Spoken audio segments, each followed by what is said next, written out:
Get ready to match the stars. Jimmy Walker, Brett Summer, Charles Nelson Riley, Elaine Joyce, Richard Dawson, and Marshall Wallace as we play the star-studded Big Money Match Game 76. And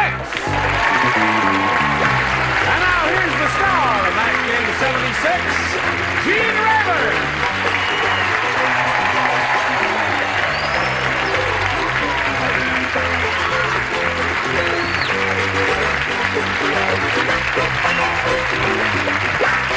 I guess you're all ready. Thank you, Johnny. You're all ready. I don't believe this. He's wearing a dress. No, this is my thing here. What is that? This is the African Santa Claus suit. What do you really call that? Is that a... This is a dashiki I got from the kids at West Liberty, West Virginia. It's very beautiful, I think. That's right, crowd. Give it a hand. You gonna wear that on Good Times? No, they don't let me wear. Michael wears one. Ralph Carter wears one. See your high heels now? Oh, He's not wearing high heels. All right. Would you all give a brisk round of applause to our current champ here, Rick Bursky. Rick is a specialist, which for you old-timers, the equivalent of a corporal, right? Right, that's it. How long you been in? Just a touch under 3 years. Touch under 3 years, yes. Okay, a touch under 3 years. Last time we were together, Rick won the game, and then he won the part of the audience match that got him $250, which means he's going to be playing for 10 times that amount, or $2,500. At this moment, he has a total cash amount of $350, and we'll see how much more he's going to win right after we see about this. Ready? Here we are. Now, Rick has won his first game, and he's going along pretty well here. He got the $250 part of the audience match there. That means he's going to play for $2,500. To collect, you got to match one celebrity exactly. And which one will it be? Richard. Take advice. All right, he's going to try Richard. Okay, Rick, you face me. Just like that. That's fine. Now, you concentrate real hard. Get your ESP going here. I'll give it to Richard. You'll hear it, and we'll see how you guys do here. Roast blank. Now he's finished, Rick. What answer do you suggest will match his roast blank? Chicken. Roast chicken. The audience is groaning in unison and in harmony. Roast chicken. No, I love roast chicken. We're gonna. Last night. You had dinner? No, I'm only kidding. It was dinner last night. Oh, I see. Well, let's find out if Richard likes roast chicken. Well, there's so many. Roast frog, roast chicken. I did a very bizarre one, said roast beef. Roast beef, yeah. Roast beef. Seems like a little more logical choice. Although roast chicken, the Colonel would be happy with that, wouldn't he, there? So, Rick, you've got the $350 and you're going to play another game. You want to play another game? All right, let's bring on Dot Henley.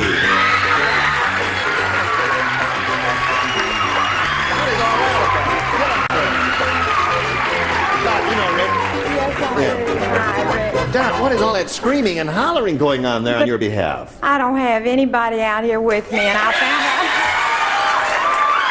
Oh, wait a minute. I'm all by myself. You're by yourself? I'm all by myself. I flew out here from Houma, Louisiana, just to be on this show. Yes. And I asked those kids to holler for me since I'm by myself. I see. And since I'm the new kid on the block, I was just wondering if you would, you know, come on, Gene, and no tonguing.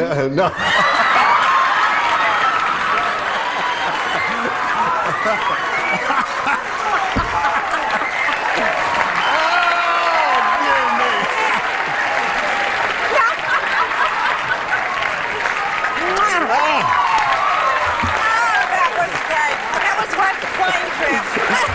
She said it was worth the plane trip all the way out here. Well, Dot, you certainly turned the tables on me, as the old song goes. Now, is there anything else you want to tell us about yourself? I've been married all my life. And I've got 2 children. One's grown and one's married. And I've got a little 14-year-old girl. And oops, you know, one of those things. Oh, yeah. But I love her to death. Would you And like I to got tell all us about kinds that? yeah, well, you know, it's kind of like treat children. Yes. The sap rises every 14 years.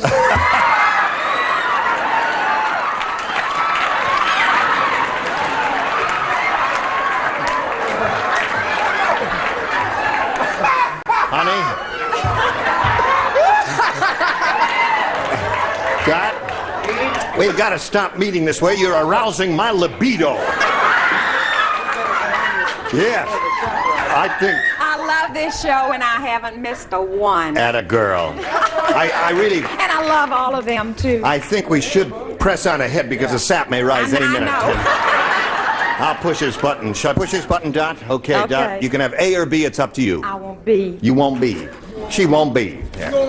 She won't be. Wow. Lawrence Welk said, wonderful, wonderful. Today everything is not so wonderful. Somebody put the blank in my bubble machine. Lawrence Welk said, today everything is not so wonderful, wonderful. Somebody put the blank in my bubble machine. Put the blank. Yeah. My bubble machine. Put the blank in my bubble machine. Good gravy, Marie. Now, the first ones are harder, but think about them. Think about Lawrence Welk. And what about Lawrence Welk? What about Lawrence Welk? Don't say anything. What about Somebody put the blank in my bubble good. machine. It's not good what they did. In other Well, words. he didn't like it. No, he didn't like it. No. Because the bubble machine stopped working when they put the blank in his bubble machine. Is there an answer? Yes, there is. I mean, there is a regular answer if you could just think of it, right? Sure there is. Okay, what is it? I can't You're do so that. smart. Somebody put Okay. the blank. Somebody put the blank in my bubble machine. Somebody put, Somebody put the blank in my bubble machine. I told you we're going to have trouble with this one, you guys. You won't listen to me, did I say that? It's going to be one of those 12-minute questions, and have to read it 18 times. And, I mean, I don't. I mean, I don't get it. we don't get it. all right. Okay. Dot Henley. Lawrence Welk said, today everything is not so wonderful. Somebody put the blank in my bubble machine. I'm going to say bubble gum.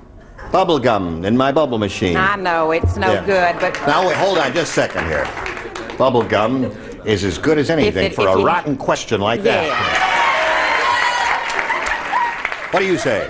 Well, I personally think that coming from the South as I do, I feel that Lawrence Welk being one of my favorites, if not my all-time favorite, soul musician that is.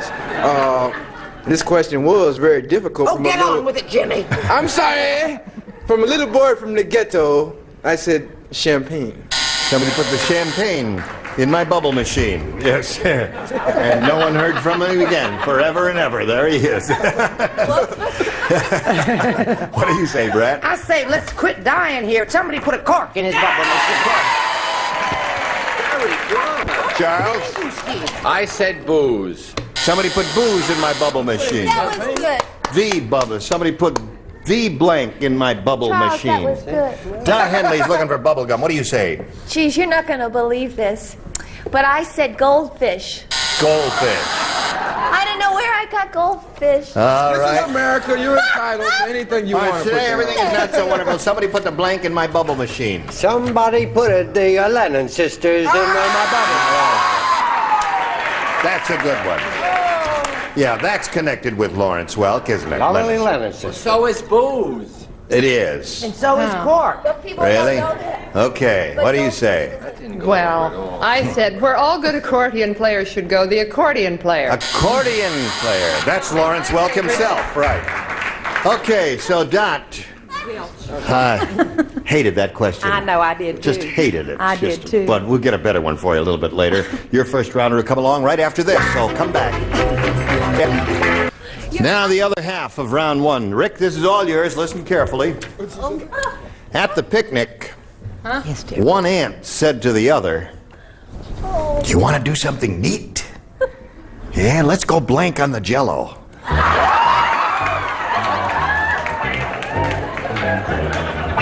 One ant Oh, said to that's the a other. cute one. That's One ant said to another, "Want to do something neat? Let's go blank on the Jell-O." Ants talk funny, you know. Oh, I I love didn't know you that. could do ant talk. Oh yeah, I can do ants. I think that's probably the best imitation of an ant I've ever heard. Let's go blank on the Jell-O. That's great. Blank on the jello. Blank on the jello. Blank on the jello. Ready down here? Waiting for Brett and Charles? Waiting for Brett and Charles. Waiting for Brett and Charles. No, that way. Waiting for Brett and Charles. Ready? Go, Rick. Wait a minute. At the picnic, one aunt said to the other, "Hey, you want to do something neat? Let's go blank on the jello." Wet.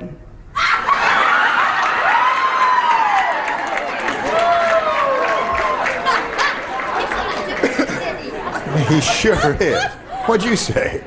Well, my aunt loves Jell-O, and she eats it with fruit inside of it and everything like that. So my aunt usually, when she eats Jell-O, no, little humor I thought I'd throw out. Yeah, and didn't get anywhere. What? Keep trying. Don't quit now, Jimmy. Go ahead. I might as well back off. No, I said tinkle. Surprises the heck out of me. What do you say? My answer, what did he just do? He laid an egg. He laid an egg. That's very good. Charles? Now, ants are really too small to tinkle. Right. So they tinkleette. I can't believe it either. I can't believe it. I can't believe it. Elaine, what do you say? Want to do something neat? Let's go blank on the jello. Well, these were cute, funny little Sure. ants. These were young little ants, Yes. you know, go on picnics. I mean, then they weren't old ants. They don't go around with their bladder trouble and all that. So these ants went over and bounced on the jello. That would be fun. Yeah. Use it as a trampoline, Yeah, right? it's cute. Okay. Give us another cute Well, answer. another thing they like to do is to get up and go, Oh, slide. Slide. yeah. No one's really come to my answer yet. Marcia, give me my Your answer is probably dirty. No. Well, wild, impetuous romantic that I am, Yes. my aunt said, let's go get it on the jello.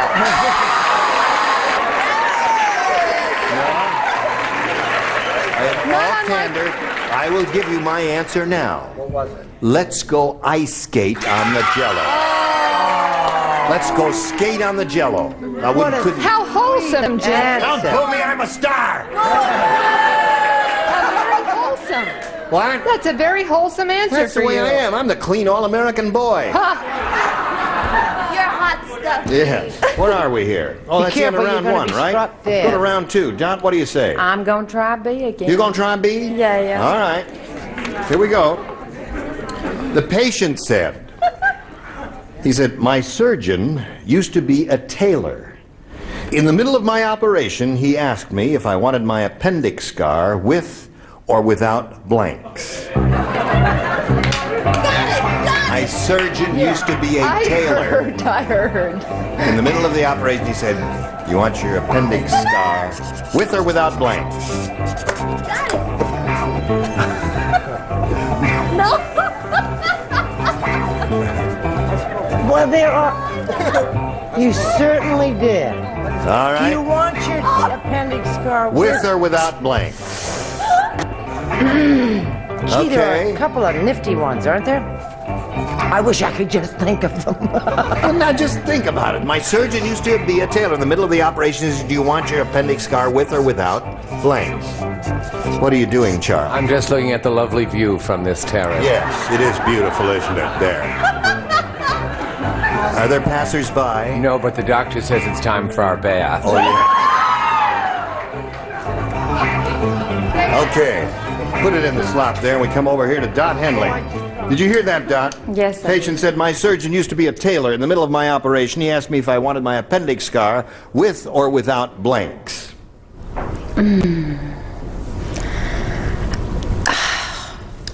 Fancy. I wish. Lace? With or without laces? With or without laces? No, that's no good. I just can't think, and I match at home all the time. Oh. Yeah. You never know.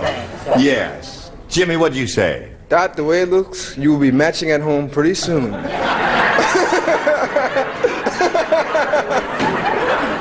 Do not be. Not Jimmy. No, I'm sorry. That poor lady. Without. You're laughing at her. Show us your card. I said stitches. Stitches. You want it with or without stitches? Those are two of the rottenest questions we've had in the history of this show, and Right. the hardest to answer. Right. I said with or without buttons. Okay, that was a good answer. Charles? I said with or without cuffs. With or without cuffs. Yeah. He's a tailor. A former tailor would say with or without cuffs. And you, Elaine, what'd you say? That's what I said, with or without cuffs. You said the same thing. Yeah. You got to match 2 remaining ones to stay in the game, Dot. Let's see what Richard has. Cuffs, darling. Cuffs. Buttons. So, Rick, come on down. There you are again, old bean. All right, you stand by there. Don, it was a real pleasure meeting you. May I ask what all of this stuff is here?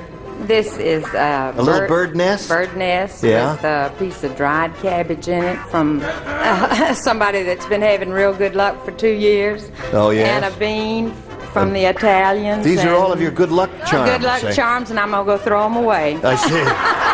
Don Henley, it was a pleasure meeting you. It was You're a pleasure peachy meeting kid. you. Goodbye, my dear. Alice is spinning off. We'll spin these messages for you. Today's consolation prizes are the original Mr. Coffee and genuine Mr. Coffee filters. Joe DiMaggio says it's the greatest automatic coffee brewing system ever. And a calculator and Jolly Time popcorn. It always pops tasty, tender, and crispy kernels. The whole family loves Jolly Time popcorn. And a waffle grill from Staley Syrup.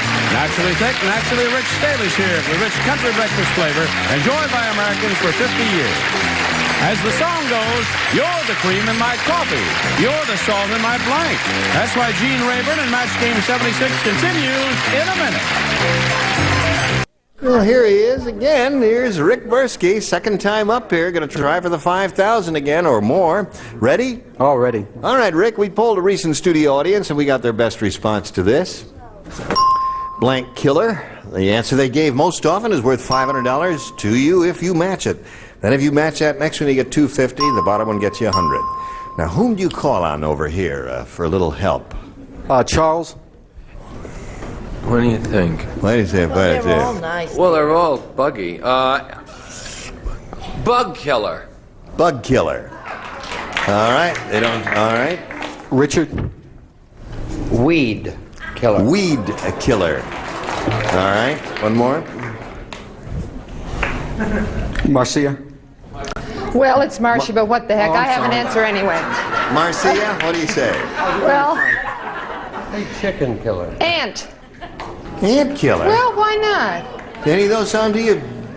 Bug killer, weed killer, ant killer. Have you been thinking about this, Rick? Have you got one in your head? Weed? You want weed killer? Yeah. Really? Okay. So you knew one. We couldn't think of one. Well, lady killer, I thought. Oh.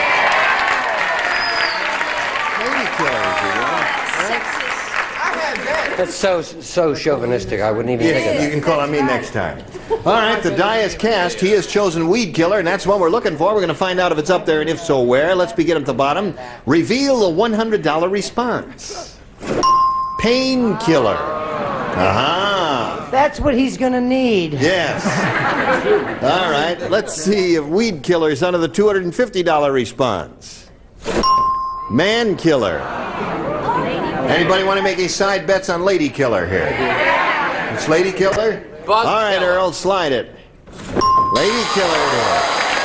Well, everybody draws a blank once in a while. You win some and you lose some here. So, Rick, you're up to $450 now. You picked up an additional $100 by winning the game, and you're going to meet another player now.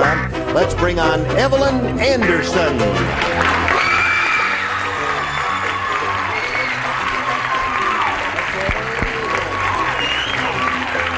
Hello, how are you? Fine, how are you? Fine. Let's find out about Evelyn Anderson, shall we? Well, I'm a native of Illinois. Yeah. I'm single and looking. Yeah. And I love to play poker. You do? And I'm by myself.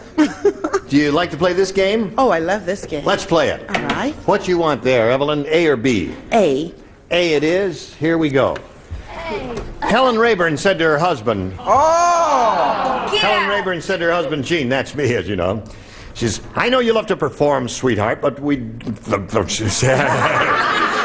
She doesn't talk too plain. Helen Rayburn said to her husband, Gene, I know you love to perform, sweetheart, but do we have to have a blank in the bedroom? Got it. I know you love to perform, sweetheart, but do we have to have a blank in the bedroom?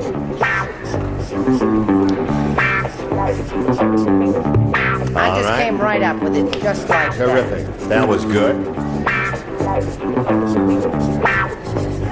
All right. I'll walk over here and hope that Jimmy and Charles finish. Come on, Jimmy, put in a slot. Now, Evelyn. Helen Rayburn, have you seen her on Tattletales? Yes, I did. She's last good, week. isn't she? Yes, she's cute, indeed. too. She's cute, right, indeed. She said to her husband, Gene, that's me, as you know, Evelyn, I know you love to perform, sweetheart, but do we have to have a blank in the bedroom? Camera. A camera.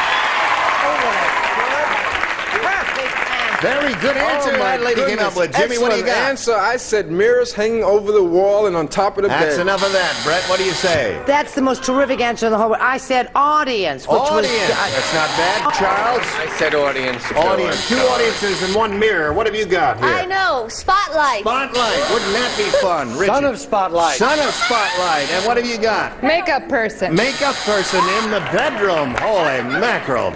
So, Evelyn, you didn't do too well with that, but I don't do too well with that either. Well, we'll see you in a minute or so. Come right back. No time to say goodbye. Goodbye. Gene Rayburn in Match Game 76. Goodbye, anyway.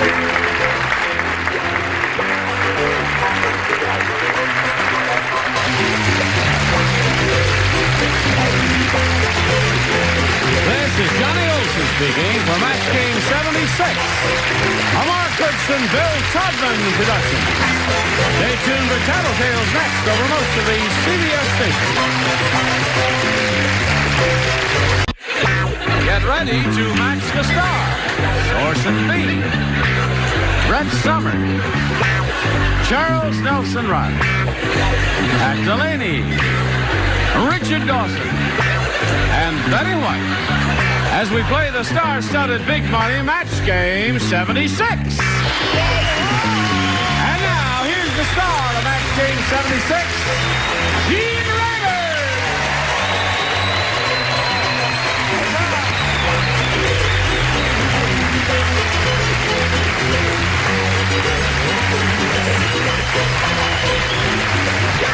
Johnny Olsen and friends, and here, additional friends, I greet you one and all. And it's nice to see all of your bodies. Don't forget to watch Pat Delaney and the Barretts of Wimpole Street, whatever that show is. Swiss Family Robinson. Swiss Family Robinson. I knew it was something like that. And don't forget to watch this. What is that show you're doing? Is it too early, Johnny? What day in April is this? This is in April, Gene. It is. It's on CBS. And the show that you're doing now, whether you know it or not, is going to be on the air Tuesday, April 13th.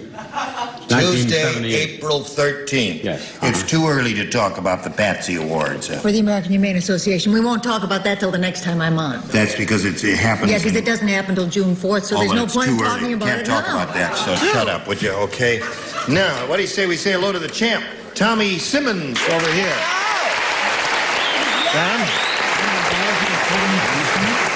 Tom won a game just as time expired last time. He's got his $100, and he's going to have a go at the big money now, where he could win over $5,000. You ready for that, Tom? Yes, sir. No, wait, what? Don't do nothing.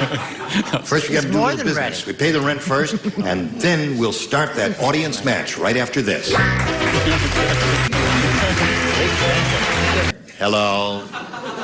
Now, Tommy Simmons is up here for a shot at the big money. Hope so. Okay. Tommy, we polled a recent studio audience. We got their best response to this. Warren Blank. Now, the answer that group of people gave most frequently is worth $500 if you match it. If you match the second most frequently given response, you get $250. The third gets you $100. Now, whom do you call on here for a little help? Well, when I watch at home, Brett and I match a lot, so I'll ask for Brett. That's Wait a minute, because one you're at a from time. the South, and all the people I love best in the world are from the South. Warren Beatty. Warren Beatty, there's one. And Pat matched me before, so I would like to have Pat again. I would like to have Pat again. You haven't had it for the first time. Nobody would have liked to have had it before. We'd like to have her again. Warren. Not Warren. Not Warren Peace. I really like Warren Beatty myself, but I will have to say Warren Oates. Who? What's that? I know who he is. He's a wonderful actor. Warren Oates. Okay. That's her answer. And Warren Hammock's not famous, so I can't give you that name. Okay. I mean, he could be, but he isn't. Warren Oates, that's two for you. And Richard, please. Well, didn't you have a gentleman named Warren Harding? Warren Harding. That's right. He was the president of the country. Oh, well, I thought he was a tennis player. Yeah, no, Warren He Harding. might as well have been. He's him. He's in the Warren primary G. in New Harding. Hampshire. Right. Not one of our greater presidents, but... Well, it's not all milk and honey, is That's it? right. No, it isn't. Yeah. So there you go. You got Warren Oates, Warren Harding, and... Warren Peace. Warren Peace and Warren Beatty. Well, Beatty Beatty. I'll take the Bonnie and Clyde star, Warren Beatty. Okay. That's the way to go. Warren Beatty. One that Brett gave you. We're looking for Warren Beatty. Let's find out if old Warren Beatty's hiding under the $100 number. Warren Berger. Now, what is that? Ira, what is that? He was a Supreme Court justice. What's that? Supreme Court. Supreme Court. Warren Berger. Oh, yeah, Warren Berger. Is that the way to spell his name, as in hamburger? I thought it was B-E-R. No, it's sure? the one with the You checked it. sauerkraut and pickles. Okay. Yeah. Get you are. 2 all-beef patty special sauce and a Warren burger. Okay. Well, all right. Okay. Well, that's a real surprise. Let's see if Warren Beatty is under the $250 number. Warren G. Harding is under there. He's still bringing the money in, isn't he? Right. That's right. All this time, worth $250. Here's the last chance for Warren Beatty. May we see the $500 response? Maybe it is. Wait a minute. One more time.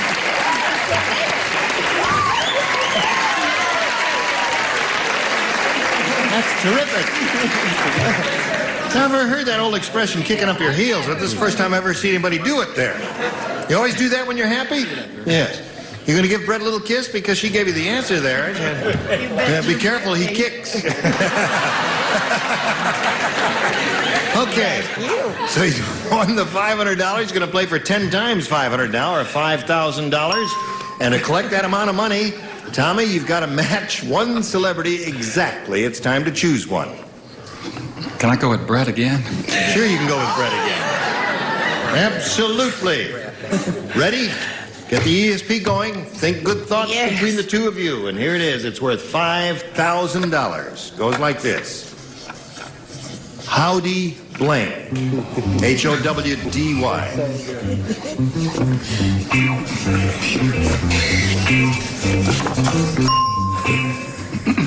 All right, she's finished. Tommy, what do you want to put in that blank to match Brett? Please be duty, Brett. Howdy doody.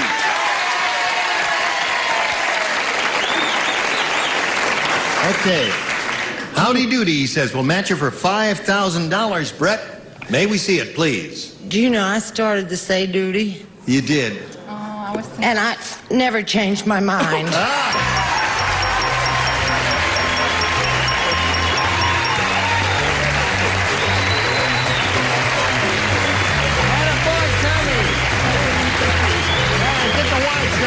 He's going to do it one more time now. Ready?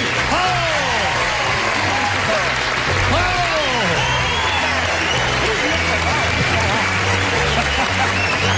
Hold on, microphone.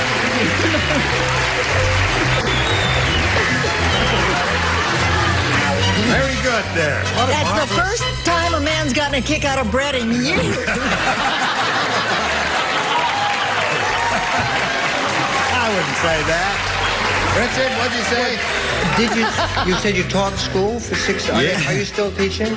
Not for 15 But years. you must have been a delightful teacher. That's I bet he all. was a terrific teacher. Yeah. Yeah. And wins another $5,000, he gets a hernia. But he can pay for it then. So, here we go. Now you've got a total of $5,600. You're going to meet your new player. Here's Sue Sobel. Okay, get on the merry-go-round. Sue, you know Tommy. We welcome you. And we ask you to tell us the Sue Sobel story. Well, it's not a long one. I'm an airline stewardess for an international airline. I'm a twin, and I like skiing. Really? Where do you ski? Yeah. Mostly local up at Mammoth. Uh-huh. Yeah. It's a good sport. It's great. Yes, Yeah. indeed it is. Good Okay. exercise. Good luck to you here, Sue. Thank you. And we ask you to make the selection since, we know we're going to do a little business here, and then we'll get back to Sue Sobel. Watch this now. Come back. Now, we're ready to carry on here, as I said earlier, and we'll push the button, reveal the first round questions, and ask Sue Sobel, the challenger, to make her selection. B. B. Okay. At the risk of being chauvinistic. At the risk of being chauvinistic. No, I don't want and to you be. are. No, I don't want to be. Is Sue single or married? She didn't say. No, and maybe she didn't doesn't want to ask, say. Well, I don't know. I'm single. You are Are you? single. Yeah. And I'm not being chauvinistic, Tom. I just don't care if you're married or not. That's the reason. I'm delighted to hear that, sir. She's twins, you say? She is twins, yes. Which one do you want? They threw the midgets. One from column A. The one from column A, I'll take one column B. They threw the midgets out of the laundromat when they caught them blanking in the washing machine.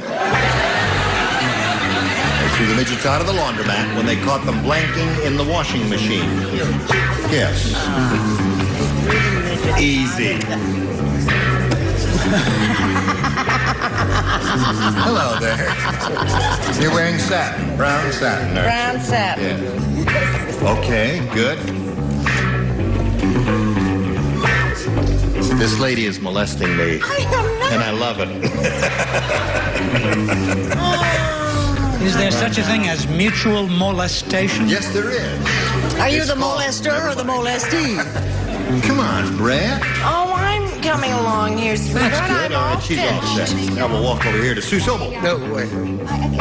You can't think of anything? That's midgets with the washing machine? Midgets in the washing machine, that's They're all. little people. Midgets are little Teeny people. weenies. Play hard, but play clean. Caught them blanking. Oh. Caught them blanking in the washing machine. Well, Blanking, sweetheart. I know they're Just blanking. put anything that has an ing on it. Oh, well, that's good. Very good. Throw it in there. That's all you're going to get. That's it. Okay. Phew. Oh, She's sometimes pretty, it's but she's not smart, is she? That's awkward. They threw the midgets out of the laundromat when they caught them blanking in the washing machine. I would say they're small enough to be making love. Making love in the washing. Isn't that sweet? It's a lovely idea. Making love. It was strange. Making love is hard to do. In a laundromat. With me and you. Yes, indeed. A midget married a chorus girl. Midget married a chorus girl. Tell me about it. His friends put him up to it. But Oh, you should be ashamed of I that. am deeply ashamed. I only, it's Richard's eyes burning into my vortex of my brain. Swimming. Swimming. Swimming would be good. That's one thing. Brett, show him another thing. Well, there was no soap in there, darling, so they just went for a little swim. Swimming, yeah, they could be swimming, doing another thing or two in there, Charles. Swimming, I Swimming, yeah. Swimming one, they could also be doing something else. They could be bathing in there. What do you say, Pat? I can't believe. I won't believe this. You won't believe this. You won't believe this. Yes. I've This is seen it. probably the worst answer we've had in 3 or 4 months. Was it too bad? This is I think it was probably, without exception, the worst. talk to the money. Oh, Yes. oh, sorry. You ready? Go. Doubling up the sheets. Doubling up the sheets. Well, twins. That's like bringing in the You know, sheet. Doubling up the Doubling sheet. up the I was sheet. desperate. You were desperate, yes. It was an act of a actually- desperate woman to A write desperate- doubling up the sheets there. Twins. Yes, okay. Now, you'll get your punishment Now, later. they were thrown out, weren't They they? threw the midgets out of the laundromat when they caught them Obviously. blanking in the washing machine, and she said... Obviously, they'd done something bad to be thrown out. Right. What do they do bad? Tinkling. Tinkling. If I owned a laundromat, they'd be out. And he made fun of my answer. Right. Now, that wasn't bad. Now, what do you say? Miss Is Betty? Sue really a twin? Sue is really a twin. Then Yes. how do we know this is really her? I don't know. We'll never know. I think this may be a match. Going around together. Going around together... Wait a minute. Oh, wait a minute. Hold on now. If they were in there Doubling up and the the machine sheet. was turning around... I said, loved it, okay. hon. I thought I Nice could try, sell Gene. that, but I guess I couldn't sell that, could I? Okay.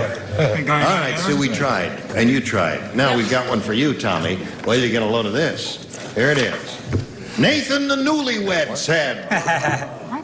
My wife, Nathan the newlywed, said... Ooh, It doesn't my do wife her any good to hear, baked honey. 2 meatloafs last night. They were too heavy to eat, so I used them as blanks.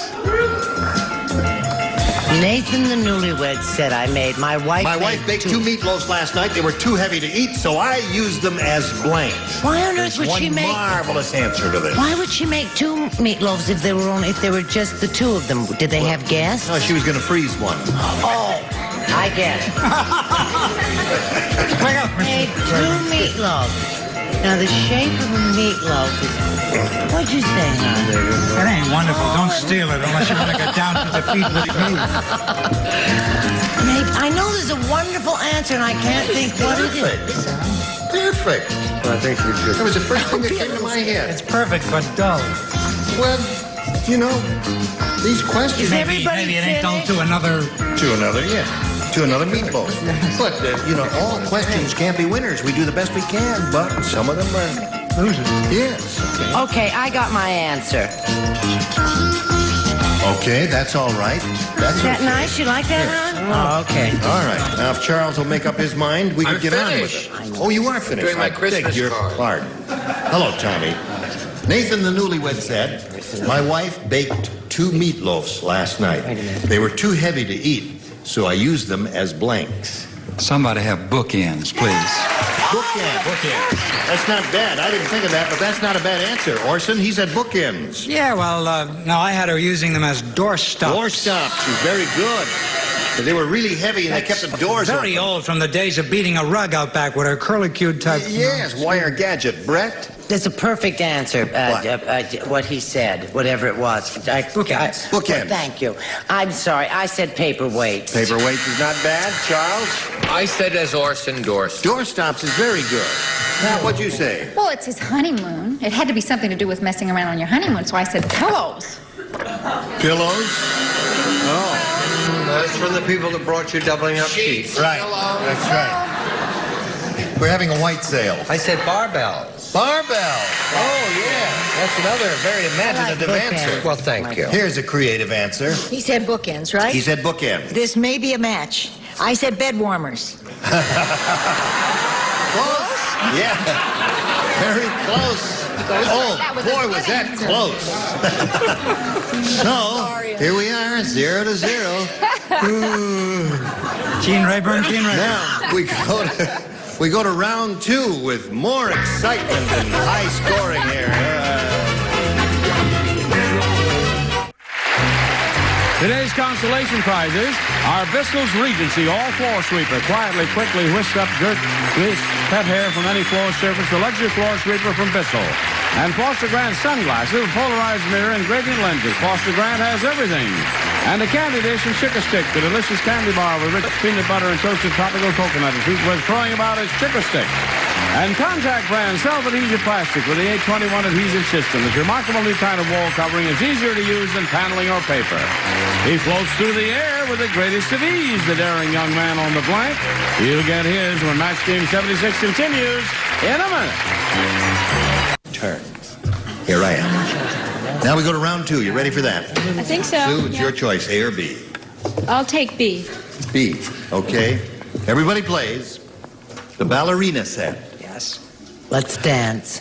No. The ballerina said, I don't trust that new male dancer.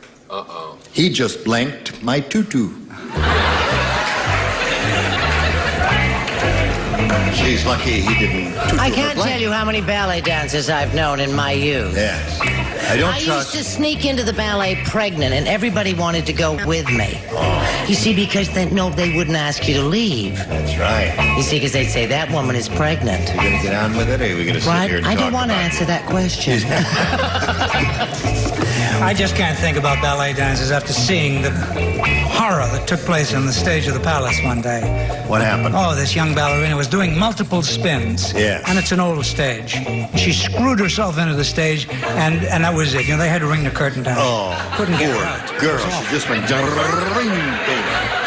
Are you ready? Ready? I'm ready. Charles. I was ready all along. I was just joshing him. Okay, he's written something, so we'll come over here to Suso. The ballerina said, I don't trust that new male dancer. He just blanked my tutu. Grabbed. Grabbed my tutu. Yeah. He was a tutu grabber. You don't see many of those anymore, do you? Yes. Really? What do you say? She said he grabbed his tutu. Her tutu. Her tutu? Yeah. Well, he pinched my tutu. Pinched my tutu. Which could be taken that he stole it or that he... Pinched it? Yes. Okay, Brett? I say he was a tutu snatcher. He snatched it. He snatched her tutu. There's one for you, Sue. Charles? I went a different route. He put on. He put on my tutu. Right. Oh, that'll do it. Indeed. I don't trust that new male dancer. He just blanked my tutu, and Sue said he grabbed my tutu. What say you? Well, he fluffed my tutu. Fluffed my tutu? She really is funny. Sheets, pillowcases, and fluffs. I mean, I do a lot of commercials for... Could we get her out of the laundry room? Well, I'm gonna send her a bundle next week. See how she does. No starch, please. You know, and they, yes, I know. do that little thing. Sure they do. I've done that many times there. What do you say, Richard? I say, let's get out of here, Gene. Woman's bananas. You taught me that. I said he wore. He wore my tutu. He wore very, very nice. a tutu. There's an AD on the end of that. And he put on my tutu. So the tutu was a put-on, Sue. That's what they all said over there. And yours will be along later, and you got an easy task for you, but we'll see how it works out right after this. What do you think? Gotta quit. I was ready to go on. Is it over? We gotta stop right now and do it next time. You ready for that? Okay. We'll put those two people on ice, and we will thank all of these lovely people. It was splendid seeing you. Oh, thank you. And we'll look forward to seeing you. What night are you on? Sunday, 7 to 8. And how come I can't remember the name of that show? I keep calling it the Barretts of Wimple Street, and it's a Swiss Family Robinson. Yeah, Irwin Allen, Swiss Family. Irwin Allen, Swiss Family Robinson. I know him. Yes. Yeah, I know Irwin Allen. You know Irwin? Does a big show. Yes. And watch the Mary Tyler Moore Show because Betty White is extraordinarily funny. Oh. And next time we get together, these are the bodies that will be on this very stage. Bill Cullen, Brett Summers, Charles Nelson Riley, Janice Pennington, Richard Dawson, and Fanny Flagg. Gene Rayburn here. Join us next time for Match Game 76. Goodbye.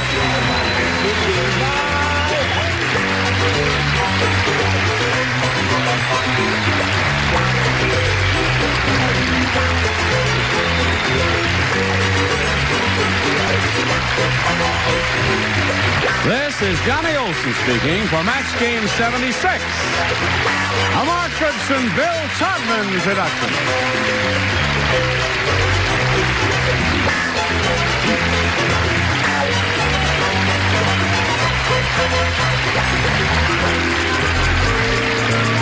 Stay tuned for Tattletales next over most of these CBS stations.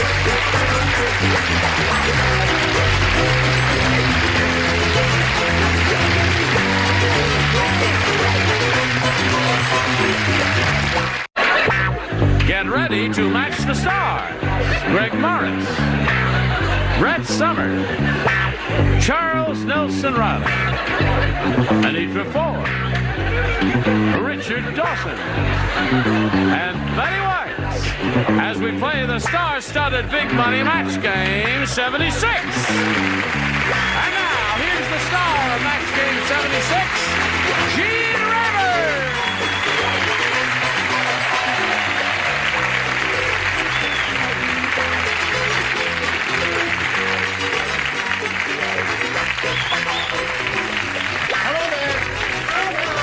Is everybody ready? Yeah. You all ready? Just one brief announcement. Charles, you had an announcement. Oh, I had an announcement. As you know, my career has taken a classical bend. Yes. So, this Sunday at the Bushnell Memorial in Hartford, Connecticut, I'm going to narrate Aaron Copland's Lincoln Portrait with the Greater Hartford Youth Symphony. So they only have 48 hours to get tickets, which I think are sold out already. But anyway, it's a benefit for the orchestra. A benefit. Okay, we're always happy to plug a benefit. Thank you. Yes. You have a benefit you want to plug? Yeah, I'll be at Griffith Park throwing frisbees on Tuesday the 19th. Thank you very much. We're all going to turn out for that. Let's say hello to Marcus Lewis and Sandy Potts. Now, Marcus is having he's had his ups and downs here. One day he had a downer and he only won $600. And then last time we were together, he had an upper and he won over $5,000. You have a total now of $6,200, Marcus. Yeah. Last time, you said you're going to pay some bills with that now. 600. When you had 600, you said you'd pay bills. Now that you have 6,000, what are you going to do? Take a trip. Take a trip? Take a trip. Where are you going? I'd like to go to Disney World. Disney World? Yeah. I'd love to go to Disney World. Go to Disney World? Disney World? Disney World. Oh, Disney World, the one on the other side of... Oh, yes, of course. Okay, well, you could do that for $6,000 easily. Gene? Yes? In his own Piper Cub, he forgot to finish. Oh, I see. He's going to buy an airplane and fly himself down. Sandy's challenging Marcus. She's had her first round question and kind of struck out on that. But they're very difficult, Sandy. Second ones are a little bit easier. We'll get to your first in a moment or so. But now, let's get to this. At flexshopper.com. Now, here we go. There we are, the other round one question. Marcus, this one's all yours. At the old folks' party, the nurse said to Mr. and Mrs. Periwinkle, she says, "Hey, you two, you know dancing is against doctor's orders." And the Periwinkle said, This is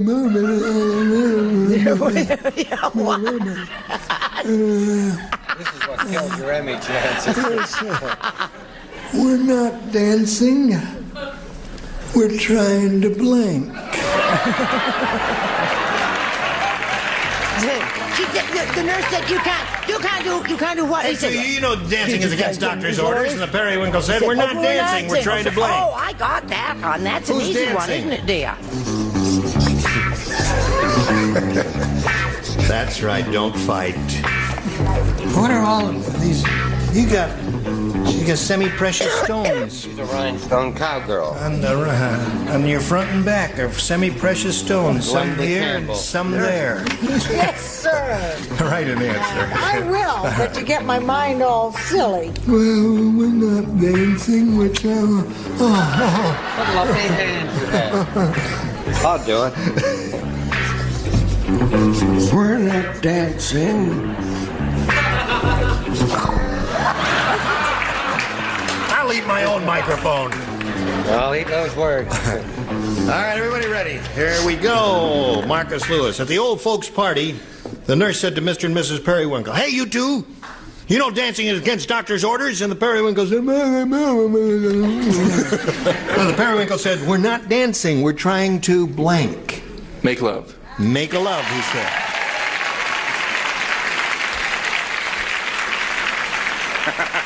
I can tell by the way you're chuckling that you got another rotten, non-matching answer. Because first they got to wake up. We're trying to wake up. Okay, that's a preliminary step. It's called, well, no, I'm not going to tell you. What do you Don't tell me, Gene. I say you're the cutest ticket in town. That's what I said. You're on tonight there. I said, oh, thanks. I just wanted to check it out. They said, don't bother us, dear. We're trying to make love. Making love. That's one for Marcus. What'd you say? Boobs. What? No. We're not dancing, we're trying. That's an old card. Oh, it's an old card. Get him I out of said there. make whoopee. Make whoopee. That's one. And let's come to Anitra Ford now. We're not dancing, we're trying to... Make love or stand up and or the same. Or Make love and stand up and or the same. And or... Listen, you've covered all possibilities there, haven't you? Not all. Oh, all right. 35. No. Yeah. Come on down. Okay. Richard? Present. Yes.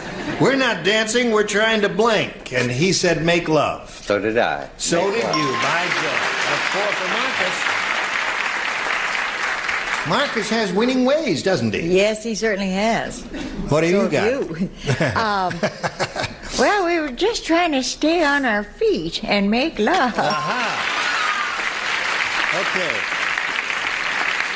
So, at the end of round 1, the score is 5-0 in favor of the champ. Round 2 coming up. But first, this. Here we are. Now, we're going to go to round 2. You ready? Bang! Round 2. A or B, Sandy? A. This is it. By the way, Earl came by while you were away. What did he want? Just said hi. Oh, good. You want to know Earl about the Greg's Pearl. new picture? The football coach said to his team, Yes. "Now, whatever you do, don't get tackled by Harris. Because when Harris gets you down, he blanks your ear." Football coach said that. Now get out there on that field and give your all. But whatever you do, don't get tackled. There were a couple of goodies, I would think. When Harris gets you down, he blanks your ear.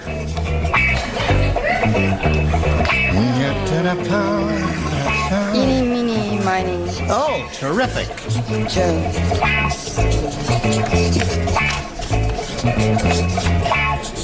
All right. Okay, I'm ready, hon. Well, you don't have to advertise.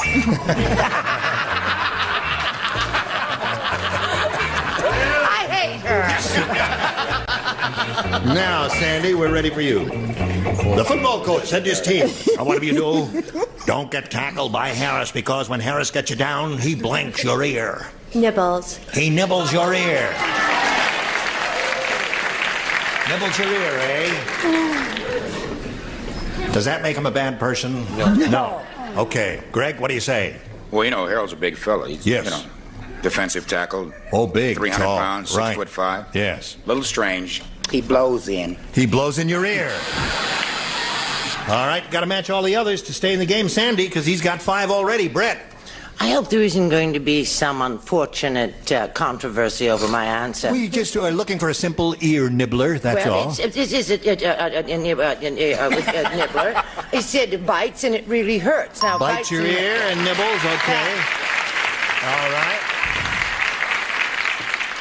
Ear nibbling is what we're interested in, sir. Bites. Bites or nibbles. Now, Anitra, you may bite or nibble. Oh, where's Joe Namath when I need him? Blows in. Blows in your ear, so that means Marcus wins the game. What do you have, Richard? Kisses and blows in. Third time, right? Well, your luck really changed. Hang around there. Sandy, it was a pleasure meeting you. Thank you. And we've got gifts for Sandy Potts with our best wishes. Thank you, my dear. Goodbye. There she goes. You know, you're a very good game player. Thank you. Do you watch this show a lot? No, I don't.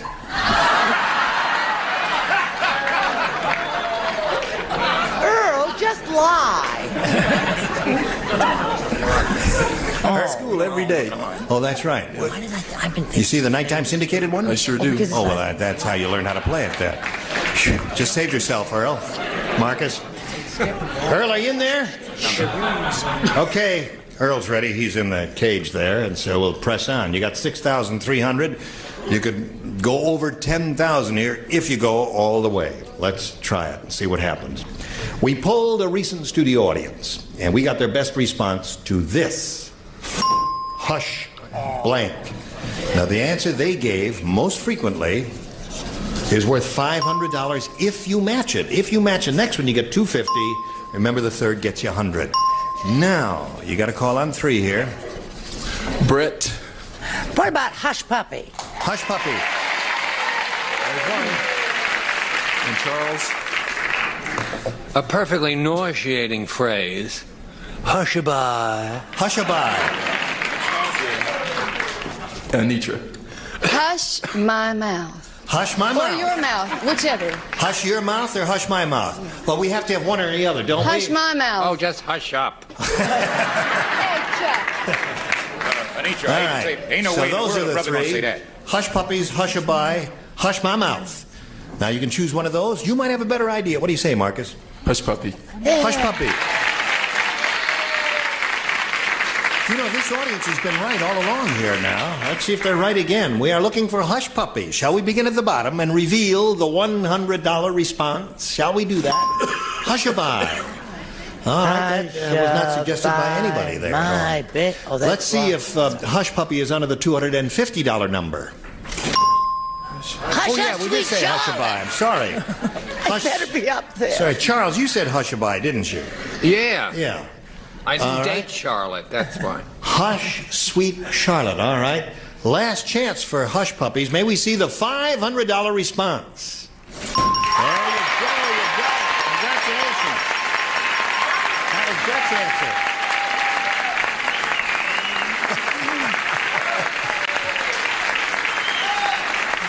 Well, you're really rolling now. You're up to $6,800. You just picked up another $500. You're going to play for 10 times that amount now. But to collect, you've got to match one celebrity exactly. Who do you want to try to match here to pick up the $5,000? Charles again. Charles again. You were lucky with him last time. Let's see if you're going to be lucky with him again. Swing around here, face me if you would, please. And this is it. Do the same thing you did last time. You know, you had strong thoughts going over to Charles. Let's see if it works again. Blank headache. Blank headache.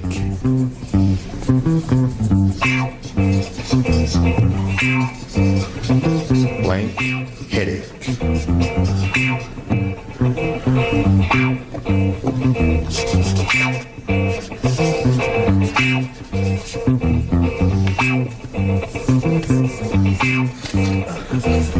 All right. Charles is ready now, Marcus. Have you thought about it? Yeah. Have you got an answer you think will match his? Uh-huh. What is that answer? Splitting. Splitting headache. I have a splitting headache. Is he wrong?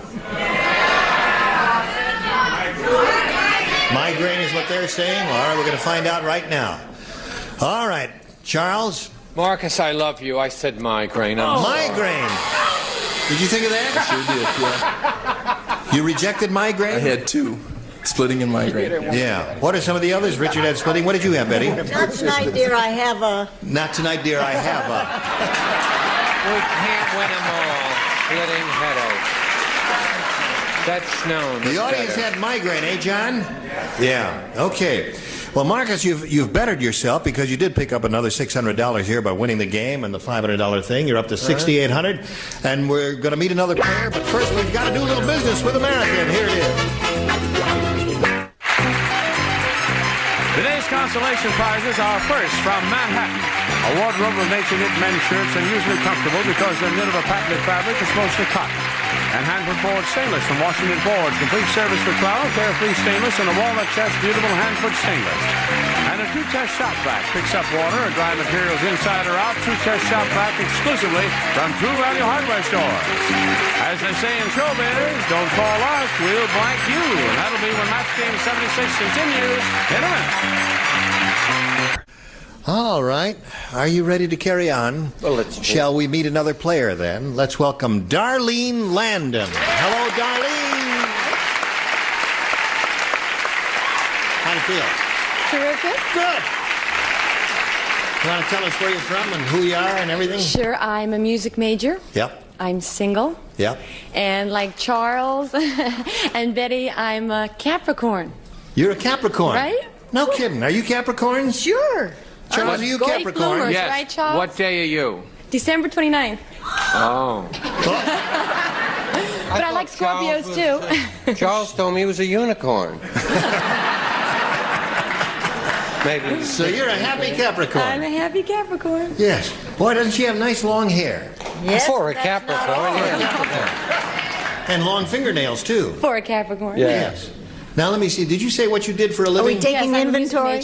Oh, you're a music I also major. write, yeah. And you write music? Yeah. Okay, good luck to you here. Thank you. What is your instrument do you play? Well, my voice is my instrument. Your voice is your instrument, Yes. and that's the most beautiful instrument of all. Thank you. May I ask you to make a selection, Darlene, A or B? A.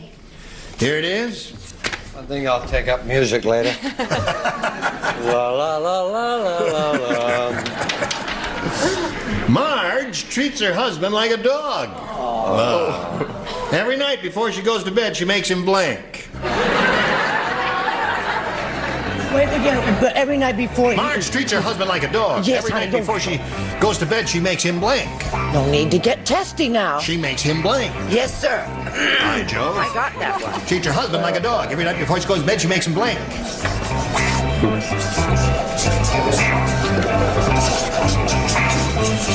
I got it. Okay. Good. Great one. Oh, thank you.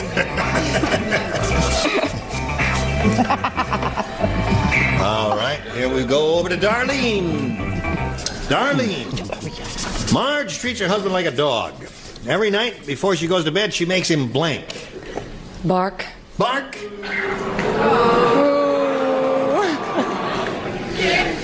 Sing for your supper. No way to treat another Capricorn. That's no way to treat another. You know, I'm a Capricorn, too. Are you? December 22nd. I'm on the cusp, though. Sagittarius. What do you say? Oh. Well, you see, Yes. she makes him go out for health reasons. Go out for health reasons. You figure the rest of it out, baby. Take a little walk. Constitutional, we call that. What do you say? I think that Darlene's going to be fine because she's awful pretty and she's got a nice little voice, I'll bet you. Right. Because I said she had to go on the little paper. Go on the paper. Treats her husband like a dog. Every night before she goes to bed, she makes him go on the paper. Isn't that cute? Just sweet. I'm glad I wasn't there. 6 copies of the Daily News. Charles? I'll be all right. Yes. A musical, so I went musically. Oh, I said, go out to make do what you done.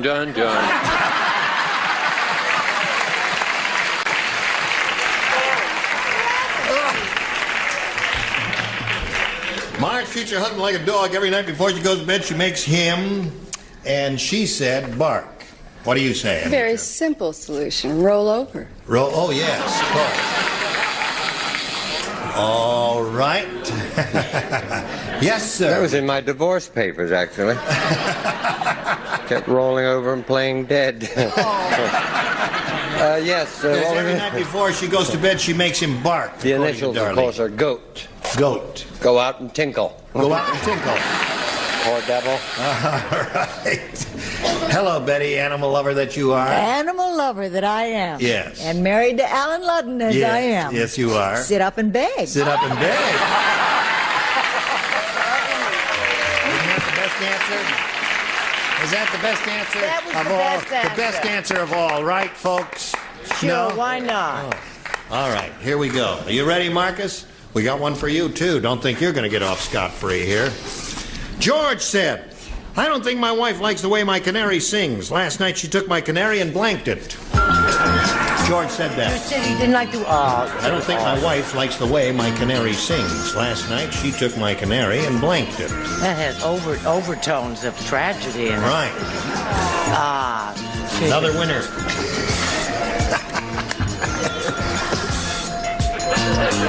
Okay, Charles, we're waiting.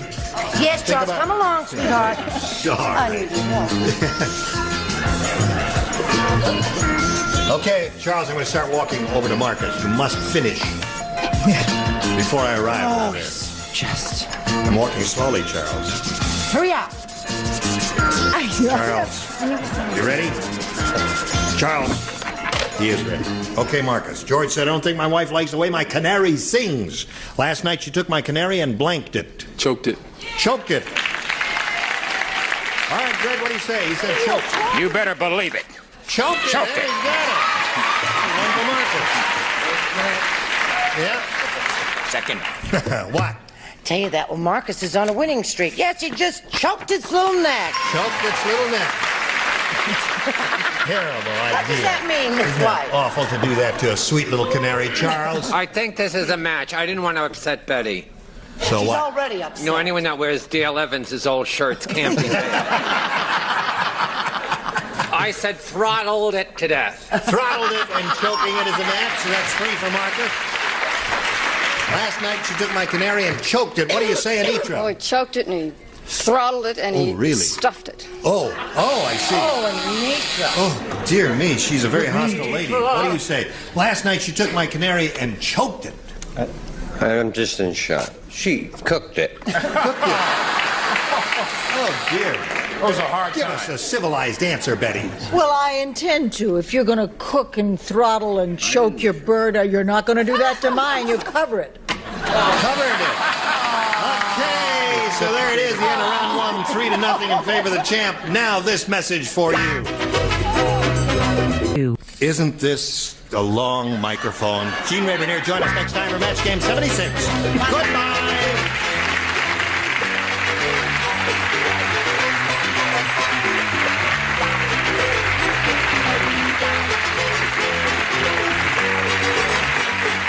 This is Johnny Olson speaking for Match Game 76. A Mark Goodson, Bill Todman production. Stay tuned for Tattletales next over most of these CBS stations.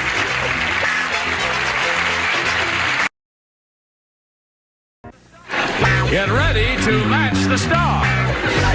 Jimmy Walker, Brett Summers, Charles Nelson Riley, Elaine Joyce, Richard Dawson, and Fannie Flagg as we play the star-studded Big Money Match Game 76. And now here's the star of Match Game 76, Gene Rayburn.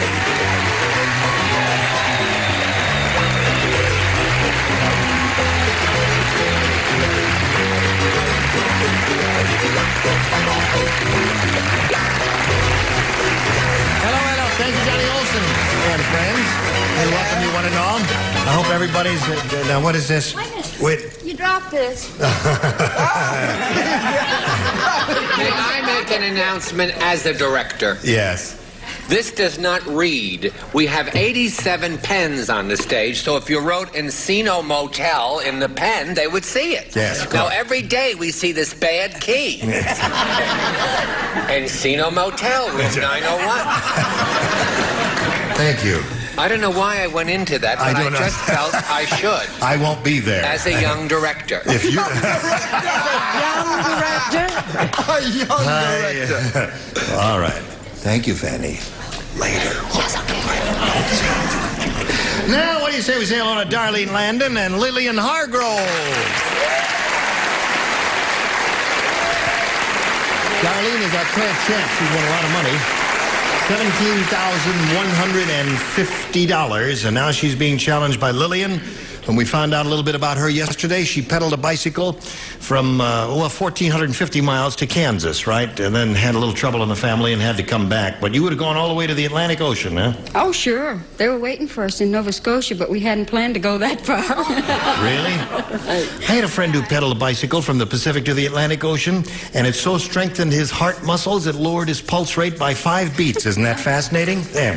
She looks like a lady who'll go all the way if she, given half a chance. But we'll find out how far she goes here in this game in a moment or so. But first, we've got to find out about this. Here we are, ready to carry on. Round 1. Lillian, it's up to you, A or B? A, please. A it is. Not away. Shall we? Shall we? Wanda, the waitress, said. Yeah. She says, I hate it when customers complain. Last night, this guy told me his knife was so dull it wouldn't cut anything. I showed him. I took that knife and cut off his blank.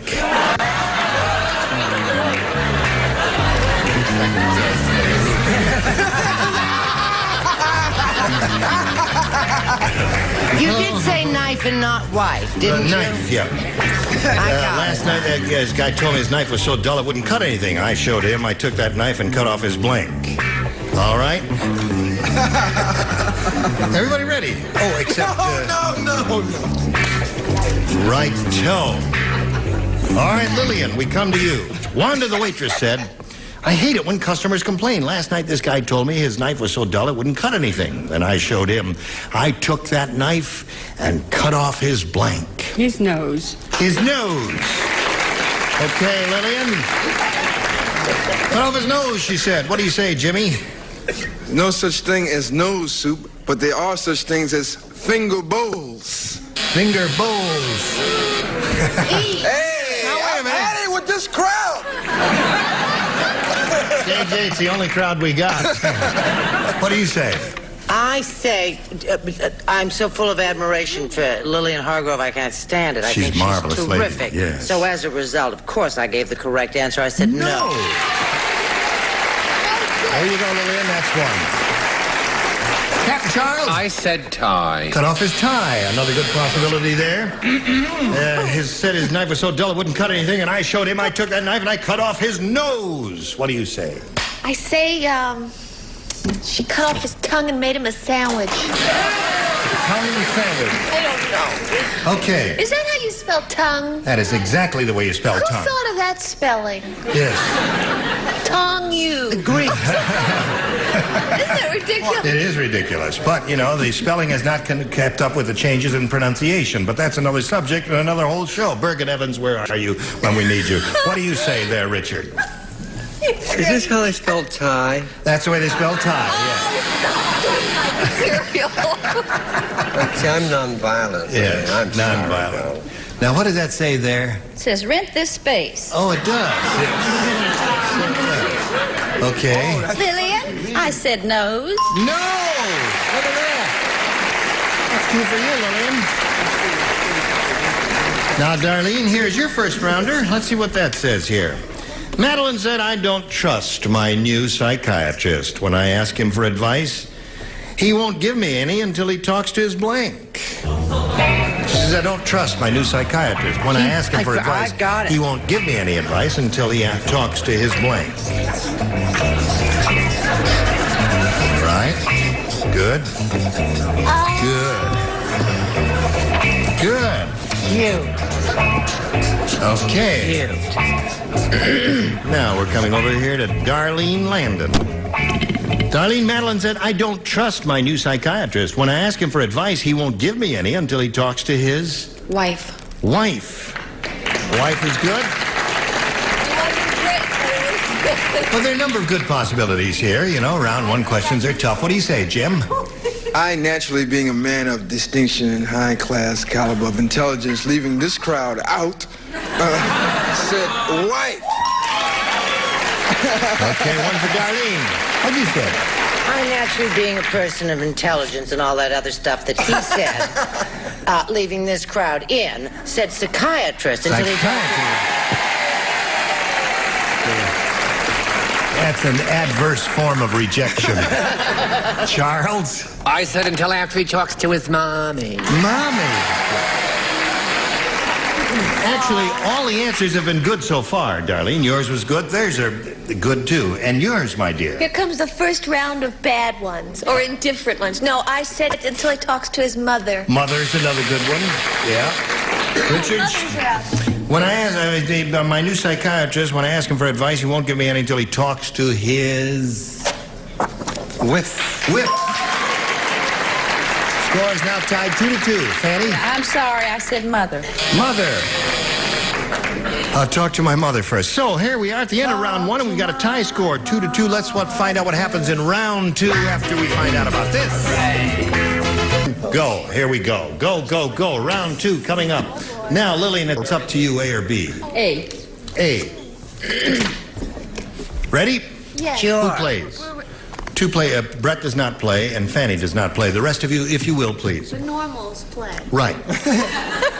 Lorraine said... Is that a joke? I just came from the dentist's office, and that dentist loved my teeth so much, he blanked them. Oh, is that cute? Well, I don't know. Lorraine said I just came... have a rally in the studio, please. Lorraine said I just came from the dentist's office, and that dentist loved my teeth so much, he blanked them. It's a sweet question. Well, now think about it. Sweet. He loved my teeth so much, he blanked them. Can you hear those pins writing furiously? Yes. Okay. Fanny, don't you think about the answer, because we don't have to do it, dear, so therefore you don't want to strain your little head when you don't have to. All right. Is that your final choice? Okay. All right, put it in the slot. I'm just checking with you, that's all. Now, Lillian. Lorraine said, I just came from the dentist's office, and that dentist loved my teeth so much, he blanked them. He framed them. He framed them. He framed my teeth. This may be a difficult decision for the judge to make. Are you on your toes, Judge? Okay, Jimmy. Well, Lorraine, Lillian, You can get an early start toward the Atlantic Ocean this time. No, he kissed them. He kissed my teeth. Now we're cooking ground. Yes. Charles, what do you say? I said maybe it's a match. I hope so. I said he took them out to a motel in Encino. But he took them out. No. Took them out. He took them out, but that does not necessarily mean he framed them. Now, what do you say, Elaine? Oh, I said kissed. I'm He sorry. kissed them. And now, Richard. He loved them so much. He loved them so much, Judges, keep an open mind, please. He kept them. He kept them. Yeah, no. He framed them in another show, you see. Take my word for it. I wouldn't. Why would I lie about it? Darlene, are you ready? All you need is one. Here we go. Who does not? Jimmy does not play, and Richard does not play. Harvey, the movie usher, said that popcorn girl is really absent-minded. Last night she tried to blank me. I'm glad I'm not in on this. Me too. Oh, I am Yes, in you on are. this. Harvey, the movie usher, You said that popcorn girl is really absent-minded. Last night she tried to blank me. Oh, I got it. Or she tried to blank me. I'll give you all inflections. You like that answer? That's a very good. All right. Thank you. Oh, well, you didn't take any time at all in doing that. All right, Darlene, I know you've thought about it, but I got to read it for you one more time. Harvey, the movie usher, said that popcorn girl is really absent-minded. Last night, she tried to blank me. Butter me. Butter me. All right. One slippery Harvey will win the game. One slippery Harvey. Slippery Harvey? Right. It's right. me! You're first, yeah. Yeah. Well, the lights don't work here. Get your lights working. Well, I feel that's the definitive answer. Butter. Butter wins the game. What the rest of you have? Butter. Hello there, I remember you. Okay. Well, Lillian, I'm sorry to see you go. It was a pleasure to meet you, my dear. Thank you, sir. It's been great to be here. I hope you'll keep pedaling, will you? I sure will. It's good for your cardiovascular system. There goes Lillian Hargrove.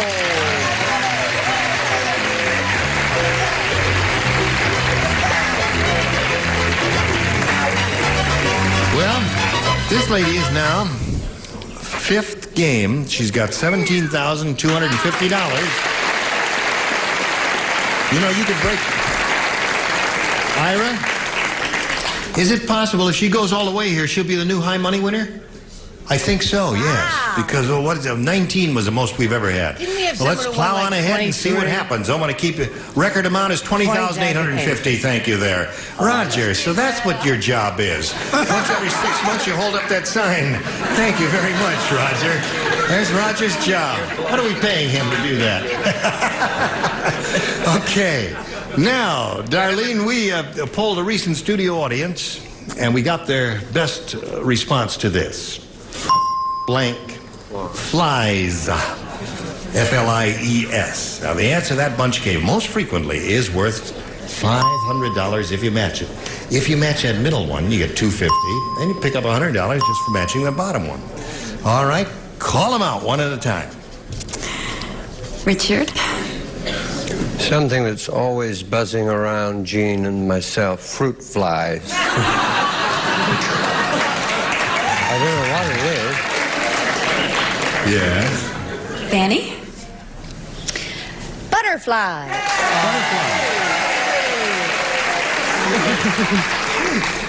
Charles? What do you got? Maybe we have this, which is nice. That's nice. This is We have very- a large- Will you sign them and file them in, please? They all stink. Lord of the... Lord of the Flies was a popular movie about 6 or 7 years ago. Lord of the Flies. Remember that? Flies. Yes. Can you just reiterate? Sure. You've got Lord of the Flies, you've got fruit flies, and you've got butterflies. Now, there are other possibilities. Is there anything that... the first answer you say is one we have to accept, so do your thinking to yourself. There may be another better answer, I don't know. I have a different answer, but I'm going to go with butterflies. Butterfly. Just for curiosity's sake, what's the other one you thought of? Fireflies. Firefly. That's what we had. I had Horsefly. fire right here. You got fire? I bet had you do. Fire. Yeah. I lit them up, baby. Well, Darlene, you're looking for butterflies here. And butterflies are not for free, are they? Let's find out if there are any butterflies out of the $100 response. Time fly. Oh, you can swing that in ragtime. Yes. I don't know if that's a good sign or a bad sign. We're looking for butterflies. May we see the $250 response? Horseflies. We're getting everything with butterflies. So far, there's not one answer suggested by our celebrities. Boy, there are a lot of... I had no idea there's so many possibilities here. All right, last chance for butterflies. May we see the $500 number?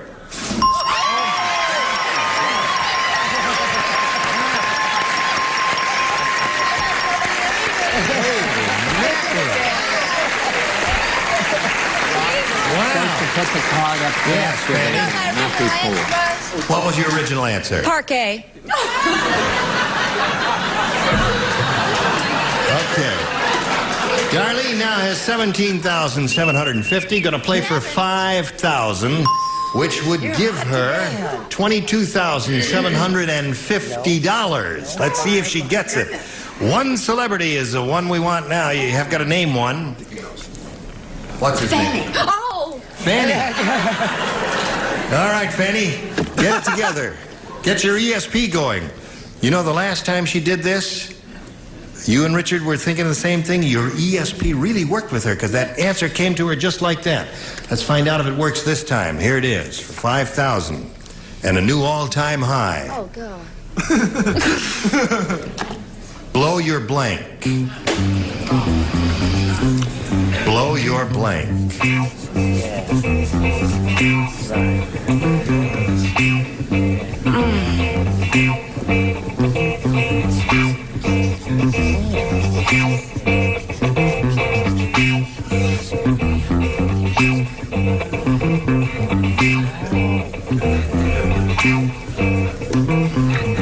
Okay, Fanny?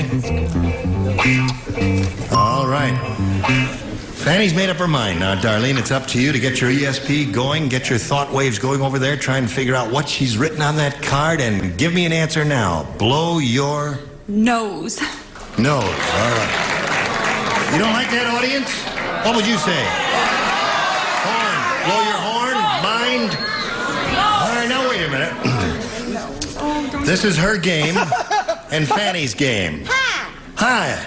You know what happened when I was born? What? I was in heaven. They were giving out noses. Yeah. And I thought they said roses. I said, give me a big red one. No!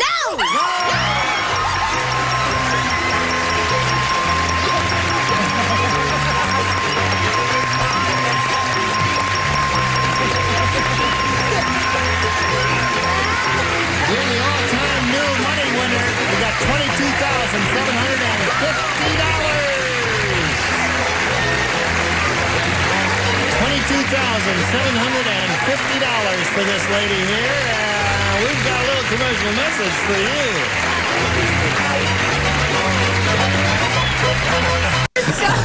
All right. Shall we? Oh, hello there. Let's say hello to Rita. Now, wait a minute. Don't tell me.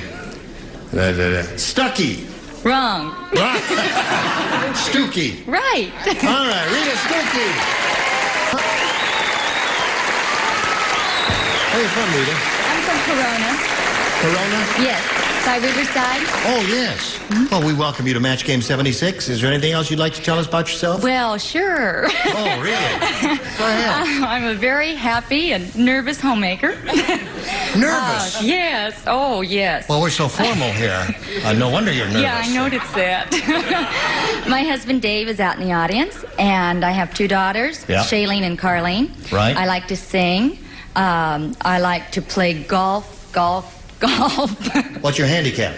I like to play golf. Oh, that's you there.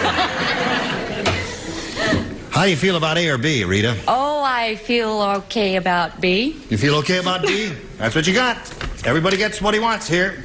Match Game 76 is going to present our own version of Snow White and the Seven Dwarfs. And believe it or not, the part of Snow White will be played by blank.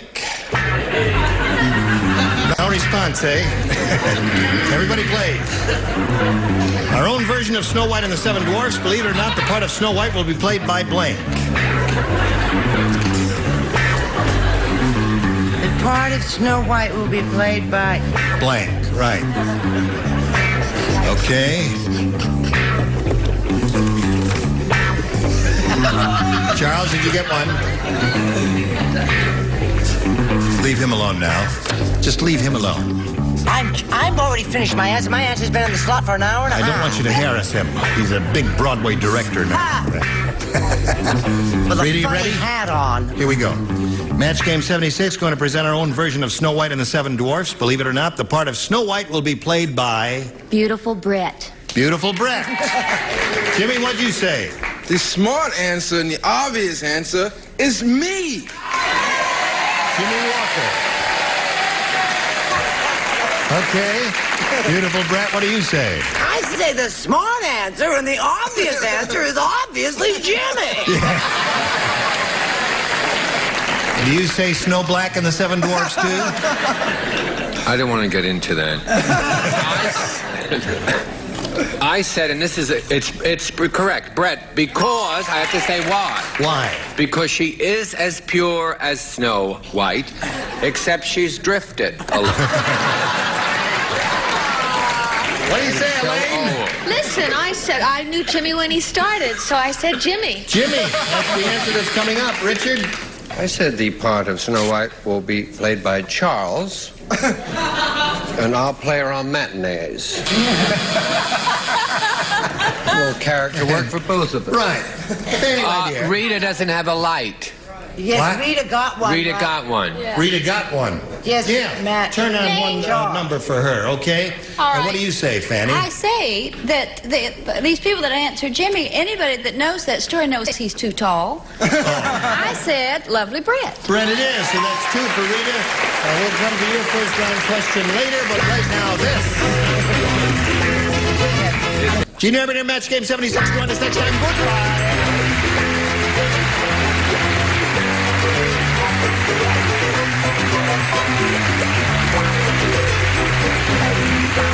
This is Johnny Olson speaking for Match Game 76, a Mark Goodson, Bill Tubman production. Get ready to match the stars. Jimmy Walker, Brett Somers, Charles Nelson Riley, Elaine Joyce, Richard Dawson, and Fanny Flagg as we play the star-studded big money Match Game 76. The star of Match Game 76, Gene Urban.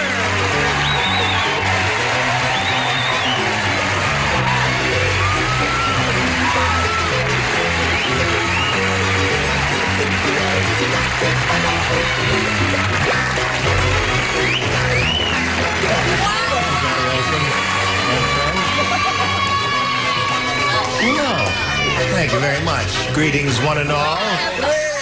Teeny boppers out there. They're Hi, crazy that's the about first time we've had an extensive group like that. We welcome you anyway. Oh, they're not. Oh, that man, there must be a funeral somewhere in town. Not a funeral in town. I'm just wearing, yes. Fanny has good news and bad news for you. Oh, really? Goes here. What is the first? The bad news? Give me the bad news first. You left your key to the Encino Motel again. Oh. What's the good news? That's my room number. Oh.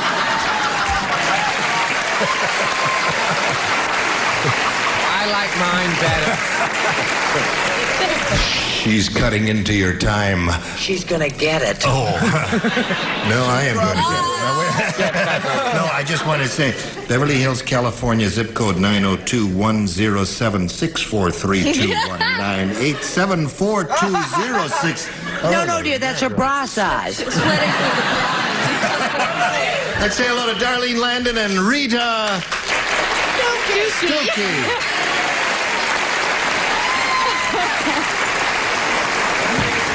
You know why I get mixed up, Rita? I've got a level with you. I used to do commercials for Stuckies. I know. And that name stuck in my head. Stuckey stuck in my head. So it's hard for me to say Rita Stuckey. Oh, I wish I were them. Yeah. Who They've are got you? a lot of. I don't know. Who are you anyway? Now, this is our current champ here. This lady has won $22,750.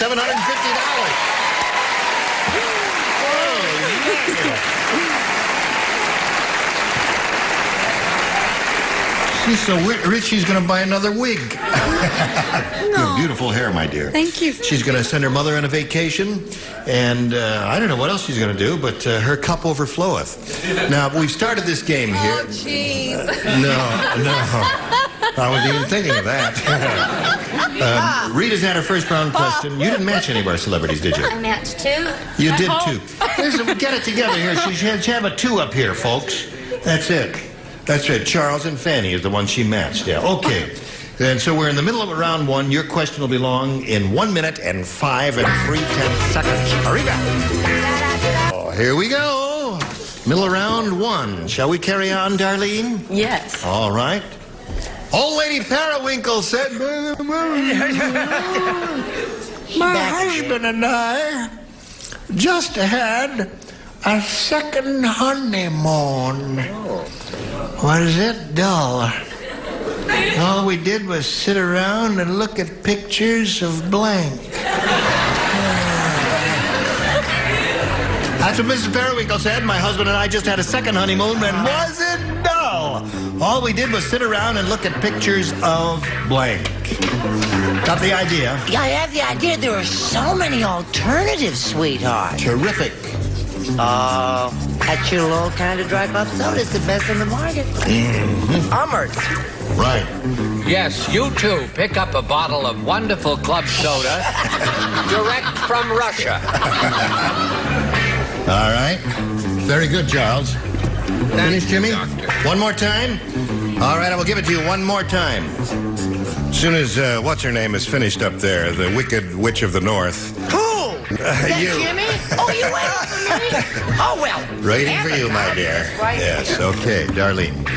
Old Lady Periwinkle said, my husband and I just had a second honeymoon, and was it dull? All we did was sit around and look at pictures of... Our first honeymoon. You got it, honey. What's wrong with you? Wait a minute. This never happened before. What happened? This kid gives a marvelous answer, and you sit there like a bunch of dodos? What kind of weirdos are you? Oh, finally.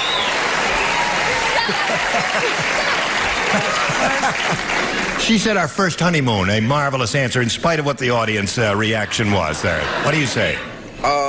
Well, in honor of Elaine Joyce, our wonderful parent-to-be, I said the kids. The kids. All we did was sit around and look at pictures of the kids. Thank you, crowd! You're just getting so cute. She said what? She said all we did was sit around and look at pictures of our first honeymoon. Honey, I wouldn't look at a picture of my first honeymoon for all the money in the world. I said... Let her say it again. They didn't have cameras. They didn't have cameras then. I said that she sat around and looked at pictures of Raquel Welch. Raquel Welch. When you do these zingers, make sure your mic is open. Yes. See? Okay. Okay, you got the idea? Got it. That's a microphone you're talking Well, she's new to this I'm going to do a zinger. Do a zinger. Do the blue and black joke again, then come quickly to table 3. Jimmy, how many times do I have to tell you that blue and black don't go together? Well, blue and white's not exactly the cat's meow either.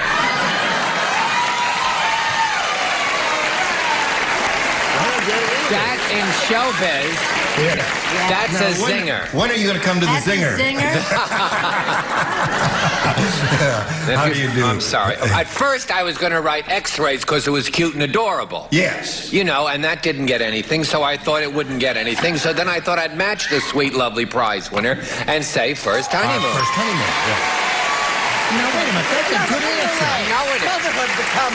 How come you didn't scream and holler applaud? X-rays is a funny answer. He's getting paid to be funny. Funny, you're sitting on your hands drunk. Again. Listen, we've got replacements waiting out in the pavement and the hot asphalt. You can be replaced there. All we did was sit around and look at pictures of our first honeymoon, according to Darlene. What do you say? On their second honeymoon, what they did, they sat around and looked at pictures of Geritol. Pictures of Geritol. Okay. They're getting it now. And it's supposed to really help, you know? Yes, oh, really? Is Well, that I how guess you it got did. pregnant? Now, Richard, Present. it's your turn.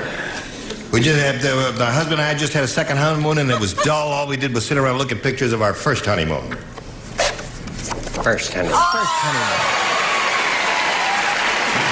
Now, I'll point out to you, Fanny, the score is tied 2-2.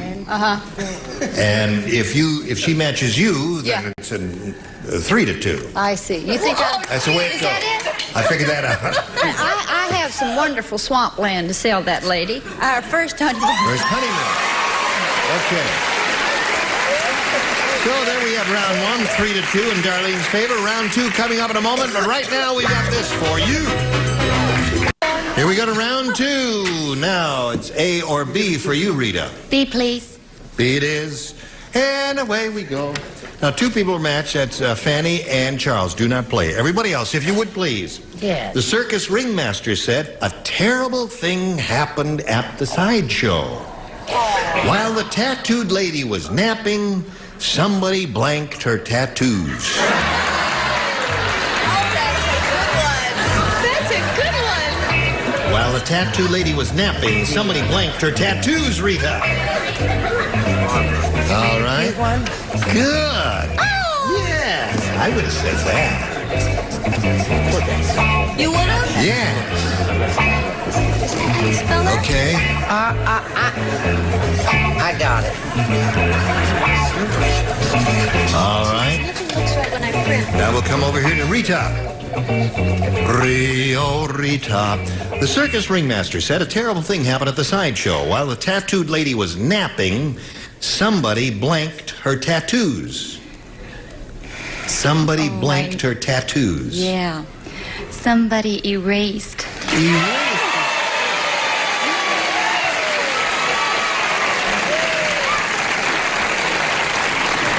Rita's a very good player. She came up with an excellent answer, and I would expect the same of you who has an IQ of at least 13. I am going to do something I usually do, and I haven't done it in a while, but I've got to do it again. I'm going to appeal to a higher court. Go ahead. I'm going to say removed. Removed? Thank you very much. Got it. Have you got it? I got it, honey. I've been trying to give it away. Oh, I'm sorry. There is erased, removed, and steeled, which is the same thing. Steeled.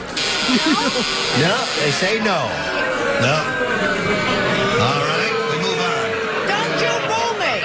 Move on That's here. the match. Score is 3-3 at this moment What did you here. say? Steeled. Steeled. It's past for Yeah, you're up. Steeled. While the tattoo lady was napping, somebody blanked her tattoos. What do you say to that? I'm gonna get a big hand on this. I said erase.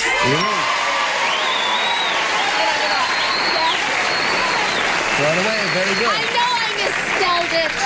I know. I thought Spelling it was doesn't count on this program. It's the idea that counts there. Well, you have good eyes. You get them out of here. Yeah, get them out of here. They got with the 20/20 vision. Now, Richard, we're up to you. She's looking for the word erased or removed. Or eradicated. Eradicated would Or be good. stolded. Or rubbed But off. not steeled. Not steal. No. No. Erased. Erase it. Okay. Score is now 5-3. 2 to tie, 3 to win. Here we go. Mrs. Brown said to the doctor, "You don't understand.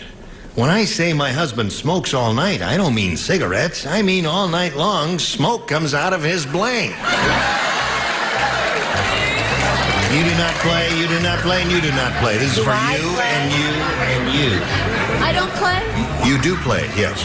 Mrs. Brown said to the doctor, "You don't understand. When I say my husband smokes all night, I don't mean cigarettes. I mean all night long, smoke comes out of his blank." Yikes. Yikes. What a scary thing. All right, put it in the slot, and away we go. Jimmy's finished, Brett's finished, and we're waiting for Elaine. Don't pick on her, dear. She's about to become a mother. Right. Well, hurry up, Elaine. I don't know where it comes out of. Well, Shall I close my eyes? Yeah. All right. Close your eyes my and turn that way. All right, I'll turn that now way. Keep going. Okay. By the time I walk over there, you will have finished, right? Gotcha. Finished. Ready? Finished? Good. Here we go. Ready? Think it over carefully now. Mrs. Brown said of the doctor, "You don't understand. When I say my husband smokes all night, I don't mean cigarettes. I mean all night long smoke comes out of his blank." Nose. Nose? One possibility. We need 2 noses to tie, 3 to win. Jimmy, what have you got? I came up with the definitive positive answer that is relevant to the situation here. And the crowd will go along with me as we will all notice rear end. Thank you, crowd! Thank you, Americana! Sit down. That's the class. We go with the classy stuff here. Miss Brett, honey. Darn, if that... She's got to match both remaining ones to stay in the game and achieve a tie. And she's looking for the answer nose. If that funky, ignorant group over there that do the judging... Yes. ...say this ain't no match, you nice grind, get out of here. Nostrils. Nostrils. That's one. All right. My dear, it's all up to you. I don't want to make you nervous in your condition and all that, but she's looking for a nose to achieve a tie and stay alive. Well, you see, you kept me... I thought about it, and I worked on it and everything, and I was really concentrating. Actually, I cheated. No. I said no. No. We got a tie. All right. 5 to 5. There it is. We'll tell you what happens when we have a tie right after we tell you about this. Now, to break the tie, we've got to start 0 to 0, of course, so we'll erase all that. Push the button here, reveal one tie-breaking question for each of you ladies. The one who matches the most celebrities will be the winner. And Rita, it's your choice. B, please. Okay, she's going to try B again. This is a tie-breaking question. Very nerve-wracking. Hey, did you hear what happened at Susan's house? No. What happened at Susan? I'll tell you what happened at Susan's house. The plumbing backed up and the tidy bowl man blanked.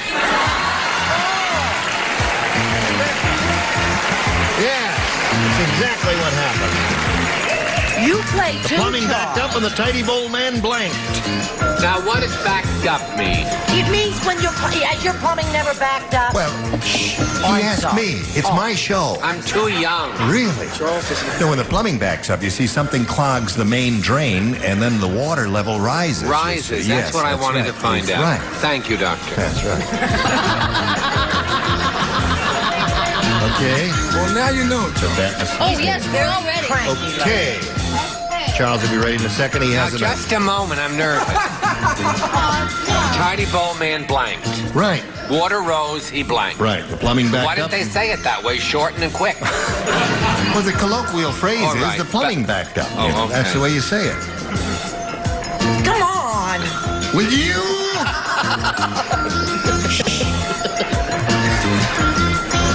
Maybe he doesn't know who the tidy bowl man is. I do. Oh. We went to the regatta together. You went where? That was him. You went sailing Okay. Dear me. Hello, Rita. Lovely. Hear what happened at Susan's house? Let me tell you about it. The plumbing backed up and the tidy bowl man blanked. Oh, I hope he drowned. He drowned. Me too. You know what? I'm fed up with the tidy bowl man. Just fed up with him, that's all. What do you say? There is only one answer to this question, and naturally the prince comes up with it. Drown. The Black Prince says drown. What do you say? You'll be shocked to discover that after all that time that Charles took, I think he came up with a similar answer. Drown dead. Drown dead. That's 2 for Rita. Well, you gave it all away, didn't you? That's 3 for Rita. Well, there's no chance of reviving him now. That's 3 times and he's out. I The plumbing say we backed get up rid and of the him. tidy bowl man blanked. I'm fed up with him anyway. What'd you say? I am too. Can you imagine? This man's a big celebrity. We all know who we're talking Well, about. we made him what he is today, didn't we? I'm Would you not hold gonna- your card up, please? Drowned. Drown. 4 for you. What would you like to do to the tidy bow man? Oh, no! I'm flush with success. That's 5 for you.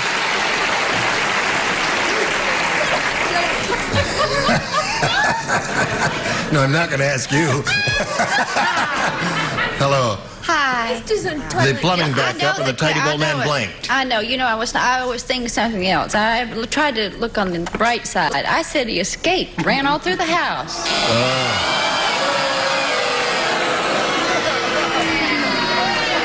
Okay. You've warmed the cockles of her heart. Now, this is yours, Darlene. Listen carefully. You're half of the tie-breaking round. Oh. One punk said to the other punk. He said, "Say, I think that new guy is a cannibal. Not only does he have a knife, he also has a blank." One punk said to the other punk. Punk you. "Hey, I think that new guy is a cannibal. Not only does he have a knife, he also has a blank." That's very tricky. All right. Okay. Not only does he have a knife. Does he... I think that new guy is a cannibal. Not only does he have a knife, he also has a blank. Oh, Last call. Okay, I got it. Honey, I got it. All right, here we go. Put it in the slot. Where we go? Come on. All right, Darlene. One punk said to the other punk, "Hey, I think that new guy is a cannibal. Not only does he have a knife, he also has a... Fork. Fork is allowed to come out. Jimmy, she said fork. Fork. Oh, my goodness. I was going for cannibalistic attitudes, not rather for realistic attitudes. And what did that come up with? Cannibalistic attitude means a club. Knife and a club. Club, boom. Here we go. Cool it. You, Brett, you're Oh, up. honey, if they booed him, they're going to rise on the stage and scalper me. I said Scalper you.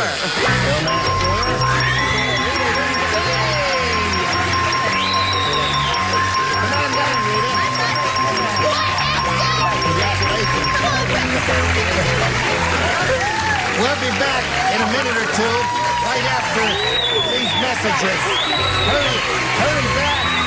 I may not survive her excitement. We have to say goodbye to this lady, but she's our new all-time money winner with $22,750. Very good. Well, she's a new queen. Well, the new match game queen. Right? I just want to thank everybody, the celebrities, the producer, everybody was just marvelous and We're a warm pretty good and wonderful. bunch. And you I'm eating the party. Darlene Landon, the new champ, $22,750. Join us next time for Match Game 76.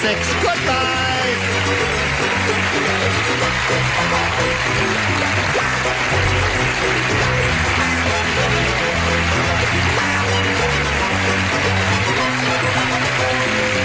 This is Johnny Olson speaking for Match Game 76. A Mark Goodson-Bill Todman production. Stay tuned for Tattletales next over most of the CBS stations.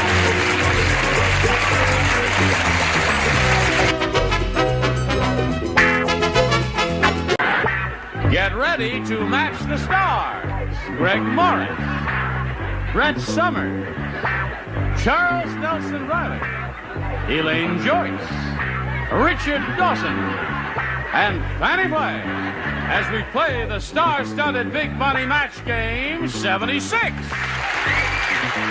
now, here's the star of Match Game 76, Gene Raymond.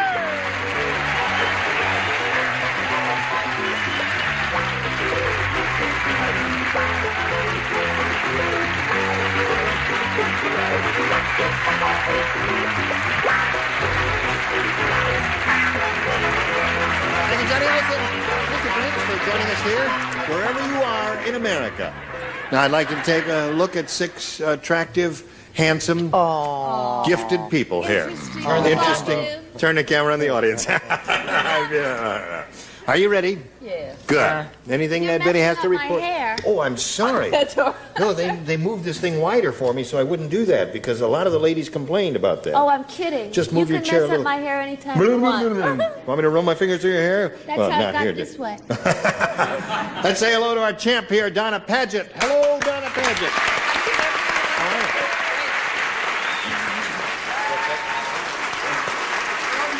Donna's wearing a Mickey Mouse watch there. Any special significance to that? No, I just like it. Okay. Now, Donna, when we were together last time, won the first part of the audience match and did very well with it and won the $500, which means now she's going to be playing for $5,000. Are you ready for that, Donna? I'm ready. Okay, we'll have a go at that right after we have a go at this message just for you. Here we are. Donna Paget. Ready? Ready. Second time up here, right? It sure is. You know how to go, right? Mm-hmm. All right, away go down. You won the $500. Now 10 times that amount or $5,000. And we can't give you the money until you select one and match him or her exactly. Okay, Richard. Gotta do it this time. All right, ready? I shot an arrow. Now, you said your ESP was going last time to Richard Dawson. Is it going now? Really going? Mine was, but his wasn't. I didn't come here to be insulted. No, I came here to help you win some money. Sending out ESP and you weren't sending back here now. Maybe I was blocking it. No, I was sending back PSE. Oh, I see. Oh. I don't know if I'm coming or going. $5,000. Come on. Wow, wow, wow. Here we go. Bend blank. B-E-N-D blank. Okay, he's finished. Now. B-E. Wait a minute. N-D. I said B-E-N-D. Yeah, okay. Thank you. All right. Okay. Now, we ask you to give us an answer which you think will match his. Get your ESP going. Bend blank. Your ear? Bend your ear. That's all I could think of. Now, wait a minute. Bend your ear is a very well-known phrase. That's lending usually these are tough because there can be more than one answer usually. But he may have said that. Let's find out right now. Bend over. Bend over. Did you figure that? Did you think of any others? Nope. Well, she did what the rules say you're supposed to do. She said the first thing that came to her head was bend your ear. What are some of the others? Bend over and bend your ear. Bend backwards. Fanny had a good Ben Franklin she had. You had Ben Franklin? She did. That's why I asked. What? That's why I asked you to spell it. I took my answer. I looked at Franklin. Charles? Bendemeer's Stream would have been a lovely name. What? Bendemeer's Stream, that boring old song. Oh, bear my mirror, bear to me screen. Thank you. By mere disdain. Well, let's put this back and press on ahead here now. Donnie, you've got $800. You're going to play another game. You may win some more money. So let's meet Ken Cohen.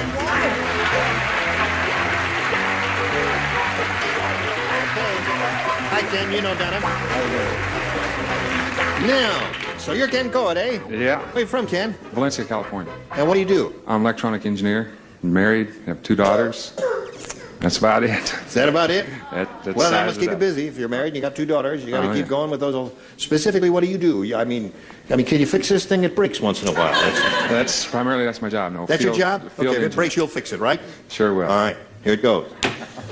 Working, darn it. Okay, Ken, you can have A or B. It gets tough right from the beginning. Okay, B.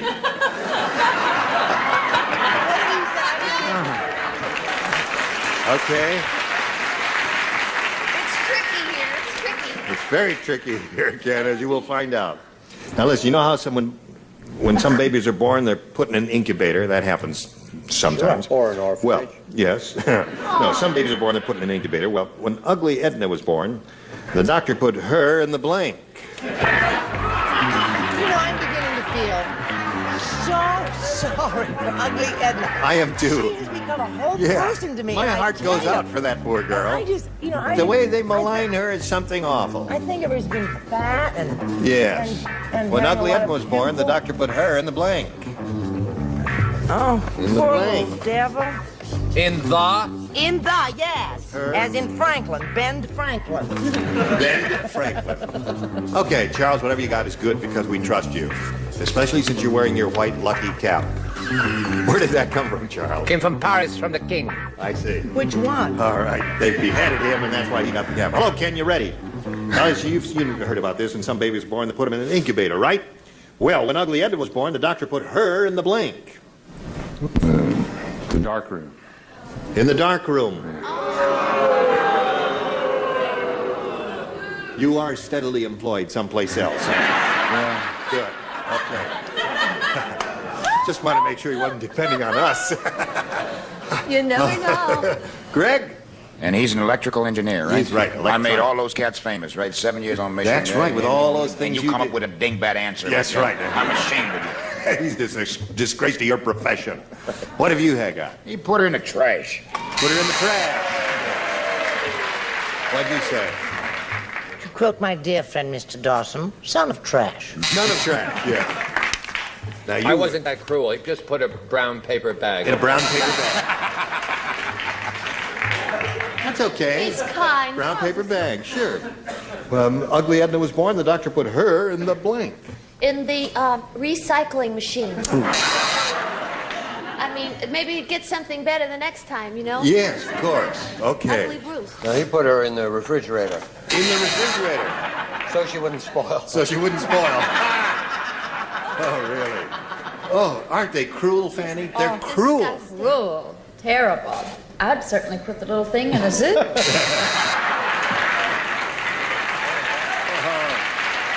Goodness. Aren't they awful? Sure. You ready, Donna? I'm ready. Oh, we're not going to do that now. Wait, I'll put this right back here. There. We got a message for America, and then we'll have your first round question. So you hurry right back, would you, America?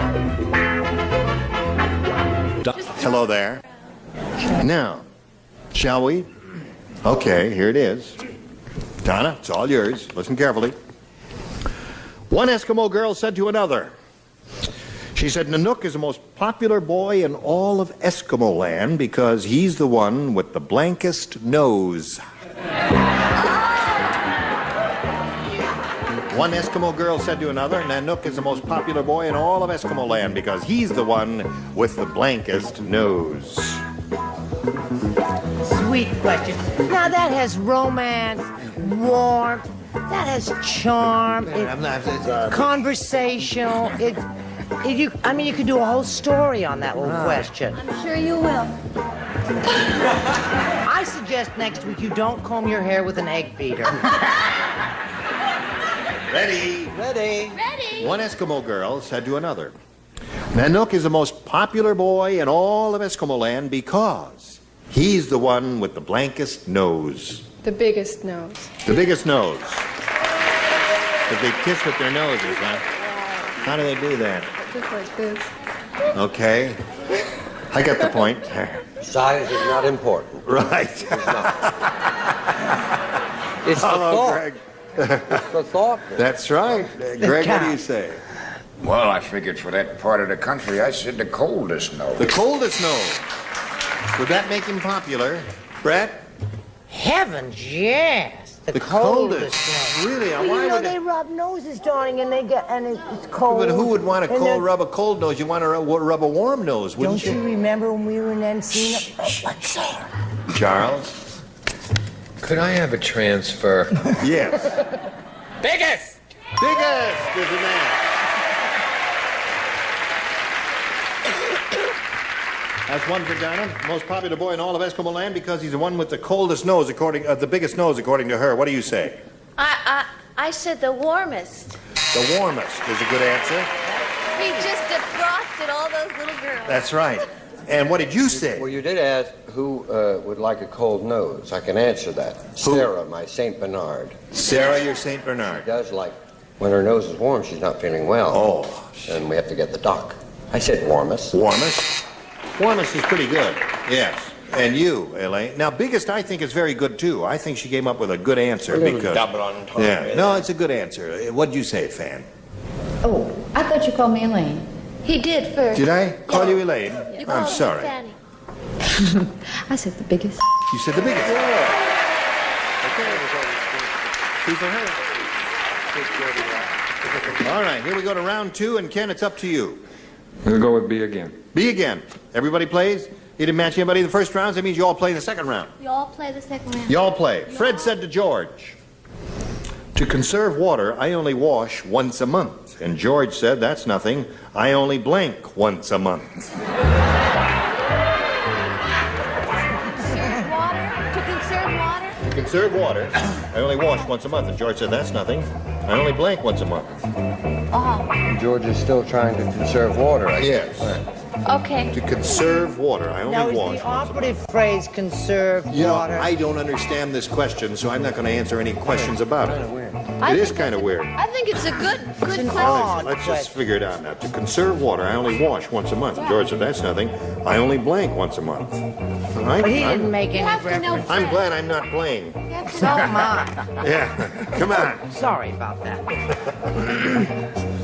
2 people are ready here. We're ready. 3, 4, 5, 6. Lay it in there. I suppose. Go ahead, do it, Brett. Are you ready, Ken? Let's hear it again.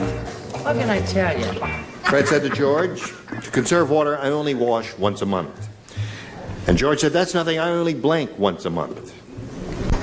Tinkle.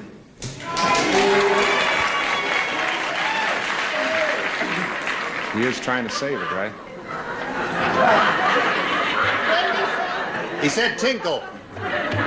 T-I-N-K-L-E. T-I-N-K-L-E is what he said. Oh, they said twinkle. T-I-N-K-L-E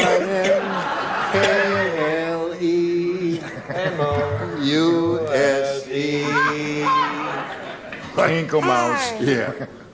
Well, Following I wouldn't want Oh, to. that's a I wouldn't perfect want to answer. talk to him, but I said brush my teeth. Brush my once. teeth once a month. That conserves water. Brett, what do you say? George, like I, didn't understand what's his name was talking about. So he answered any question he didn't understand with make love. Make love. Okay. I don't know. I think That this is a conserves match. water. It is a match? You have a Rather than match. dwell on it, I just think we should make it a match. What did you say? Potty. Make potty? Okay. Yeah, that's it. All right, Elaine. Hi. Are you ready? Yes. Show and tell. You want to see it? Yeah. Oh, no. I said he only swallows once a month. Only swallows once a month. That conserves You know, water. like the swallows that come back to The Capistrano? Capistrano. All right, I got you there. Now, we go from Gracie to George.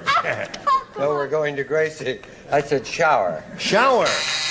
Now, Ken, you must match Fanny to stay in the game and achieve a tie. If not, it's all over. No, like Charles, I think that we should not discuss it. We should just make it a match because it is delicate. Brush your teeth. That means Donna wins the game. Congratulations. Okay. Too bad, Ken. Thank you very much. You win some, you lose some. That's Had a life, good right, time. Ken? Had a good time? Thank you. Nice to meet you. We got some gifts for you. Got a 2-year supply of pantyhose for you and all kinds of things that you're going to love, Ken. You're going to love every one of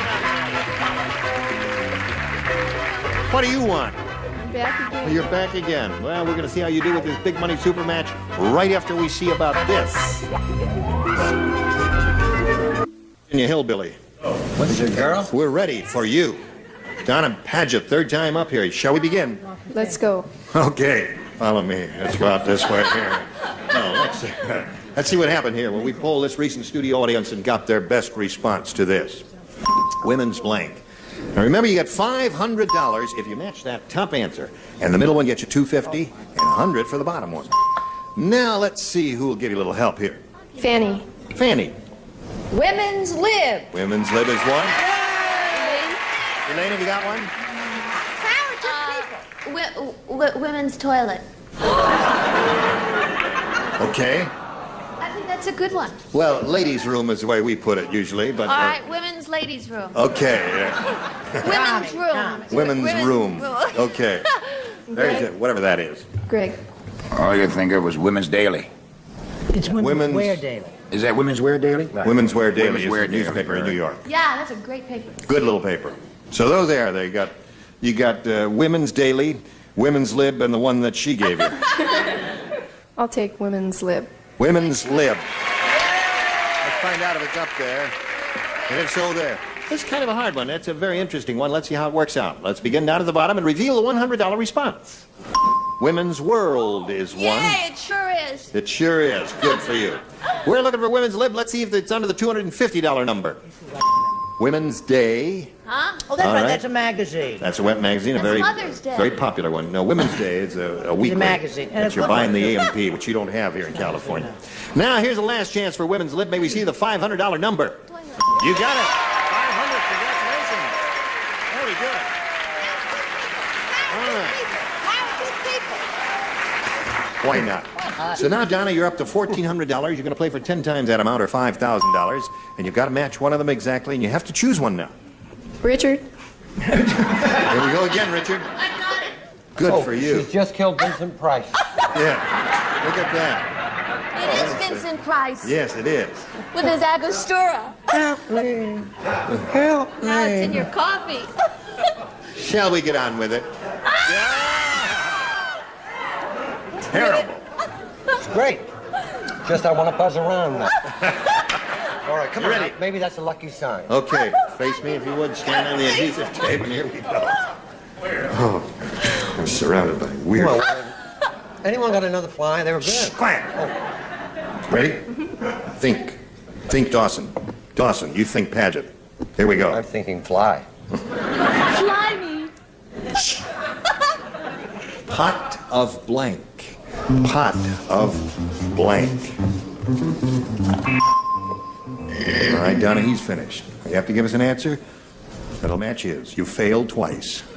I've got it this time. You got it this time. What? Pot of gold. Pot of gold.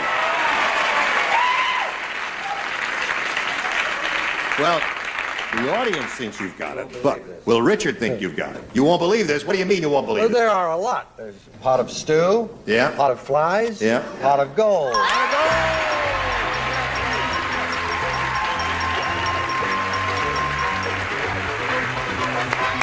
Very good.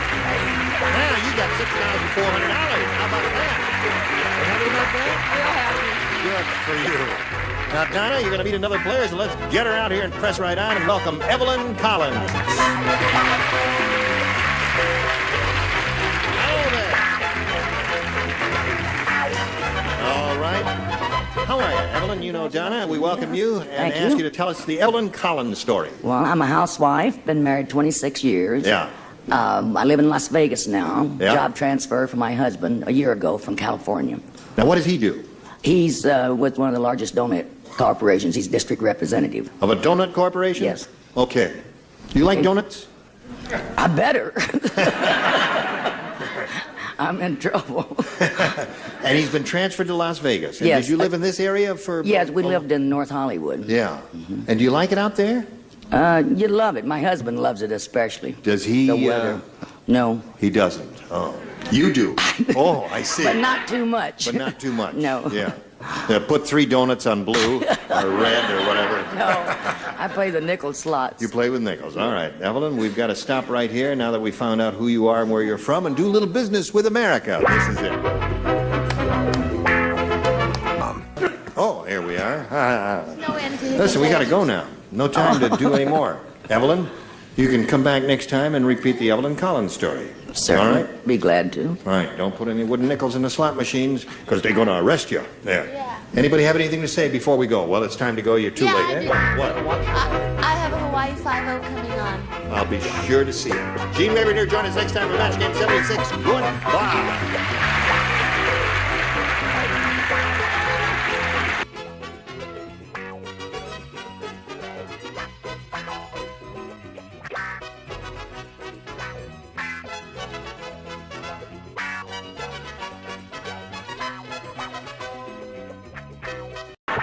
Get ready to match the stars.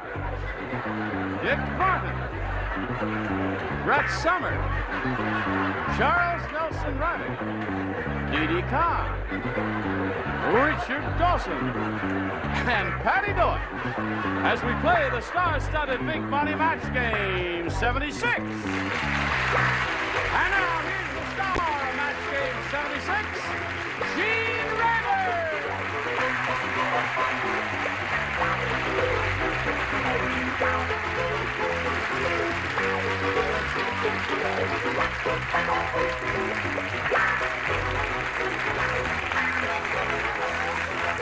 Thank you, Johnny Olson. Thank you, friends, for joining us.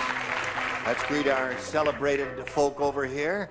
How are you? I haven't seen you in a while. I know, and you look marvelous. Thank you. Thank you, Old Bean.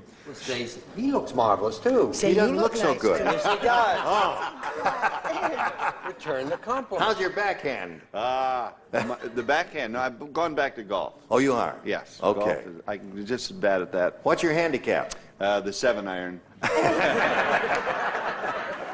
Now, we got a new kid on the block. Did you notice? Well, she's not new to me exactly because What does that mean? Yes, I'll tell I'd you like what to it hear is. more about I'm that. going to explain. Last night I took my daughter to see Cheetah Rivera at some gin mill. Did What's I that place lie to called you? here? No. Studio One. Studio One, yes. It's a marvelous show. Cheetah's just terrific, and it was a great place. Better And than seated terrific. next to me were Frank and Dee Dee Kahn. And I said... explain the rest of it. Yeah. No, I don't want to say the rest of it. yeah. No, I'm not going to say the rest of it. Do it. Now listen to this. I say, I was very nervous. I had never met Gene, and my husband said, say hello, you're going to be working with him tomorrow. So I said, all right. So I said, hello, Mr. Rayburn. I'm Dee Dee Kahn. I'll be doing your show tomorrow. He said, I can't talk to you.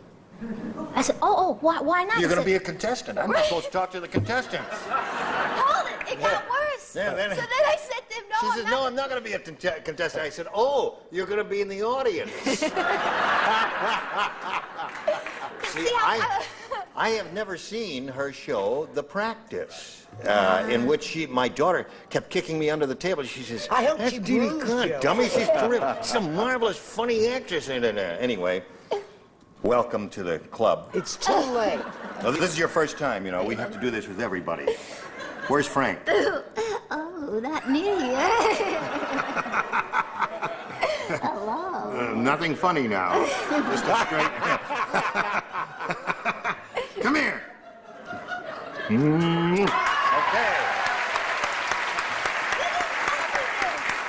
I didn't want to frighten you.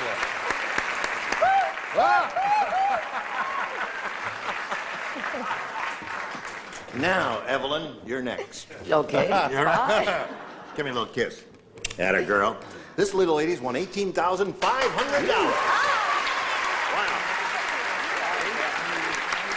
Now, well, the time expired last time. She had just won another game, and she's going to have another go at the audience match in which she could win over $5,000 additional, which would put her well over $20,000. We'll see how that happens right after we see about this. Here we go. Now, Evelyn Collins, look up there in that big board. We polled a recent studio audience, and we got their best response to this. Helen blank. Now, the answer they gave most often, remember, is worth $500 to you if you match it. If you match the next one, you get $250, and the bottom one gets you $100. I don't have to tell you that, though, because this is the 8th game you won. You know, I think she's won more games than anyone. Fantastic. Isn't that true? She's won more games than anybody who's ever been on here? Not the total cash, but more games. Now, whom do you call on for some assistance here? Charles. Helen Hayes. Helen Hayes is one. Richard. Helen of Troy. Helen of Troy. Patty. Hello. Hello. Keller. Helen Keller. So those are 3. Keller, of Troy, and Hayes. Now, you can have one of those, or give us one that you think keep would... the applause down because we can't hear. They may not like any of those answers, and you might not either, and it's your prerogative at this point to give us your own. What do you want to do? I want Helen Hayes. That's what I thought of first. Helen Hayes, all right. You know, a name that came to my mind is Helen Gurley Brown. Helen, we had that. You had that one? Is that a possibility? Helen Reddy. Helen back. Helen Reddy. Oh, yeah. Very good, audience. All right, we'll find out who's up there. Let's begin down at the bottom and reveal the $100 response. Keller is up there. That's the one that Patty gave you. We're looking for Helen Hayes. May we see the $250 number? Yes, it is. Congratulations, Evelyn. You got another one. Now.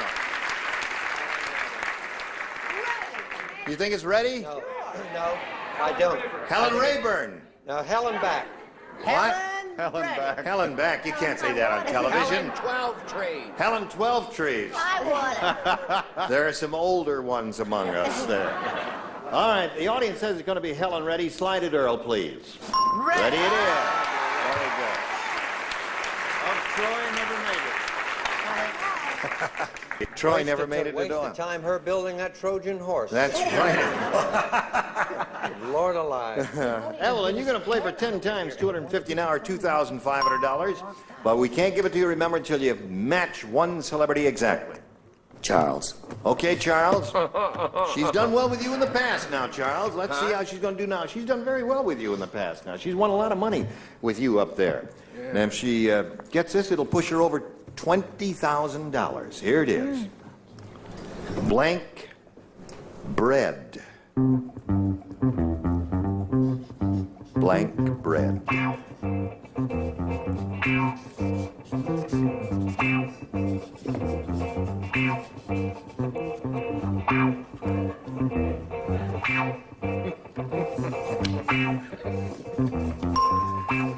Eldon Charles is finished. He's given us an answer. Oh. And you're going to think about it now.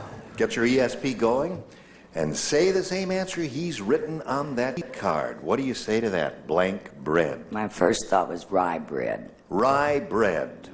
Okay. Let's turn around now. You know, well, no, that was not my first thought. It was my second thought. But your first thought may be Charles' first thought. What do you say, Charles? I'm sorry, I said white. White bread. White bread was my first thought, especially Helen since bread Helen bread was, yeah. Helen of bread. Helen of bread would have been the one there, yeah. No, it's, you don't eat white bread. Well, I don't eat rye. Never the twain shall meet. Okay, now you've got your $18,750 here. And we're going to meet another contestant in a moment or so, but right now we're going to do a little business with America. Here it is. Here we go now. Would you all greet this lovely lady here and welcome Jerry Cason. Hello there. Where are you from, Jerry? I'm from Brea. From where? From Brea. And La I'm Brea? nervous. No, Brea. Brea. Those are different. No tar pits. Oh, I see. Is that near here? It's in Orange County. Okay. Ah, I'm going to shake apart. Oh! Are you shaking? Yeah. I'll try and, let's see this. Nail one hand down. You know what happened the last time? Yes, I know. 3 days later. Okay. What else you want to tell us about this, Jerry? Oh, I'm married and I have 3 teenage children. You have 3 teenagers? Yes. Randy, Steve, and Lori. Okay. You're ready to get the spotlight off you and get going here, right? You're going to be all right, Jerry. What? Jerry, don't be nervous. This is not open heart surgery. It's a game show. Just have a nice time, okay? Okay. Simple game, that's all. Everything just depends on your winning more money. I That's know all. it. My kids want a car. Ready? Here we go. Jerry, you may have A or B. A. A. Go. Right? Right. Right. Benjamin Franklin said... Uh-huh. I love a parade. No, he didn't say that.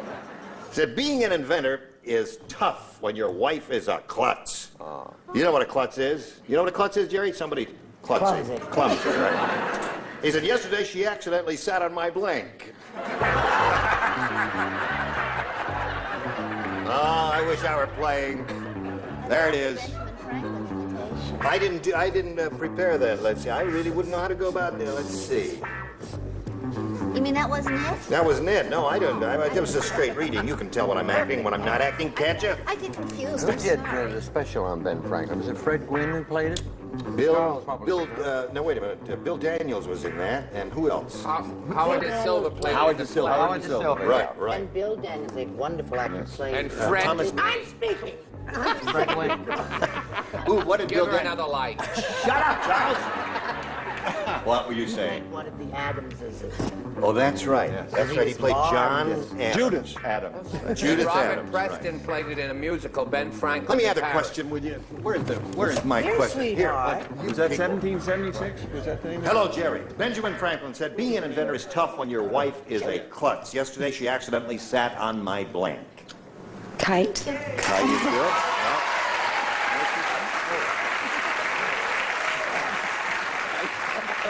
I point out to you, Jerry, he invented many things, and there are other possibilities here, and they may occur from time to time. What do you say? Well, in order to invent something, you would need a tool. I Well, you certainly would. see. Starting your winning ways so early, are you? Okay, Brett. I'm going to keep track of how many he gets wrong. Yeah. All right. I'll have 8 cards by the end of the week.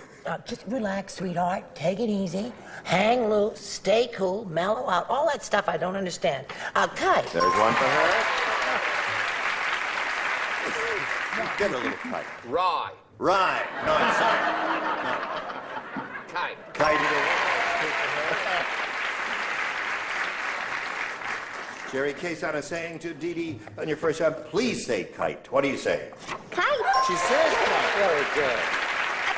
Well, put it back down there. All right. Now, Richard. What other things? I know he invented a lot of things. What were some of them? Well, the Franklin stove. Wouldn't that hurt if you What sat on else? the Franklin stove with a big wood burning fire going You in there? can't sit on the Franklin He stove. invented You have to spectacles? He invented the Bifocal? lightning rod. Lightning? That would hurt. Yeah. That's sort of a tool. The savings banks. That's right. He also the trash compactor, didn't he? That's right. And the bifocals. That's right. And the kite. And the kite. Right. What do you say about Ben Franklin? I didn't say kite. I said one of the aforementioned things. You did. I said the potbelly stove. The potbelly stove. Okay. All right. So, Jerry, you started off very well there. 4 is quite unusual for a first round, isn't it, Evelyn? It certainly is. No. You know, you can tell that the economy is getting worse. Yesterday, there was a motorcade down Wall Street, but instead of throwing ticker tape, the brokers were throwing blank out the windows. The economy is getting worse. Yesterday, there was a motorcade down Wall Street, but instead of throwing ticker tape, the brokers were throwing blank out the window. Oh, I got it. Oh, it took a minute, but I just snapped right up. All right. Trust your first instinct, Dee Dee, and everything's going to be all right. Okay. Now we're waiting for Brett, and then we'll be... Wait a minute, sweetheart. I'm going to be there. Okay. All right. That inspirational music moves me to heights of frenzy. It's from Genèse the Balcony. Yes. All right, shall we begin? Okay, Evelyn. You can tell the economy is getting worse. Yesterday there was a motorcade down Wall Street, and instead of throwing ticker tape, the brokers were throwing blank out the windows. Stocks. Stocks. I don't think she understood the question, but we'll plow on anyway. I had something altogether. I said themselves. Themselves is good. Yeah. See, the economy is getting worse. Yeah, I know. All right, Brett. Well, that stocks is not a bad answer. Don't knock it till you've tried it. I have a few I've thrown out the window I want you to know. Themselves, in honor of our wonderful crash of 1929. Terrific. That says it all. Charles? Was college tough in those days? You should know you were there. Themselves. Okay. All right, Evelyn, we can come down here to Dee Dee. Economy's getting worse. Instead of throwing ticker tape, the brokers were throwing blank out the windows. She says stocks. I thought of themselves. I thought of their wives. I found trash. Trash. Okay, you didn't trust your first instinct, did you? Oh. That's all right. Now, Richard, what do you called say? my broker today, but he wouldn't come in off the ledge himself. Okay. Patty? But seriously, ladies These and brokers gentlemen. were a little less suicidal. They were throwing each other off. Throwing each other is very good. So there we are at the end of round 1, 4-0 in favor of our challenger. Round 2 coming up later. Right now, we've got this for you. Okay. We are ready to go on to round 2, and we'll ask our challenger, Jerry, to make her selection. You may have A or B. A. A it is. Now, only 2 people play this time, Jerry, because you matched everybody in the previous round. Dick plays, and Patty plays. Dick, that's unusual that he should be playing. Yeah. I understand that. Right. Fonzie's girlfriend said, the reason the Fonz likes me is that I remind him of his car. Whenever we go out, I hang a pair of big fuzzy dice from my blank. If you don't believe it, there it is. It's the word fuzzy that bothers me.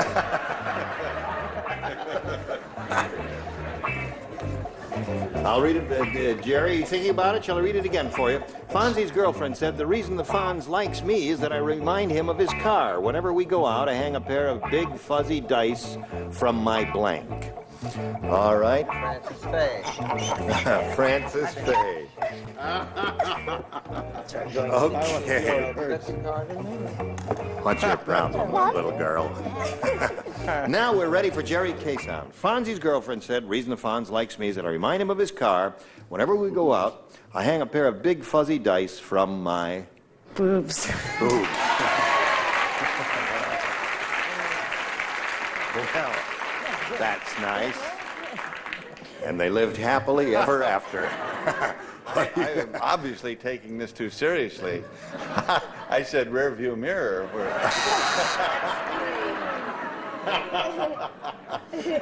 That's three, is that three? That's 3-0. That's right. What do you have to say, my dear? Hello. I said mud guards, also known as upper frontals. Upper frontals. There's another one for Jerry K-Sound.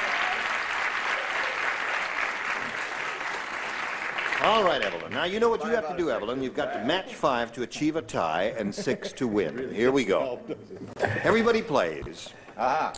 When Weird Willie and his new bride left the honeymoon suite, the floor was covered with feathers because Weird Willie had married a blank. Isn't that a dramatic little story? Your brow is furrowed. You know that's right. You worried about Weird Willie? Yeah, I am too. Weird Willie's new bride left the honeymoon suite. The floor is covered with feathers because Weird Willie had married a blank. Right.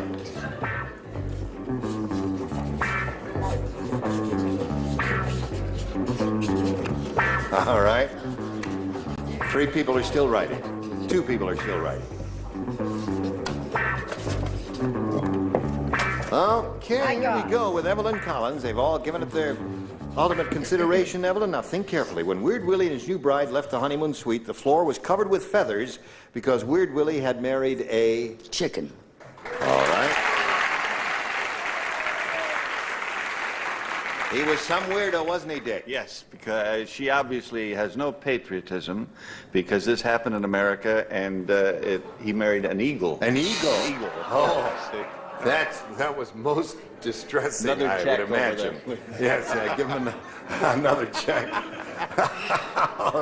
Now, chicken is the answer she wants, and if she doesn't match everyone else remaining, why, we'll have a new champ. Now, don't be so quick to snap your little blank on that buzzer, because this may be a match. I said a big, ugly bird by which her name is Edna.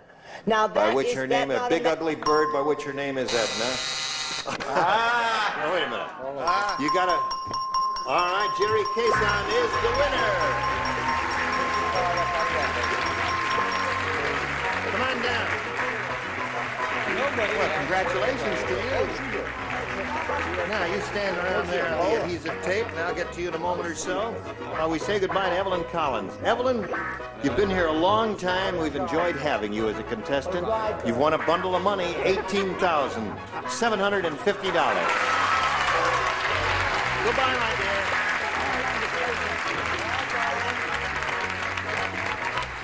Okay? All right. How do you feel? Good. Feels good to win some money. Now, you only got $100, but you got a chance to win a bundle here. Before we do anything, we've got to do a little business with America. You hurry right back now. Now, listen, I want to say something here now. Charles Nelson Riley is a maligned person, you know. They say he's a slovenly dresser, which he is. Oh, yeah. They say he doesn't wear socks, which he never does. That's true. And it takes him a long time sometimes to figure out the answers, and that is true too. But He did something really quite remarkable in this past year. He directed a big Broadway hit called The Belle of Amherst, which is now touring the country, and he did it extremely well. Thank you. It's on Christmas. It's on Christmas. Well, it's going to be on television on Christmas, yeah. So, those of you who think of Charles as nothing but a simple-minded... Another pretty face. Right. You did it again, didn't you? I couldn't help it. I know a good way to get out of this. How do you get out of this? Say goodbye. Goodbye. Join us next time for Match Game 76.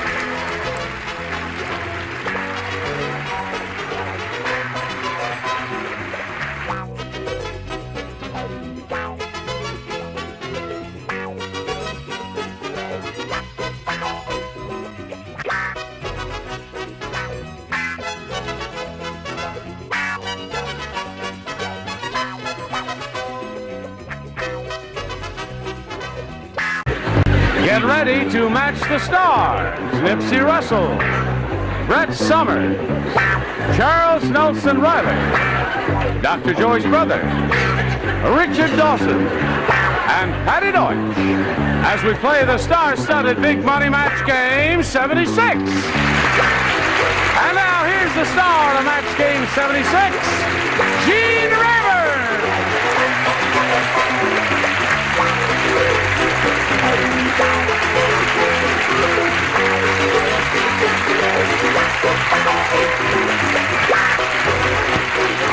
Thank you, friends, for joining us here. And we thank you for joining us because we can't do it without you. That's true. Now, then, anything I can do for any of you, and... Oh, yeah, do your Louis Armstrong. I love that. Well, hello, Thank you. darling. Thank you. That's all. Let's say hello to Maggie Smith and Ginny Galasso. Now, Maggie's the current champ. She's won $1,200. How do you feel about that, Maggie? Terrific. What are you going to do with that? Oh, I've got a few things I can probably do with it. I have some ideas. And she's being challenged by Ginny. We're in the middle of round 2, aren't we? Neither one of you have scored many celebrity matches. You've got one. I matched. That's right. Now, when we come back from this commercial massage, it'll be your turn. And all you have to do is match 1 to tie and 2 to win. It's easy for you, difficult for me. We'll find out how this game turns out after this. Okay. 1, turn, kick, go. 2, 3, 4, zing, bong. All right, are you ready? Let me push this button here. How about that? That's very good. The old elbow trick there. Maggie, ready? 1 to tie, 2 to win. Everyone at the barbecue noticed a strange smell in the air when the nearsighted chef blanked on the grill.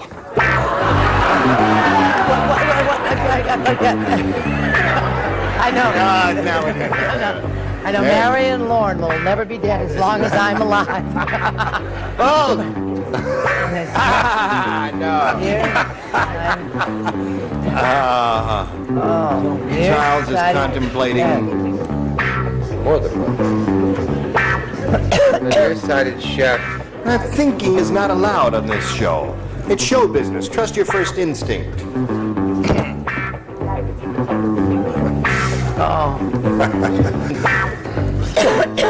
Hi, hon. Hello there. Oh, I'm going to write something. I'm going to walk over here and sip on my hot tea while they're making up their minds there. Oh, that tastes good. You ready, Maggie? Mm-hmm. Brett is finally ready, so we'll call on you. Everyone at the barbecue noticed a strange smell in the air when the nearsighted chef blanked on the grill. Tinkled. Okay.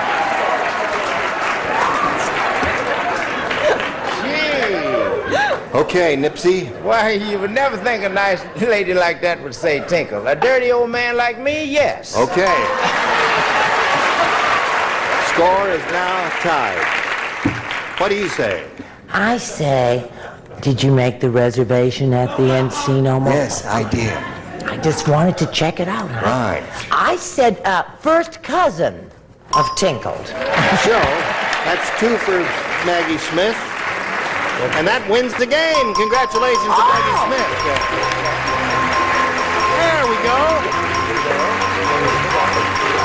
So, Maggie, it's your third game. Hang around here for a moment, and we checked all those other answers. And Ginny, it was a pleasure meeting you.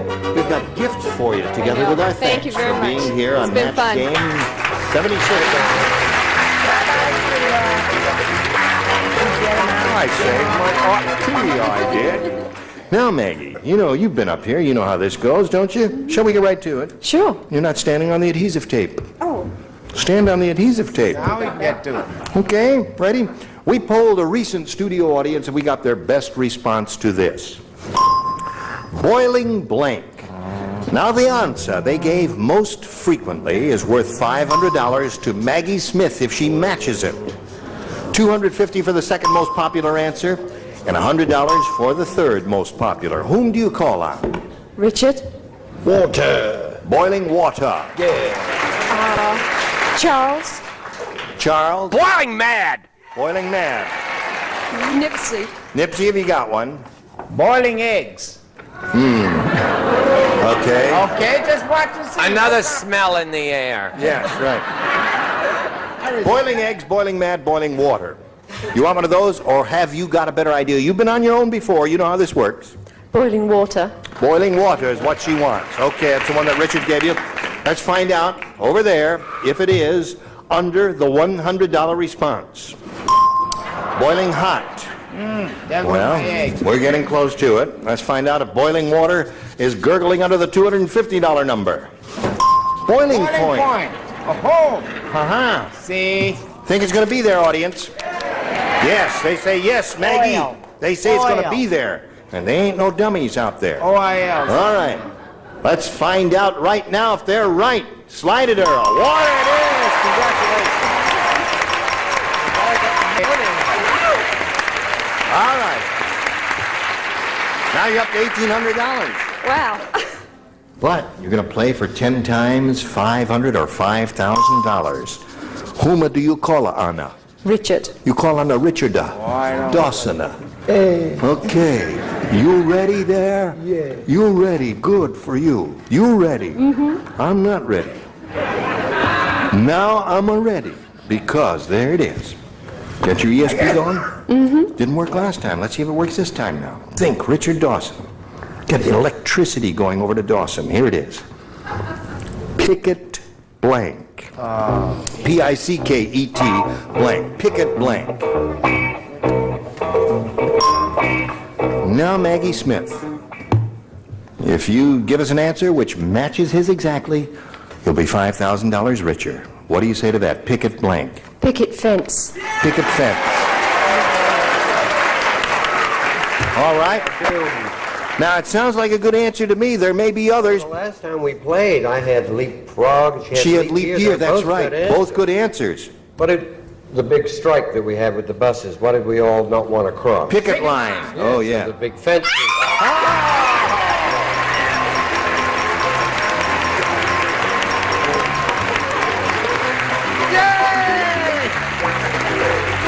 Congratulations. You now have $6,800. Terrific. Okay, Maggie Smith, $6,800 for her. Isn't that marvelous?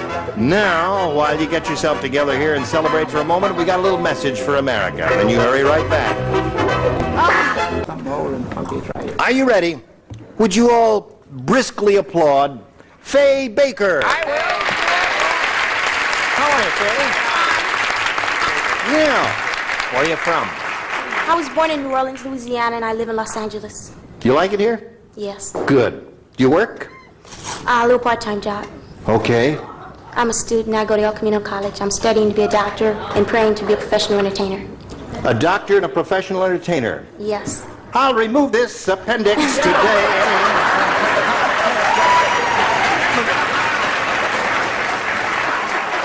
And now for my next number, I will do a lobotomy. May I have the music, please?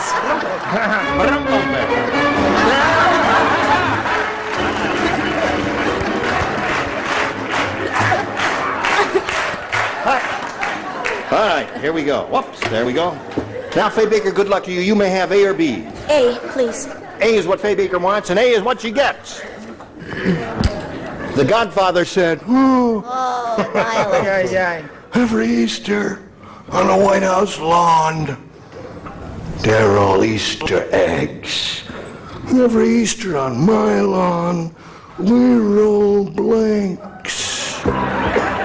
Every Easter on the White House lawn, they roll Easter eggs. Every Easter on my lawn, we roll blanks. Now I'll give you one guess. Who does Faye sound like? Faye Baker. Faye Baker sounds like and looks like Eartha Kitt. Eartha Kitt. You ever heard of Eartha Kitt? Yes. Marvelous, attractive singer type. Actress. Hattie's not ready, Charles not ready, Nipsey's not ready. Get ready. Because Faye Baker's ready. Are you ready? Yes. Don't say it yet. Now you may say it after I do it one more time for you. You want me to read it again? Of course. Oh, she's a winner. I can tell that. Godfather said every Easter on the White House lawn, they roll Easter eggs. Every Easter on my lawn, we roll blanks. Bodies? Bodies. That's a good one, Faye. That's a good one, right? No, I didn't think that a body would roll, but I knew that a head would. Head? Sanguinary response. Yes, you have to say the very least, my darling. What? Not only does she sound like Eartha Kitt, she's smart as a whip. She is, because Sure, because she said body. Oh. Good for Faye Baker. Charles? I want a whole other route. Meatballs. Meatballs is a good one. Va bene, va bene. Grazie. They roll Easter eggs. Every Easter on my lawn, we roll bodies. You want to hear my Louis Armstrong imitation? Yeah, let me hear it. I don't want to put this up. Bomb. Bomb. That's what you just did, honey. That's right. Joyce bombed out on that one. Richard? Oh, there's no compassion on this panel, is there? No, there isn't. Why did you come to me? I could have helped you. Sorry. What do you say, little girl? I said clams marinara to go. You are a weirdo. If I ever saw one, you See, I told you head wasn't a bad idea. All right. Hello, Maggie Smith. Hello. Here's your first round. Remember, they're a little tougher. Big Sally went to the prom with teeny tiny Tom Thumb. How big is Sally? I'm glad that's heard of How that. tiny was Tom? Sally will never forget that evening because after the dance, she took Tiny Tom home and put him in her blank. Got it. Big Sally and Tom Thumb. And after the dance, she took Tiny Tom home and put him in her blank. Neato. Good. Those girls are beautiful. Gracias. Can I borrow them sometime? Certainly. Good. Whenever you wear your black suit. Him in her. Now, wait a minute. Sally will never forget that evening because after the dance, she took Tiny Tom home and put him in her blank. Took him home, put him in her blank. Okay? I'm ready. Oh, Maggie. This Big Sally.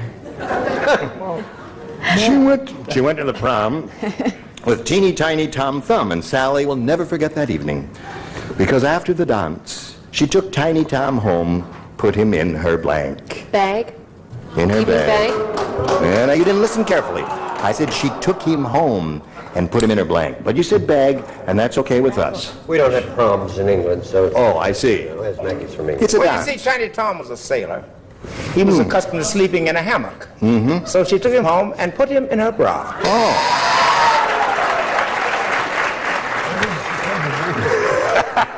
Dawson says, Why didn't she come to me? I could have helped her. what do you say?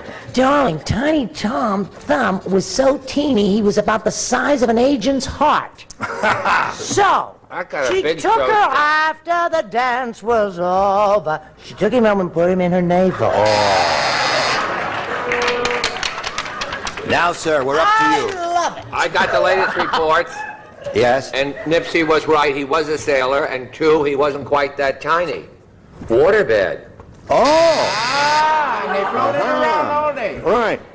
So there we are, Faye Baker. I mean, Maggie Nothing. Smith. Joyce, we're up to you. Looking for the answer bag. Took Tiny Tom Thumb home, put him in a bag. I need therapy. I have pocket. Put him in a pocket. Same idea, Oh, that's a sweet... but not a match. Why didn't you come to me? Put him in her scrap. There's the answer. Isn't that a good one? Yes. Maggie agrees that's a good one. What do you say is a good one? Hello. Oh, boy, here we go again. Left field coming up. I said she took him home and put him in the refrigerator next to her wrist corsage. Next to her wrist corsage. I like that. Poor little rascal. So there we are at the end of round one, and it's 2-0 in favor of the challenger. Round two coming up after this. We're ready for round two. With my magic finger, I push a button, reveal 2 questions. Faye Baker has her choice. B. B for Baker. You had A last time. Now she's got B. Ugly Edna is so ugly. Let me tell you about this chick. When you call her long distance, you don't call person to person. You call her person to blank. You don't play. You don't play, and you don't play. I'm tired of Ugly Edna. I wish When you call Ugly Edna long distance, you don't call person to person. You call her person to blank. Get it, hon. Where are you going this weekend? Going up to Vegas and look at old Nipsey. Nipsey is playing Desert Inn, and I'm going to go and see him. Oh, thank you very He much. is fantastic in the club. Have you ever seen him? You know, I've never seen you in a nightclub. Oh, you must come. Yeah. Oh, yeah. That's something to look forward to. All right. Yes. Separate rooms, of course. Naturally. I want to get gaudy. Nipsey, you ready? Yes, I'm ready. All right, Faye Baker. Ugly Edna is so ugly. How ugly is she? Thank you, Faye. When you call her long distance, you don't call person to person. You call her person to blank. Person to... Could you repeat the question, please? Sure. Ugly Edna is so ugly. How ugly is she? Oh. When you call her long distance, you don't call person to person. You call her person to blank. Person to... Person to... She's Could you ugly. repeat the last part again, please? Yes, of course.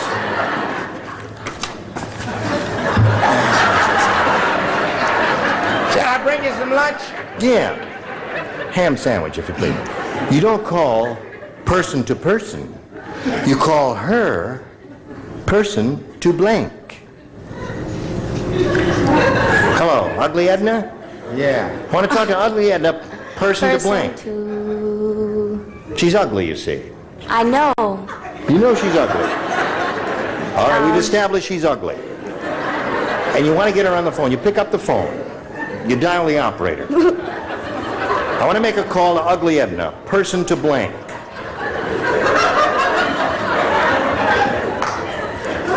I have to think of one now, huh? You got to think of one now, or in a few seconds we're going to buzz the buzzer. Before the holidays. Instead of person to person, you would call her person to... Could you read the question again? No. What is your answer? Ugly. Person to...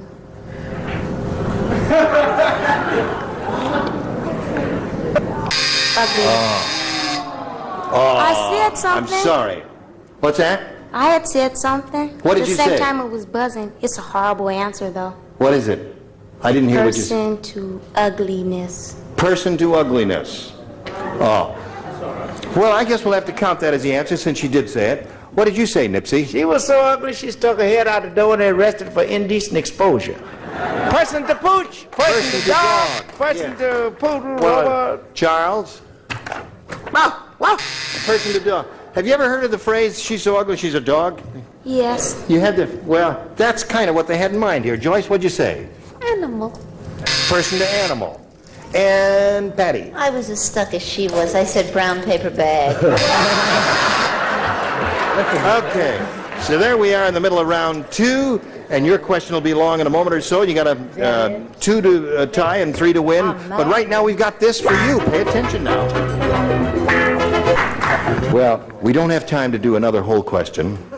So we're going to have to stop right here and say goodbye to you ladies, and we'll look forward to seeing you next time. Do we have time to do that question again? Yeah, we could do that one more time there. Person to person. Well, listen, sometimes you draw a blank. It's happened. Yeah. And she has two anyway. That's right, two. That's right. She's not total shut out. When you draw a blank any time on something that you'd like to remember, the best thing to do is think about something else, and it comes into mind quickly that way. Now, give us an example. You're trying to remember the name of a baseball player. Then do anything else at all, and that will pop into your mind much more easily than if you keep Like what would you do?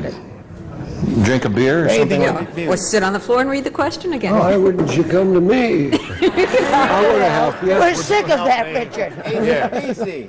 Listen, look for Julie Harris's album of the Belle of Amherst. In your record stores. Yes. Is it in now? Is it available now?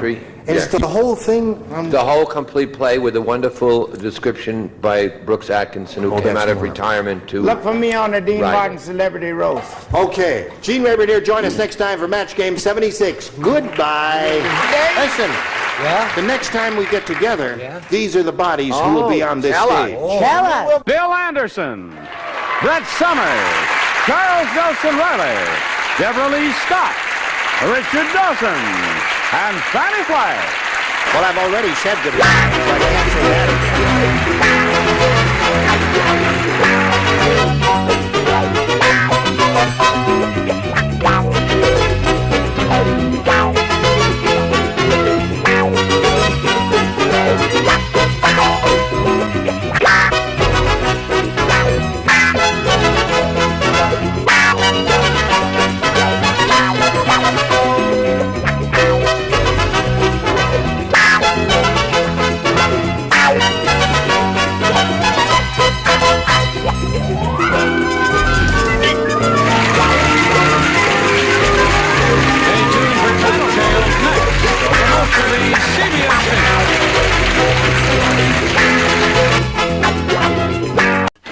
Get ready to match the stars.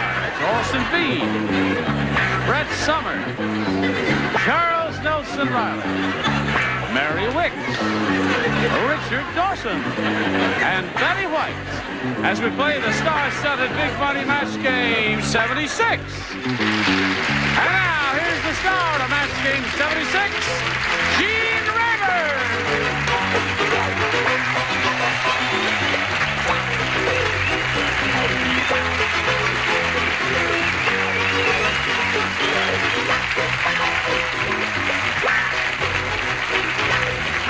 Hi, Johnny-O. Good. Are they all right? Yes.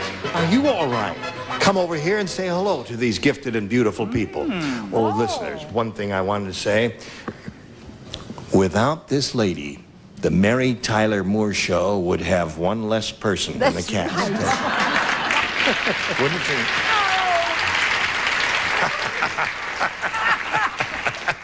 Let's say hello to our current champ, Jackie Heinzen over here. How are you? This little lady has won, she's getting up there. She's got $3,450. And she just won a game as time expired and won the $500 part of the early part of the Big Money Super Match. Now she's going to play for $5,000. And we'll see if she wins that or not right after this.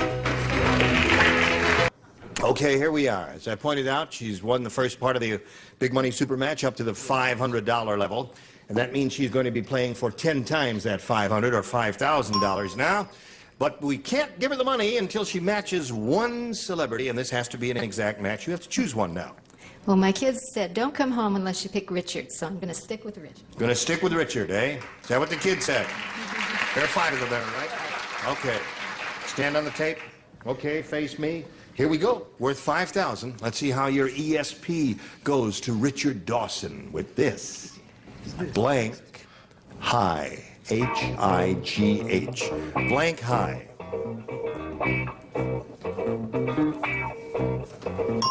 Well, he didn't waste any time, did he? No. He's ready. Are you ready? No. Okay. Yes. Oh, ready? Okay. Blank high. What do you say to that to get the 5,000? The only thing I could think of was knee-high. Knee-high. Knee-high. That was a famous old soft drink from my childhood. Knee-high. It was indeed. Right. What do you say, Richard? It's sky high. Sky high. Sky high and knee high, I think were both good responses. I suppose there's some others too, aren't there, John? What else is there? Mile high. Valley high. Beverly Hills High. Beverly Hills High. Hollywood High. Hollywood High. Beaumont High in St. Louis. Beaumont High, right, in St. Louis, sure. Well, Jackie, you got $3,450. Going to meet another player. Here comes George Frederick. Ready for George? All right, here comes George. Hello, George. You know Jackie George, right? George Frederick, welcome to Match Game 76. You ever see the show? Of course. You do. So then you know how the game goes. Yeah. Where are you from? Well, originally from Kansas City, and now I live in Pasadena. Uh-huh. What do you do? Well, I'm a sometime musician, but at present I work at a department store warehouse. And when you're a musician, what sort of thing do you do? Well, I play piano, I write music, I play violin, I play drums. Well, you sound like a gifted guy to me, and I hope you do well here, George, because money can only buy happiness. Remember that, George. All right. All right. What do you want, A or B? I'll try A. A. All right, he wants A. He said that. You can get George to play for the next prom, because he can play all those instruments. That's right. One guy runs One around guy, all the over the whole stage. That's it. Cheap. Hey, Harry is such a super salesman. Oh, boy. He once sold a blank to John Wayne. Mercy. That's how good a salesman he is. Super salesman. Sold a blank to John Wayne by George. I love my answer. I love it. All right. That's nice, but I like mine better. Charles is going to think of a terrific one. Let's see. Excellent. That's nice. Excellent. I say in You like that advance. better Thank than you. mine? Excellent. You like that better? Yours stinks. Okay, here we go with George Frederick. Now remember, first rounders are kind of difficult. Harry's such a super salesman, George. He once sold a blank to John Wayne. A horse? A horse. George said he sold a horse to John Wayne. I don't understand that answer, George, and I didn't understand it when I wrote it either. You don't understand I it. don't understand these things. Well, that's all right. What do you say? James Cagney. No, it's not James Cagney. Kirk Douglas? Come on. I love my answer. Now get prepared to laugh and shout and do a standing, all that swell stuff. I said he once sold a Democrat. A Democrat. None of your business. What'd you say, Chuck? I said a dress, James. A dress.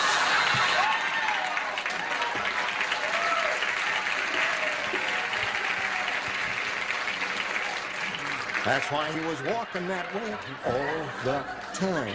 What do you James say? Cagney. No. Go. I said a pink shirt. A pink shirt. Ruffles. Super Well, salesman. that's pretty far from Once sold a blank to John Wayne. A horse is what we're looking for. I was going to say a peace symbol. I once wore one, and he got very upset on laughing that I wore a peace symbol. Really? John Wayne. He did? Very nice, though. He stabbed me goodbye. But he was such a great salesman, he sold a pair of elevators to John Wayne. Pair of elevators. He wanted to be taller than his horse.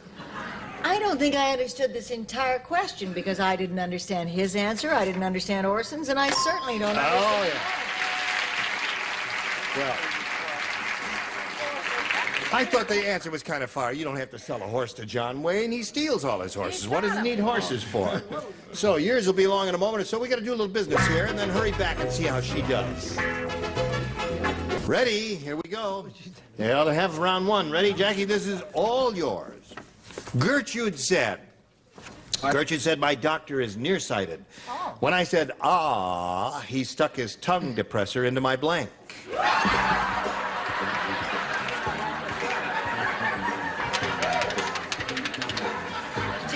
Nearsighted. Nearsighted. When I said, ah, he stuck his tongue depressor into my blank. Okay. Well, possibly. Oh, Hi, hon. hello there. Oh. Okay. I guess. Right. Now we come to Jackie Heinzen. Gertrude said, my doctor is nearsighted. When I said, oh, he stuck his tongue depressor into my blank. Nose? Nose. Oh, you don't like nose? That's nearsighted. Well, it's possible, I suppose, for a nearsighted doctor to stick it in her nose. He was not only nearsighted, but a very poor judge of distance. He stuck it into her ear. Ear, yes. That's another good answer, Brett. Some barren quantity of spectators on the roar. I say he stuck it into her left or her right eye. Left or right eye? Oh, that would be painful. What do you say, Chuck, baby? This is a very sick woman. I said I also.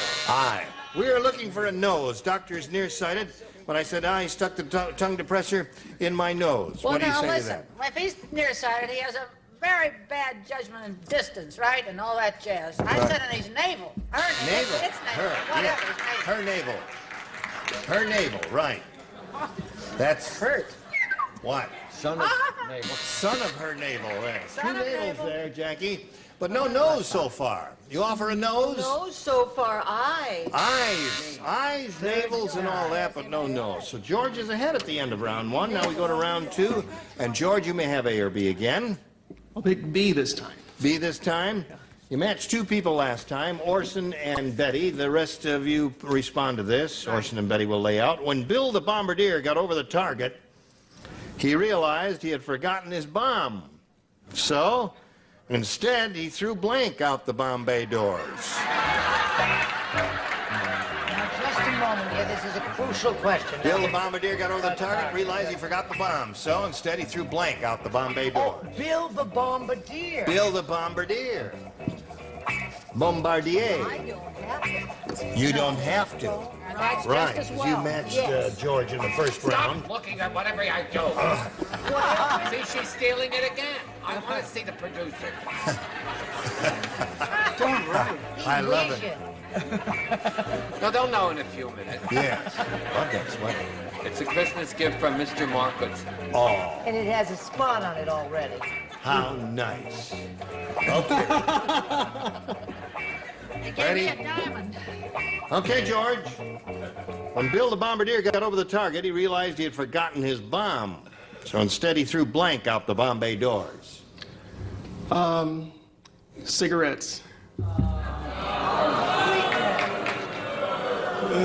George, all I can say about that answer is it would be better than total silence. Not much, but better. How about you, Brett? I think I'd like total silence. Yeah, because that way he could have said, I was going to say that. Yeah. No, I said he threw the pilot out. There's a good answer. You threw the pilot out. Get out. Do your thing. What do you say? The same as her. I see. All Don't right. pay any attention to him, folks. So instead, he threw the pilot out the Bombay doors, according to them, and the cigarettes, according to George. What according to Mary Wicks? Well, he just didn't give a darn. He threw his navigator out. The navigator out, yeah. Get him out of there. He would never throw a navigator or the pilot. No, because The he... plane would crash. That's Never right. get back. Right. All right. So he threw tidy rolls. Don't touch him, Mickey. Tidy roll. Like little bombs, aren't they? Oh, yeah. Man. Streamers. This man is tracer bullets. It's really sick. They'd be like Right. tracer bullets. Yeah. Well, so now, Jackie, here we go with you. You've got to match 2 to tie and 3 to win. The ringmaster said... Oh, we're back again.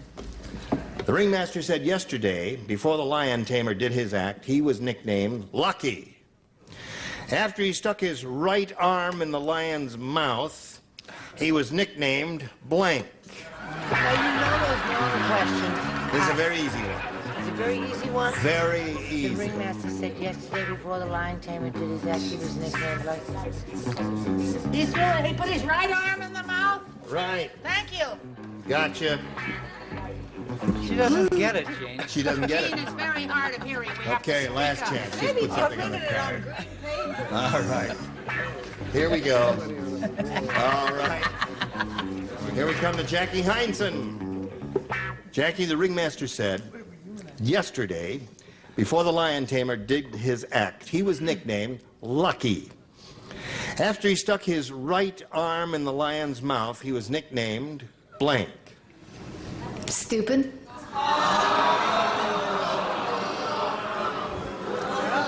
There are now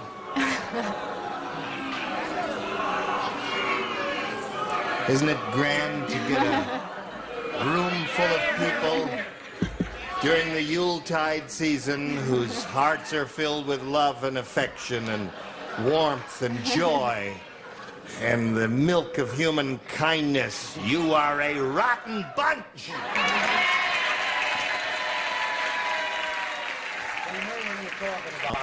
300 Ebenezer Scrooges in the house here. Well, Jackie, you didn't understand the question either, as what's-her-name didn't. Did you understand it? It would be really interesting to have the losing contestants set upon by this howling mob and rent asunder. Pulled limb from limb. Lefty! Lefty is the answer. Now, wait a minute. Jackie, you're looking at me as if you still don't understand it. I'll read it to you. Yesterday, before the Lime Tamer did his act, he was nicknamed Lucky. After he stuck his right arm in the lion's mouth, he was nicknamed Lefty. Now, do you understand it? What is that? First prize, most stupid answer is what it says on the top. What have you got there? You're gonna love my. They're gonna love. You're gonna love my answer. Believe me, I wouldn't lie to you kids. I said Dad. He's nicknamed Dad.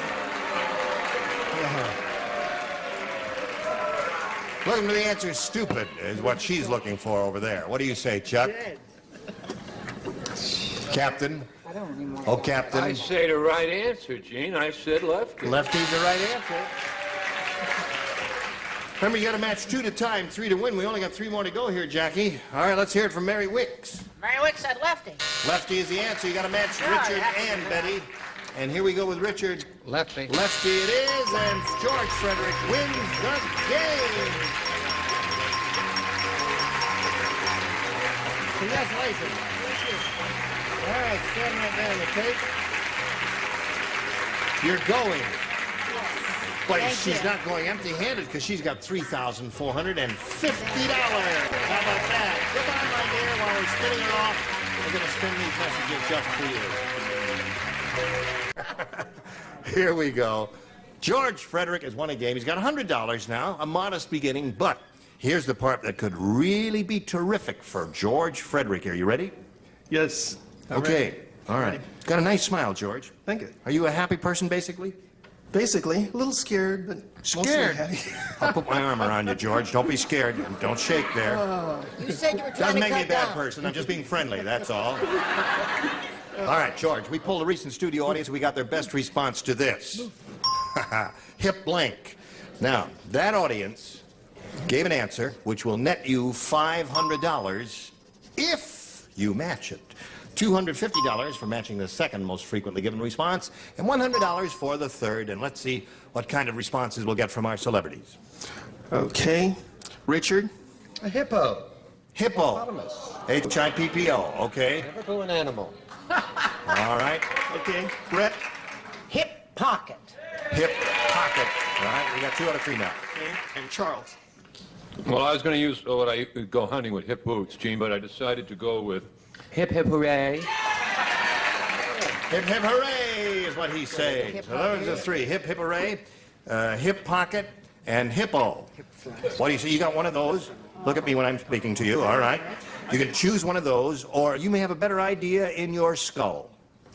Hip hip hooray. You want hip hip hooray? You sure about that? I'm sure. Okay. That was the answer that Charles gave him. Let's find out if hip hip hooray is up there. Hip hip hooray! Reveal yourself if you're under the $100 number. Go. Oh, right off the bat. Hip hip hooray we get. Well, I'll be done. George Frederick, what do you think's under the next one?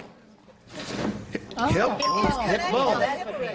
Remember that? Connected to the thigh bone. Yep, hip bone connected to the head bone, and the head bone connected to the wrist bone, and the wrist bone connected to the knee bone, and the knee bone connected to the ankle bone, and here's the word. Oh, got me. Okay, that's it.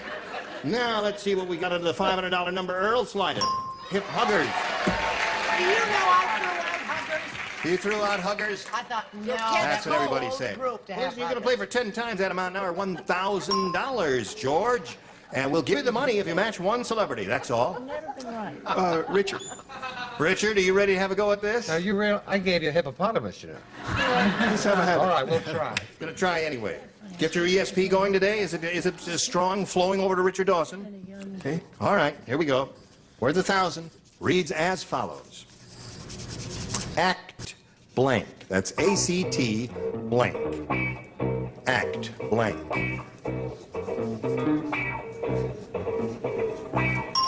Okay, George Frederick, what do you say to that to collect the $1,000? Act blank. Act 1. Act 1. That was the title of a marvelous biography I read some years ago by Moss Hart, indeed. A very good book. Now, if Richard has thought of the same thing, and it's reasonable to expect that he might, because he is on the fringes of show business, you know. Well, I was until I gave him a bottle of You get the 1,000 if he says Act 1. I wanted it to work because you had faith in me, so I wrote 1. 1 minute! Attaboy! Now you got $1,200. Good for you. Very good, George. You got $1,200, and you got to play another game now. So let's meet Donna Baker. Here she comes. Hello there. All right, whenever you want, you can get back on the merry-go-round while I say hello to Donna Baker and welcome her to Match Game 76. You want to tell us a little bit about yourself? I live in Hacienda Heights. I have 2 children, 1 granddaughter. I work part-time for a utility company. Yes. She's kidding us. She can't be a grandmother, can she? Never. A girl like you, 28 years old, being a grandmother? Right. Right. Okay, I believe you. Well, Donna, we welcome you and wish you the very best of luck. We've got to cool it here for this moment and do a little business with America. Hurry right back now. Thank you, one and all. Join us next time for Match Game 76. Gene Rayburn here. Goodbye.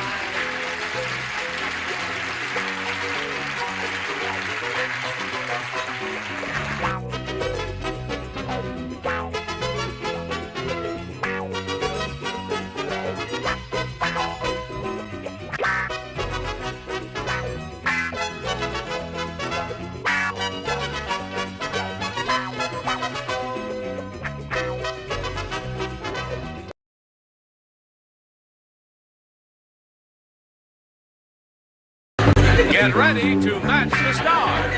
Edward Astor, Brett Summer, Charles Nelson Riley, Marianne Mobley, Richard Dawson, and Pappy Norton as we play the star-studded Big Money Match Game 77.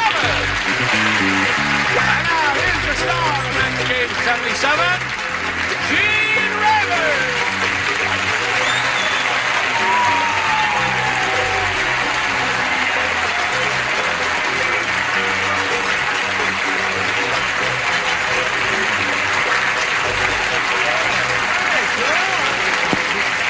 Johnny Olson, how are you? Thank you for joining us. Thank you for showing up here and helping us out, and thank you indeed. Oh, Aaron, how are you? Nice to see you again there.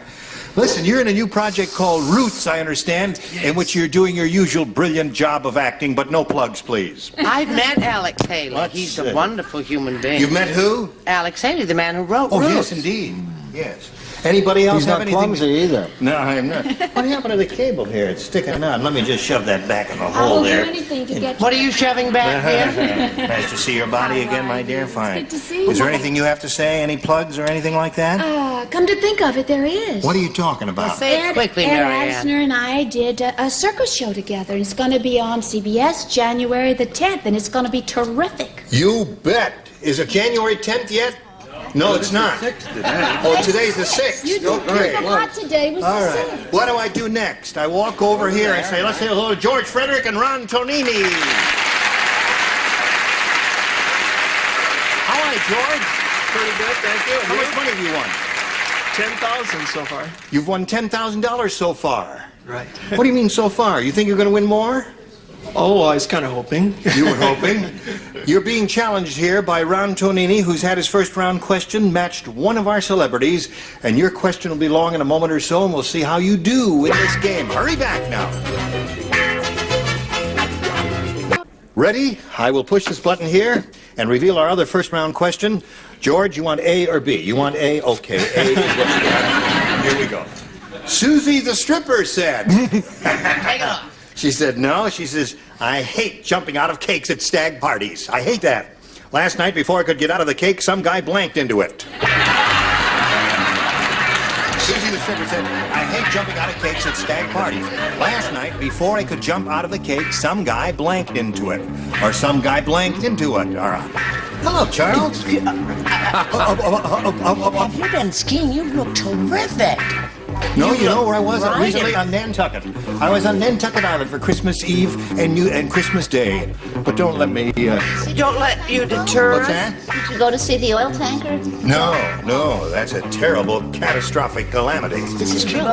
Isn't that funny? Finished up here, finished over there, put it right in the slot there, and away we go to George Frederick. Susie the stripper said, George, she said, I hate jumping out of cakes at stag parties. Last night, before I could get out of the cake, some guy blanked into it.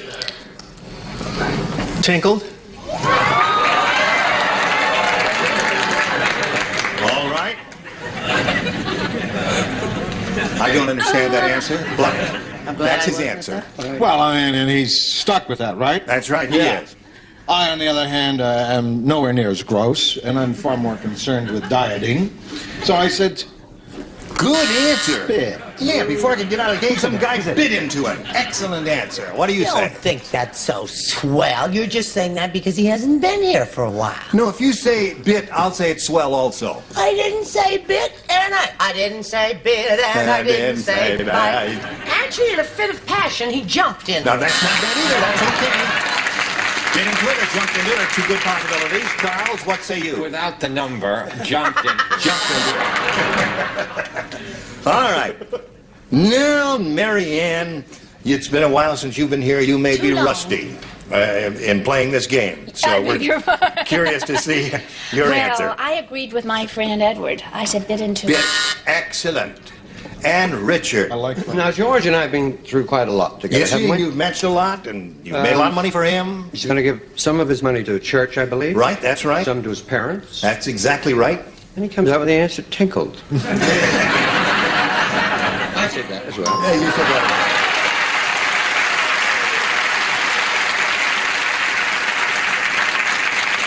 that. These weak minds run in the same channels, don't they?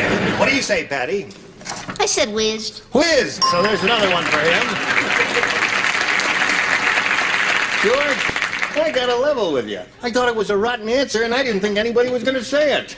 Nothing personal, George. Fine, there we go. Ron, it's up to you, A or B. I like B. You want B? Okay. Now, let's see. One person was matched, and that is Richard. Right. So you lay out. The rest of you said, do this. The Godfather said, He said, Vito, I want you to take that fink and dip him in tomato sauce. I am going to make him into a blank. Take that fink and dip him into tomato sauce, because I'm going to make him into a blank. Something as an acting teacher. Yeah. You might have been in Nantucket Christmas Eve and Christmas Day, but somewhere along the joyous holiday, you left your Godfather accent. All right, would you give me a little demonstration? No, I don't. I'm not that versatile. Oh, you do the Godfather. I'm just a model.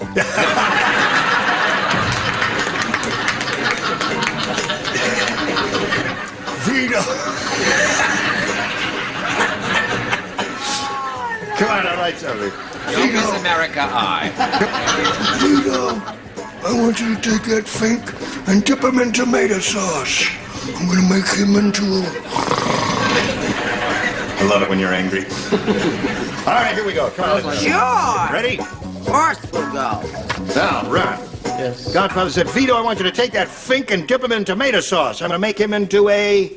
The definitive answer is pizza. Pizza. You think so? Well, there could be others. I suppose there could be others, Ron. We'll find out right now. What do you say? Well, Ron certainly should know, but I mean, one of my favorite pizzas is meatball. Meatball. I think meatball is a little more definitive than pizza. Pizza's acceptable? I think I have the definitive answer. There's this grinding and thumping and all of that. I said lasagna. Lasagna would be good, yes. What do you The say? only thing you dip. You dip, You yes. dip is Parmesan. You could dip. Parmesan, no. Yeah. When's the last time you dipped Parmesan? You don't dip Parmesan. I told you I was the model. All right. No, you don't dip Parmesan. You would dip a shrimp into tomato sauce or something like that, right, Marianne? Whatever you say. Well, that's show and tell. Well, so far I like everyone's answers better than mine because I said spaghetti sauce. I'm going to make him into a spaghetti sauce. Now, wait a minute, I'm a mother. Ron, you've got to match Patty to stay in the game here. He's looking for the answer pizza. Well, unfortunately, I said a meatball to go. Meatball to go, so George wins another game. Calm down, George. You remember how this goes. When you win, you walk down here, right? Let me stand on the tape, okay? All right. Ron, listen, we've got a lot of gifts for you together with our thanks for being here on Match Game 77. It's been a lot of fun. Thank you. Ron Tonini, and while we're spinning them off, we want to spin these messages just for you. Okay, pal? George, I can't believe you won 9 games. Is that right? That's right. $1.98 each game. You know, he's been here for 4 months. It adds up to $10,100 so far. Very good. Very good. Now we're going to do it again, George. We polled the recent studio audience, and we got their best response to this. Blank. Start. S-T-A-R-T. No S on the end. No. S-T-A-R-T. There it is. Now, the answer that group gave most frequently will get you $500 if you match it. $250 for you if you match their second most frequently given response, and $100 for their third. And 3 of our 6 celebrities are permitted to assist. Yes, I'll pick Brett. Head Start. Head Start, a marvelous program. And Charles. False start. False start. And Richard. What I'm going to do, make a fresh start. A fresh start, okay? There we are, fresh start, false start, and head start. Now, you may choose one of those or reject them and give us one of your own. I'll pick Head Start. Yeah. All right. Head Start's the one he wants. That's the one that Brett gave him. We'll begin down at the bottom and find out if it's there. Where is it? No, not at the bottom, but there's a false start, and that's a good sign because that's one of the answers the celebrity gave you. Let's see if we got a head start under the $250 response. Fresh start is Richard's answer. Last chance for Head Start, Slide It Earl. There it is. You got it again. Now, picked up another $500, George. And you know what happens now? You play for 10 times that amount, or $5,000, and we'll give you the money if you match one celebrity there. I have to go with Richard. All right. He feels empathetic toward you, we've Richard. done pretty well together. We have indeed done pretty well together. Here we go. I'll get the $5,000 question. We're going to Vegas if you win. And it reads as follows. Pool blank. That's P-O-O-L. P-O-O-L blank. Pool blank. P is in party. P is in Peter, yes. Yes. Double O-L.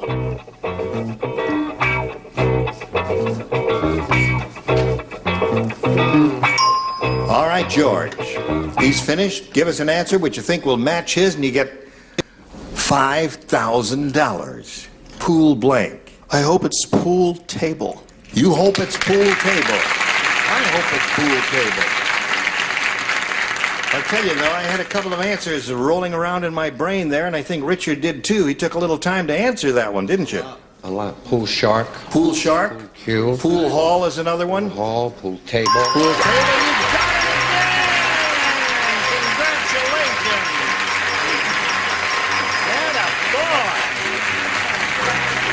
Now you got $15,600. How do you feel, George? Great. Great. What are you going to do with all that money now? You got more than you had originally planned for, haven't you? A little bit. Well, my parents have never had a honeymoon vacation, and so part of the money that I'll give to them will be for a trip to Hawaii. That's... No, he's not paying you to Vegas. Parents are going to Hawaii. Congratulations to you, George Frederick. Now let's meet your new competitor. Here comes Kay Henry.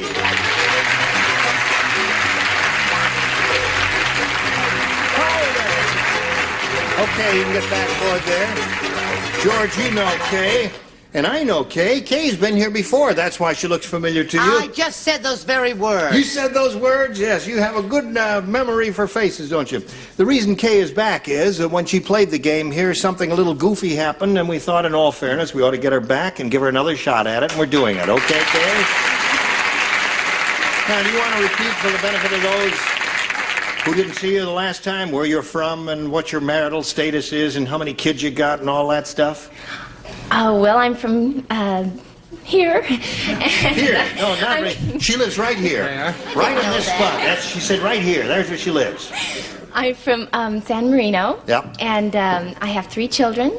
And I like to ski when there's snow. And I'm decorating my home. And you are? Well, good for you.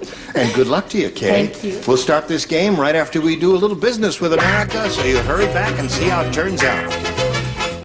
All right, here we go. I'll push this button, reveal our first round questions, and ask Kay to make a selection. B. All right, everybody plays. New game. Say, you all know how Hollywood adapts movies from books. Well, Sure. right now, they're working on the dullest movie ever made. It's adapted from the blank. It's adapted from the blank.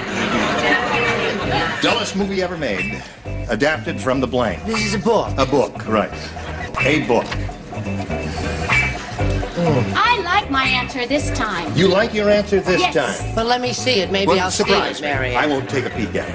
It's adapted from the... Now, first round questions are a little tough. They can be wide open. I think something wonderful. Just let your imagination I roam got it. free. I got it. I Free as a got breeze. Okay, Kay Henry. You know how Hollywood adapts movies from books. Kay, well, right now they're working on the dullest movie ever made. It's adapted from the blank. The dictionary? The dictionary is a good one. Very good answer. Far better than mine. But I must say that I have had occasion to get a couple of rises out of the dictionary. Oh, really? Yes. Oh, Yes. you find it interesting reading a dictionary. Yes, and I don't know where I'm going. I get a little titillated. No Yes. kidding, yeah. So I thought of the dullest thing, excluding personalities, Gene. Yes. The dullest thing I could possibly imagine, I thought of rocks. It's adapted from the rocks. Yes. You drew a blank, didn't you? But don't worry about that. No, it You'll says get back. rocks. Rocks, of course, yes. It's the same thing as a Yes. blank, Edward. Show us yours now. Sorry.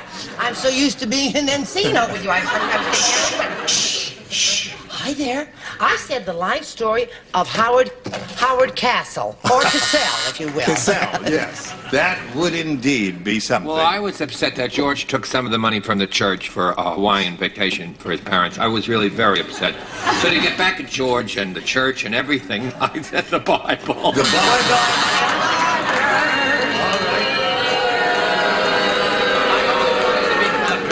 Yes, that indeed would be an interesting motion picture. Have you ever seen some of them from the Bible? Well, Charlton Heston, well, let's not go into that now. What do you say, Mary Ann? I want you to remember they booed me last time. Yes. You're a mother. Yes. I said the dictionary.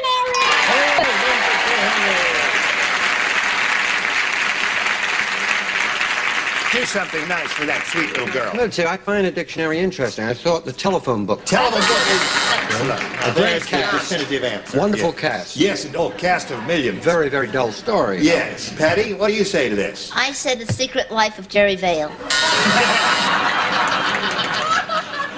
All right. How about the life story of Hugh O'Brien? She's cute. Yes. Yeah. Well, okay. Kay Henry, you got one there. And now we go to George's first round question, which reads as follows. Dumb Dora's so dumb. Yeah, how dumb is she? Oh, you're fired. Get out right now. Let them file out. Open the doors, please, and let my people go. Dumb Dora's so dumb she tried to blank her husband's Fruit of the Looms.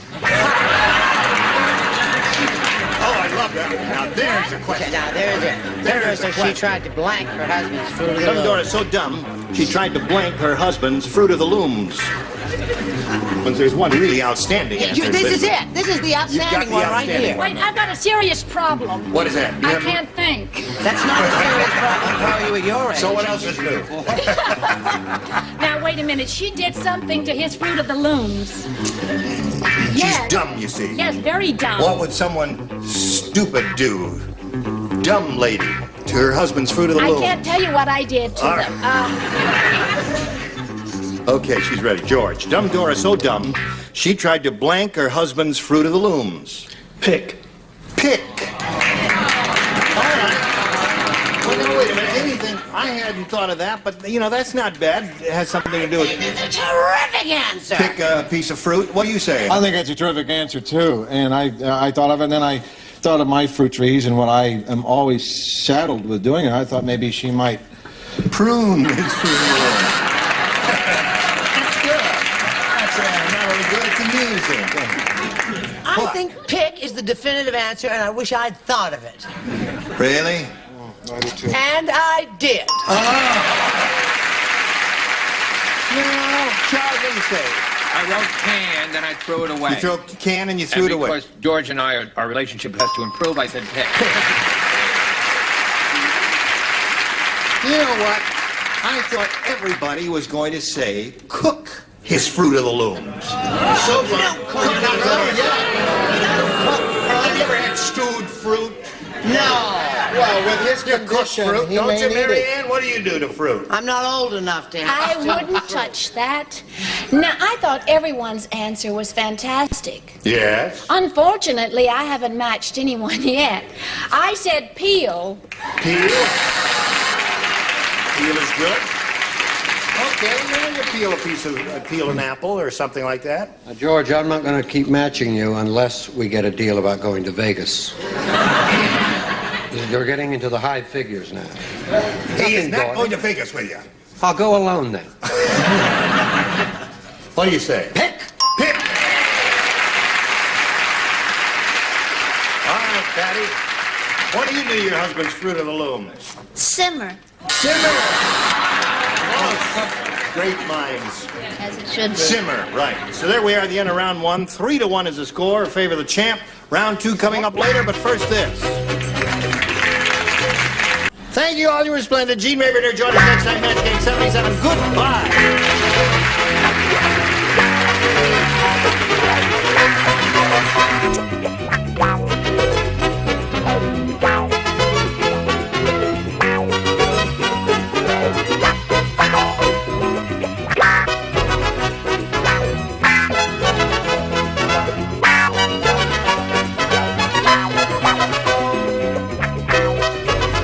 Get ready to match the stars. Star pitcher for the LA Dodgers, Don Sutton. Brett Summers.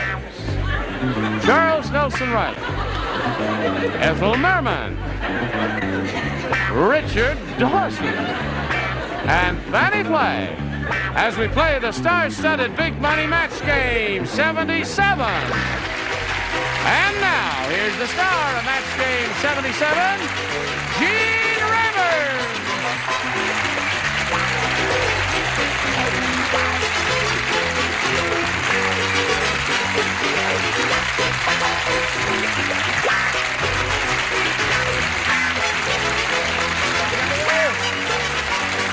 Thank you, friends, for joining us. It's a very kind. You're going to have a great day because we have 6 very talented and amusing people here. I want to thank... right here. Listen, I just want to say a word of thanks to all of you lovely people who write in. The fan mail is really marvelous that we get on this show. Many appreciative people arrive. I just read one in the dressing room and said, "Dear Mr. Rayburn, I think you're the top MC. You give us a lot of fun and a lot of joy. Can you get me a picture of Alan Ludden?" I'm serious. That's exactly it. And I really appreciate your letters like that. What do you say we greet Bob Long and Tina Van Gorder? How do you feel, Bob? Good. Bob is a perfect example of positive thought there. He had a chance at the big money, and it didn't work out for him, but he's still got a smile on his face, and he's very happy. He's got $600. That's pretty good. And this lady, little Miss Dressmaker from this area, Tina Van Gorder, she had her first round question, didn't do too well with it, but you see, she's still smiling and happy, because even if she loses, she gets a lot of gifts, you know, like an 800-year supply of pantyhose and all that stuff. And we're going to begin in the middle of round one here in a moment or so, but right now we've got this for you. Now we are ready to carry on here. Middle of round one is where we left off, and Bob, this is your question. Here we go. Dirty Dave never washes his hands. Why? Why? And in his profession, that's horrible because Dirty Dave is a blank. Dirty Dave never washes his hands. And in his profession, that's horrible because Dirty Dave is a blank. Now, come here a minute. Because I don't want to...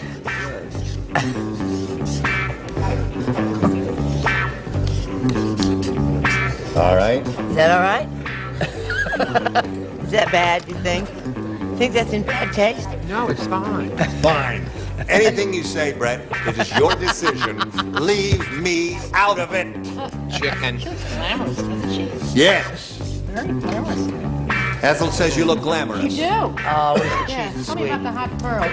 I was going to wear my hot pearls today, but I think they got stolen. I can't find them.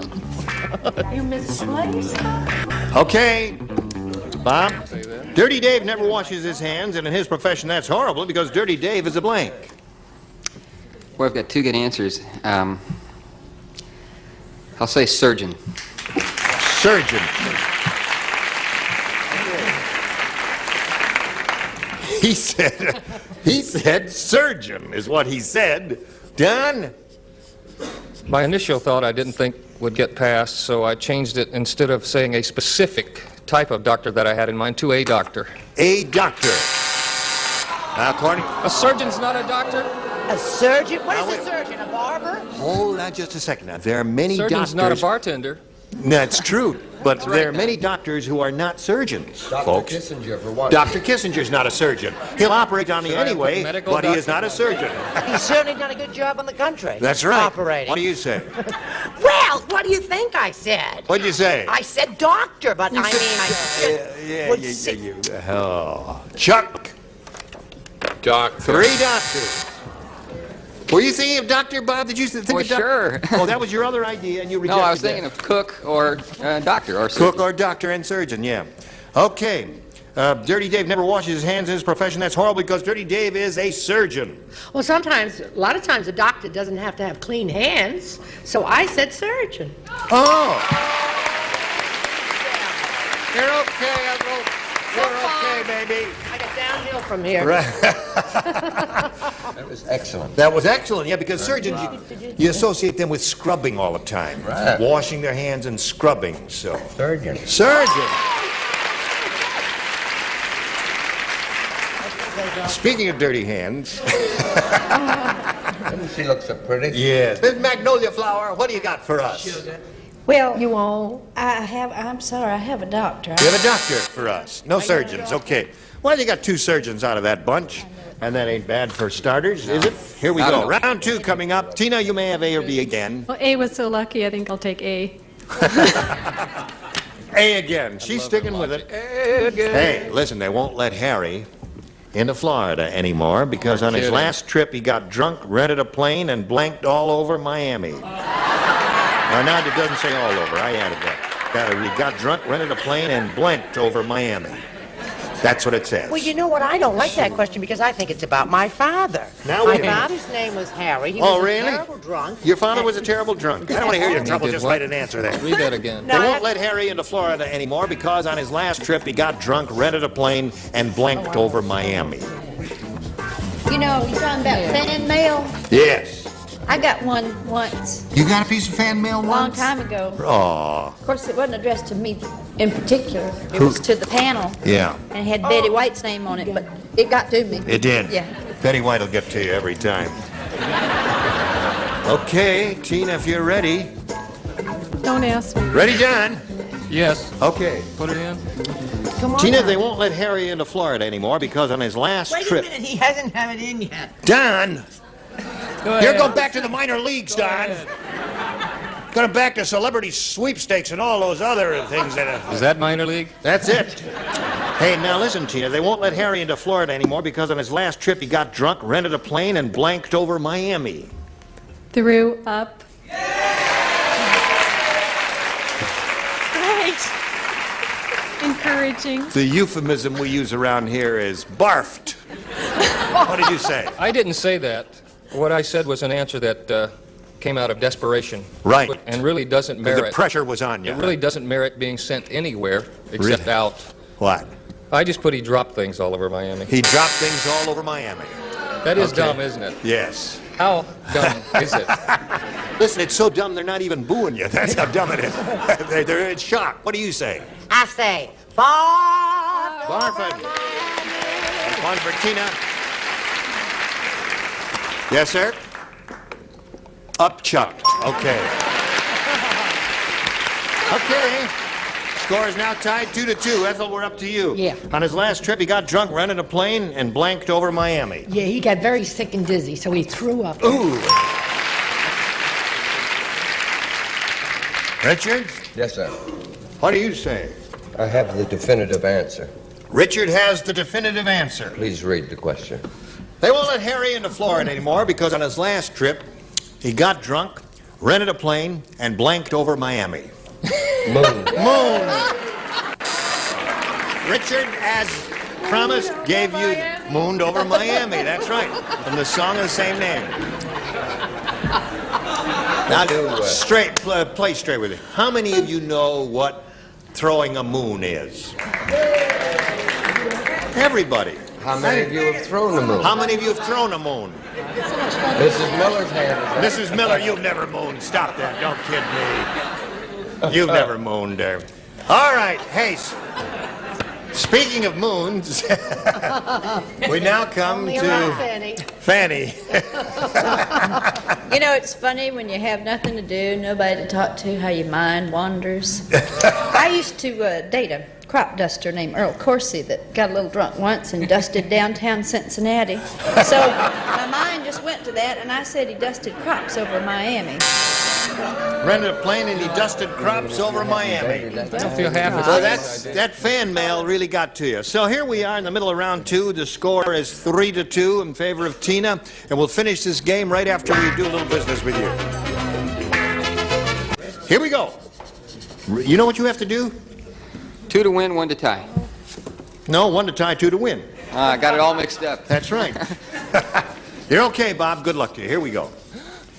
When the bionic woman falls down, she bounces right up because she has bionic springs built into her bionic blanks. You don't play? I know. You don't play. The rest of you do. Okay.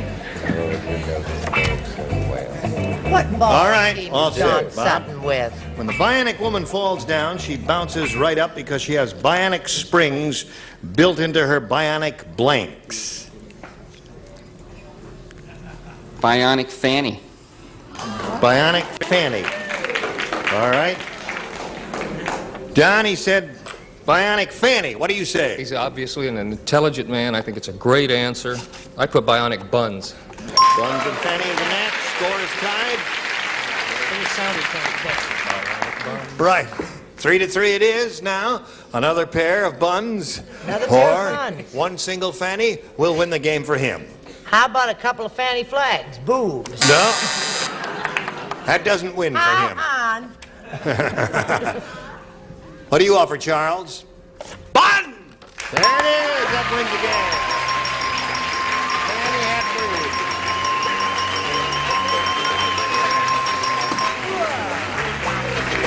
All right. Go to your place. Go to your room. Tina, it was a pleasure to meet you. You too, thank you. As I said before, we'll have some gifts for you. And the best of luck to Tina Van Gorder, ladies and gentlemen. Goodbye. Here it is again, Bob. You know how it goes, so we'll get right to it here. We polled a bunch of people who came into the studio one day, and we said, put down your best answer to this. Blank-eyed, E-Y-E-D, blank-eyed. Remember, it's $500 if you match their most popular answer. For their second most popular, you get $250, and then $100 for their third. And 3 of our 6 celebrities are going to help you right now. Richard? Cross-eyed. Cross-eyed. Charles? Cockeyed. Cockeyed. Brett? Let me see what we've got over here. She's thinking. What else? Oh! Well, I have all those. I'm trying to What get are you something looking really- around Well, for? I'm trying to get something really terrific. I think listen, four-eyed is better. Four-eyed, okay. It's me. So it's four-eyed, cross-eyed, Well, and it's number cockeyed are the 3. 2 that you've been given. Now, Bob, you can choose one of those. Remember your option to reject them or choose one or give us one of your own. I'll go with cross-eyed. Cross-eyed is the one that Richard gave you. Let's find out if it's up there, and if so, where. We'll begin at the bottom, and we will reveal the $100 response.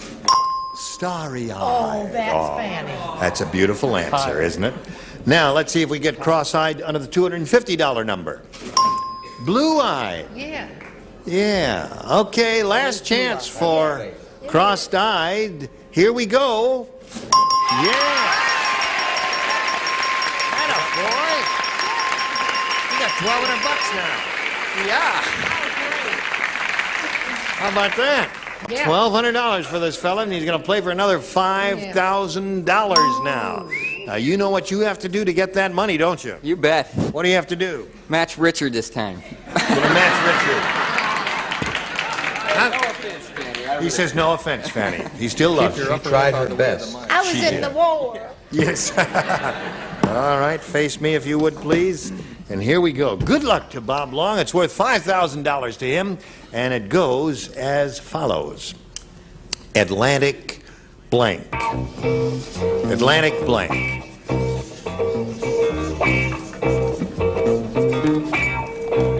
Okay, Bob Long, give us the answer Richard has written on that card, and we give you $5,000. Atlantic Ocean.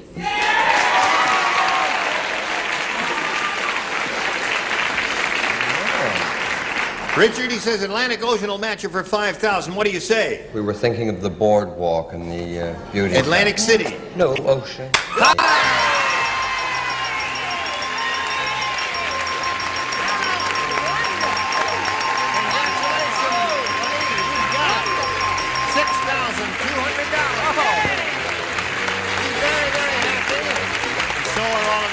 Here. And while he's getting it together here, we're going to get these messages together for you. Come back. And now we're ready to go on here and meet a new player. So let's all welcome Maureen Gorman. Hello, Maureen. Now let's find out a little bit about her, shall we? Okay. I'm a secretary for a real estate company. I'm single and I live in Marina Del Rey. Not for long. Yes. Well, you get 8 offers in the parking lot after the show, I can tell you that then. You work in real estate? I'm a secretary in real estate. Is that somewhere in Los Angeles? Yes, Brentwood. In Brentwood? Find me a place. Okay. All right. Good luck to you, Maureen. You ready to play? Sure am. Right. Here we go. You may have A or B. B. Right. Right. Dumb Dora is so dumb. When they said the switchboard was flooded, she brought a blank to the office. That's how dumb she was. Dumb Dora's so dumb when they said the switchboard was flooded, she brought a blank to the office.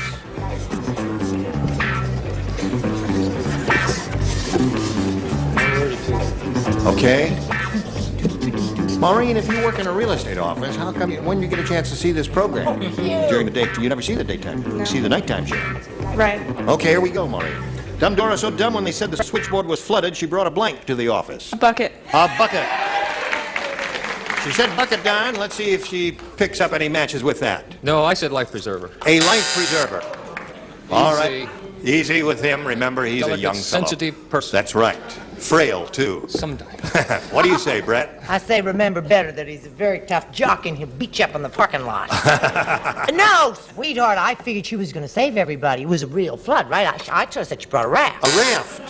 Okay, Chuck? All right, Chuck said a bathing suit. A bathing suit. Took a dive right off the switchboard into the 8 feet of water that was in there. Ethel said when they said the switchboard was flooded, dumb Dora brought a blank to the office. Well, she wanted to get up all the water, so she brought a bucket. Oh, there you go, Maureen.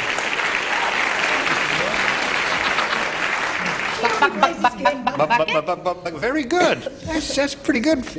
Yeah, think. All right. Now we're up to Richard. I said a pump. A pump to get the water out. Yeah, Right. I thought it was a bigger Everybody flush. bail. All right. This is, yes? I want to sit next to Ethel. I unfortunately said inner tube. An inner tube, yeah. Floated around there for a while. Now let's see what we got for Bob Long in the way of a first rounder here. 102-year-old Mr. Periwinkle said, You're not 102. Says, I gotta get me some denture grip. Last night I went out with Stephanie and my denture slipped out of my mouth and into her blank. Now, see how nice Mr. Periwinkle is? And he's not cranky or anything. When you do Mrs. Periwinkle, she's so cranky. Don't call us, we'll call you. You want some film footage, Henry? Okay. I guess everybody got the idea, Bob? I'll read it slowly while they're finishing up. 102-year-old Mr. Periwinkle said, I've got to get me some denture grip. Last night I went out with Stephanie, and my denture slipped out of my mouth and into her blank. I've got a couple answers again. I'm going to go with cleavage. Cleavage is what he said. All right, Don, show us your cleavage. That's that, man. Come on, Don. I said the front of her dress because that's usually where you put cleavage, isn't it? Front of her dress? There's one for him. You've got it, but I don't want to see it. That's enough. Come on now. Cleaver! Yes, Cooperham, Charles. I took it a step further. Yes? I said cleavage, but when they got there, they held on. Oh. Okay, Ethel. Yeah. Slipped out of my mouth and into her. Well, this is the same as cleavage. Boobs. Is that it? Okay. Right. What do you say, Rich? Cleavage. Speaking of cleavage. I like him. Bras, cleavage, same Bra. Okay. Got them all. So there we are in the end of round 1, 6-1 the score, and you have to go to work after this message or two. All right, do a fast bye-bye. Bye-bye. Bye-bye. Join us next time, Escape 77. Keep getting there.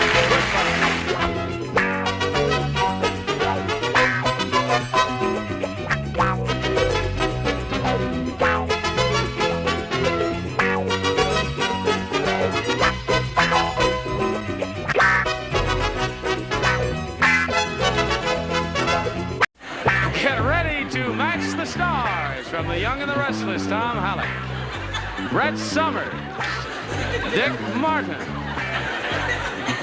Mary Wicks, Richard Dawson, from the Mary Tyler Moore Show, Betty White, as we play the star-studded Big Money Match Game 77.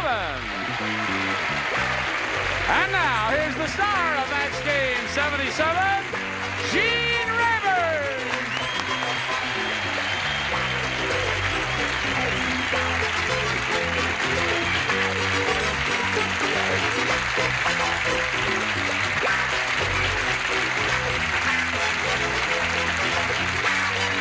I'm Johnny Olson. Thank you for joining us.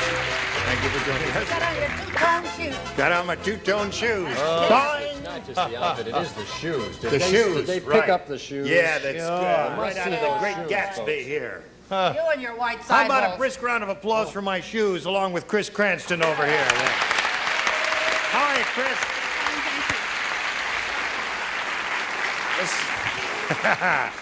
This lady came all the way from Idaho just to meet Dick Martin. Right. Beautiful. Yes. And she's a ski instructor and a skier and a fly fisher person. Right. And a bartender. And she won the Tell game. him what else, Chris. Come on. Oh, we'll tell him later. Something's going on behind my back, I think. That was the time expired last time. She had won the game and won the $500 in the first part of the audience match, which means she'll be playing for $5,000. We all wish her well. Come back and see how it turns out in 1 minute and 5 seconds. Here we go.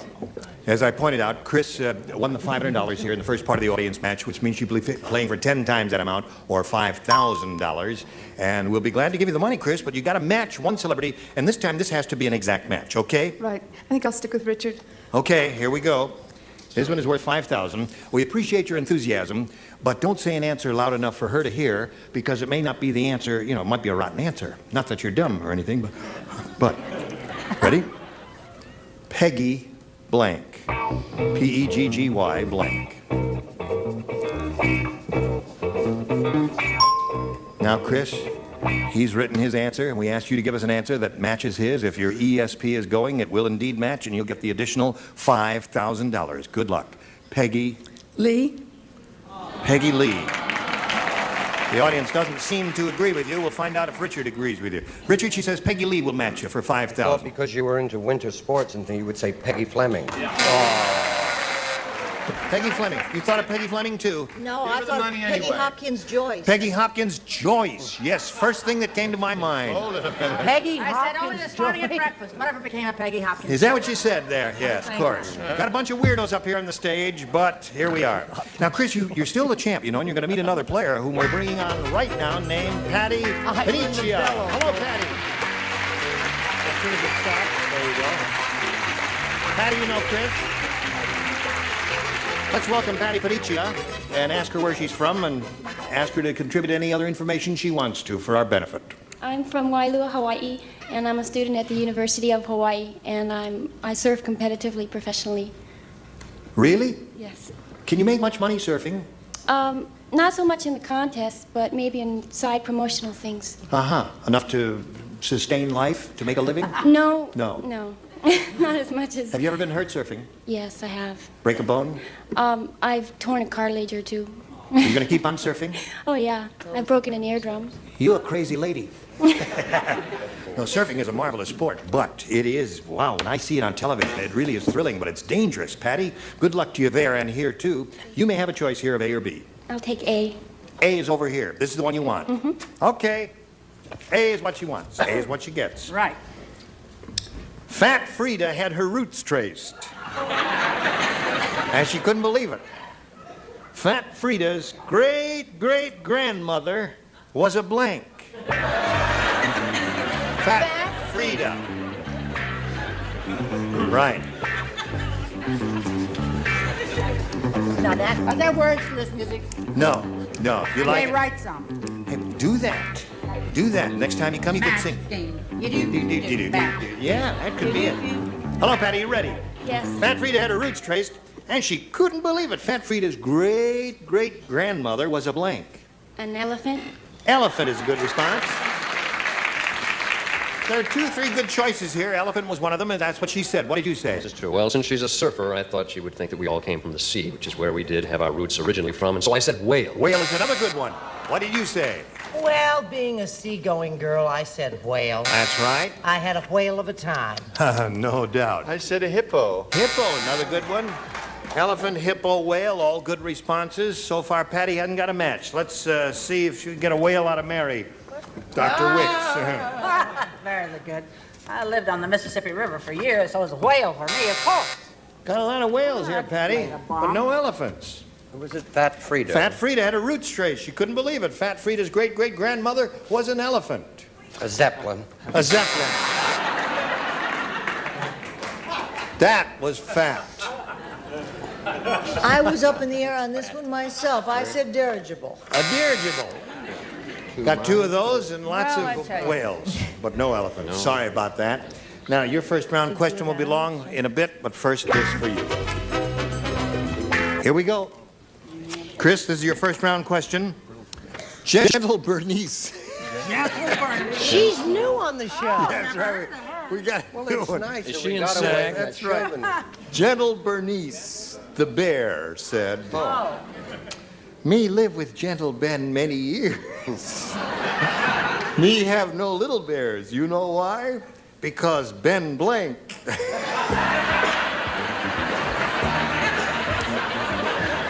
Okay, there it is. It's all right. I have to look at it.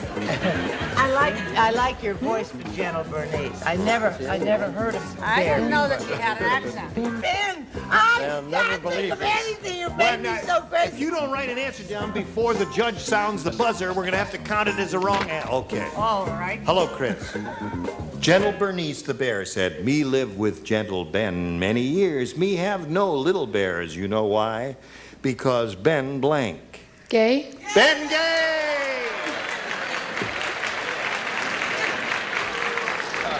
Ben Gay! They don't do that in Idaho. What kind of a hotel is this? Hibernates a lot. Hey, wait a minute. It's only... I can leave. Right? He's got another job. What are you doing? I don't care. I'm not showing my answer. You all have to take my word for it. That doesn't matter. I'm not showing my answer. All right. She tore it up. She can't show it. Okay, so it's the wrong They answer. never had little bears because Ben never got bear. Never got bear. Oh! Little play on words. Yeah. When will the second edition be out? Because then, this is Gentle fun. Bernice the bear said, me live with Gentle Ben many years. Me have no little bears. You know why? Because Ben Gay. Hibernates a lot's a good liniment, too. Gay. Gay it is.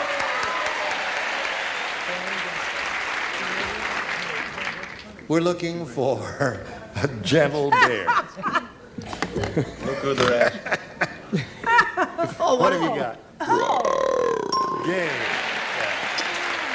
That's two for you. They've been here longer than us. In the animal world. I was the animal lover that I am. I was in the same terrible trouble they were on the top day, so I just plain copied Richard, Gay. And I copied it.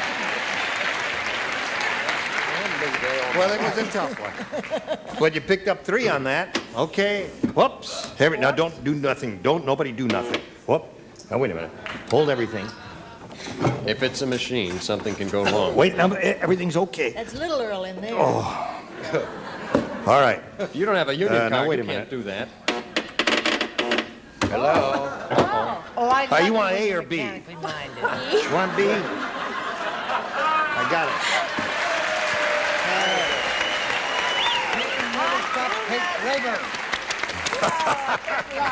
We had every faith in you, Gene. Put a man on the lovely moon when and you're can't angry. make that darn thing work there. Did that get your circulation up? At a funeral, you can always tell which one is the undertaker. He's the guy who's blanking.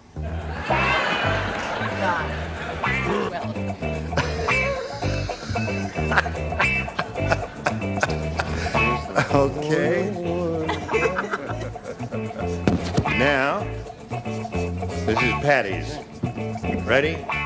Ready. Ready, Tom? Oh, yes. At a funeral, Patty, you can always tell which one is the undertaker. He's the guy who's blanking. Sleeping? Sleeping? No. Where did the surfboard hit you? Okay. We say aloha. Say aloha. What do you say to this? She said sleeping. Oh, Patty, I said laughing all the way to the bank. And you? That's a good answer. Yes. Well, Thank you. I felt Thank it you, wouldn't Gene. be quite so obvious and trashy. I'd say you just smile. Smiling is probably the definitive answer, yes. Actually, he was digging. Digging. I like that. Now, wait a minute. The must. Listen, would you put up Chris's score so we can tell what's going on Well, here? Chris has 3. Yeah, she has 3, but There's an we ought to. electrical failure. There's Most electrical people only failure. have Oh, that's why the two. machine Got busted. two, The I whole know. thing is out. There we go. Thank you very much. Pay attention over there. Thank you for. Now, you got to match all 3 of the remaining celebrities, Patty, to stay in the game. Dr. Wicks, we're up to you. She's looking for the answer. Sleeping. I hate to show mine. I said crying, and that makes no sense at all. Crying. What do the rest of you have there? Okay, smiling. So Chris, you win the game. Come on down. Congratulations. All right. Patty, it was a pleasure to meet you. Good luck in your educational career and with your avocation of surfing. Patty Panicia. Many gifts will be coming your way, Patty. Goodbye. While we're spinning off, let's spin these messages for you. All right, here we go. This is Chris's second time up here. She now has a total of $700. She's going to try for the big one again. She missed it last time. Let's all wish her well this time. Chris, we polled a recent studio audience and we got their best response to this.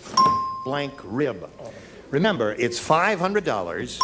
If you match the answer that bunch gave us most frequently. For their second most popular answer, we give you $250 for a match and $100 for matching the third. And whom do you call on for an assist? Richard? Spare rib. Spare rib. One. Betty?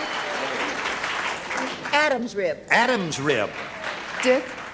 Dick. I told you were going to be number 3. I had those two. Wait a minute. Oh, wait a minute. I think there's something coming. There's something coming. He's thinking very hard. I think there's something coming. Prime. Prime rib. Okay, so those are the three. Prime rib, spare rib, and Adam's rib. Now think it over carefully. Choose one of those or give us one of your own. Spare rib. Okay. That was Richard's answer. Let's find out if spare rib is up there. And if it is up there, where is it? That is the question. May we see the $100 number? Prime rib was Dick Martin's answer there. Let's see if we get a spare rib out of the $250 number. Adam's rib. You got 2 out of the 3 the celebrities gave you. I think it's a good omen now. Yeah. You ready for it? Okay, here we go.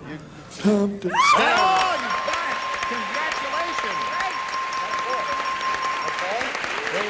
Very good. Now you pick up another $500.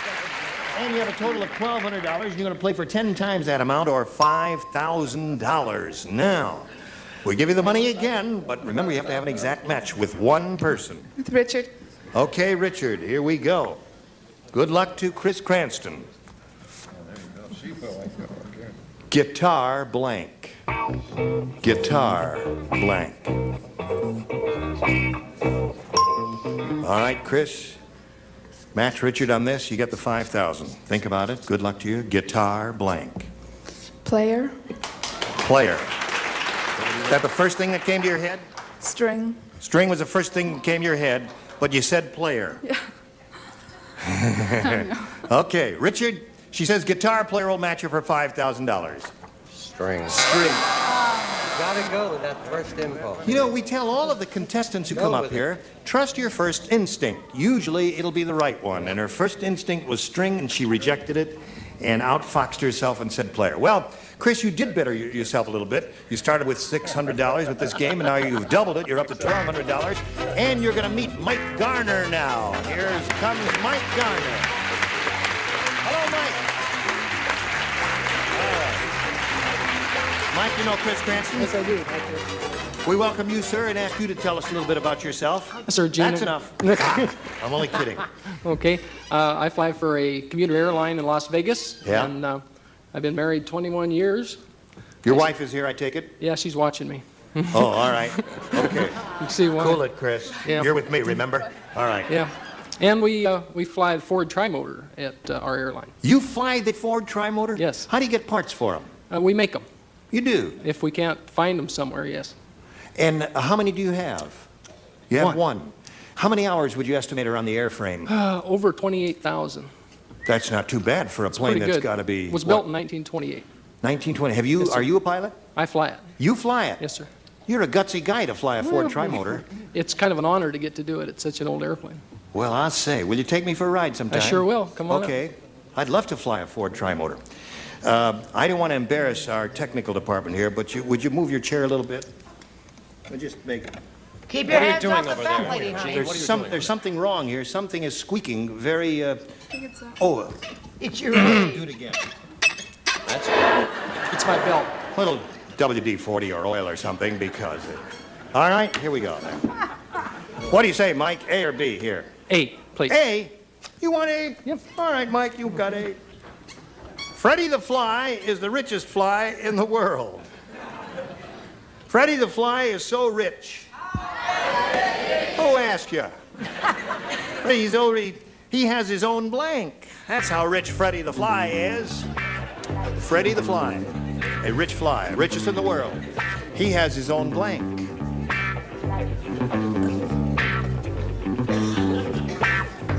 Freddie the Fly. Well, there were 2 good answers. That's not one of them. So I'm going to go with my second choice. I don't like to be half-hearted about this, but there were two Good for you, Tom. answers, and I filled it. Good. Now, Mike Garner. Remember, first-round questions are a little tougher, and there are a number of good possibilities. Freddie the Fly is the richest fly in the world. He's so rich he has his own blank. Airplane. Well, fly, yes. The fly, it's in the same. He said he has his own airplane. He's a fly, yes. Doesn't he have to use his wings? We had to get this right, Mike, because you fly and my wife Pam flies. She's a stewardess. She's sitting over there, and so we had. I said jet plane. Is that there's one for him. Very good, Tom. Never expected to score with this, but he did. Oh, there are a lot of things you never expected to score with in that.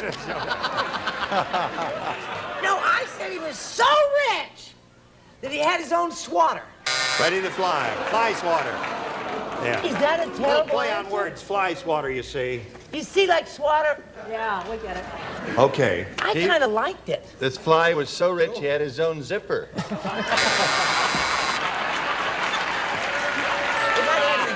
You know, you're crazy.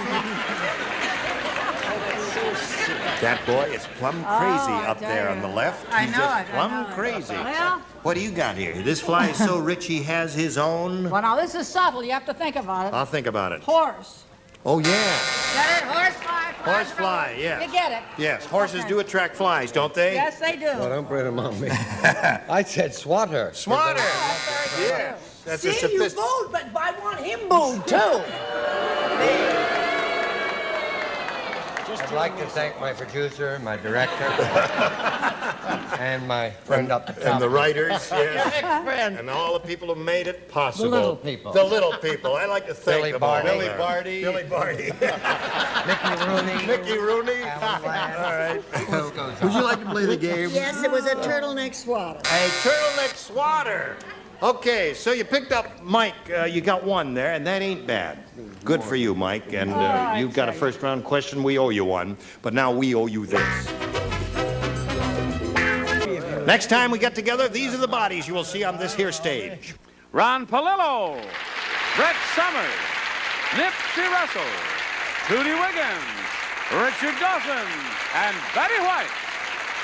You were more than adequate. Thank you. Gene Rayburn here. Join us next time for Match Game 77. Goodbye.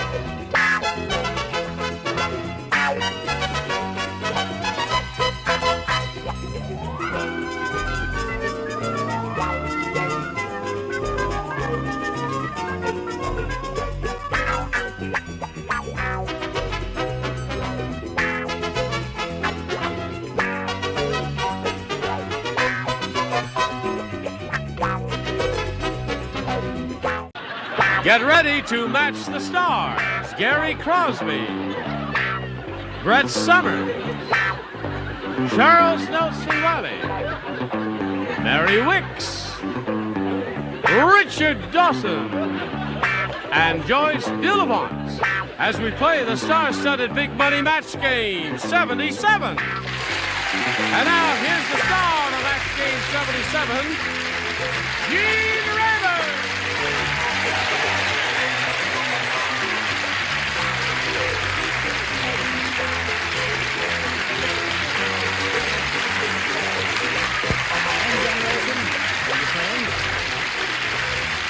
Here we go again. Now, this will tie it up here. Now, I mean, we've been all tied up here for days and days and days. But we're going to see if we can untie it with your assistance. Right. Here we have Maggie Lantizer and David Zive. We welcome them. They played one game to a tie. Then they went to a tiebreaker, and they tied that. Now we got to go to another tiebreaker. Are you ready for it? Yes. Will you stop fooling around here and play this game right? We'll see how this game ends right after we see about this. Shall we? Okay, here we go. Second tiebreaker. David Zive, you may have A or B. B, please. B. All right. David is a medical technician. A tall medical He can Tall. play anyway. 6 foot 7 inches. Here it is. Hopalong Cassidy said, the reason they call me Hopalong is that before I got my horse, I used to ride a blank. Got it. Got it. Got it. Got it.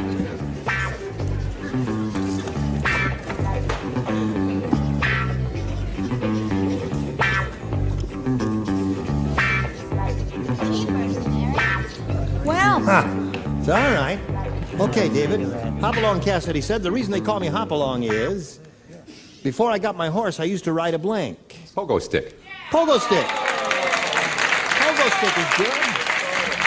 I don't want to say anything, but that dates you pretty good. Pogo stick Pogo hasn't been stick. seen since high-button shoes. Where did I go wrong? I thought I had it. Really? Yeah. What do you Rabbit. think? They don't think you went wrong. They're with you, Gary. On my side? Right. Wait, I did too. I said rabbit too. Before I got my horse, I used to ride a rabbit. Hop along. Oh, yeah. Rabbits go hippity, hoppity, hippity, hoppity. His name is Hoppy. That's Hoppy. his nickname, Hopalong Cassidy. Hoppy. Isn't it, Hoppy? Right. Hoppy. Hoppy. Right. Well, don't turn on me. I'm just trying to keep the show alive and moving. Yes, in Christopher Robin. Don't you remember that famous phrase? No. He went hippity, I hoppity. was reading more adult books at the time. Oh, I see. So anyway, I couldn't think of the name of this animal for a while, so I put those things in Australia. Then it came to me, a kangaroo. Kangaroo, that's what they say. Not a good jumper. David is looking for the answer, pogo stick. I hope this won't embarrass anyone. Pogo stick. Pogo stick. That's a bouncy device, hopping along. True, but you can't throw a saddle on it. Really? But you could on a rabbit. You could. Okay. Well, David, they had another idea there from yours. Now, Maggie, 1 to tie and 2 to win. Mercy. The lawyer said to the assembled relatives, I'm afraid this will has an unusual requirement. Before I can read it, you all must be blank. This will has an unusual requirement. I'm afraid this will has an unusual requirement.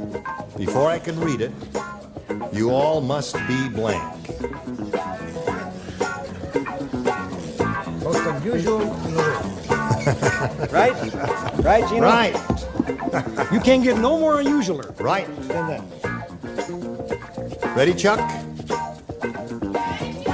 Yay, Chuck.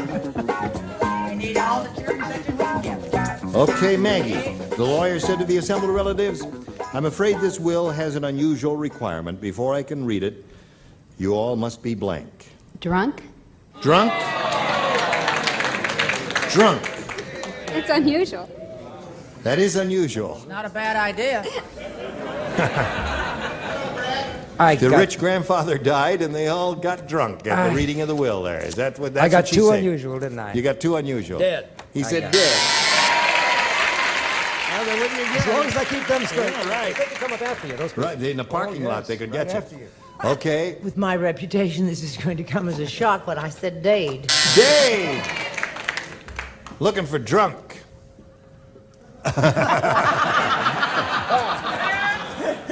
I didn't do a thing, Mr. I know, Rayburn. but the gesture with your head was beautifully done. Edward Everett Horton taught me that. Yes. Dead. The lawyer said the most unusual requirement in this will, before I can read it, you all must be drunk, according to Maggie. Well, I'm all for it, but I said dead. Dead. All right, Maggie, you're getting down to the home stretch here. You got to match 1 to achieve a tie again. Dead. Now you got to match Joyce to achieve a tie, and if you don't, David will win. What do you say? Not drunk, dead drunk. Dead. That means David wins again.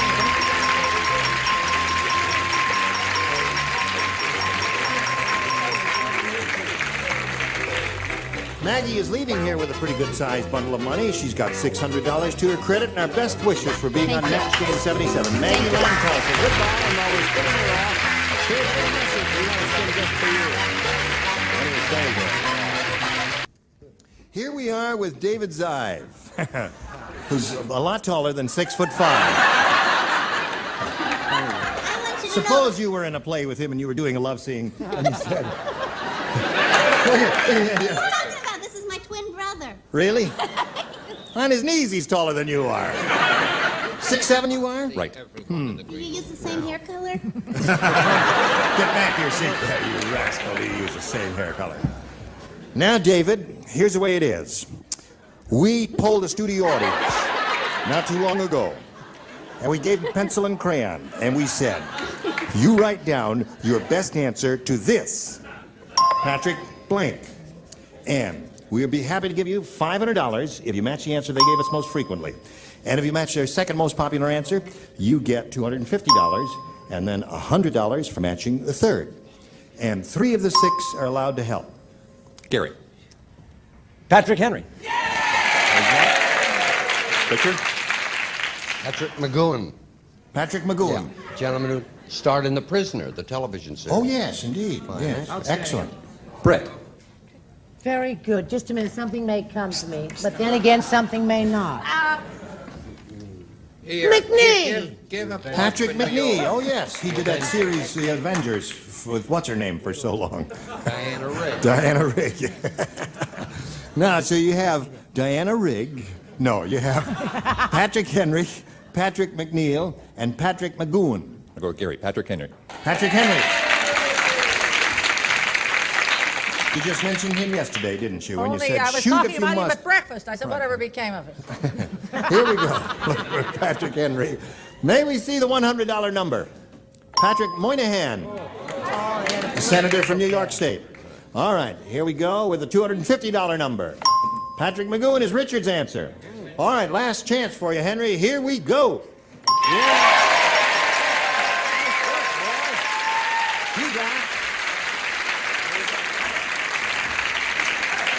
Now, David, you picked up an additional $500. Oh, yeah. And that means you have a total of $600 now. However, you are going to play for 10 times the sum you just won, or $5,000.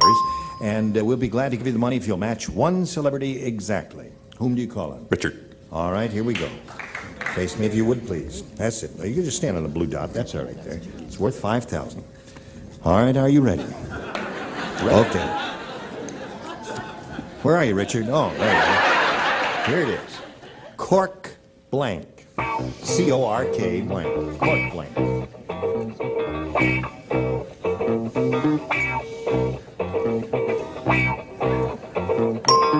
Okay, David, he's made up his mind. We ask you to make up your mind.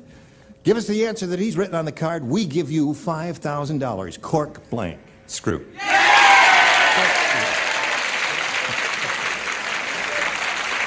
Well, there are many thoughts that ran through my mind. But What was one of them?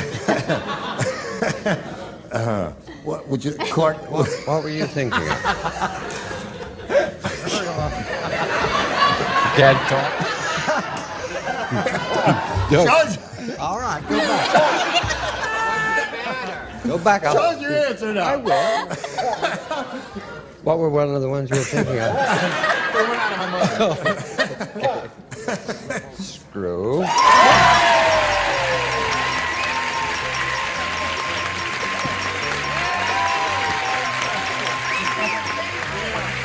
Congratulations. You have $5,600. Well, David Giles finally did it. He's got a lot of money now. He's going to meet another player. Comes Isabel Smith. Let's welcome her. Isabel Smith coming out here now. Hello, Isabel.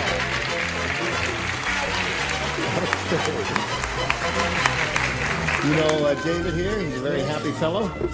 There, she's congratulating you. Now, we welcome you and ask you to tell us about yourself. I live in Orange County. I'm retired.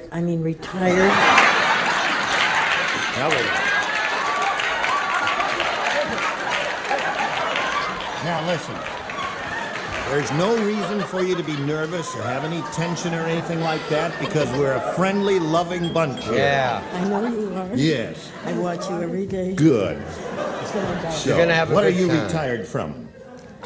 dental assistant. Dental assistant. Okay. Anything else you want to tell us about you? Well, I have a lovely daughter and son-in-law, Joyce and Fred, and 2 wonderful grandchildren, Right. Johnny and Jennifer, and I wish I could say hello to them. You want to say hello to Johnny and Jennifer? They're home. Oh, I'm sorry, that's not allowed. Say hello to Johnny and Jennifer. I'll let her Now, what is say that it, little Jane. thing there? I found that in the backstage. A penny? You found a penny? Whoops. And you brought us the penny. That's going to be your lucky penny there. Thank All right, good luck to you, my dear. We'll begin this game right now by asking you to make a selection. You may have A or B. A. A. You going to be all right? I'm going to be fine. Yes.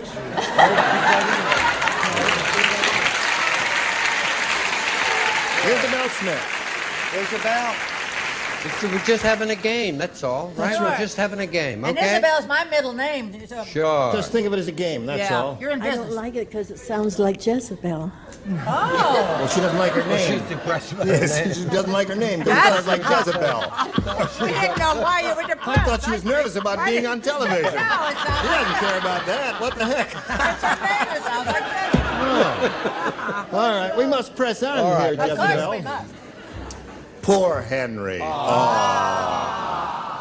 He turned his big bedroom fan on reverse and it sucked his blank out the window.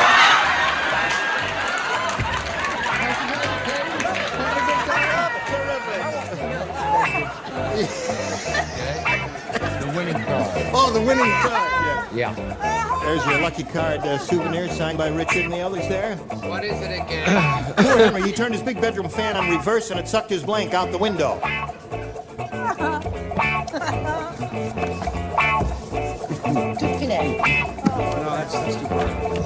No, that's good.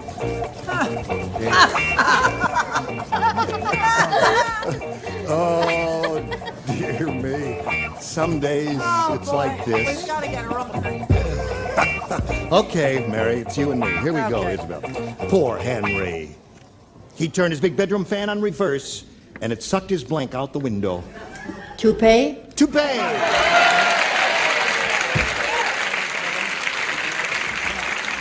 Did you throw away toupee?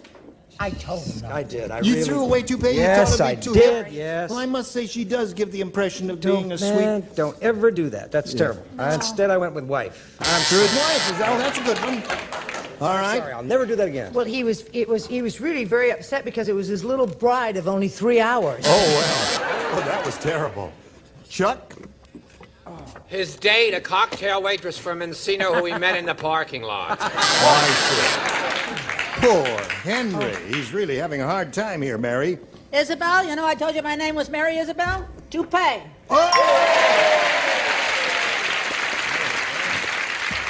Show her your hairpiece. Wife. I'll take it off and show it. Go on, take it. The hair lace is sticking out like a country club awning. Okay, Joyce. I wish I'd said toupee. I said wife. Okay, so there you are. One for you, Isabel, and you stand by. But right now we've got this for you. Hello there. Shall we carry on?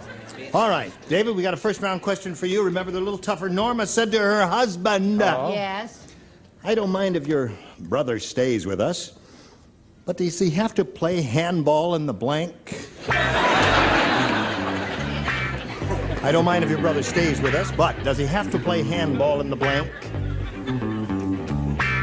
Very suggestive question. Yes. Okay.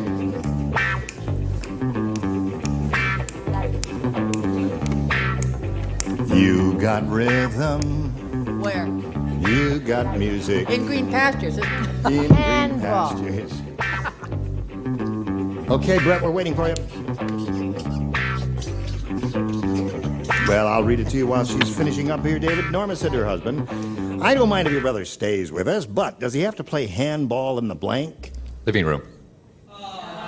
Living room. Living room, eh? Living room, he said. I felt that a wife would really take offense at anybody playing handball in the kitchen. Indeed she would. You know. Don't know that. That's bad not also. bad. Huh? What room do you got? What do you got? Well, I figure my children, they always play handball, but I thought a funny place, an odd, peculiar, eccentric place would be the hall closet. The hall closet. Well, now there are closet handball players. Oh. There. And other things. Hello, Chuck. Well, as there always is on this game once in a while, a John. A John, of course. That's the answer. By Jove, that's a definitive answer. Excellent. Well done. Now, Mary Wicks. She's looking for the answer, living room. I'm going to give you an answer that's going to knock you right off your feet. Okay. I thought of all them tile walls. I said in the bathroom. Bathroom. I knew it would. Knocked me right off my feet. You're going to ruin that suit. Yes.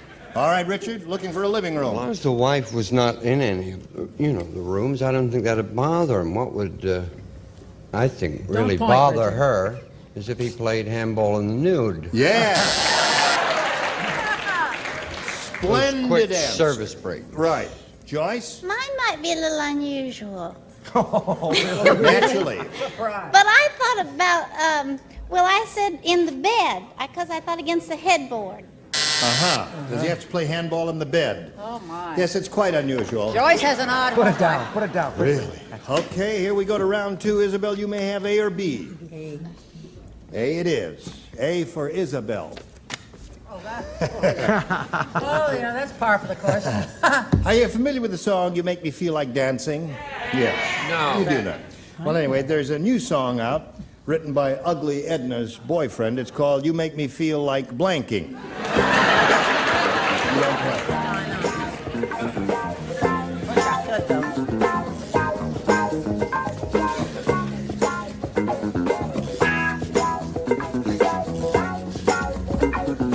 All right, Isabel, you think about that answer? I did. We'll ask you to give it to us right now. The song You Make Me Feel Like Dancing. Well, there's a new song out written by Ugly Edna's boyfriend. It's called You Make Me Feel Like Blanking. Dying.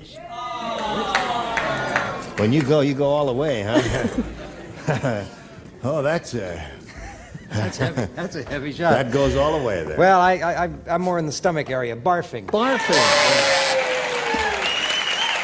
That a good one? Come to my house. Yeah. All right. He has come up with a lot of the popular faves, hasn't Yes, he has indeed. Vomiting. Oh. All right. He's a what? A songwriter?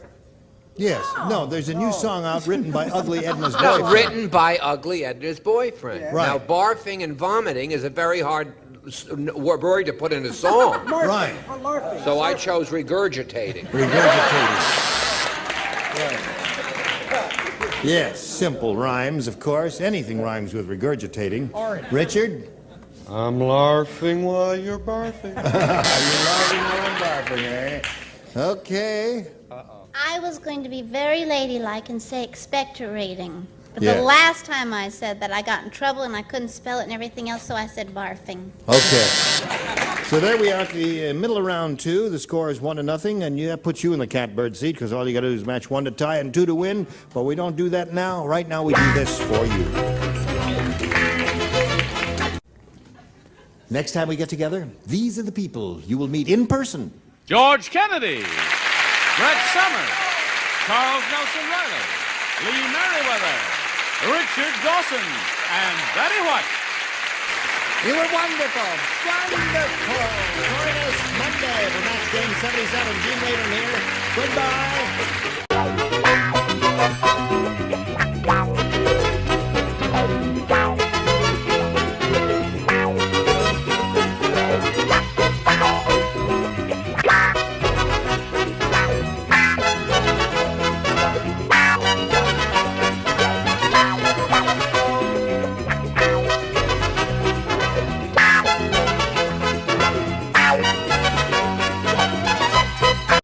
Get ready to match the stars from MASH. Gary Burkhoff, Brett Summers, Charles Nelson Riley, Meg Bennett, Richard Dawson, and Fannie Flagg as we play the star-studded Big Money Match Game 77. And now, here's the star of Match Game 77, Gene Rader.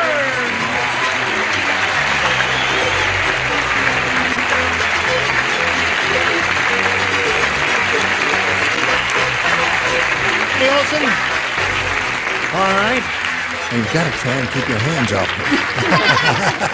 And vice versa. Shh. Oh, listen, try and wear something a little subdued. Woo! No, I think that's a wonderful... Well, being 24, I can get away with colors and polka dots. Just see what it looks like on the monitor. Oh, boy. Now that is yellow. He brought his own lighting system. All right, let's say hello to two players, Marcy Schneidmiller and Kenneth Yaw. Applause, applause, applause. Here we are. Marcy's our current champion. She has $5,600 to her credit. And Kenneth Yaw is her challenger here. And the game ended in a tie. We went to a tiebreaker. He matched two of the celebrities in the tiebreaker. And her question is yet to come. And if she matches two, then that means you go to another tiebreaker. If she matches three, that means she wins her second game. We'll do that right after we do this, especially for you. Here we go. Bing. All right, now this is the other tiebreaker. Marcy, it's all yours. Okay. 2 to tie, 3 to win. Once upon a time at the old folks' home, Mrs. Grady's dentures came to life. In the middle of the night, they hopped out of Mrs. Grady's water glass and they blanked her. Just come right over here immediately, if not... Once upon a time at the old folks' home, Mrs. Grady's dentures came to life. Those dentures hopped out of the water glass and they blanked her. And they blanked her. Yes. Don't you know dentures? I know dentures. I know dentures. And they blanked her. Now stop it! Look at that. Is the camera catching that? Okay. All right, Marcy. Charles isn't ready yet. I have finished, so we'll know who's copying whom. Once upon a time at the old folks' home, Mrs. Grady's dentures came to life. In the middle of the night, they hopped out of Mrs. Grady's water glass and they blanked her. Bit her. Bit her.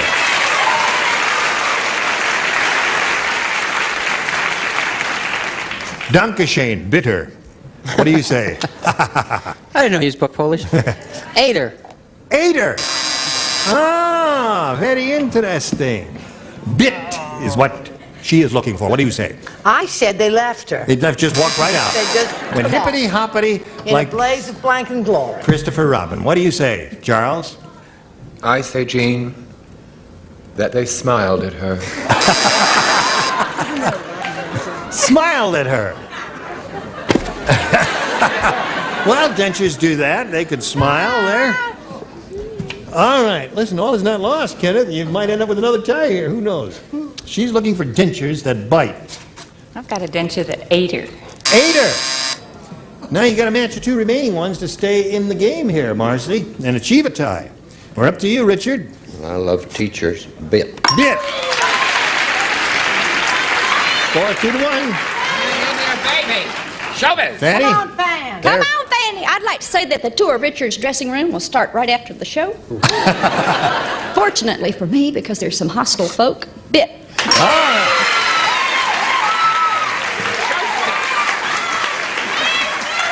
Okay. Well, that's one tiebreaker. Now we'll blow another fuse here and turn the lights off. Push the button, reveal the other tiebreaker. We have no more tie-breaking questions. Would you get on with it this time, please? All right. Kenneth, you may tiebreaker. have A or B. A, the same old thing. All right, A it is. You want A? You got A. Janet said, my Uncle Purvis has a weird hobby. He catches mosquitoes and blanks them. Uncle Purvis has his weird hobby. Oh, I got it. Oh, Uncle Purvis has his weird hobby. He catches mosquitoes and blanks them.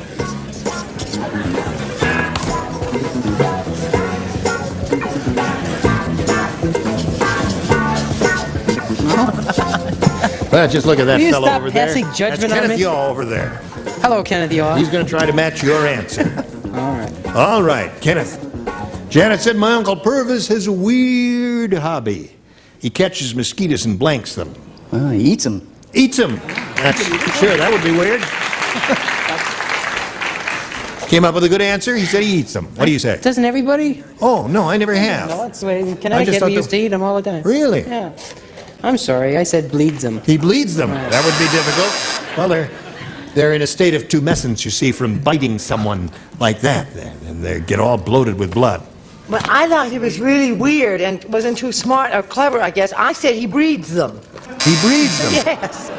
Now, why would hers get a laugh and mine not? They're both terrible. I like that Hers is a answer. little worse there. He bites them. Bites them. Bites them.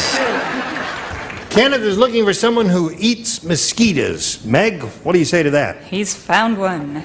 Eats mosquitoes! Well, you are a weirdo, aren't you? What do you I say? figure you just do what mosquitoes do to people and bite them. That's right. Turnabout is fair play. Right, Yeah, bites. Bites there. Everybody know the monitor's out and back of me over there. Thank you very much. Okay, here we go. Now, Marcy, you need one to tie. Oh, no, you don't need. Wait a minute. Put it back here now. Wait a minute. But when we do get back from the commercial, you will need one to tie and two to win. And now this message just for you. Here's the moment of truth. Remember, Marcy, one to tie, two to win. Mrs. Brown said, "My obstetrician used to be a butcher. That's why he charges by the blank." I got it. My obstetrician used to be a butcher. Explain what an obstetrician is. An obstetrician is a baby doctor. Oh, I see. Wait a minute.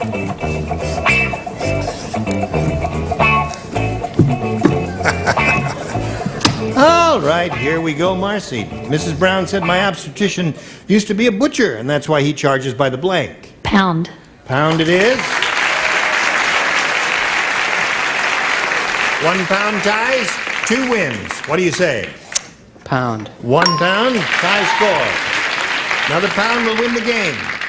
I'm sorry, Kenneth, but I'm glad for you. Pound. All right, what do the rest of you have? Pound, pound, pound. Okay, there you go. Kenneth. Thank you. He's a good sport. He's wishing her good luck, and he hopes she wins a lot of money. Righto. It was a pleasure to meet you. We've got a lot of gifts coming your way. Thank Many you. thanks for being here. Whole Kenneth gang. Yaw. Bye-bye. Thank you.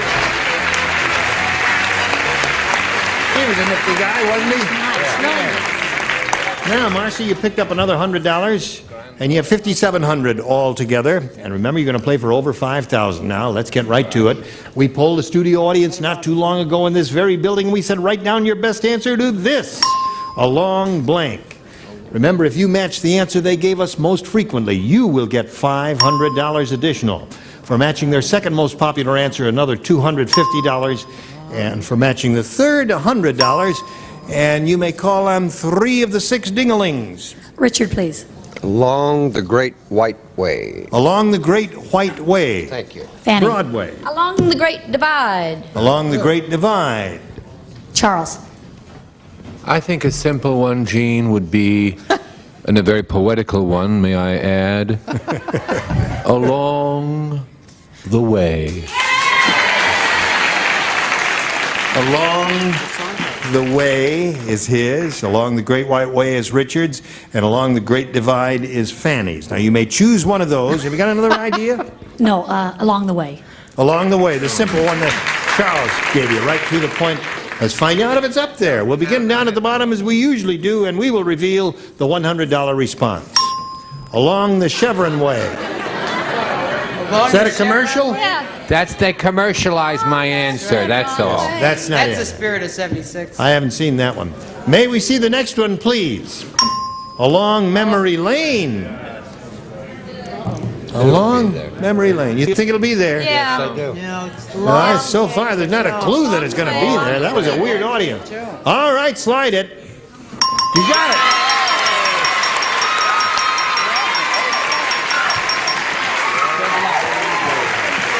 Well, you're doing it the hard way. And a way to go, Chuck.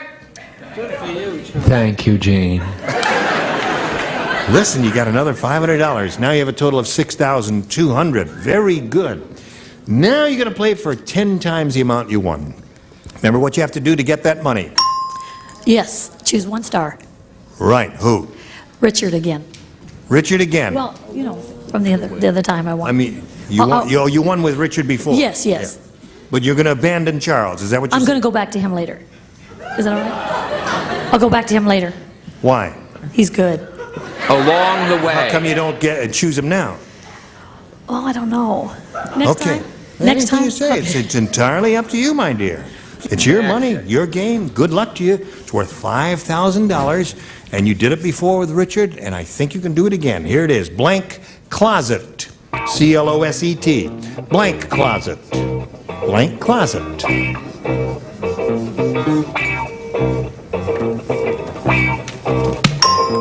All right, Marcy, give us the answer that he's written on his card. We give you the money. Another $5,000. Blank closet.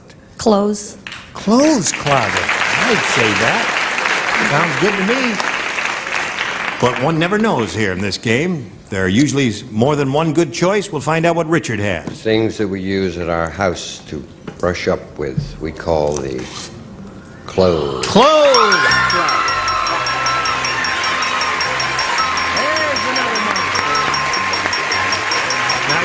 $11,200, Marcy Schneidmiller. Very good for you.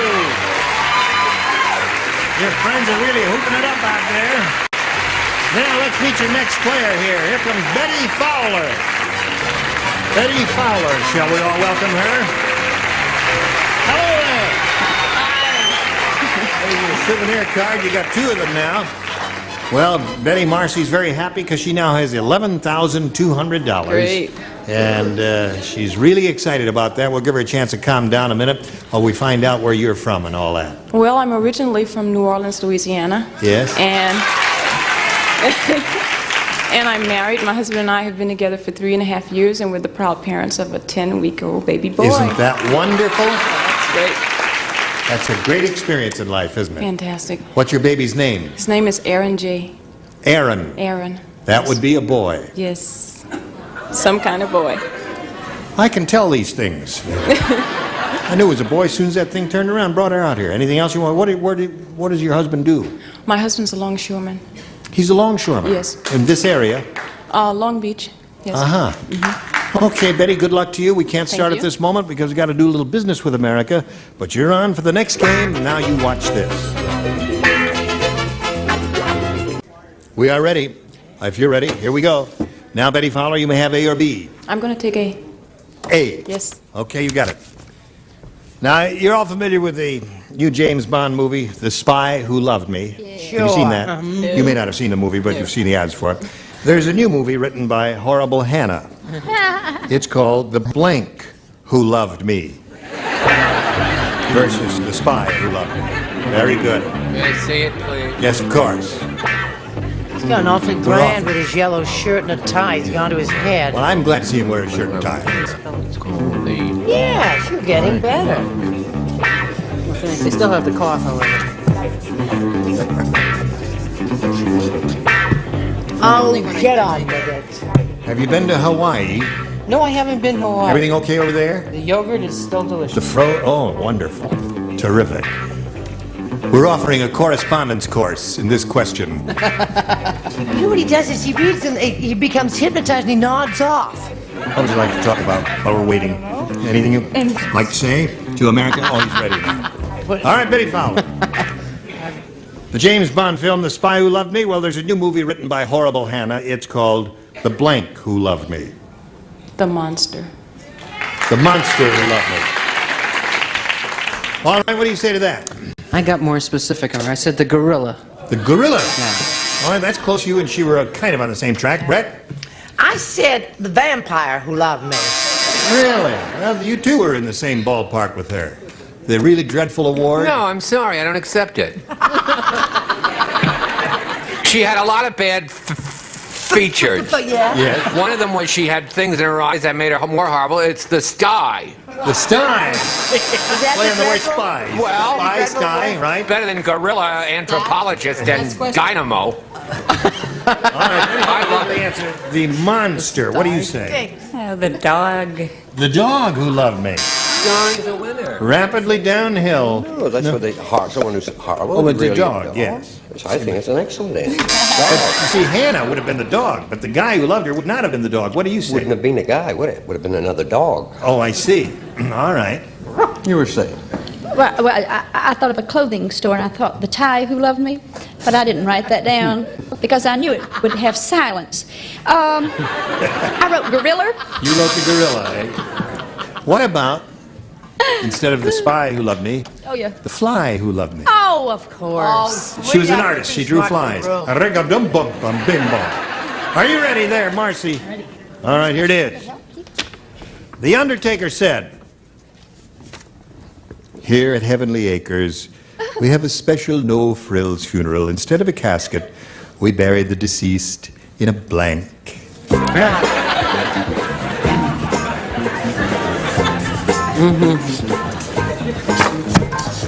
Very good. No frills thing. They bury you not in a. Yes, no frills funeral. Instead of a casket, we buried the deceased in a blank.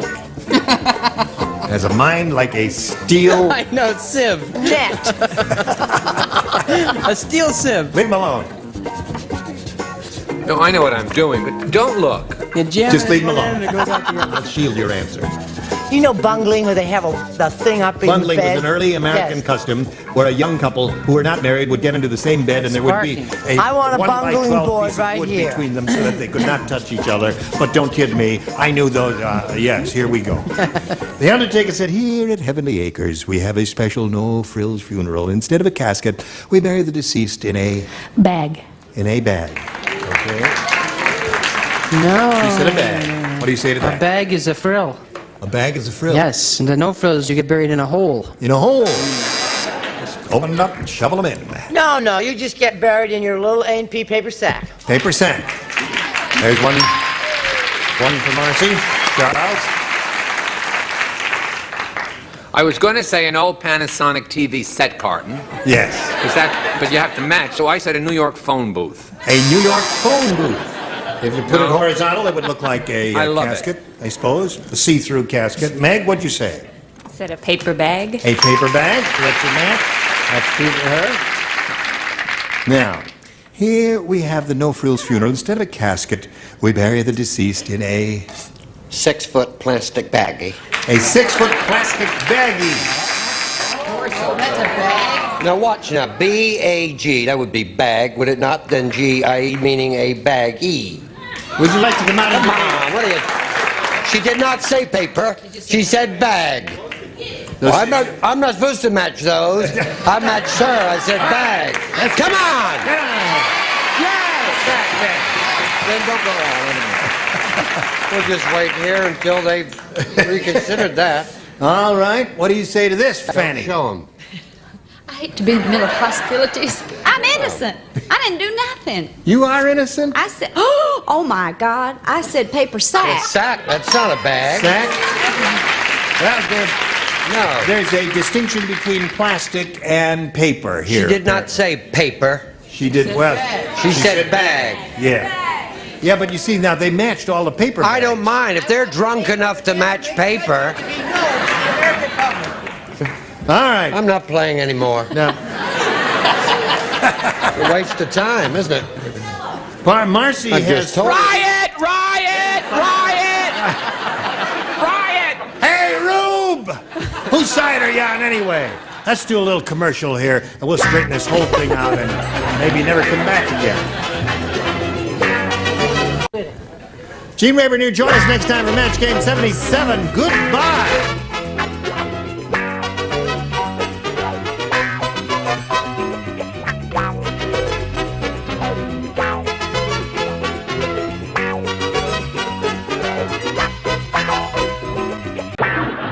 Get ready to match the stars from CPO Sharkey, David Landsberg, Brett Summers, Charles Nelson Riley, from Barnaby Jones, Lee Merriweather, Richard Dawson, and from the Bob Newhart Show, Marcia Wallace, as we play the star-studded Big Money Match Game 77. And now, here's the star of Match Game 77, Gene Rayburn.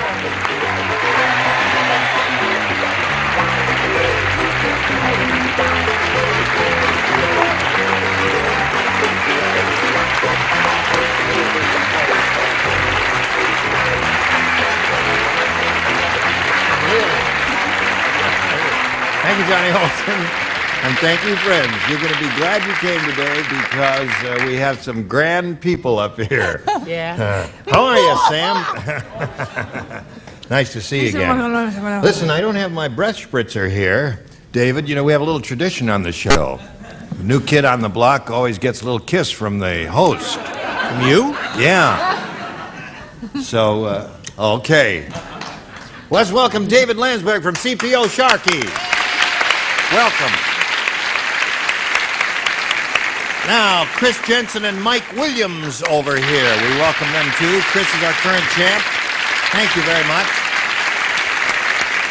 She has $5,600. I know. I love it. Yes, you've had overnight to think about that. Yeah. What do you think about it? I don't know. I try not to think about it too much. I'm going to spend it. You are? You're going to help the national economy? I'm going to give it to a good charity. Me. I don't know. Okay. And this is their good luck talisman here, Yeah. a little bear, and that apparently has worked well with her. Mike Williams is challenging Chris. We met him yesterday. We found out a little bit about him. You want to repeat some of the things you told us about Mike Williams yesterday? Well, like I said, I'm a transportation engineer, which is a glorified truck driver. Right. I hail from Flint, Michigan. I love sports and hunting and fishing especially. You do? Yeah. Really? So How'd you hurt your wrist, Mike? I don't really know for sure. It just kind of bothered me, so I put a support on it just in case. Okay. You know, all that money I'd like to win. We have a nurse over here. No, that was yesterday. yesterday. We'll start this game right after we do a little business with America, so two of you hang around here. Come right back. Here we go. Round one of the game. Mike, it's up to you to choose A or B. I'll try B, please. B it is. Here we go. Sherry said. Pull yourself together. Sherry said, my high school is so tough. How tough is it? The half of you who did that so well can stay. The others, get out! My high school is so tough, Miss Mahoney, the girls' gym teacher, wears a blank. That's how tough my high school is. My high school is so tough, the gym teacher... Miss Mahoney, the gym teacher, wears a blank. That's how tough it is. Isn't he cute? Something about bare shoulders that gets me. So tough. High school is so tough, Miss Mahoney, the girls' gym teacher, wears a blank. Wait a minute. I got it. All right, Mike Williams, have you thought about this? Yes, I have. One more second here. Well, David, who's new, it was finished practically. Well, David has a brain. That's Mike, Sherry said, my high school is so tough. Miss Mahoney, the girls' gym teacher, wears a blank. An armored suit. An armored suit. Uh-oh. The audience is owing an armored suit. Oh. Well. Nah, you don't like it either, huh, David? This is a tough gym. Oh! She wears a jock. A jock.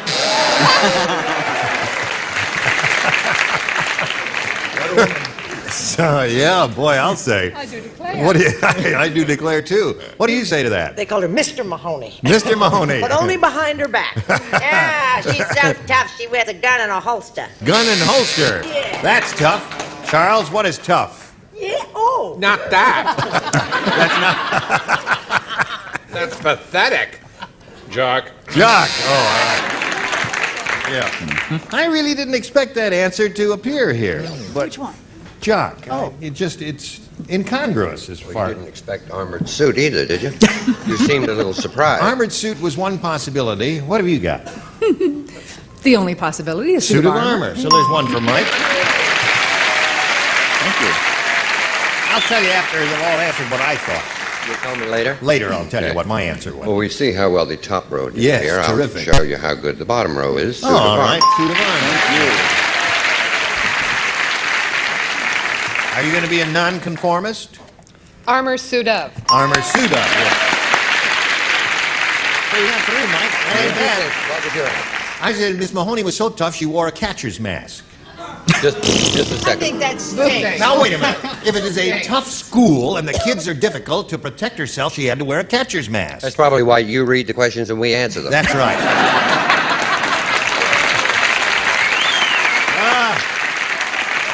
All right, Chris, this is all yours. Chris Jensen. Just a little humor, Gene. What? Just a little humor. Yeah, of course. At your expense. Nerdocrumbecia is such a horrible country, their national flower is blank. Such a horrible country, their national flower is blank. A horrible country. Now, I don't know the Latin name for this. Okay. Hi, sweetheart. Hello, darling. Later. Oh, yeah, but don't say anything. Right. Not me, sweet. I'm sorry about it, but it's... yes. I told you not Wallace to has toy a with me. tan. Now, that may not look like a tan to anybody else, but that's a tan. Thank you, thank you. How do you get your tan, Mark? Well, I've been scuba diving. Scuba diving? Yeah. That's a lot of fun. Every time, you know? Under That's the water. Remember how 9 months brown of 8 Lloyd hours Bridges in the looked sun. all the time? That's right. Should see me with my tank. Oh, yes. How does one... ask. No, all right. Are you ready, Chris? No. I think they're ready. Yes, they are. Nerdocrumbecia is such a horrible country. Their national flower is... Oh, God. I can't think. Well, it's a terrible country. Okay. Horrible country. It's a terrible question. So ascribe a national flower to them. It's a terrible question. She's right. I like the How about question. a Venus flytrap? Venus flytrap. Can't think of anything else. May I say that's a terrible answer? Yes. So it worked Venus out all round, didn't it? flytrap, yeah. Terrible country, terrible question, terrible answer. Right. Let's not turn on one another. Let's especially not turn on Chris. Holy Why? mackerel. I mean, Well, she's got showed up $5,600. 2 days in a row. And she's criticizing our writers. We'll do that. Have you got an answer, David? Well, I thought maybe crabgrass at first, but then I changed my mind and said it's so horrible, maybe poison ivy. Poison ivy is a very good answer. Excellent answer, I think. What do you think? Now, this... Is it dusty out there, dear? Well, it's crummy up here. I'm just Crummy? cleaning What it does out. that I know mean? what it is. Something was there. I'm Oh, just he's neatening so up the place. neat. Can't stand disorder. You get up to go to the bathroom in the middle of the night, he makes the bed. Throw it on you. Really, I didn't mean to All do right. that. A little lower, actually. Thank you. That's enough of that. He's mine. Go. Did she say Venus flytrap? That's what she said. Well, that may be the Latin word for the stinkweed. No, I'm sorry, it is not. Well, there is a flower called the stinkweed, kids. It is indeed. That's a good answer. Such a horrible country, their national flower is... Keeping with Jock, I said cactus. Cactus is another good one. I don't think cactus is a good answer. Poison ivy is good. Anything, you know, revolting ivy or and repulsive or unpleasant or dangerous. Repulsive, stinkweed. Stinkweed, yeah. Dangerous. Dangerous. Poison ivy. Poison ivy, right? Yes. Ditto. Ditto, poison ivy. Okay. Yeah, I think you're going to get the hang of this one of these days, Chris. Maybe. Listen, it's 3-0 at the end of round one in favor of Mike Williams, the challenger. Round two coming up after this. Hurry back. Oh, here we go. Round two coming up. This is the final round. Mike, you may have A or B. I'll try with B again. B. Please. All right. Just El Topo. Yes, the top tier plays alone in this. David, Brett, Charles. Right. Move over a little bit. Da, Matt. da, da, da. Thank you. Okay? Don't touch me. I promise I won't. The Royal Tailor said to the knight, as a special added bonus... This adorable? The Royal Tailor is speaking to the knight. As a special added bonus, each suit of armor we sell comes with a free blank, so you can do your own alterations. Oh, I get it. Suit of armor comes with a free... Comes with a free blank, so you can do your own alterations. I love you so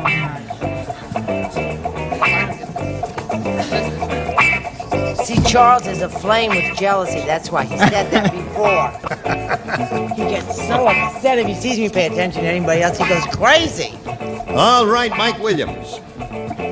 The Royal Tailor said to the knight, as a special added bonus, each suit of armor we sell comes with a free blank, so you can do your own alterations. A riveter. A what? A riveter. A riveter. Sure. A riveter. Well, the metal workers use that in suits of armor.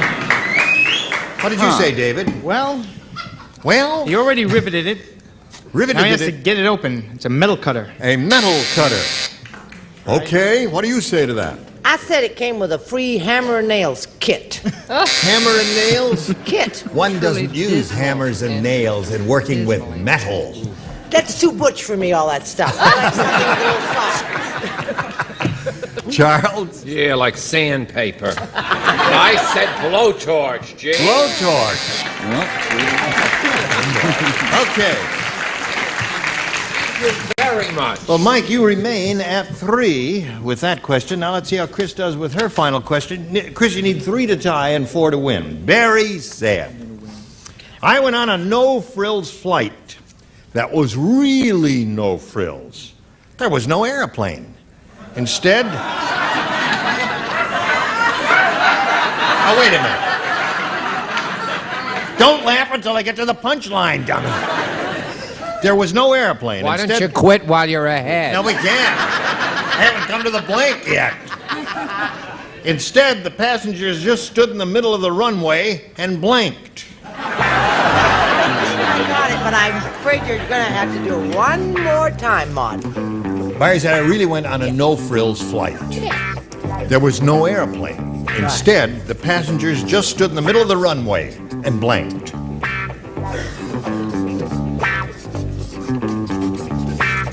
If I missed something...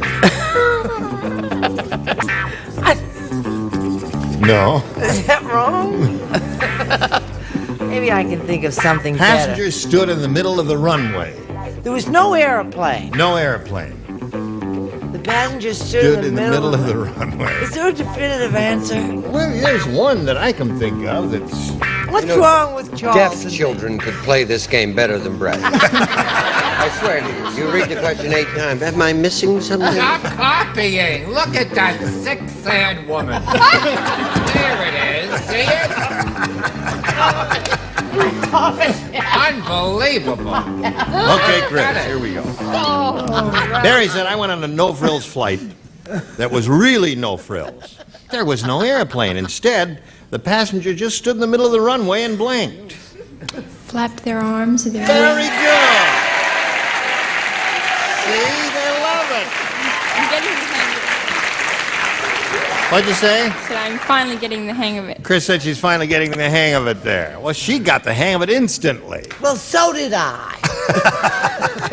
David, you're first. We were on the same flight. We're flapping our arms. Flap their arms. Okay, score is now 3-1. Step over here. Yes, what ma'am? do we call arm flapping? Waving. And wave.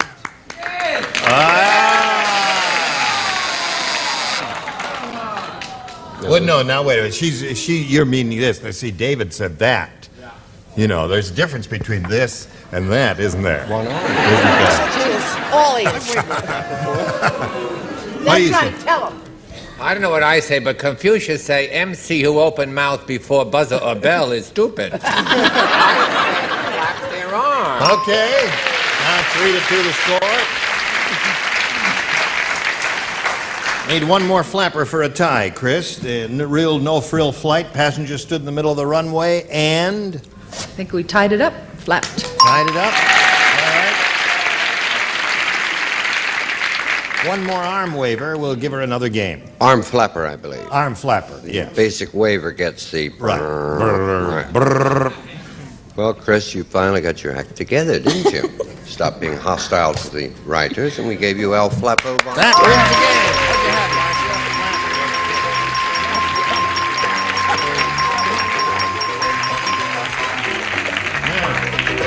Hang around over here, and I'll get back to you in a second, and we'll say goodbye to Mike Williams. Very glad to meet you. He's going to be leaving here, and sometime, in the next 4 or 5 years, we're going to send you some gifts. It's a pleasure to meet you. Goodbye, Mike Williams, and while we're spinning him off, a little message or two just for you. Thank you, John. Thank you very much. We'll carry on now with Chris Jensen, who's won her second game. She has a total of $5,700. She could win an additional big bundle here if she has good luck and skill and has some empathy with our celebrities. Let's begin, Chris. Not too long ago, we polled a studio audience and we said, you write down your best answer to this. Blank brains. There's an S on it. B-R-A-I-N-S, brains.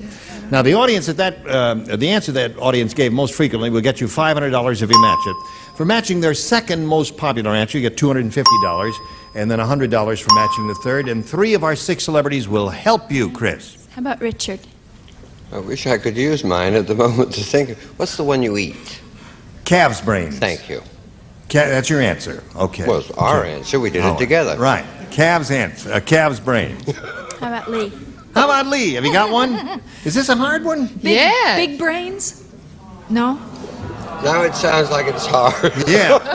That's the best you can do, Lee. All right, one more. Look at their faces, and the one who looks at you and seems to have a little light in his or her eyes would be one to call on. Don't look at me. How about David? David looked at you with a little light in his eyes. Bird brain. Bird brain. Bird brain. Of course. Yes, is what's telling you. See? Well, David, for David if sitting. If it were a brain, just No, brain wait a would say minute. scatterbrain, things like that. But where David's sitting, he can't see the S. Oh. See? So he said bird brain. Gotcha. Stand on the blue dot there. That's right. Now, you got three there. You got bird brain, you got big brains, and calves brains. Now, think it over carefully. What a choice. Now, you can choose one of those, Chris, or reject all three and give us one of your own. Now, think about it. Okay, I'm thinking.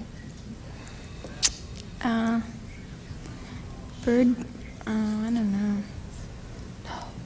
How about calves' brains? All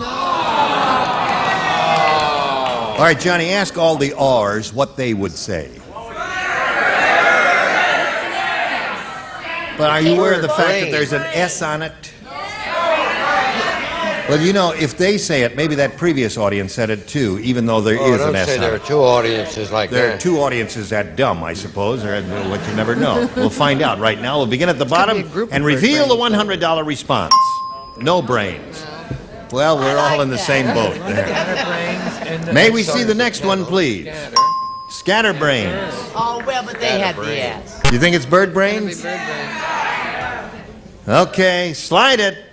Yeah.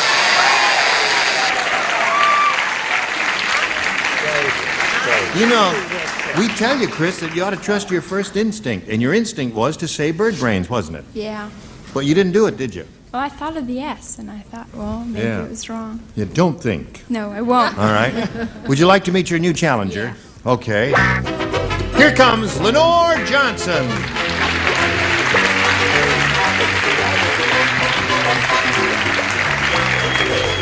You know, Chris, Lenore, straighten out your sign there so everything is neat and clean. Where are you from, Lenore? Originally, I'm from Michigan, and we've been living out here for 5 years now. Yeah. My husband, Gil, my daughter, Brooke, who's 3.5, Right. and myself. Okay. Well, we welcome you. Thank you. Anything else you want to tell us about you? I'm working on my master's degree on and off. Right now it's off, and I'm working part-time in a department store. And I What hope is your to get back- master's study? Excuse me. Radio, TV, and film. Oh, really? Yeah. We've got a guy who got a master's. Roger Dobkowitz got a master's degree in radio, TV, and You film. can get a job with it then. No, can't get a job. That's as far as he's going to go, too. We'll keep him in the background there. And we'll wish you the best of luck, Thank Lenore. you. We can't start this game right now. We've got to do a little business with America. Okay, here we are. And there we go. We don't have time to do another question, so we'll see both of you ladies next time we get together. Tomorrow, that will be. And we'll see you tomorrow, too. Oh, well, gosh, David, it went fast. what comments do you have after your first go-around here on Match Game 77? I had a great time. I loved it. Anything else? There. Brett and I are going out later. Oh, you are? It's all over between us, is it? She always comes on strong the beginning of the week. By Thursday, you'll have had it. Brother, believe it. I hate him. I'm never going to speak to him again. Yes. David, it's a pleasure to have you, and look forward to seeing all of you tomorrow here on Match Game 77. Gene Rayburn, goodbye.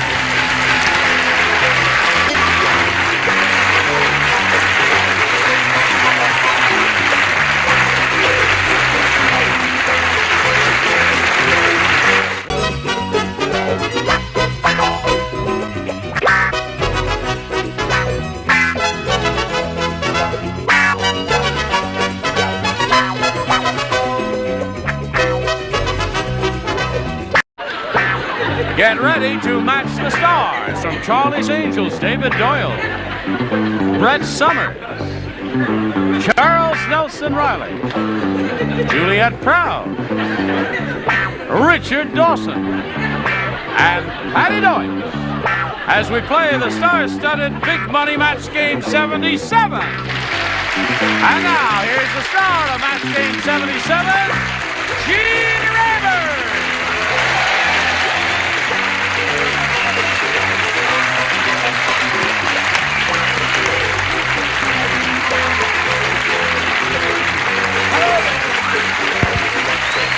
Thank you very much. Thank you. Tell me have a go at it. All right, yeah. What? Oh, a splinter. Piece of on shit. Thank you very much. You're I very... was so worried about that. I'll bet you were. All right, would you please greet our current champion, Charlene Hartenstein.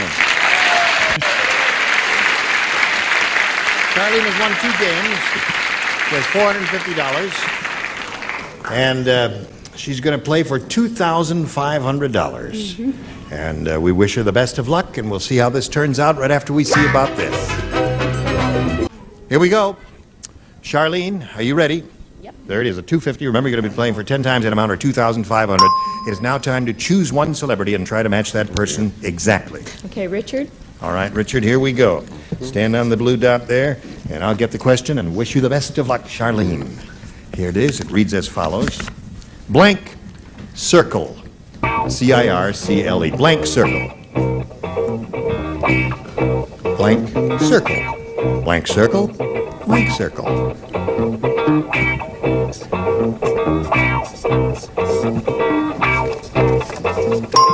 All right, Charlene, give us the answer that Richard has written on the card. We give you $2,500. Blank circle. Small circle. Small circle. Richard? Big circle. Big circle would be another one. Inner circle, semicircle. Right. Popsicle. Let's cycle. Full circle. You know, full circle is the only thing I could think of. Family circle is another one. There were many. Yeah. Swimming, what's that? Semicircle. That's probably where you heard it. As all right? opposed to full circle, of course. Charlene, you're going to meet another player now, so let's welcome that person. Here comes Sherry Chrisakis.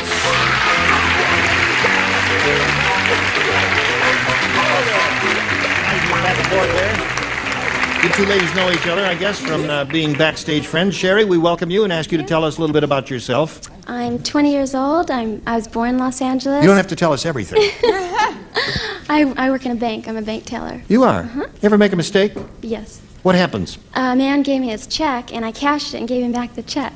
So Then he went to another teller and cashed it again. I don't know what he did, but I heard about that. Boy, I'll bet you did. What actually was the address of your bank, Yeah, darling? where is it? I'm looking to do some business with a person like yourself.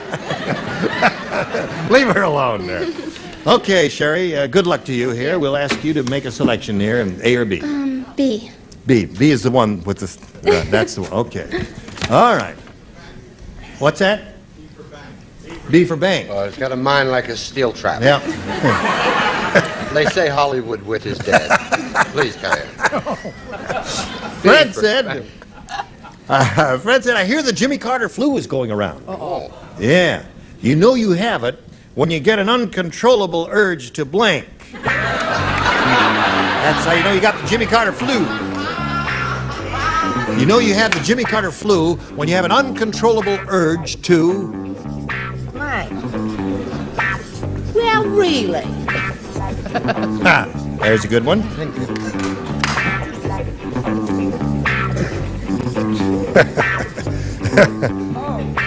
You don't have to put that in there if you don't want to. You can stick it right back up on the end of this. It fits up there, doesn't it? Well, that fits up there. Ready? Here we go. Sherry, Fred said, I hear the Jimmy Carter flu is going around. You know you have it when you get an uncontrollable urge to blank. Eat peanuts. That's a good one.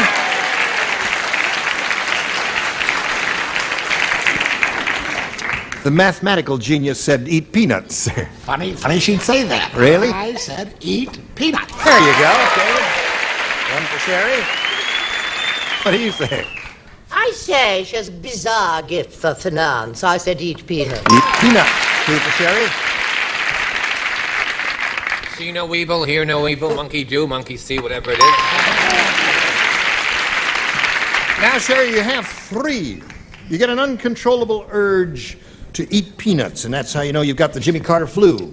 Well, I forgot to put eat, but I said peanuts. Yes, otherwise it doesn't make any sense, because you can't finish a sentence. You say, when you get an uncontrollable urge to peanuts. Yes, you can, exactly. Oh, no, I guess you can't say that. Cut!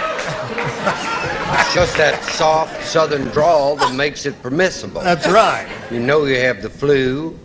You have an uncontrollable urge to pee nut. Right, that's 5 for her. Okay, Patty. Oh, you scared me. Smile. Smile. I have an uncontrollable urge to smile. So there you are. She did quite well with the first rounder, didn't she? 5 for her. Yours will be along later. Right now, we've got this for you. Okay, here we go. As we carry on, Charlene, this is your first round question, and it reads as follows. Barry said that new clerk at the drive-in restaurant must be a doctor. I went to the takeout counter, and he took out my blank.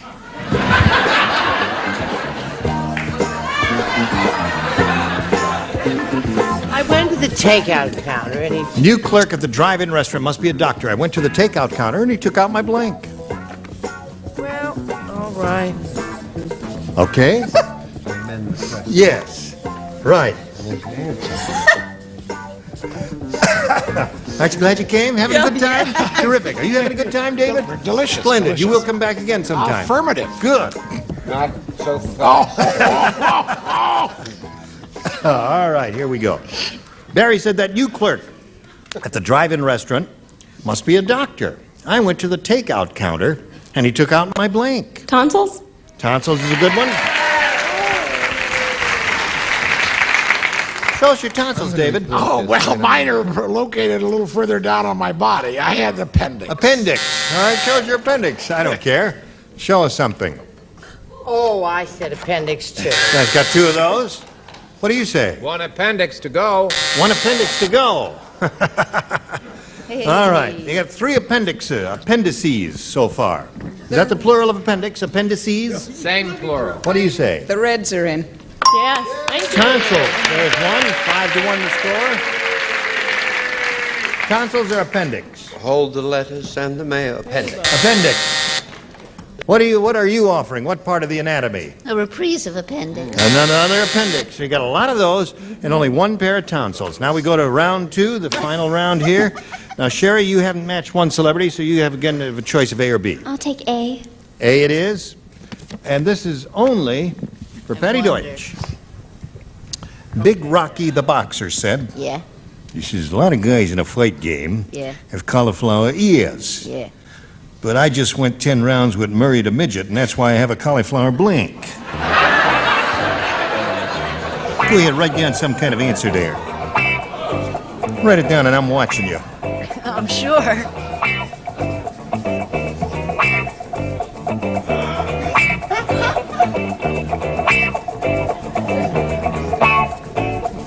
All right, Sherry. Big Rocky the boxer said a lot of guys in the fight game have cauliflower ears, but I just went 10 rounds with Murray the midget, and that's why I have a cauliflower blank. You know what cauliflower ears are? Yes. That's why I have a cauliflower... Belly button? Belly button, she said. Yeah, a midget's about this big, and I guess if he hit you there, that's about where the blows would come. Right, Patty? Huh? What? Murray the midget. Yes, Murray the midget. He shit a belly button. I said a belly button. Okay. Now, Charlene. The best you can do, Charlene, is achieve a tie. Everyone except Juliet will play. Please respond to this. Romeo said, I don't think Juliet loves me. When I stood under her window and serenaded her, she blanked on my guitar.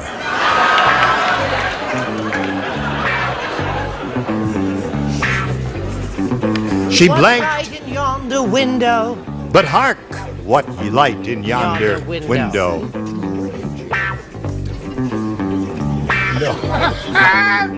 Oh, it's that? You think about it now. We'll get to you in a moment here while they're finishing up. Oh, He's finished. You're probably right. Chuck is finished. All right.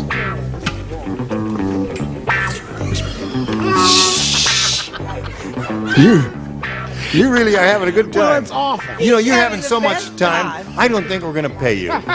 You're having so much fun. I'm having a terrible time. Charlene, are you ready? Okay, you're going to repeat I'll give it to you one more time. Romeo said, I don't think Juliet loves me. When I stood under her window and serenaded her, she blanked on my guitar. Oh, this is awful. Tinkled. Tinkled.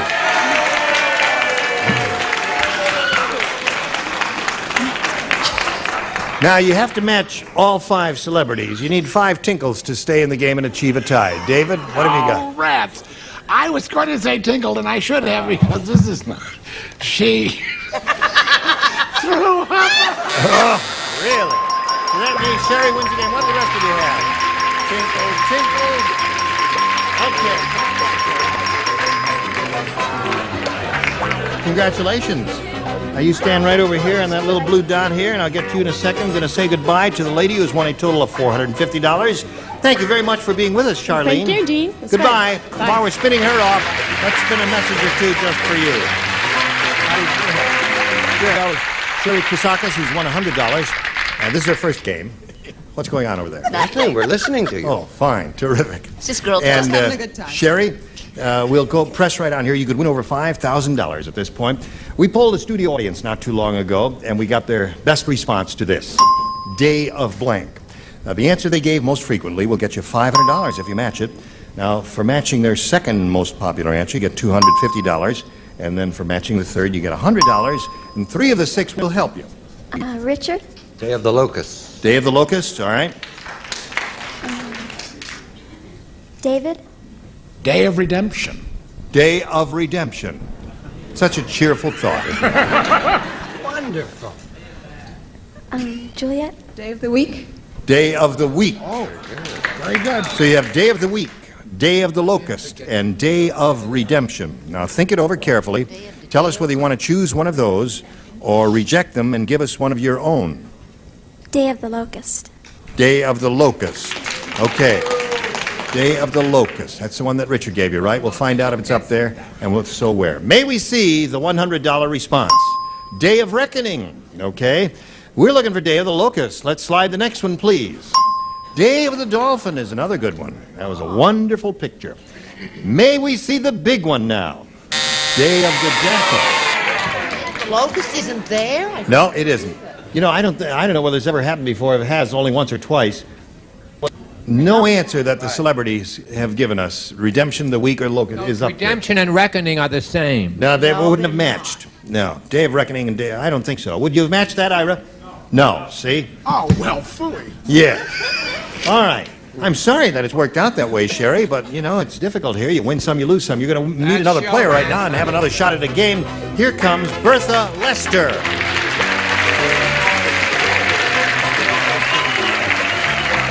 Hello, Bertha. How are you? Shaky. You're shaking? I'm What are you so shaking about?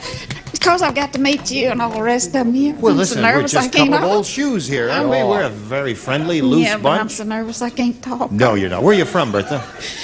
Nashville, Tennessee. Really? Are you vacationing here, or do you live no, here now? I live here at the present. Yeah. Yeah, I've made this my home. You for have? several years now. You have.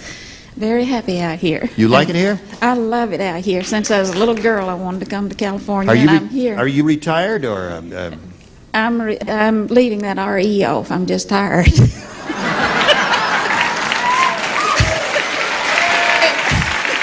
What are you, Bertha? What made you tired? Well, I've worked hard all my life, and when I That walk found from out I was Nashville will going, kill you. That's right. It's a long way. you wouldn't know, I bet.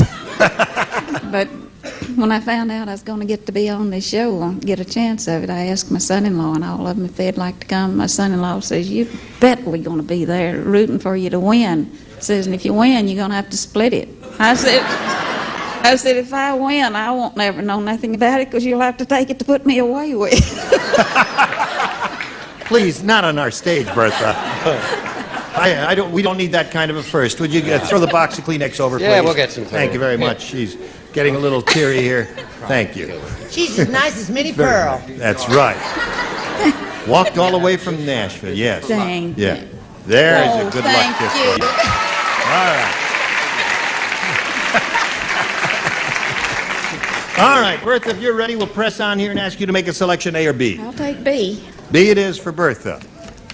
Bertha says, Molly fed Jake nothing at all but chicken soup until he finally blanked.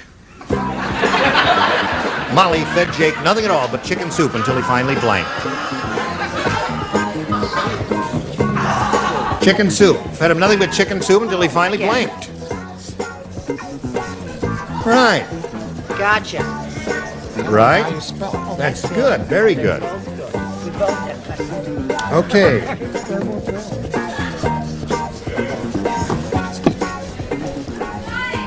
Bertha, Molly fed Jake nothing at all but chicken soup until he finally blanked. This is terrible, but threw up. Until he what? Threw up. Oh, we didn't have that in mind, Bertha. I didn't think so. But What did she say? she said her answer is barfed. Barfed? Barfed. Well, I don't think this means barfed, but I said cackled. Cackled is a good answer. What did chickens do, Bertha? I was blank. No, it's all right. Okay.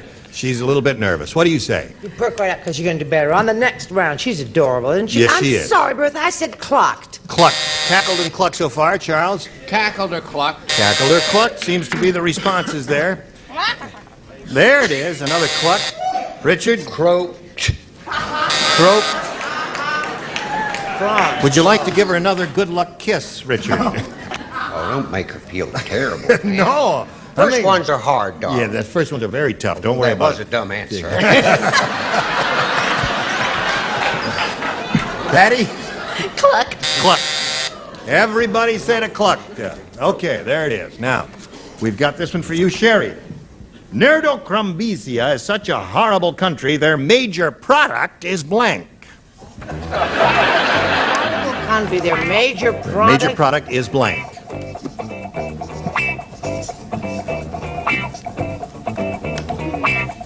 What? Their major product is. It's a horrible country. It's a horrible Nerdocrumbisia. It's your definitive Really horrible country. A rotten place in all respects, all aspects. Now remember, it's a first round question. I'm getting out of here. You're an actor. You know what a stage wait is. Yes, I do. When someone forgets the lines or there's a pause that the author never intended to have in there. How is it working with those three ladies? Absolutely lovely. I bet it is. And we've had one of them. We had Kate Jackson here. Already? All right. Here we go, Sherry. Nerdocrumbisia is such a horrible country, their major product is... Weapons? What? Weapons? Guns? Weapons. She didn't understand that question either. Oh, Neither nobody one. understood Show that us yours. Well, they export it too. Crime. Crime. All right, how about yours? I said cream of wheat. Terrific. Show us yours. What's the definitive word? Horrible. Horrible. Bela Lugosi mask. Bela Lugosi mask. Okay, that's one possibility. Yours, Juliet? Twash. Trash is a very good one. Richard? Suddenly, Bertha, your answer doesn't look quite as bad, does it? Garbage. Garbage. And Patty? Jerry Vale Records. So we got no score at the end of round one, and now we've got this just for you. I do hope you'll join us next time at Match Game 77. I'm Gene Rayburn. Tally ho!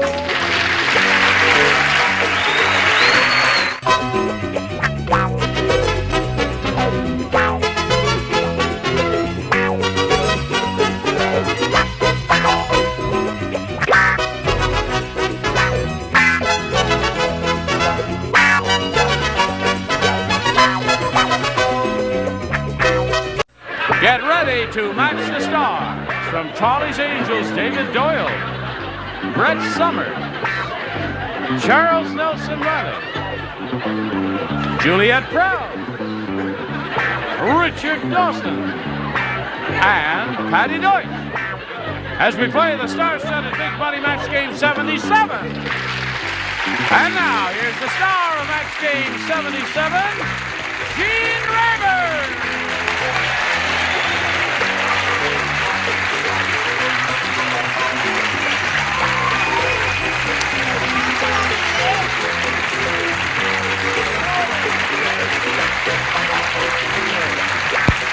What do you say, John? What?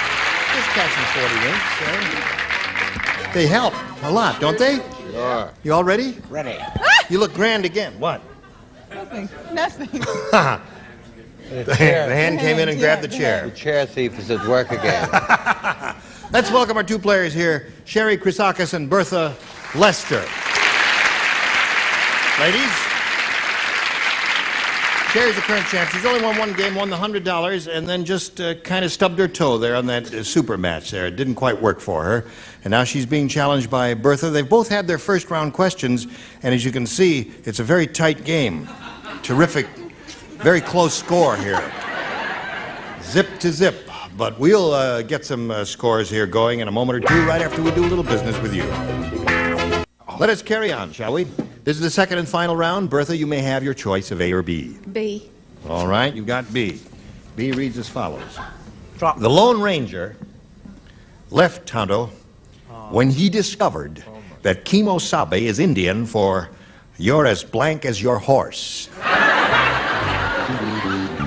The Lone Ranger left Tonto when he discovered that Kimosabe was Indian for "you're as blank as your horse." Now cut that out. Is that your can of soft drink here on the floor, Richard? What, Constable? Yes. Well, don't hit it over. Well, no, I'm not going to hit it, but you know, I walk by here sometimes, and sometimes I could kick your can. Oh. Are you ready? Here we go, Bertha. The Lone Ranger left Tonto when he discovered that Kimosabe is Indian for "you're as blank as your horse." Do you understand the question? Not quite. Not quite. Well, the Lone Ranger and Tonto, there were these two guys. They went together, steady. They liked each other a lot. Went together for years. And they split up. The Lone Ranger said, "I'm leaving." I said, "I'm cutting out," when he discovered that the phrase, you've heard the phrase, "Kimosabe." Tonto would say that all the time. You never heard Kimosabe? No, you never heard that. Holy mackerel. It's going to take 9 hours to finish this. Now, wait a minute. Well, this fella, this Indian guide, Tonto, was always saying to the Lone Ranger, who was a cowboy, a do-gooder, you see, and he was always saying, "Kimosabe, sabe, kimosabe." He talked to him that way, you see. Well, one day, the Lone Ranger discovered that the phrase "Kimosabe" is Indian talk for "you're as blank as your horse." Dumb. Dumb.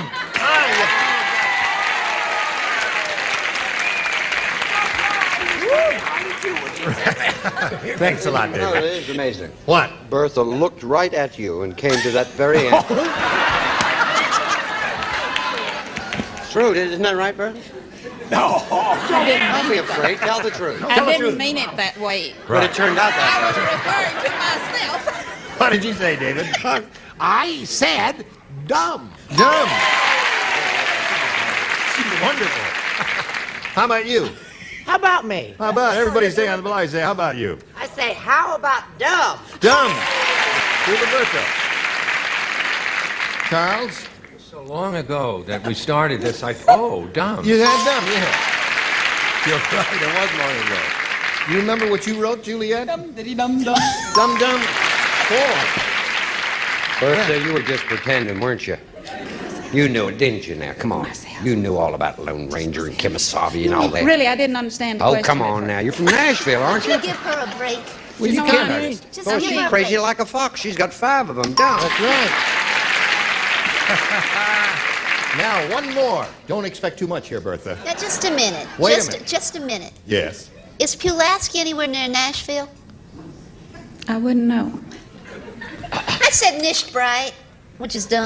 That's right. Okay, you got all 6. How about that? Now, Sherry, you must match all 6 to stay in the game and achieve a tie. Here it is. General Blood and Guts said to the private, "If you're a good soldier, I'll give you a Purple Heart. If you're a bad soldier, I'll give you a purple blank.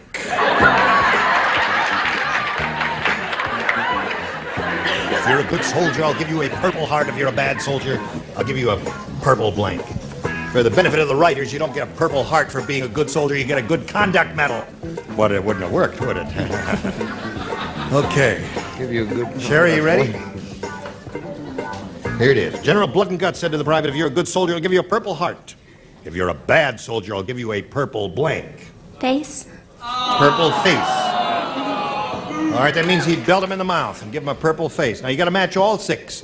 Got to have 6 faces here if she's going to stay in the game and achieve a tie. What have you got, David? Well, it's part of the face. It's the schnoz, the nose. The nose. So that's not a match. That means Bertha Lester wins the game. What do the rest of you have?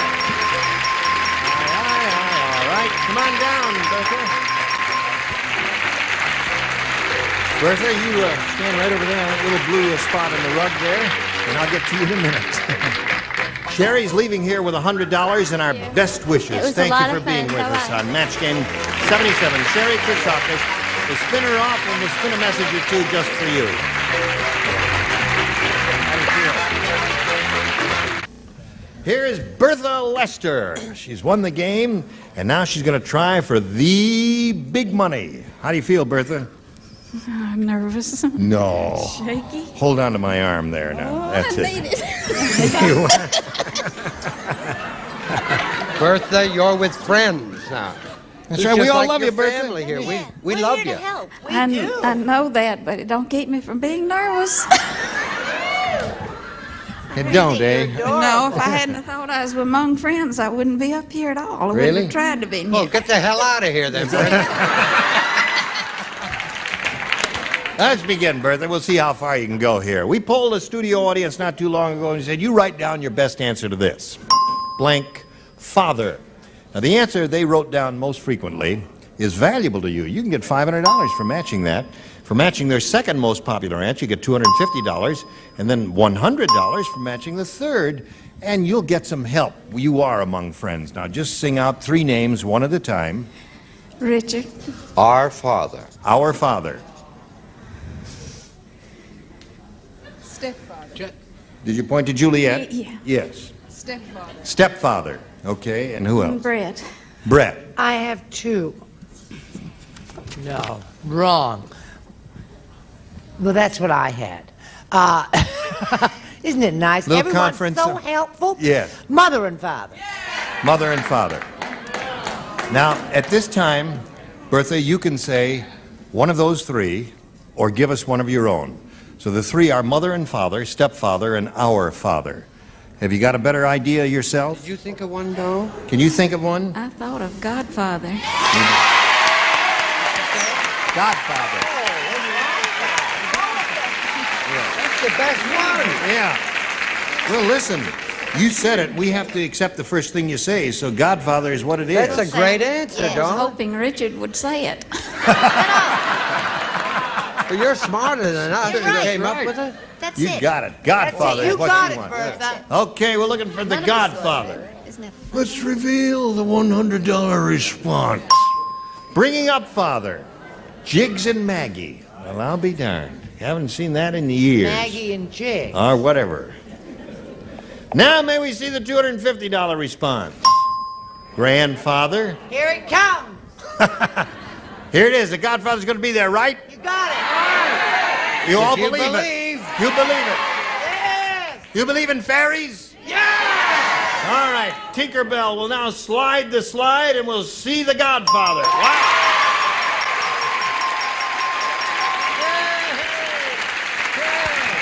Bring me a stool, a chair. Johnny, bring me a chair.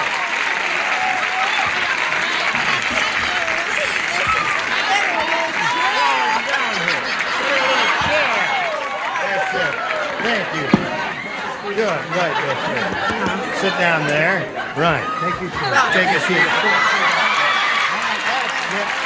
seat, off. Have a little water. There you go. And a sip of water. We'll have a little drink of water here.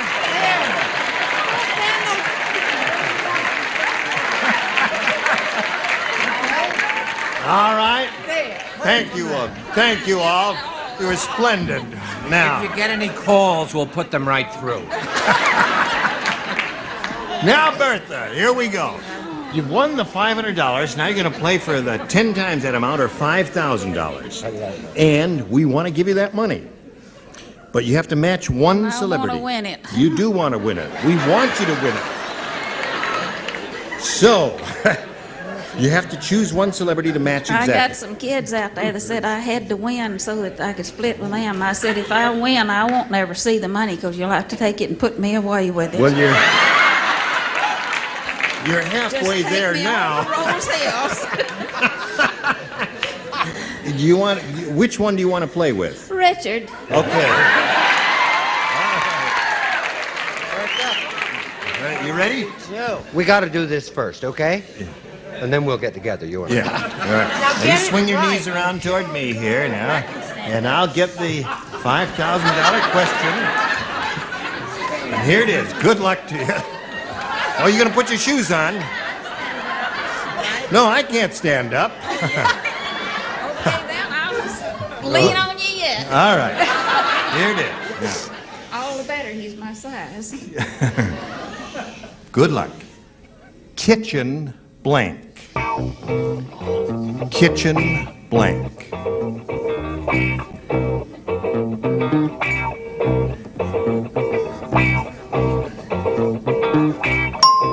Okay, now, Bertha, you give us the answer that Richard has written on the card, and we give you the $5,000. Kitchen sink. Kitchen sink.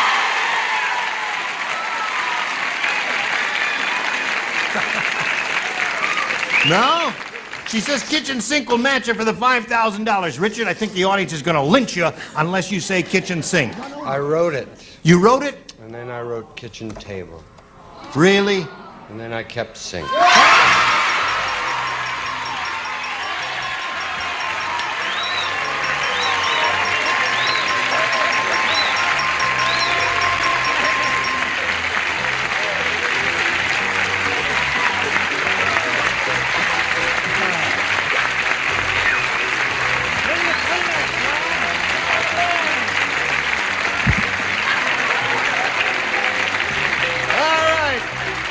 While she's drying her tears of joy, we'll have a little message of joy for you. And hurry back here. You can't wipe your eyes through your glasses. Where? Yeah, I saw him here a minute ago. Oh, there he is. Hello there.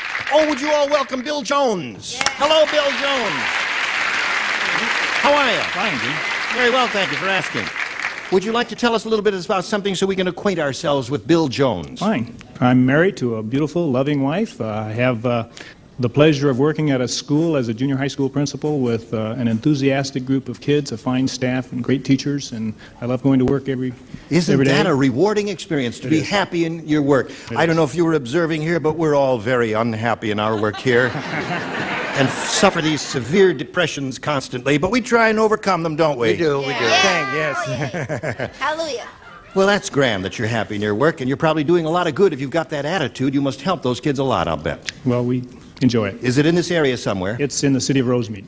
Rosemead. Okay. Good luck to you, Bill, and welcome. Now, are you ready, Bertha? I think so. Okay. She's very excited because you just won a bundle of money, $5,600. Bill, you'll go first and choose A or B. I'll take A. All right. New game, this is it. Little Rodney Rotten is really rotten. Yes? Pretty quick. Very good. Thank you. He's really rotten. Yesterday he went and killed a neighbor's snowman. He did it with a blank. Killed a neighbor's snowman. Did it with a blank. Little Rodney Rotten. Got it. Gotta kill a snowman. Yeah. Sure, there's only one way to do it. Huh? Did it with A? With a blank. With Yes. a blank. With a blank. Yes. All of a sudden, after 4.5 years, he's worried about whether it's with blank or with a blank. A snowman. Okay. Good, dear. All right. No. You sure? Yes. I just believe. Good. Now, Bill, little Rodney Rotten is really rotten. A rotten little kid. Yesterday he went and killed a neighbor's snowman. He did it with a blank. Blowtorch. Blowtorch is very good. excellent response. Yes, lovely. Marv, I liked it. But that's not what I said. I said a bucket of hot water. Yes. You know, we've never had a celebrity here who is so happy when he doesn't match a contestant. You really think poor Bill Jones laughing? He said, no, I didn't say that. Well, he's a nice guy. Yes, he is. What are you... He's doing this show. He doesn't care whether the contestant wins or loses or he gets it right or wrong. That's not his... But he likes stealing. Pail of hot water. Pail of hot water. Show us your blowtorch. Bill Jones wants a blowtorch. One day I'd get dressed up. All right, heater, I'm sorry. Heater. Well, that would do it. Bucket of hot water, a heater would do it. Blowtorch, I thought, was kind of an inspired answer. Yeah, I couldn't think of that, and I put fire hose. Fire hose, that'd destroy a snowman also. What else would destroy a snowman, Richard? Let me think. Atom bomb? Yes, that'd do That it. would do it. A little bit of overkill. Yeah, but that certainly would get rid of it. Yes, indeed it would. Or a blowtorch. That's it. There's one to Bill. Yes. Yes. Of course. I said a hyped-up snowmobile. A hyped-up snowmobile. Ran right through it. Yep. A lot. Broke his everything. Okay, Bertha, you ready? Listen carefully, this is it. Larry said, my wife is the meanest golfer in the world. When she ran out of golf balls to practice with, she put my blank on a tee.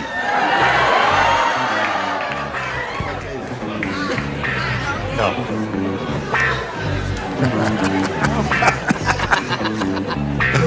Oh, it's so grand. When she ran out of golf balls to practice with, she put my blank on a tee. Mean, right? She put my blank on a tee. Mean, oh yes, very mean. She ran out of golf balls. She put my blank on it. Right, or she put my blank on a tee, whatever. Or my blanks on the tee. Right. You got me, hon. Listen, it's interesting. When she can't think of one, and when he can't think of one, they ain't got nobody to steal from. As long as you have your health. Yes. Aren't you riding? Yes, she's supposed to, Charles. First time he's ever noticed that I am not. It's so sad, it's pathetic. Now she's copying. Bertha, I'm going to start without them. Larry said, my wife is the meanest golfer in the world. When she ran out of golf balls to practice with, she put my blank on a tee. Head. Head. Very good answer. Come up with an excellent answer. She's above my head on the tee because she was mean. What'd you say? Well, this was a portrait. This was a portrait. The picture. The picture. She put my picture. Well, that's a good answer, too, but doesn't match Bertha's answer. What do you say, Brett? I said, why didn't I think of that? I don't know. I said upper plate. No, naturally, you'd say upper plate. Because I said upper Because plate. he said upper plate. Now, Bertha Lister wants a head on the golf tee, Juliet. Okay, she got one. Yeah. Similar. That's two for Bertha. 2-1 the score. Now, Patty. My first place bowling trophy. First place bowling trophy on the golf tee. 2-1 the score at the end of round one. Now this exactly for you. Very next time, these are the celebrities we'll have. Tom Poston, Brett Summers, Charles Nelson Riley, Marianne Mobley, Richard Dawson, and Betty White. You were wonderful. Thank you all. Gene Rayburn here. Join us next time. Match game 77. Goodbye. Get ready to match the stars. From We've Got Each Other, Tom Poston, Brett Summers, Charles Nelson Riley, Marianne Mobley, Richard Dawson. From the Betty White Show, Betty White's, as we play the star-studded Big Money Match Game 77. And now, here's the star of Match Game 77, Gene Rayburn.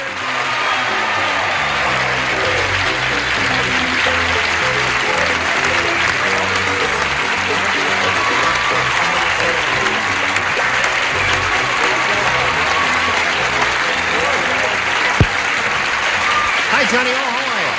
Thank you very much. Got a good bunch here in the studio today, and we thank you for joining us at home. You're going to be glad you came because the loonies are out once again. How you feeling? Fine, sir. Thank you. Good. I'm glad to hear that. Good. Don't touch any part of his body. No. Especially his face. Poor fella's got a little toothache. ache there. You're too nice to have a toothache. Yes, but he's Well, going to my be all tooth's all right. The gums have to come out. And this poor lady, Yes. let me just kiss your hand. It's the Geritol set all the way down the line. We all have ailments. Tom, what disease have you got? Well, I have something I contracted from the tooth fairy. Oh, I see. I don't know what it is. He left more than $1. Are you all right, Chuck? I'm fine. I'm just wondering what I'm doing here with these strange people. Gene, I'm fine. Let's say hello to our two players here, Bertha Lester and Bill Jones. How do you feel, Bertha? I've been in a nightmare. You have? Yeah, but I love it. She says, I've been in a nightmare, but I love it. She's won over $5,000. That's why she loves it.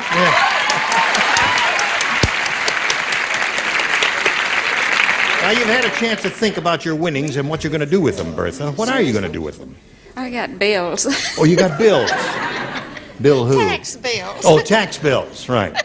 All right, Bertha, you're being opposed here by Bill Jones. We're going to start at the beginning of round 2. The score at this moment is 2-1 in your favor. Bill, are you ready? I'm ready. All right, we'll finish this game after we do this for you.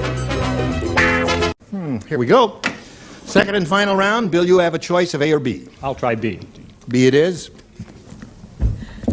Pick up those little feet, Dance much? sweetheart. I like that step. I'm going to leave it in the act. Carl said to his wife, I have good news and bad news about our new apartment. The good news is it has wall-to-wall carpeting in the living room. The bad news is it has wall-to-wall blank in the kitchen. Now, you matched him in the first round, so Richard, you will lay out. The rest of you, please respond to that. Wall-to-wall blank in the kitchen. Sure, I heard you, hon. No, it's very simple. Look, Look at case history. Look, now, look at what a quick study I am. Good news and bad news about our new apartment. Good news is it has wall-to-wall carpet in the living room. The bad news is it has wall-to-wall blank in the kitchen. Now, if the police came, would have said house or apartment? Apartment. Now you are... Right. I don't know what it has wall-to-wall of in the kitchen. You don't? I didn't study. Oh. You supposed to make up something? Sure. That's right. Oh, because I was never in Carl's house. Well, you see, you're a creative person. You are an interpretive artist, a creative artist. You write something on the card, put it in a slot, or I will belt you in the mouth. Oh, why didn't someone tell me the rules of the game?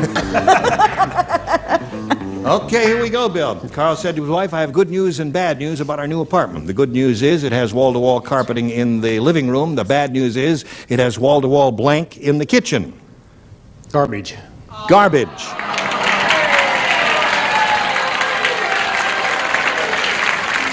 Garbage was a possibility, I thought. Didn't you, Tom? I thought garbage was a possibility. I rejected it, however. Oh, you did? I rejected it in favor of the New York carpeting.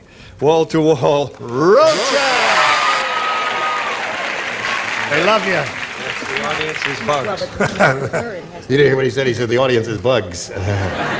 What do you say? I say that I rejected all that because those are quickly and easily remedied. You have to have something that's tricky to get a hold of and hell to fix and all that. I said holes. There's wall-to-wall holes in the kitchen. Well, It would hurt your roaches, foot. you know, you call in your fumigator, your And garbage, big, you it's all get over, your little broom out and your trash bag. It's all right. You've been I'm sick. not a woman. Charles. Yes. Throw that away. One of the slots there. Being from New York, like Tom, roaches is the thing. Right. You ever been in New York, Bill? Yes, I have. I should have thought of that. Yes. Yeah. I can see one on your shoulder there now. What do you say to this? Well, oddly enough, I didn't think of garbage or roaches. Does that surprise you? No. I didn't think it would. I was thinking we of... book a weirdo like you, we gotta expect weird answers. You see, that's true, so I can't even object to that. I thought of my own kitchen, and I said grease. Wall-to-wall grease. That's a good answer. Now, Bill, you've got to make Can't you take care of that, Betty? to stay in the game and achieve a tie here. All right, we're going to skip over Richard because he matched in the previous round. Perfect. Richard just always. Well, I certainly matched. I was just picturing how it must be for Gary Collins. I mean, when Marianne says she's going to slip into the kitchen, she slips into the kitchen. No, I said wall-to-wall ants. Ants, and that means Bertha wins the game.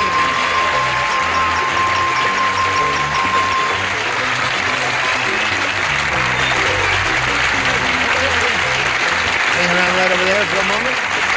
We'll say goodbye to Bill Jones. Let him know that many gifts will be coming his way. We thank you for being with us, Bill. A pleasure to meet you. Bill Jones. There he goes.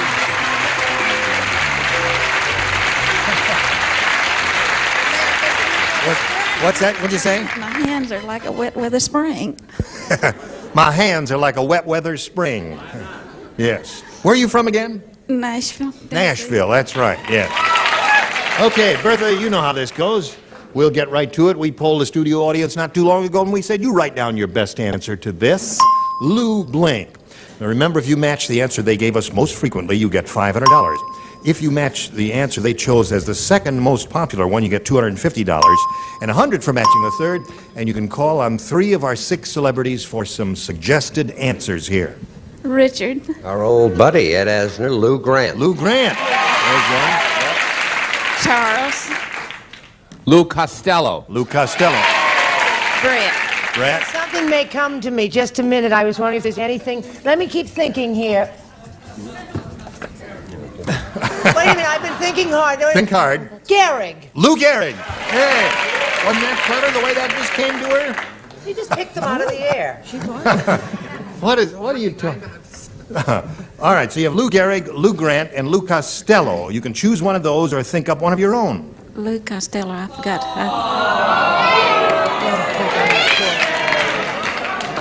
She wants the answer that Charles gave her, Lou Costello. And some of you apparently disagree that that is going to be the big money winner here. We'll find out right now. We'll begin at the bottom and reveal the $100 response. Lou Grant was the answer that Richard gave us. Well, his ratings will improve. Yeah. That may be a good sign. Costello may be on top. We all thought it was going to be on Grant was going to be on top. All right, maybe we see the $250 number. Lou Rawls, a well-known singer. Bertha, I think Aren't got you it. surprised? I think Bertha's got it. I really think do. she's got it too. I didn't think. Now the people who booed when she chose Lou Costello, leave the room. All right, slide it. Yeah! There we go. Charles gave that to you.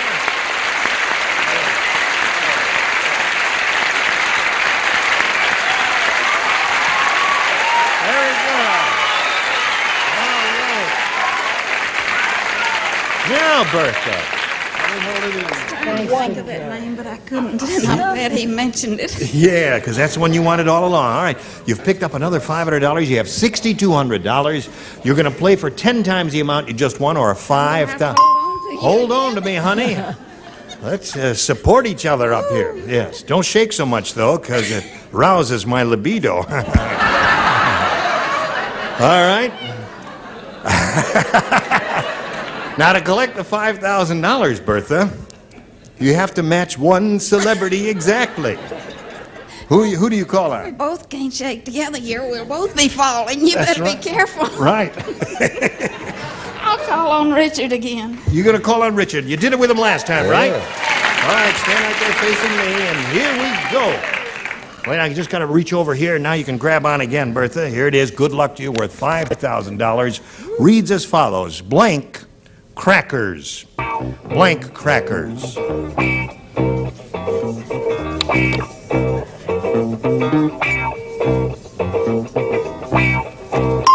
Now he's finished, Bertha. Give us the answer that he's written on the card. We give you $5,000. Animal crackers. What's that? Animal crackers. Animal crackers.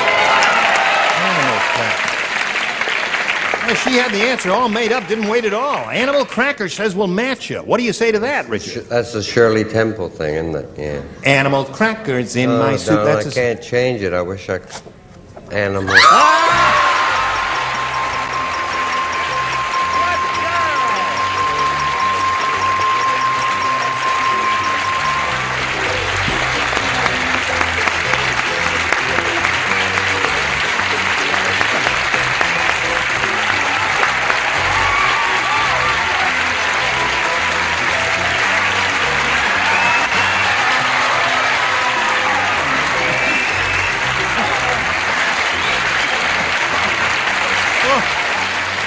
Oh, Bertha. I forgot to tell you one Kill thing, Bertha. I don't mind winning money, Bertha, but that's silly, darling. Now, I point out to anyone who may be up here next time, be careful of poor Richard's tooth there. Listen, you've got $11,200. How do you feel about that? That's good for you. Let's meet your new player now. Here comes Pat Shepard. As soon as it stops, you can get on. We'll go over here together. Hello there, Pat. This lady is very excited, Pat, so we'll let her sit down there and get her act together while we talk with you for a second or two. Where are you from and all that? I live in Los Angeles. Yeah? I'm a postal clerk in Pasadena. Uh-huh. I have 2 sons, James and Robert. They're good boys, really great boys. Billy. James and Robert. Oh, James and Robert, yeah. Really great boys. Great boys. Great boys. Yes. Really great? Really great. Okay. How old are they? 15 and 12. 15 and 12. Yeah. Well, Pat, we're delighted to see you here. We got to do a little business with America, and then we'll get back and start this game. Okay? Watch this. Here we go. Now, Pat, you may have a choice of A or B. Right, B. B it is. New game. Everybody plays. Abdullah the Sheik has 100 wives, and not one of them is blank.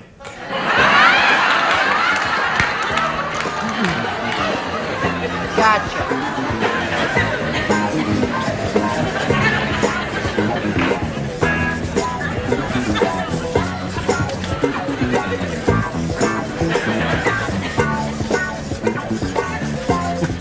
Not one of them is blank. I didn't know you could play this game, too. Pat Shepard. Abdullah the Sheik has 100 wives, Right. and not one of them is blank. Pregnant. Pregnant.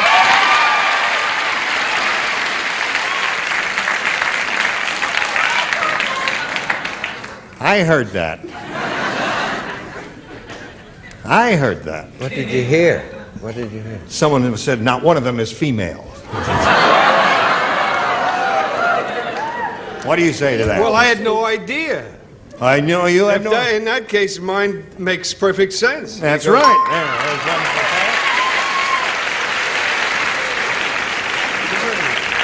Wasn't that cute? Someone said female. Yes. You think that's what I said, didn't you? Not But one of I them is- didn't. I matched. Pregnant. There it is. Two for Pat. Okay, Chuck. It doesn't say much for Abdullah, does it? No, it doesn't. He was injured in a horse. He fell off a horse. Yes. With child. With child. Three for Pat. Now, Pat, you're doing very well with this one here. Marianne, Abdullah the Sheik has 100 wives. Not one of them is pregnant. What do you think of that? Well, I think they're not expecting either. That's right. There's 4 for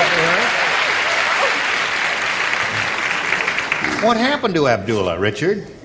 He hadn't been feeling well. Oh. Well, Tired blood. tired blood, yes. A toothache.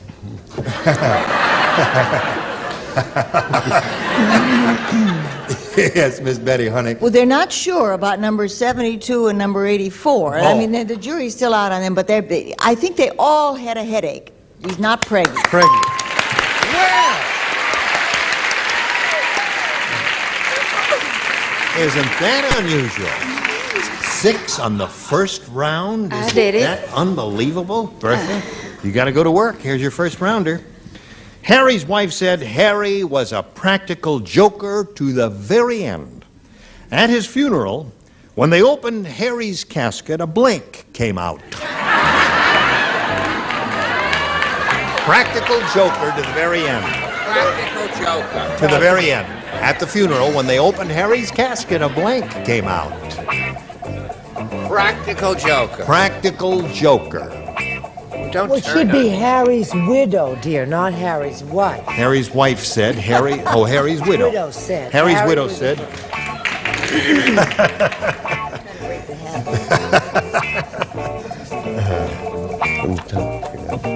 All right.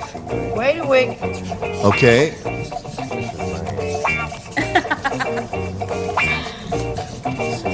There you go.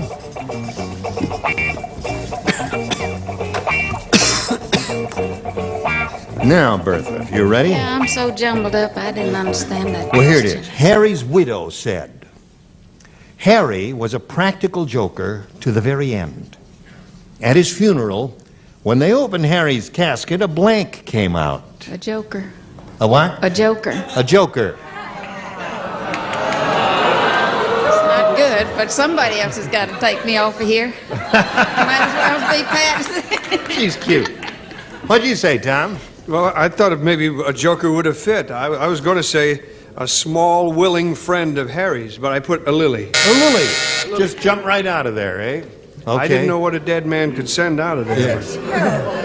They're not too thrilled with it, are they? There. Let's see what you have. Well, what he did was he hired, when he found out he was going to pass into the great beyond, he hired someone in advance. It was a lady with spangles and pasties and other accoutrements of her trade.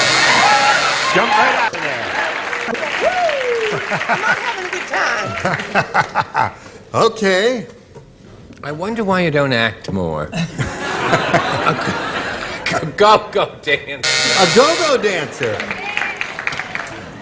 That's when they opened Harry's casket, a go-go dancer came out. Isn't that an interesting sight to behold, Marianne? It sure is. I think that fits his image, a go-go dancer. Yes. However, I didn't think about that part of his image. Tell us about it. Well, you know what really scares me is our daughter put a rubber snake in the bed, and boy, was that a practical joke. Rubber snake? Yeah, it just jumped right out. Now, wouldn't that scare you? Yeah, that would be frightening. They'd pop right out of the casket, right. Yeah. What'd you say? I thought he had a rabbit come. A rabbit jumped right out, yeah. Like a magician, you know. Yes. Or would like at a party, you know, one of those cakes where a girl jumps A out. naked lady. Yeah. Okay. Now, Bertha, you're going to have one more shot at it, but first we've got to do a little business with America. Thank you very much, Johnny O. Okay. Here it is, Bertha. It's 6-0 in favor of Pat. Now, we go to round 2 here, and we'll give you the choice of A or B, and you must match all 6 celebrities to stay in the game and achieve a tie. I'm going to take B again. B again. Okay, here it is. Matilda said, she said at the dance, I drank a gallon of beer. She says, now I'm not waltzing Matilda, I'm blanking Matilda.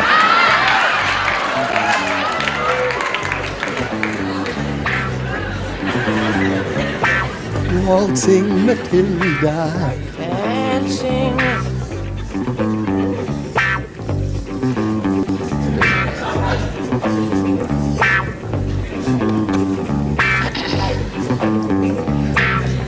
All right. Are you ready, Bertha? Here we go. Matilda said at the dance, I drank a gallon of beer, and now I'm not waltzing Matilda, I'm blanking Matilda. I don't drink beer, but I've heard it makes you tinkle a lot, so... She said she heard beer makes you tinkle a lot, Tom. Where'd you hear that? I don't know. What'd you say? She got to have 6 I said tinkles. sloshing. I didn't know you could say Sloshing. that. So that means Pat Shepard wins the game. What the rest of you have? Tinkle, tinkle, tinkle. All right, answer up your sleeves, man. Bertha, you got a total of $11,200 you're going to be leaving here with. Bertha Lester. And a girl, while we're spinning her off, we got a message just for you. Gene Weber, join us next time, Match Game 77. Tally ho!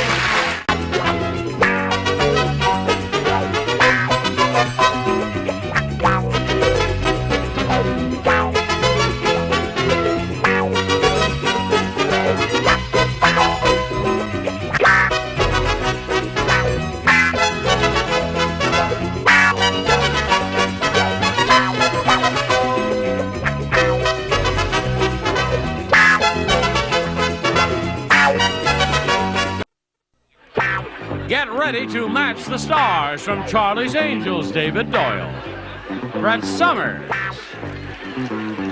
Charles Nelson Riley, Elaine Joyce, Richard Dawson, and Betty White, as we play the star-studded Big Money Match Game 78. And now, here's the star of Match Game 78, Gene Rivers.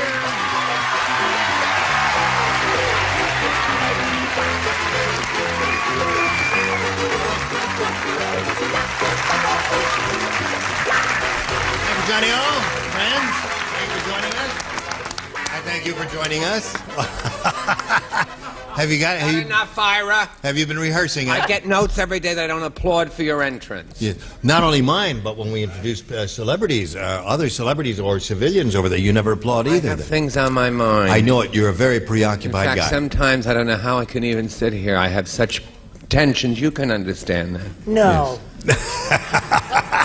I'll try to remember Thank you the very much. gestures needed for this role. Right. Would you greet our current champion, Linda Morzinski? Thank you. Oh, well done. Well done.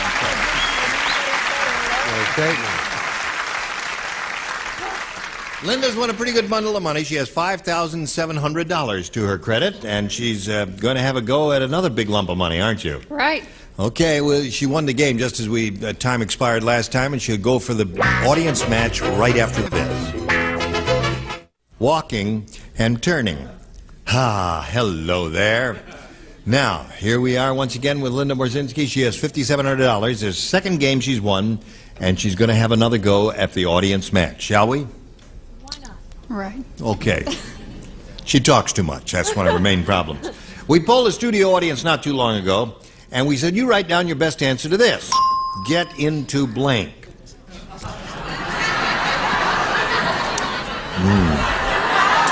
Now, Linda, if you match the answer they wrote down most frequently, you get $500.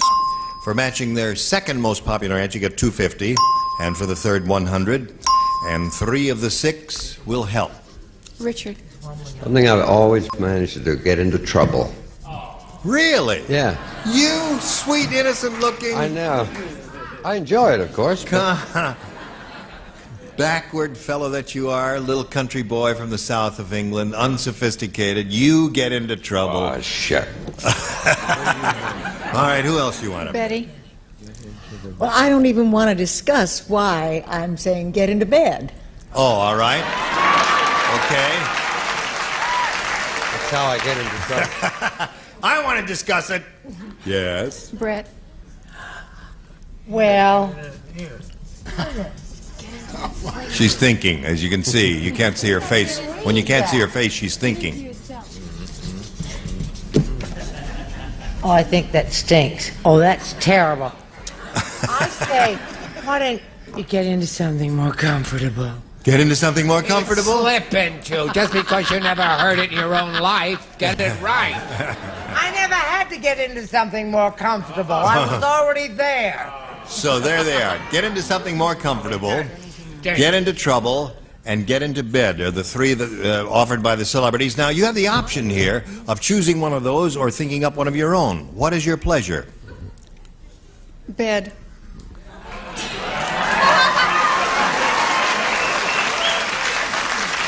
You know, it isn't often on national television that you can say to a girl, what is your pleasure? And she says, bed.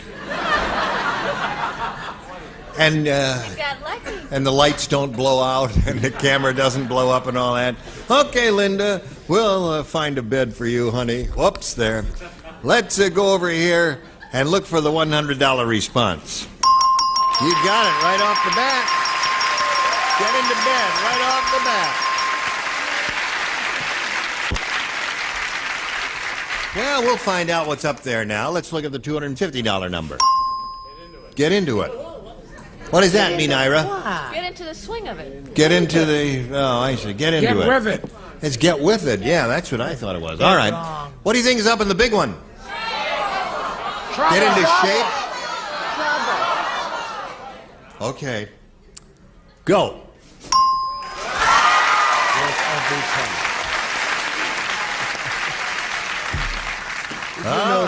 Did you notice how silent it was when I said trouble? Yes.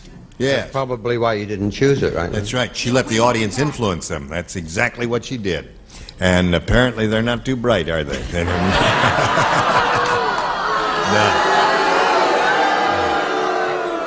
They're not very bright, but they are friendly. You can tell that. Now listen, Linda, you've won the $100. That means you're going to play for 10 times that amount or $1,000, and we're going to give you the money if you'll choose one celebrity and give us an exact match. Richard. All right, Richard, here we go. Ready? Ready. This is it. Good luck to you, Linda. $1,000 better than nothing, isn't it? Crowded blank. Crowded blank. Crowded blank.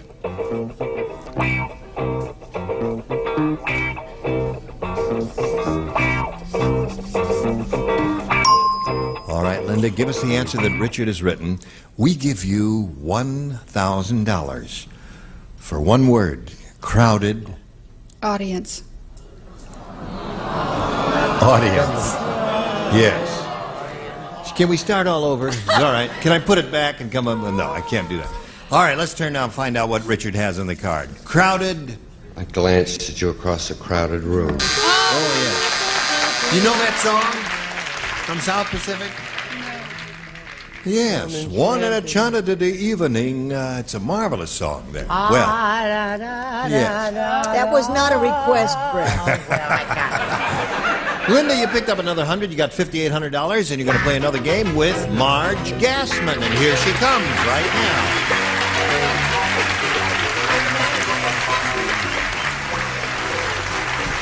There you go. Marge, you know Linda? Yep. We welcome Marge Gassman, and we'd like to find out a little bit about her. Would you tell us about Marge Gassman? You know her well, don't you? Well, I think so. Okay. I was born here in Southern California. Yeah. I moved to Northern California when I got remarried. And when I remarried, I created kind of a problem because now my son is my stepson. He's married to his stepsister. And my daughter... Oh, you figure it out. You can figure it out. And we also... That one more time. Yes, stepsister. Yes, is married to her stepbrother. No, her stepson, who is my Stepson, son. who is your son. By the previous marriage. No. Oh, Betty. Oh. You got all that now? No, he's my Yes. real son, and he's married to his stepsister now. Yes. Mm-hmm. Well, I'm Real sorry our son. time is up. We're going to have to leave now, Marge. Oh, hang around here for a minute while we do a commercial, then we'll play a game after this. Here we go. All right, now this is the first round, Marge, and we ask you, as usual, to make a selection of A or B. I'll have B. B it is for Marge Gassman. Nerdocrumbesia is the world's most underdeveloped country. Their air force consists of one bomb and a blank.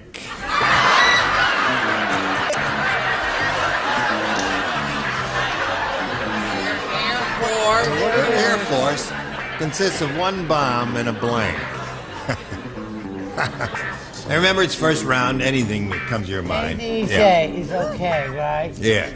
One bomb and a blank. One bomb and a blank. Okay, she's writing. Here it is. Nerdocrumbesia is the world's most underdeveloped country. Their air force consists of one bomb And one airplane. and one airplane. See, that ain't gonna get you there. I know it. We realized that when we said one bomb, we needed some sort of delivery system for that bomb. But an airplane is a conventional delivery system for that sort of thing. We were thinking of something unconventional to deliver that bomb, weren't we, David? I was taken back to the days of the catapult. To the catapult. Storming the walls One with a bomb bomb and a rubber band. And a rubber band. Isn't that good? That was very good, David. Well, now, there are other ways that you can get a little bomb going. Sure. You put a little firecracker under, then they go... One bomb "Pachung!" and a firecracker. They go pachung, right. Don't fool me, Grumchuk. I'm an old woman. No, you're not. I don't go that far back to the catapult days, but I could remember my own youth. Yeah. 11 years ago in Hartford. In Hartford. Rubber band when you made a little airplane. Rubber band. No, she says Try one not bomb to have a and rally. one Keep airplane. down the hand, please. Unlikely that we're going to get a match for Marge Gassman, but we must go through the formality, Elaine. One bomb and a... And Pop Rocks.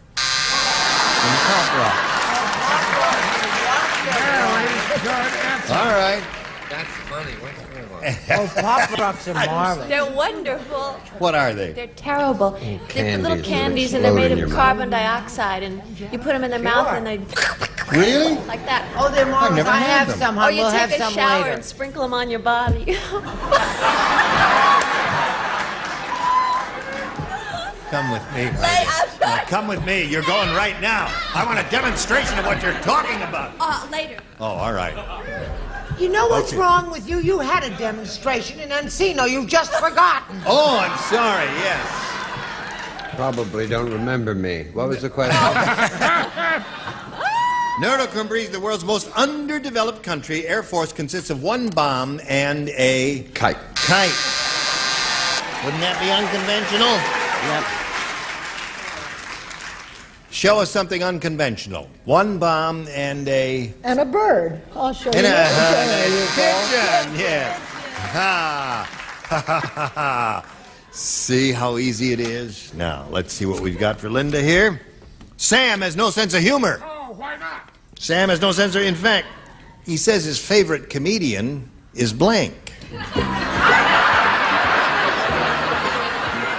Sam has no sense of humor. In fact, he says his favorite comedian is blank. Comedian? Yeah. Well, obviously, what they're after here is someone Without a sense of humor. who has no sense of humor. Sam has no sense of humor. In fact, he says his favorite comedian is blank. I was hoping an IRS tax. Don't talk about it. Well, I do my best. You know, your microphone could be open. Oh, okay. All right. Leave him alone. Now, you leave him I alone. like it. It's okay. I'm giggling because I think it's mirth-provoking Okay. and wonderful. Linda, Sam has no sense of humor. In fact, he says his favorite comedian is Howard Cosell. Howard Cosell. That's good.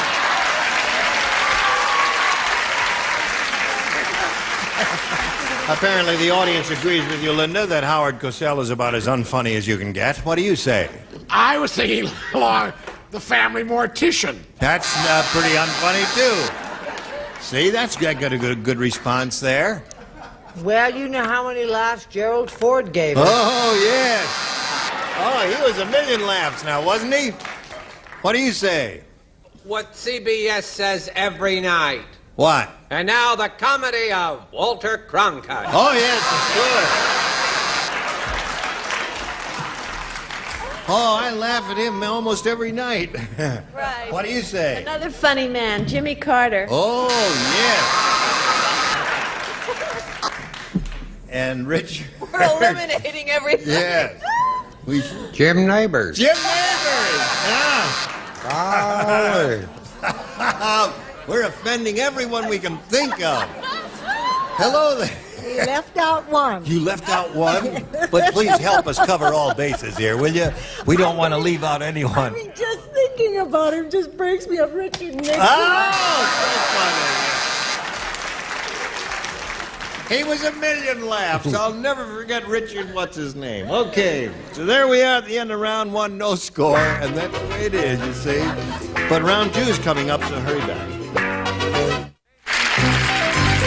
Today's consolation prizes are first, the Hoover Celebrity 2 with more carpet cleaning power than any other make canister. Another good reason why America trusts Hoover. And add color, character, and charm to your home with fireproof, inexpensive Z-Brick, America's most popular brick wall covering, the last word in wall covering. And the Colonel's finger-licking good chicken and an insulated bag to keep things cool. It's nice to feel so good about a meal. Kentucky Fried Chicken. And a hot lather machine and a supply of new flavor formula Search. If you took a Search now, your breath would still be fresh in half an hour. Search keeps on working even after 30 minutes.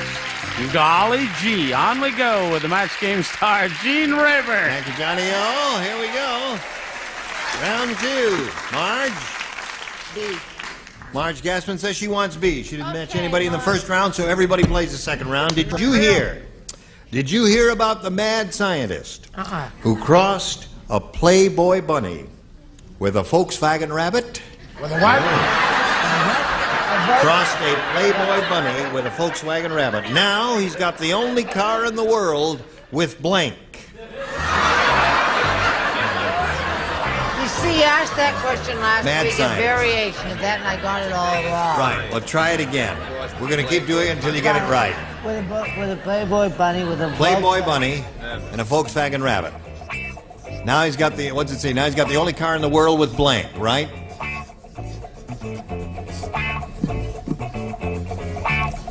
It's an easy one, I think. For a round one, I think it's a very easy one.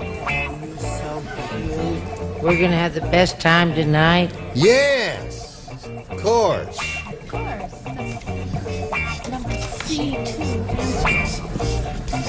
Me neither, hon. You're not alone.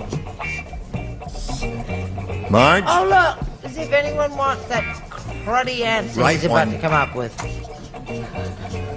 Oh, stinks. Well, now they're both writing an answer, so I guess we're just about ready. Did you hear about the mad scientist who crossed a Playboy bunny with a Volkswagen Rabbit? Now he's got the only car in the world with boobs. Boobs.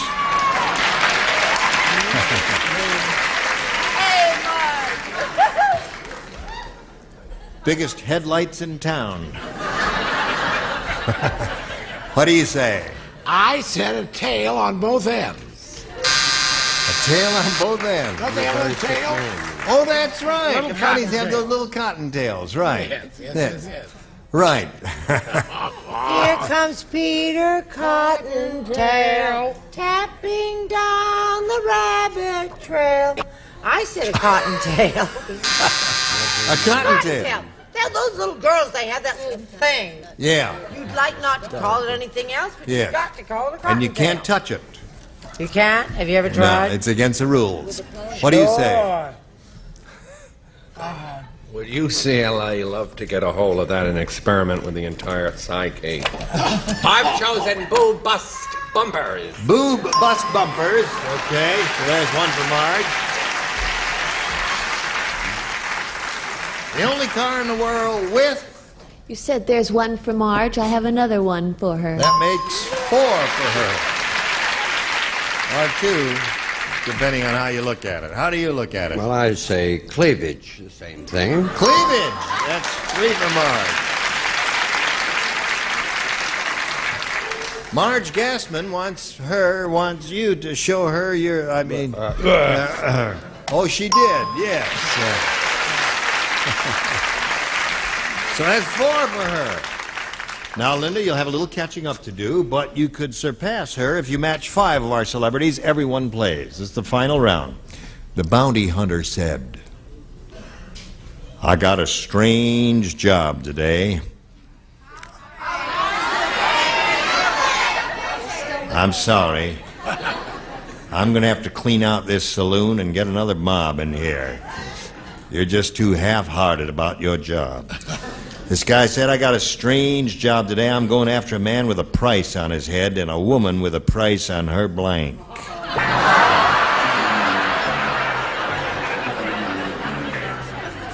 Okay.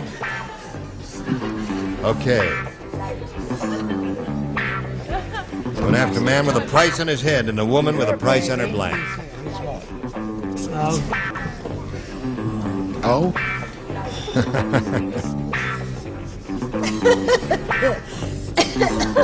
Okay.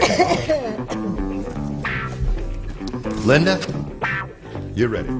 Bounty hunter said, I got a strange job today. I'm going after a man with a price on his head and a woman with a price on her blank. Buns. On her buns. She went to the opposite end. Well, I think, yes, from top to bottom. Right. That's what she did. From top to tush. Oh, yeah, that's one for her. Score is now 4-1. You must match 3 more to achieve a tie. Brent? I always thought she was that great, famous Western rug maker hooker. I said body. Body. No match there. Charles, buns is what we're looking for. Excellent acting as the bounty man. Oh, excellent. thank you. Didn't go by me. It went by the others. It was subtle. Yeah. Like a George C. Scott. Excellent. Tail. There it is. Another one for her. Score is now 4-2. I'm going after a man with a price on his head and a woman with a price on her Dress. dress. No, I said body. Body. Score remaining 4-2. You must match 2 remaining ones to stay in the game. Richard. Bonnie. Bonnie. So that means Marge Gassman wins the game, and there we have Derriere.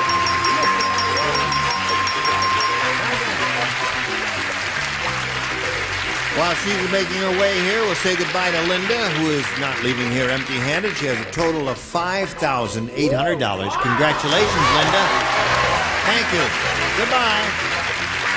We'll spin her off, and we'll spin a message for you, and then we'll come back to you. I'm Gene Rayburn. Join us next time for Match Game 78. Thank you. Goodbye.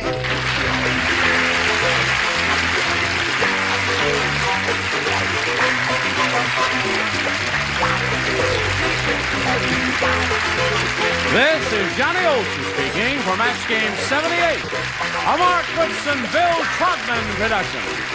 This program was edited for broadcast.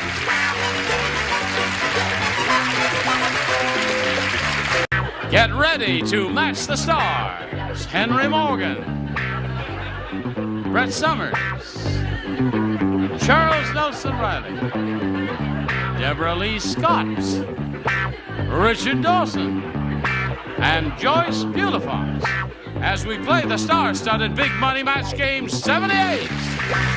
And now, here's the star of Match Game 78, Gene Rayburn.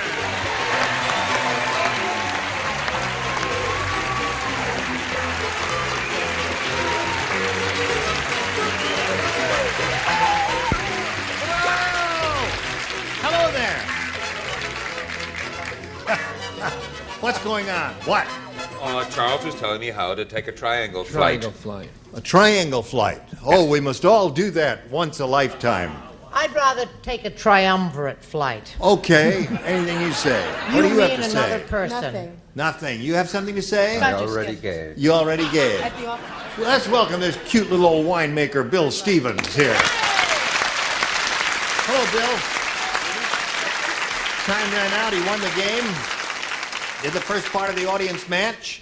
Won his $100. Now he's going to play either for $1,000 or $2,000, depending on the spin of the wheel. We'll get to that right after we finish this for you. Where are you going? You want to go up there? What the hell do I care? Get up there. Stand anywhere you want. You're a nifty guy. Wait a minute. Not until I tell you to. Hold there. Now, wait a minute. It's my show, Bill. Let's get this straight now.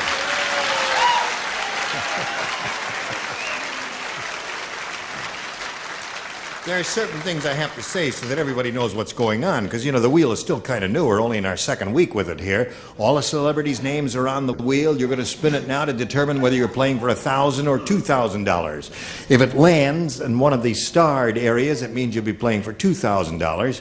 And then all their names there, whichever name it finishes up on, is the celebrity you'll be playing with. Now, are you ready to spin it? Don't forget about a full circle. Yes, right. One complete rotation. So you have to give it a good spin, okay? After I spin it, can I use my thumb here? No. No. We must see both hands at all times. All right, good luck, Bill. Bing. Come on, hit a score. All right, it's made one complete rotation. Let's see if it's going to stop in the goal part there. Come on.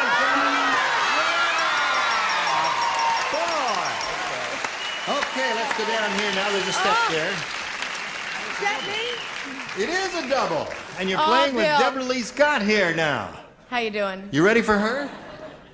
I'll try to be. I'm sure you are. Okay, you have to face me. I know it's better looking at Deborah Lee than looking at me, but such is life, pal. Good luck to you. He's going to play for the double. He spun that lucky wheel there, and he did well with it. Here it is. Scrub blank. That's S-C-R-U-B blank. Scrub blank. Oh, Bill. Scrub blank. Now, Deborah Lee's finished. You give us the answer that she's written on the card. We give you $2,000. Isn't that easy? Oh, that's simple. Yes. What do you say? Brush. Yeah. Brush. Deborah Lee, he says scrub brush will match you for $2,000. Well, I'm not much of a domestic, but I did say brush. You did.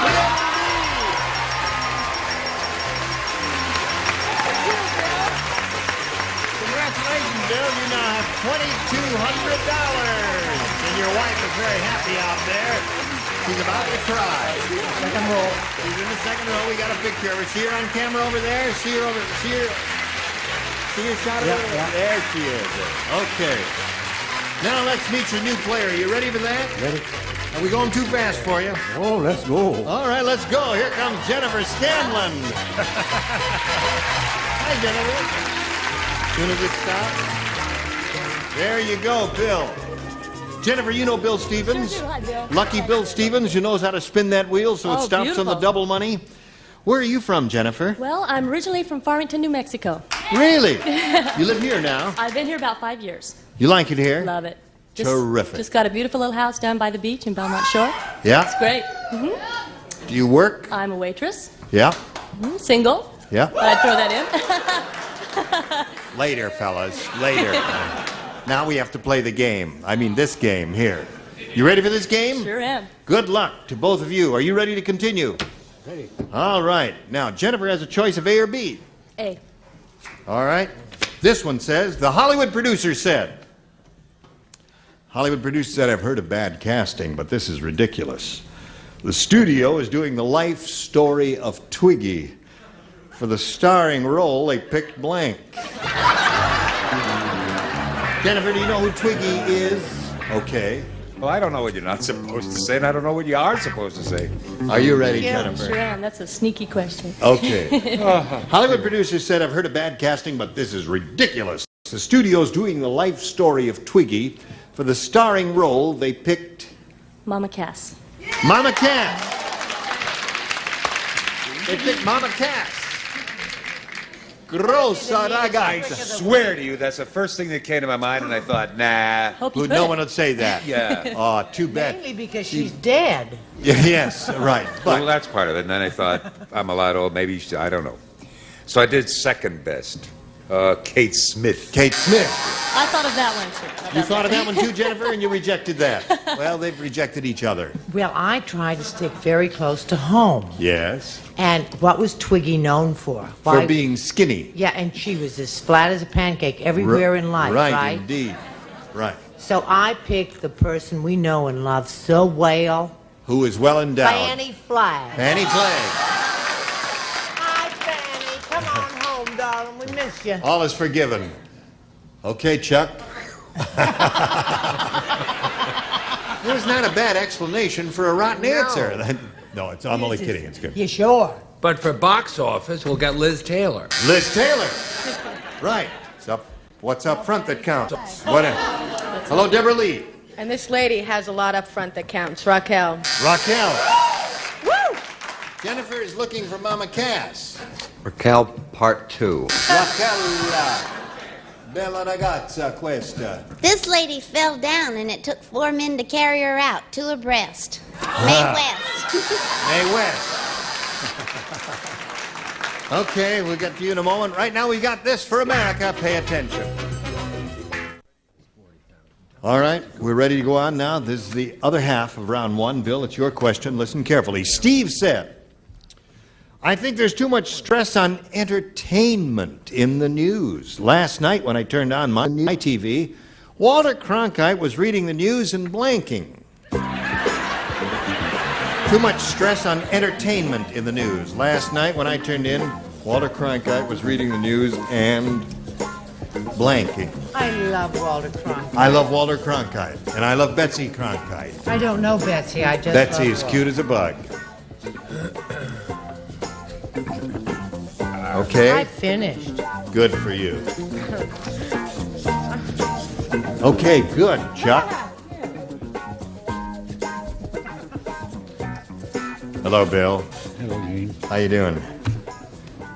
No worse. Steve said, I think there's too much stress on entertainment in the news. Last night, when I turned on my TV, Walter Cronkite was reading the news and blanking. Dancing. Dancing! Very good. Hey, look at me, I'm dancing. Yes? I would like to pass this round. Okay. Brett, what have you got? He has to play, honey. You've forgotten the rules. I'll call on him later. You're going to call on him later? I'll call. See, after he's heard a couple of rotten answers, he won't feel so bad about his answers. So I'll call on you, then Charles, then I'll come back to Henry. You've got the wrong murderer. Oh, I see. I don't have a rotten Oh, answer. you have a goodie here. I have a wonderful answer. Dancing after the ball is over. Dancing. Attaboy, Joe Stephen. Okay. Prelude to Henry. Juggling. Juggling. Don't encourage. All right. You will let me know when you're ready, will you, Henry? No. No. All right. All right, Deborah Lee, what do you got there? It's not going to help Henry any. I said dancing. Dancing. Henry, you may have made a mistake because if all these nifty answers keep coming up, it's going to be worse than ever when we come to you. No, I've saved Henry. You've saved Henry? Laughing. Okay, now we can go to you, Henry. This is shameful for a man of my age and weight. Yes. This is impossible. If he's reading the news, how could he be whistling? Oh, wouldn't that be different? Today, in the Middle East... No, it can't be done. It can't be done. We're up to you. Can Henry come back more often when I'm here? It makes me feel so bright. Sorry, Henry. Did you spell it right? Yes, he did. Spelled it. Oh, his spelling is terrific. I said dancing. Dancing! Well, Bill, that's most unusual to get 3 in the first round. Jennifer, A or B? We'll go with A again. A again. Everybody plays because she didn't match anybody in the first round. Rick said, Yeah. my friend Joe doesn't trust anybody anymore. He hasn't been the same since he jumped on his bicycle and discovered that someone had stolen the blank.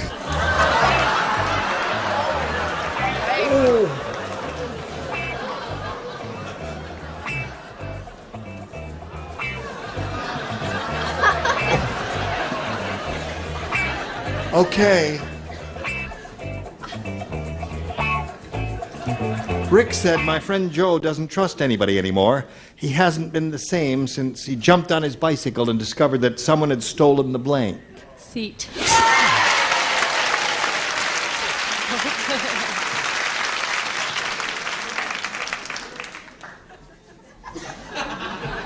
Yes, sir? Do it again, did you, I Henry? suppose you think I can do 2 in a row, don't you? We were hoping. Well, this one even suits my small brain. Yes. Seed. Seed it is. One for Jennifer. Show us your seat, honey. You'll be singing soprano. Okay. I chose seat 2. Okay. It would be tough if someone stole the handlebars, too, because you wouldn't know whether you were coming or going. What do you got there? Seat. Seat it is. 4 for her. Score is now 4-3. Richard, yeah, give us his seat, too, there.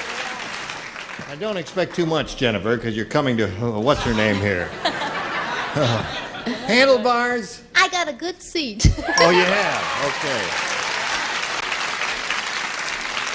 Now, Bill, you got one shot at it here. The best you can do is tie. However, that's possible if you match Henry, Charles, and Richard, the 3 men.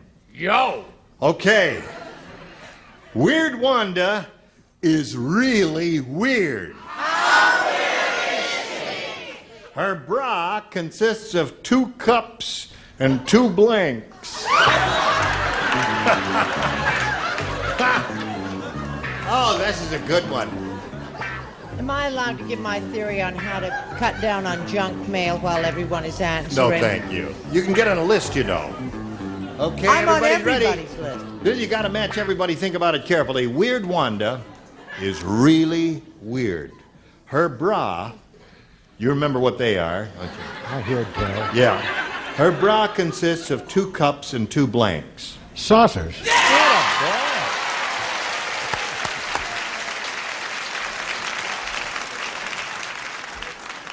Now, judging from the audience reaction, Henry, if you don't say saucers, they're going to lynch you right on the spot. What is it? They're going to lynch you right on the spot. No, the word. Saucers. Saucers. Saucers, what he says. I get it, cups. Cups and saucers. What? Oh, you finally... What? Saucers. Okay. You must say saucers. Well, I went the space age. You know that's the space age now? 2 cups and 2... Saucers. Oh, saucers.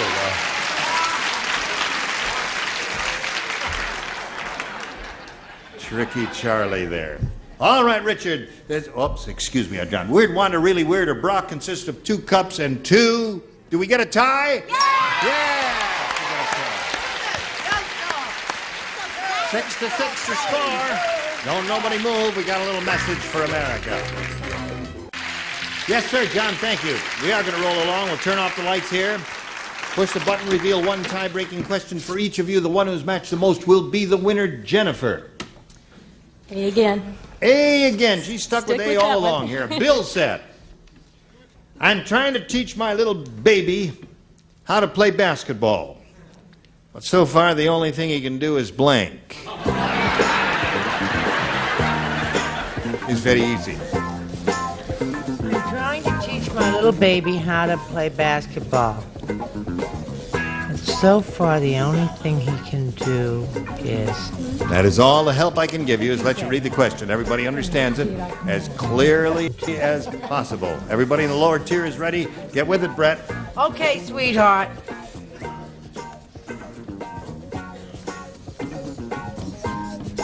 Henry, ready? Here we go.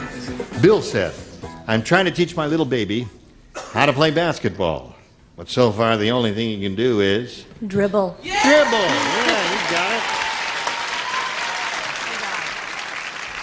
She saved dribble, which is a pretty good answer there. Exquisite. I didn't know how to do that. How to dribble? No, I'm an expert. Oh, I see. Oh, dribble. Dribble is what she said. I thought you said drizzle, and I had a winner here. What does that mean? What does that mean? M-N-O, and I didn't want to do the next one. Okay. Well, whatever. L. Oh, I see. M-N-O. What does the baby know how to do? Can't spell, right. What have you got there? I think it's the same thing. I just phrased it a little differently. I said wet a dry diaper. Wet a dry diaper. Okay. Wet a dry diaper does not match dribble. Wet a dry diaper is not... It's a song title. Okay. Wet a dry diaper. Okay, I guess we got to have an exact dribble here. What have you got? Right on the air. Right on. Gene, being so connected to sports like Yes. I am, dribble. You said dribble.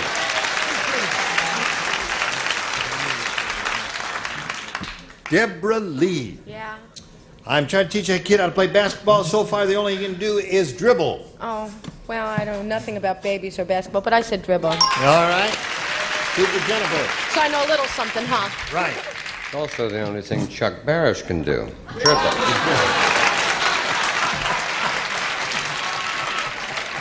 You ever noticed how he dribbles? Yes.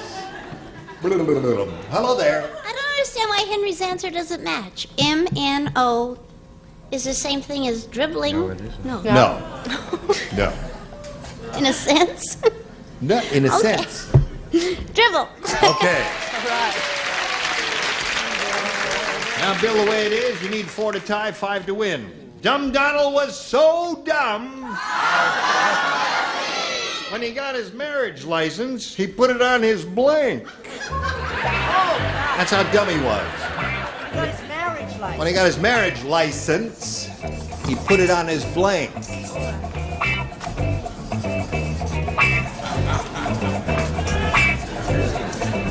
Bill Stevens, are you ready? I hope. Dumb Donald was so dumb, when he got his marriage license, he put it on his blank. His car. Car it is. Dumb Donald was so dumb, he put his marriage license, put it on his... Too late for dribble, huh? Yeah, too late for dribble. Put it on his car. On his CAR car. It's car or automobile. Car, automobile. Either way it works. That's 2 for him. The score is now 4-2. Another point for the granddaddy. All right. Are you a great-grandfather? Yeah. A great-grandfather. Deborah Lee Scott. Does he want the point taken back or what? No. Yes? When he got his I thought you were marriage gonna read it. license, he put it on his Car. car. It is. The only place to put a marriage license. Now, one more, Bill, and you will have won the game. Richard? Car it is. What do you have? Car all the way.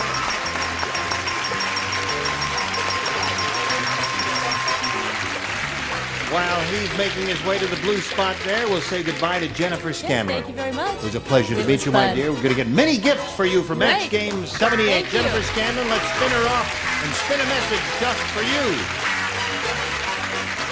There it is. You were wonderful, and I'd like to thank each and every one of them. Does anybody have anything to plug? Any movies or any plays or any personal appearances? I got Little Women. I did Little Women. It's all past, in the past? Well, it'll be on not till Christmas. Well, I mean, you filmed it. But it was fun, yeah. Yes, Who'd what you play, part- Marmee? No, darling. Dorothy McGuire played Mommy, and Greer Garson played the auntie. I played Mrs. Kerka. Well, we look forward to seeing that. Thank you for mentioning that. I hope you'll all join us next time here for Match Game 78. Gene Rayburn, goodbye.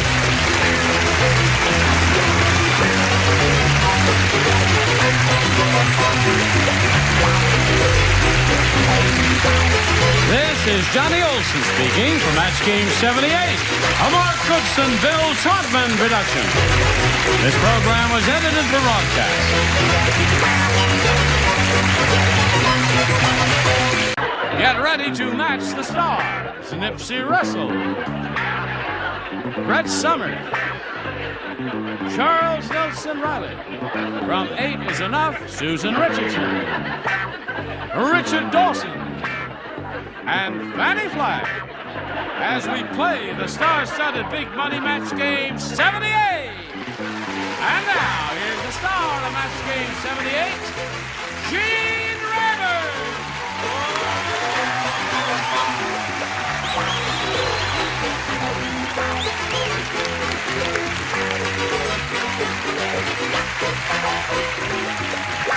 Johnny Earl, thanks for joining us. Yes, sirree. Oh, we got all kinds of things we have to take account of today. Some 2 or 3 bits of business we have to do. Yeah. New kid on the block. Well, he's self-sacrificial in this respect. Eat your heart out, Dickie Van Patten. Oh, welcome, Susan Richardson from 8 is Enough. Now, I know it may seem, those of you who are watching the program today, it may seem like a long time ago, but as of the time we are taping this show, the event I'm about to refer to just happened a couple of days ago. It was the Emmy Daytime Awards, hosted by Richard Dawson, in which he won an Emmy for Best Daytime Host, and we want to congratulate him. Congratulations, buddy. Bravo! Now, I want to say something. you want to say what? I never knew how trashy that other set was until we got this one. Now, wait a Doesn't minute. this look pretty? Is this really a good-looking set? I've got to get back here where I can get some perspective and see what it looks like. Oh, yeah! That's very nice. Yes, I think we'll all be happy here in our new home. And now... I love blue. Am I blue? Let them get on Would you with the welcome program. Bill Stevens here? Let's have a brisk round of applause for old Bill Stevens. Bill Stevens has won $12,900.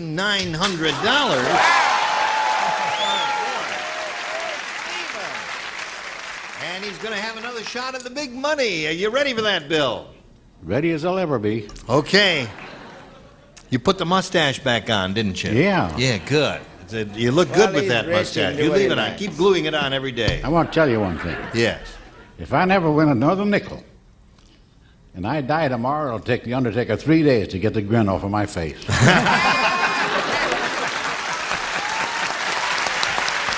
Happy Bill Stevens. come back in a moment and see how he does with the big money. Here we go with Bill Stevens. Bill, I know it looks a little different here, but we're going to play the same game you've played before. We polled the studio audience not too long ago, and we said, write down your best answer to this. Blank, Texas. Now, the answer they gave most often will get you $500 if you match it. For matching the second most frequently given response, you get $250. And then for matching the third, you get $100. 3 of our 6 celebrities will give you some assistance now. All right, stars, get set. Richard? Deep in the heart of Texas. All right. Fanny? The Yellow Rose of Texas. The Yellow Rose of Texas. Charles? Dallas, Texas. Well, I think our stars have given you 3 good ones. Now you have to make a decision. Choose one of those or think up one of your own. Dallas, Texas, Deep in the Heart of Texas, and the Yellow Rose of Texas. Deep in the Heart. You want Deep in the Heart of? Okay. Deep in the Heart of Texas should be up there somewhere, I'd say. Let's find out if it's under the big one or the small one. Let's begin with the small one. Reveal the $100 response. You got it right at the beginning. All right. What do you think's under the next one? Yellow Rose. All right, show us your Yellow Rose. Yes, sirree. All right, you've called the second one. Now, audience, what do you think is under the thing? Dallas. Are you from Big D? He just said something. The Eyes of Texas? I chose the other. That was my first one. All right, here we go. Slide it. Yes, sir. All right. I want to take this chance to thank everyone who voted for Dallas on behalf of my home state and my town. Thank you. And now back to our program. Now listen, you're going to play for 10 times the amount you won, or $1,000. Now, and you've got a chance here to double your money with our big star wheel over here. Let's go back here and we'll talk about this here. Now, as you noticed, every celebrity's name is on the wheel there, Bill. You've been through this before. And you're going to spin that wheel to find out which celebrity you'll be playing with. And if it happens to stop in one of the starred areas, you'll be playing for double the amount of money. You all set? And the wheel must make one complete revolution, so grab it right up about there and give it a good pull. Here we go. Here we go, said the man. Come on, y'all. There, it's gone around once.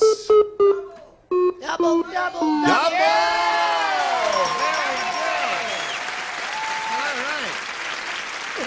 So you're going to be playing with Susan Richardson for double the $1,000 you won, or $2,000. Good luck to you. You ready, Susan? Here it is.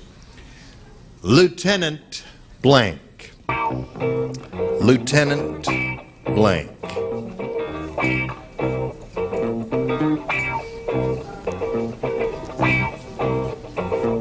He says it's a toughie.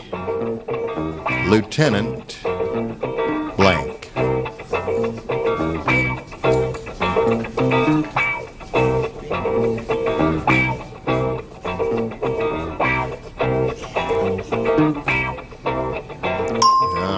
Susan finally made up her mind. We ask you to think it over carefully now. Give us the same answer that Susan has given us, and you win $2,000. Colonel. Lieutenant Colonel. Well, there are a number of choices there. Lieutenant Colonel was one of them. Susan, what have you got on that card there? Lieutenant Commander. Lieutenant Commander. Was that a hard one? Well, now Lieutenant Commander and Lieutenant Colonel are the two. Lieutenant Governor, Lieutenant General. Governor, yes. Yeah, that was a tough one, wasn't it? Lieutenant Pulver. Now you're going to meet another player now. Here comes Kathy Bell Edwards.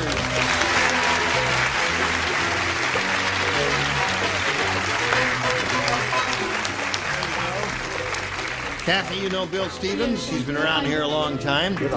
We welcome Kathy Bell Edwards and ask her to tell us a little bit about herself. Well, I went to Cal State Northridge to go into education, and I couldn't get a job teaching. So I went to Santa Monica City College to go into inhalation therapy, and I found out I couldn't watch people die. So now I'm the token saleswoman at California's #1 Cadillac agency located in West LA. That was almost a plug, wasn't it? Came this close to being a plug. Well, I'm sorry you can't get a job as a school teacher. You look like you'd make a good school teacher. Well, What would you teach if you were... Elementary school. Something in Elementary school? Yeah, with Yes. children. I think we'd all bring her apples and all that. Wouldn't we help her out? All right. Yes, indeed. Kathy Bell Edwards, good luck to you. We'll start this game in a moment or so, right after we do a little business with America. Well, now, this is the first time I'm going to have a shot at this, see if this thing works. The paint is still wet here. There. Push the button. Oh, it's got a little motor on it now. Isn't that nice? There. Okay, Kathy, you may have A or B. B, please. B. Oh, that's A, yeah. I've done studying this whole framework thing, and I'm really not thinking of what I'm doing. Frank said, my wife is the world's worst cook. I mean, who ever heard of extra crispy blank? World's worst cook. Who ever heard of extra crispy blank? I can't tell you how I love the set. I'm glad you like it. I just love I think it's nifty.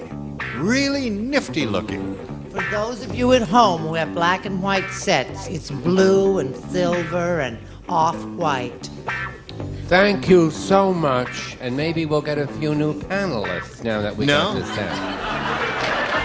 First, I have my back turned to him. Ada Louise Huxtable will come and review this set, won't she? Good, yes, of course.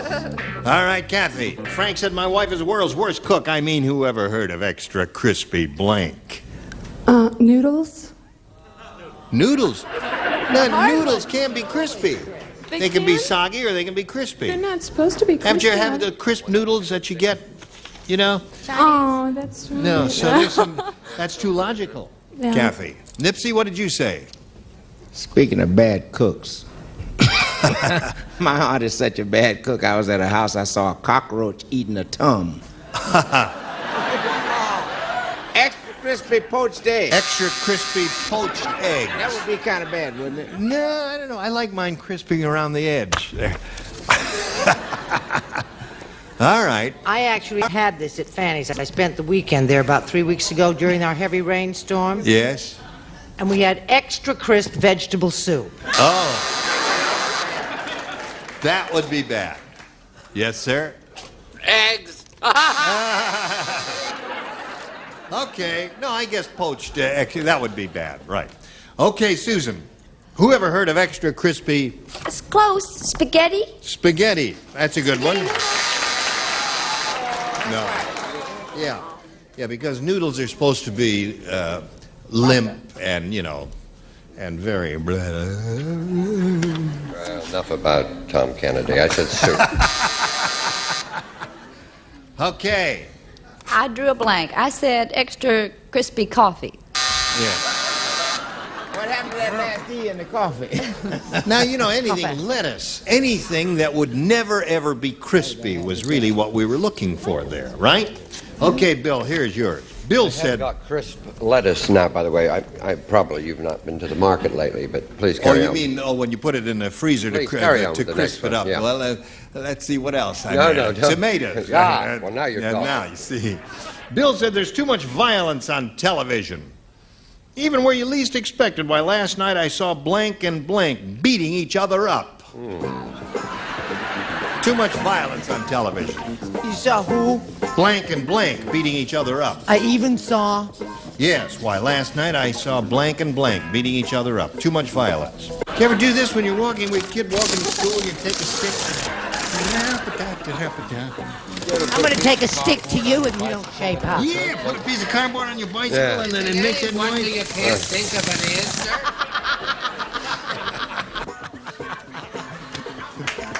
Okay, Chuck. The producer made me stop doing it. He didn't like it. Bill said, there's too much violence on television. Even where you least expect it. Last night I saw blank and blank beating each other up. All I can think of is Betty White and Alan Ludden. Now you see, you really haven't been paying attention. Because they do that all the time. Not on camera. What'd you say? You'd have to have a strange set, but last night I saw Huntley and Brinkley beating each other. Huntley and Brinkley. Now, there's one possibility. Brett? I'd been to Betty and Alan's for dinner, and boy, he gave her such a shot in the side of the head she didn't wake up till Tuesday. But first, she hit him back. Oh, yes. Donnie and Marie. Donnie and Marie. Yeah. Lucy and Desi. Lucy and Desi. Okay. All right, Susan Richardson. Show and tell. Mickey and Minnie. Mickey and Minnie. Yes, they never fight. Yeah, that would be good. Anyone who doesn't fight is... Marie and Donnie. Right. That's the definitive answer there. I gave her top billing. Yes. You know, Bill, you're just as cute as you can be. Thank you. You He really is are. too. He's adorable. And I'm glad he said that because that's what I said. Betty Well. White now.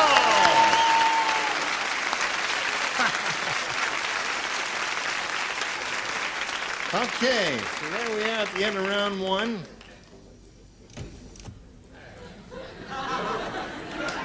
I didn't do nothing.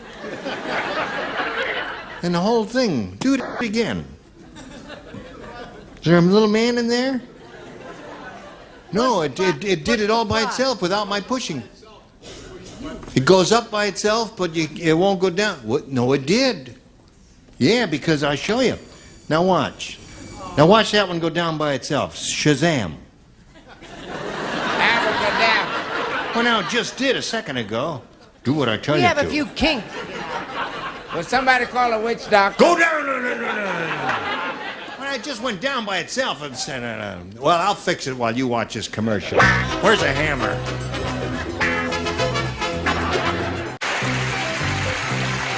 Today's consolation prizes are first, jewelry from Sarah Coventry, who has jewelry with fashion know-how for every occasion. Versatile, fashionable Sarah Coventry jewelry sold at home fashion shows.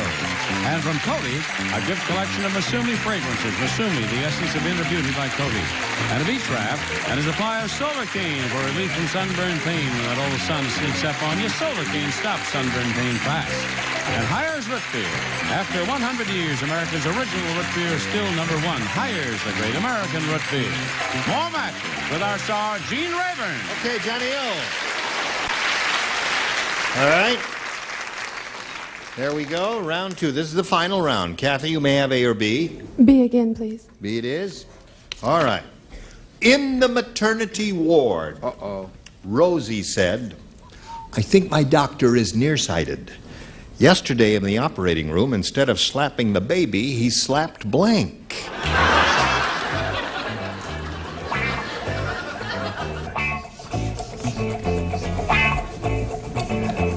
Okay, put it in the slap there, and away we go. In the maternity ward, Kathy, Rosie said, I think my doctor is nearsighted.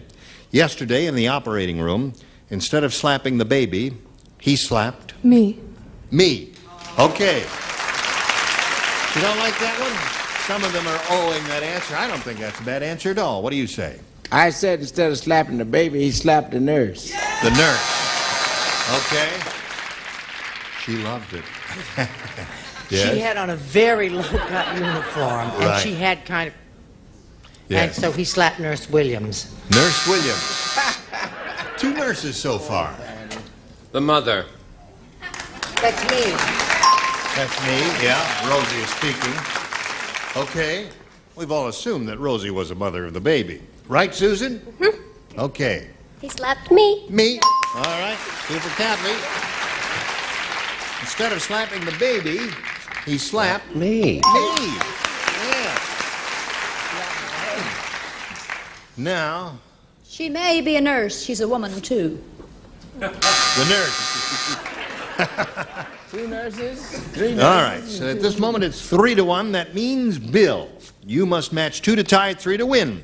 Sally said, who says women are bad drivers? Well, I can get into the tightest parking space in the world. All I have to do is imagine it's a new blank.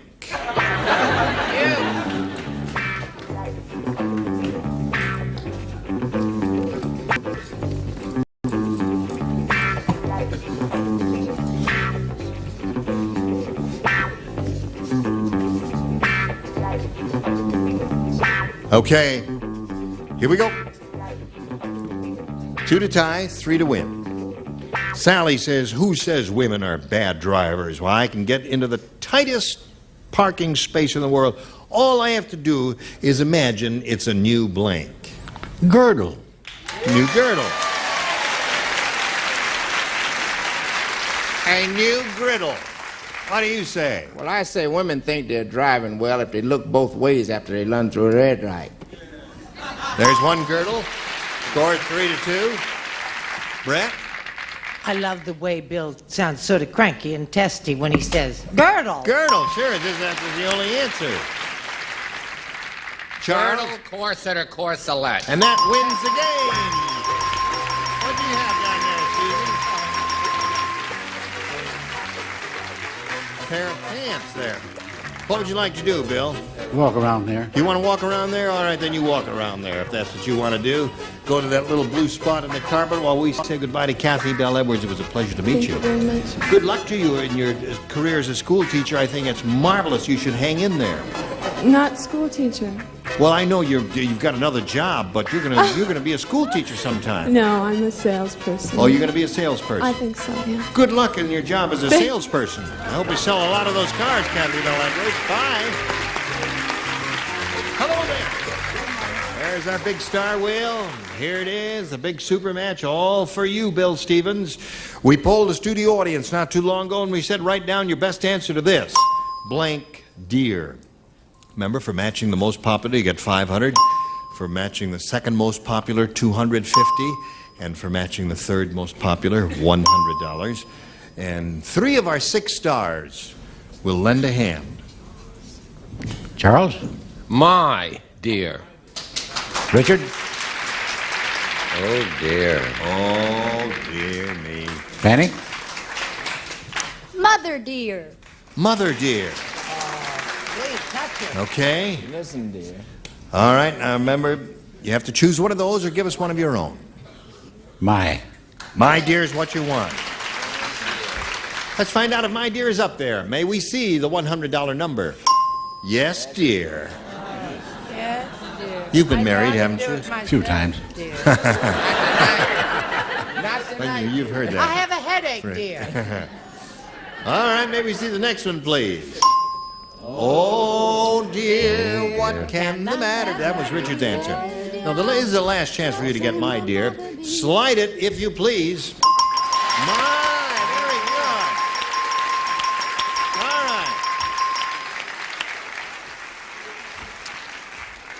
right. Okay, Bill, you won another $500, and that means you're going to be playing for at least 10 times that amount, maybe more. We'll find out how much later.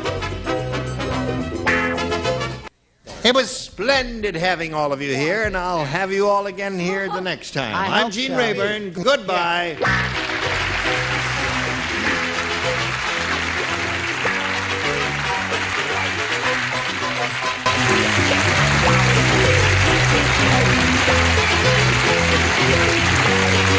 This is Johnny Olson speaking for Match Game 78, a Mark Goodson, Bill Todman production. This program was edited for broadcast.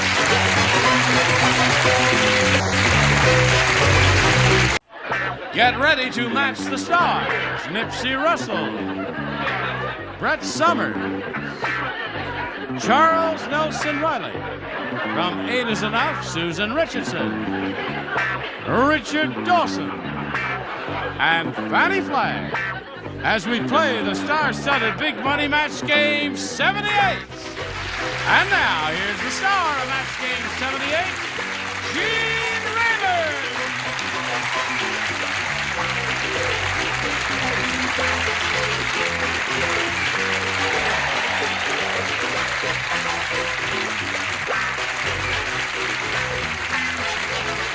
Sorry I was late, but I had to open the doors. And welcome to Confusion City. Are you all ready? We're all ready. We've been Well, all we're ready for a not. long time. No, let's all say hello to our current champ here, Bill Stevens. Yes. Bill has $13,600. And he's going to have a go at a really big whack of money now. You're going to be playing for either $5,000 or $10,000, and that'll be determined when you spin our star wheel right after this. Here we are once again with Bill Stevens. Now, he won the $500. That means, Bill, the least you could be playing for is 10 times that amount, or $5,000. But you can double that stake if you have a lucky spin here of our star wheel. You spin that wheel in a moment, and it'll determine which of our stars you'll be playing with, and it'll also determine if you'll be playing for $5,000 or $10,000 if the double thing lights up. Ready? Go. Come on, Good Bill. luck to Bill. Let's hope he plays for a double there.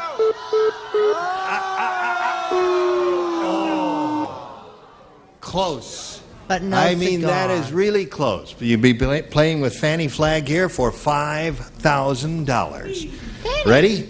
Is it Fanny? It's Fanny. I thought it was Nipsey. No. No. That's Fanny, Fanny. we don't look alike at all. You ready? This has been a bad enough day without you confusing things. Here it is. Good luck to you. Blank of soup.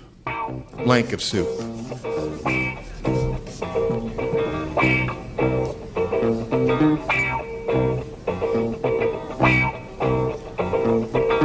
Soup? S-O-U-P? S-O-U-P is what I said. Blank of soup. You ready? Okay, she's ready. Now, you give us the answer that she's given us, and if you do that, we give you $5,000. What do you say to that? I hope she said soup. I mean bowl. Well, she said soup, of course. We said soup. Bowl of soup. Oh, thank God. Bowl. Bowl!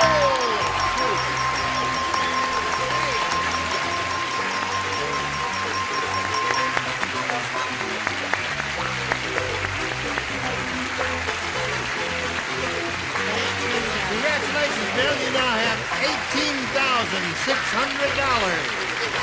Sounds good. Here it is. Let's welcome your new competitor. Here comes Pat Bowman. Pat Bowman rolling around here. Well, hello there, Pat. There's a little souvenir card for you. Hi, Pat. Hi. Welcome. Thank you. Nice to have you with us. Thank you. Would you like to just step around there and have a seat and relax for a second while we talk with Pat Bowman? Is that all right with you, Bill? Hi, Bill. Oh, thank right. you. Tell us where you're from and all that. Okay, I live in LA County, and I'm married, and I have 2 children, Lisa and Brian. I'm nervous. You are nervous? Uh-huh. Hold my hand while you're talking. Thank you. And Your hands are cold. What else can I say? I don't know. I have a nice husband. Where is he? He's out there. That's enough hand Okay.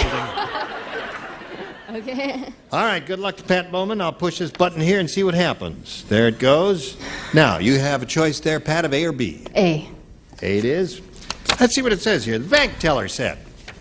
Bank teller said, I think Bert Lance is off his rocker. It was bad enough when he tried to cash rubber checks, but today he tried to cash a rubber blank.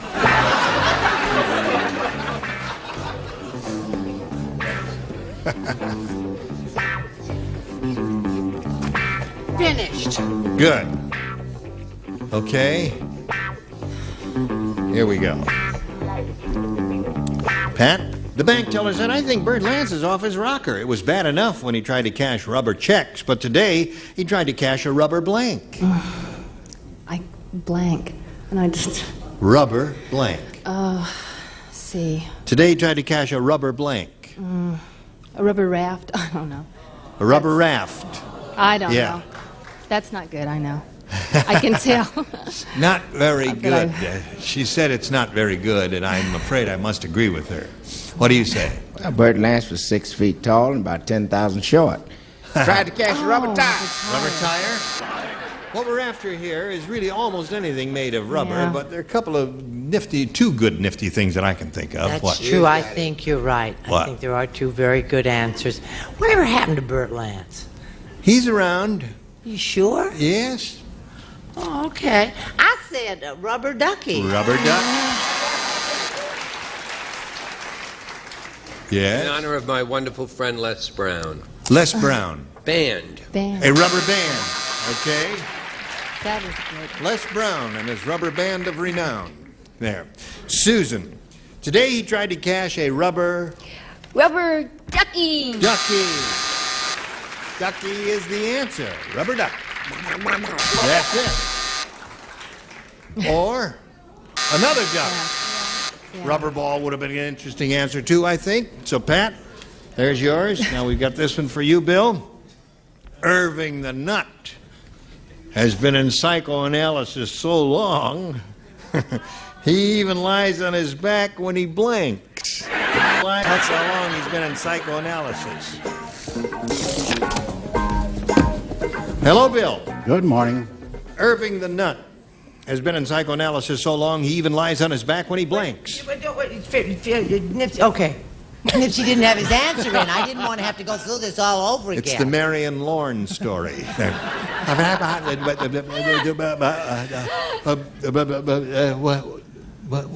What did you say? Makes love. He even lies on his back when he makes love.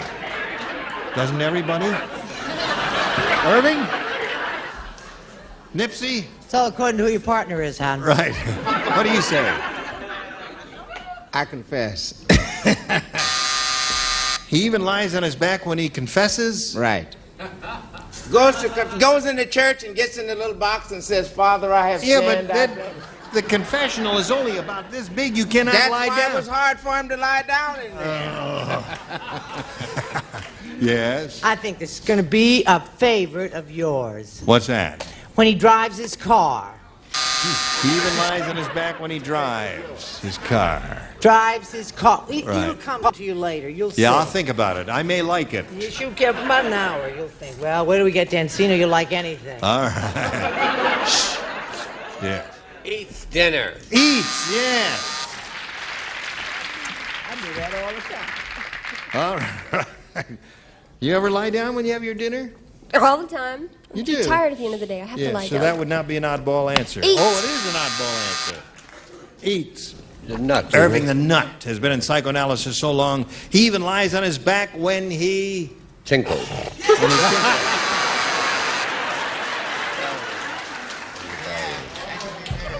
Three coins in the fountain. That's Irving the Dangerous. Yes. What do you say to this, Fanny? I said he even lies down when he bathes. When he bathes. Everybody does. Don't you ever lie down in the tub? Yep, sit up or you'll drown. Oh. All right. Anything you say, Fanny. So there we are at the end of round one. We ain't... Now, here we go to round two. But since this gadget isn't working here, it's got pneumonia or something, I will just reach in back and choose the A or B, which are back there. So, Pat, you may have A or B. I'll take B. B. Well, that's easy because it's right there. Okay. Here we go. Muggsy said our neighborhood was really tough. One year at a church bazaar, we raffled off a blank. That's how tough our neighborhood was. Very rough. Very rough. Charles. It dried already. What? It dried already. Oh, yeah, they painted this just a few seconds before we went on the air. There's a little oh, thank you, Charles. It's fine. Don't touch me. Don't touch me. It's the water-based paint, and it dries very quickly. All right, Pat Bowman. Muggsy said our neighborhood was really tough. One year at a church bazaar, we raffled off a blank. A nun? A nun? That's good. Well, a nun. I thought that. Nipsey Yes. said a nun. Well, there are no nuns in my neighborhood. Because when they found out what the word nun meant, they quit. You said tough. Yeah, tough neighborhood. Raffle off a cock. Why? That would be tough, wouldn't it? Nun would be interesting. A nun? A nun would be is an interesting answer, I think. A corpse. A corpse. A corpse. Yeah. All right. In honor of Sister Marie La Salette of Hartford, Connecticut, my teacher and friend, a nun. A nun. Thank you, Captain. No, he's a sports person this week. Susan, what do you say to this? One year at a church bazaar, we raffled off a nun. A nun. You got it. Super Pat. Show us your nun, Ollie. In honor of Father McGonagall, cup. A cup. That's a tough answer. All right, Fanny, we come to you. All right, this is serious. In honor of Sister Jude, who was my teacher, and I don't know where she is now, but she was wonderful. Nun. Nun. 3 nuns. All right. As you can plainly see, this is A, and I am taking it with my 2 fingers and putting it in my hand. Did you hear about the bionic lifeguard? No. Well, you're going to love hearing about the bionic lifeguard. He rescued a woman the other day, and when he gave her mouth-to-mouth resuscitation, he blew her blank off.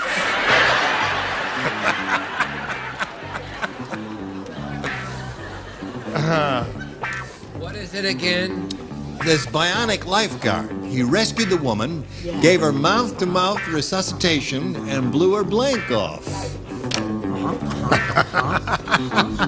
I sort of like the question. Look, somebody got our little thing dirty already. Fingerprints. I want you to get out your cleanser, your soap, and your water, and your washcloth. All right. Here we go. Ready. The bionic lifeguard, Bill, he rescued a woman the other day, and when he gave her mouth-to-mouth resuscitation, he blew her blank off. Could I sing it? Sure. Thanks for the memories. All right. That's his answer. Do you understand, or are you 8 jumps behind us? Understood. He blew her boobs off, is what he's saying there. What do you say? Why, that was very crass of Eugene to have said that. He blew her boobs off. I'm sorry. That's he's saying the same thing there. All right. All right, what? Show us your water wings. I'd rather show you my memories. No, here we go. I said he blew her head off. He blew her head off. That's one way of going there. I got the best answer. You got the best. We'll be the judge of that. Blew her bikini off. Oh, yeah, that's a good one. Right. That's a very good one. Well, we're getting some good answers here. Score is now 3-1 at this moment. Susan, what have you got there? See who your friends are. Well, oh, really? I wouldn't say that. Would you say that, Richard? No, I never would say that. No, I would never say that. Now blush for us a little. She's blushing. Yeah, isn't that sweet? Listen, how does Dickie Van Patten treat you? Okay? Oh, great. Because I'll come around and hit him right in the mouth if he doesn't treat you well. Favorite person in the world. Yeah, he's wonderful. Okay, Richard, what he is looking for is another pair to, well, he needs 2 pairs, really, to achieve a tie. No, I said hair. Hair! So that means Pat Bowman wins the game. She said bathing suit. Congratulations to you. Right there, if you would, please. Where are you going? Bill? I'm new here. You tell me. I just wanted to shake your hand. Yeah. And thank you for coming by. I'd like to shake Richard's hand and congratulate him on that Emmy. Yes, indeed. You can do that if you want. Just slip right around over there. Bill Stevens is going over to shake Richard's hand. Congratulate him for winning the Emmy for the Best Daytime Host. Thank you. And he's leaving here with $18,600.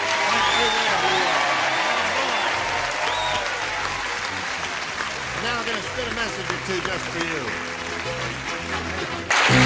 Today's consolation prizes are first, jewelry from Sarah Coventry, who has jewelry with fashion know-how for every occasion. Versatile, fashionable Sarah Coventry jewelry sold at home fashion shows. And from Coty, a gift collection of Masumi fragrances. Masumi, the essence of inner beauty by Coty. And a Spencer's wardrobe for infants and toddlers, sleepers, parkas, shirts, and play suits. Spencer's, the name that has meant value to mothers for over 50 years. And Hires Root Beer. After 100 years, America's original root beer is still #1. Hires, the great American root beer. And away we go again with Gene Rader. All right, here we are. Now, if you're ready to have a go at it, we'll have a go at it. Not too long ago, we polled the studio audience and we said, write down your best answer to this. Make up blank. If you match the answer they gave us most often, you get $500. For matching the second most popular answer, you get $250.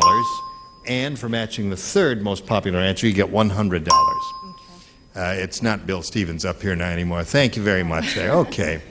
And 3 of our 6 stars will give you some help here. Just sing out one at a time. Richard. Make up your mind. Make up your mind. Okay. Charles. The men that make it possible for Brett to come here every day.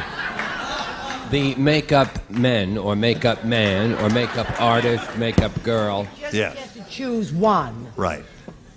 The makeup man. Makeup man. Makeup man, all right. Brett. Yes.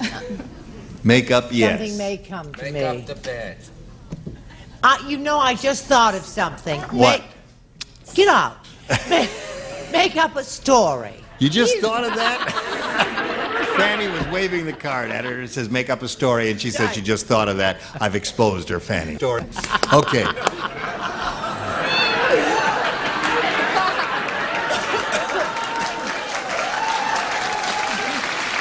Wrong!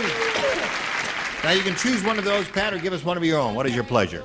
Make up your mind. Richard. Make up your mind. All right, let's find out if it's up there, and if so, where. We'll begin at the bottom as usual and reveal the $100 response. Make up your mind. You got it right off the bat. Congratulations. Now let's see what's under the $250 number. Make up kit. And the $500 number. Make up artist.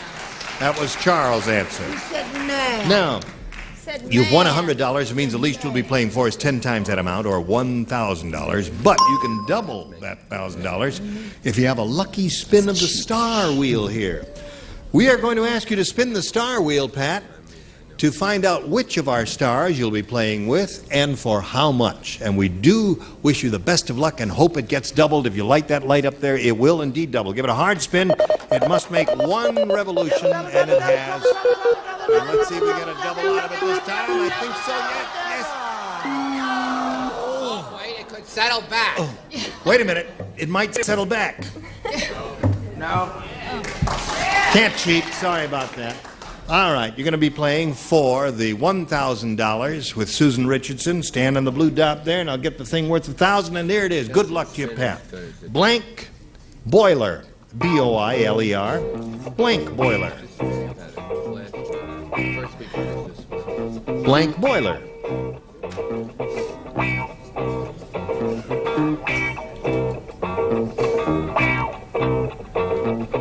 Blank boiler. Okay.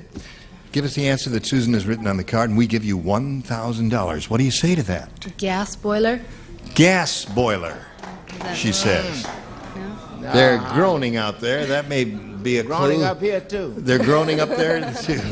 Well, it depends on whether Susan groans or not. Are you oh, you're groaning. Double boiler. Double boiler. Isn't that what you ladies use around the kitchens?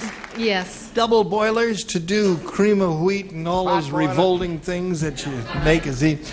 Okay, now, Pat, you have a total of $200. You're going to meet another player. Here comes Katie Schwartz.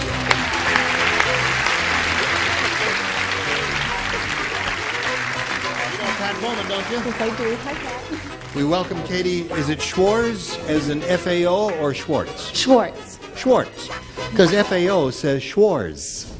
Did you know that? No, I didn't know that. Well, if you ever go to New York at the corner of 58th Street and 5th Avenue, there is the most wonderful toy store ever created. Especially at Christmas time, they have wonderfully animated windows. And the name of the place is the 3 initials, F-A-O, Schwarz, spelled exactly as yours, S-C-H-W-A-R-Z. Everybody says F-A-O, Schwartz. However, the old man Everybody says wake Schwarz. up now. The story's over. All right. Uncle Gene, tell us about Bloomingdale's next. Bloomingdale's has a wonderful Santa Claus. Listen, Katie, where are you from? I'm from Torrance, California. What do you do? I'm married, and I have 2 boys. Travers is 5, and Joshua's 2. And I work part-time for a preschool right now. You what? I work part-time at a preschool. Ah, well, that's nice. Good luck to you, Katie. We'll start this game anon. Right now, we've got this for you. Hello there, and goodbye there. Listen, you were all splendid. Don't forget to look for Nipsey and the Wiz. Is that picture finished? Yeah, the picture's finished. Yeah. It's going to be great. Coming to theaters in your neighborhood very soon. And look for this girl, and 8 is enough. She's terrific. And we'll look for you next time here on Match Game 78. Goodbye.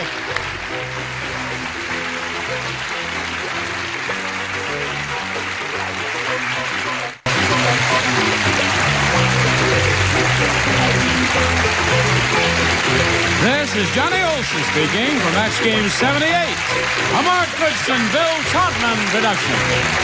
This program was edited for broadcast.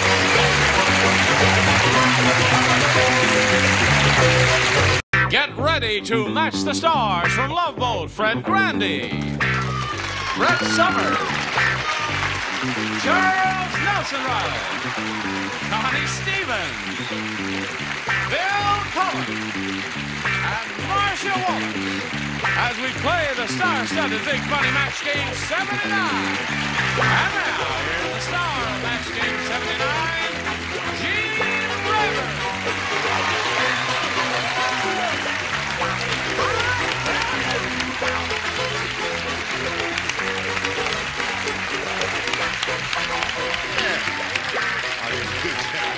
Thank you for joining us here on Match Game 79. Thank you for joining us. Thank you. How are you? Fine. What's your rank? Yeoman Purser. Yeoman Purser. Yes. I must say, you really do look handsome in that uniform. Thank you. What do they call you, Yo or Purse? Well, I'm working towards deputy handbag next season. I see. We have Jack Kaawa and Carolyn Reisner. Would you welcome them? Champ is Jack. He's won one game. He's got $100. Yeah, something? Our director, Mark Breslow, will get a tight shot of two rare pieces here. One is, what is that? What's $5 Indian head gold piece. $5 Indian head gold piece, which is really beautiful. There was a lot of gold in them in those days, wasn't it? Yes. You know, like 95%. What? Tilt that. How's that? Yeah, okay. Now let me look at the monitor. Yeah. All right, on his wrist. On his wrist is another. What's that called? That's a Liberty head. $10 gold piece. $10 gold piece. You're going to get him mugged in the parking lot. No. You know that. And I am going to be the muggy. I'm going to be the muggor. He's going to be the muggy there. Okay, Carolyn, you ready? Ready. Now, you've been here before, so you know how to do it. Right. Yes, all right. You can have A or B. B, please. B it is. Here we go. Bernice said, my late husband, Stanley, Oh, had the most beautiful head of hair in the world. Gene, don't give up your day job. When he died, I sold his hair to blank. My late husband, Stanley, had the most beautiful head of hair in the world. When he died, I sold his hair too. What do you say, Chuck?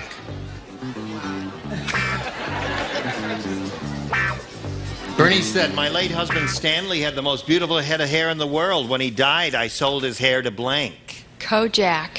Kojak. Okay. She came up with one of the possibilities. There are about a half a dozen I can think of. Another possibility. That's another possibility. Yulebrenner's a very good one. Kojak, Yulebrenner, two good ones. Here's a bad one coming up now. Now watch, just watch. What? Charles. I'll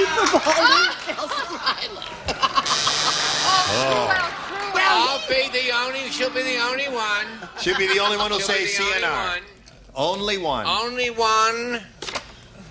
Only one. I had to meet him, Howard Cosell. Howard Cosell. He thought he did. Howard Cosell. Okay. Now, Connie, here it is.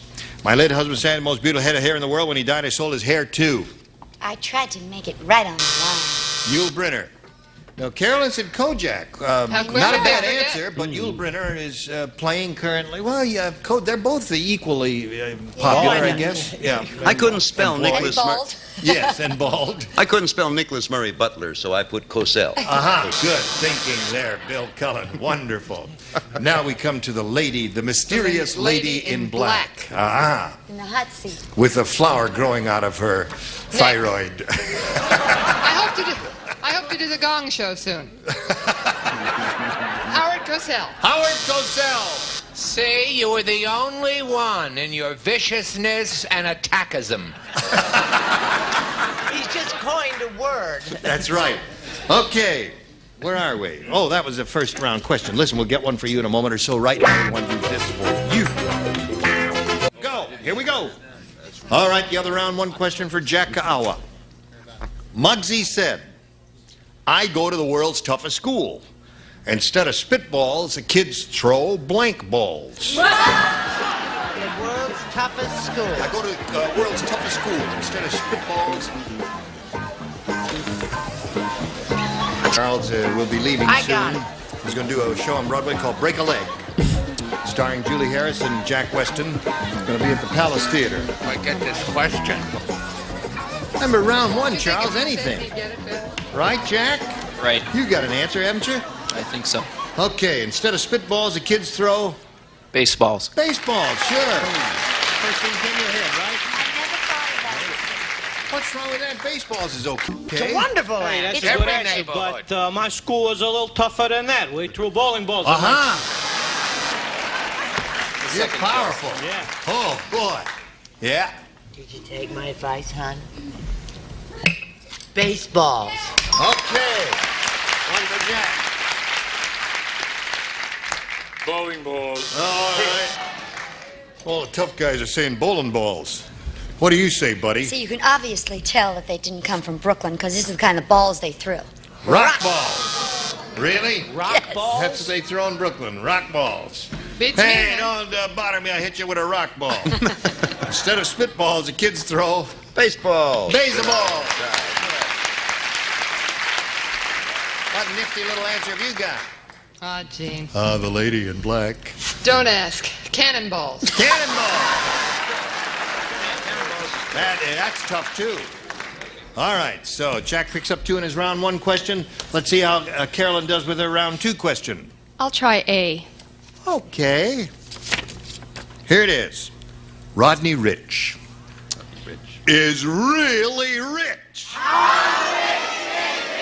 He doesn't have plain old water on the knee. He has blank on the knee. What do you call that? Gauze.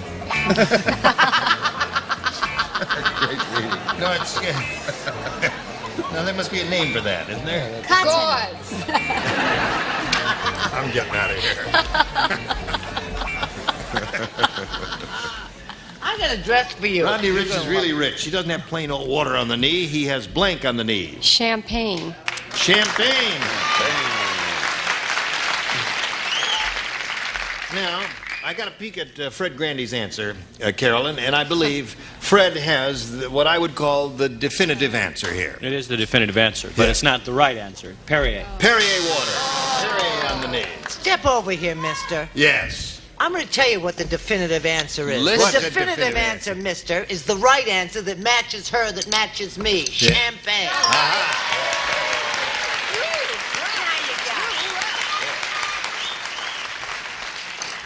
I've heard a rough trade in my day, but she takes the cake. Any purser would put Perrier, that kind of a Nancy drink. Perrier. Makes me sick. Perrier.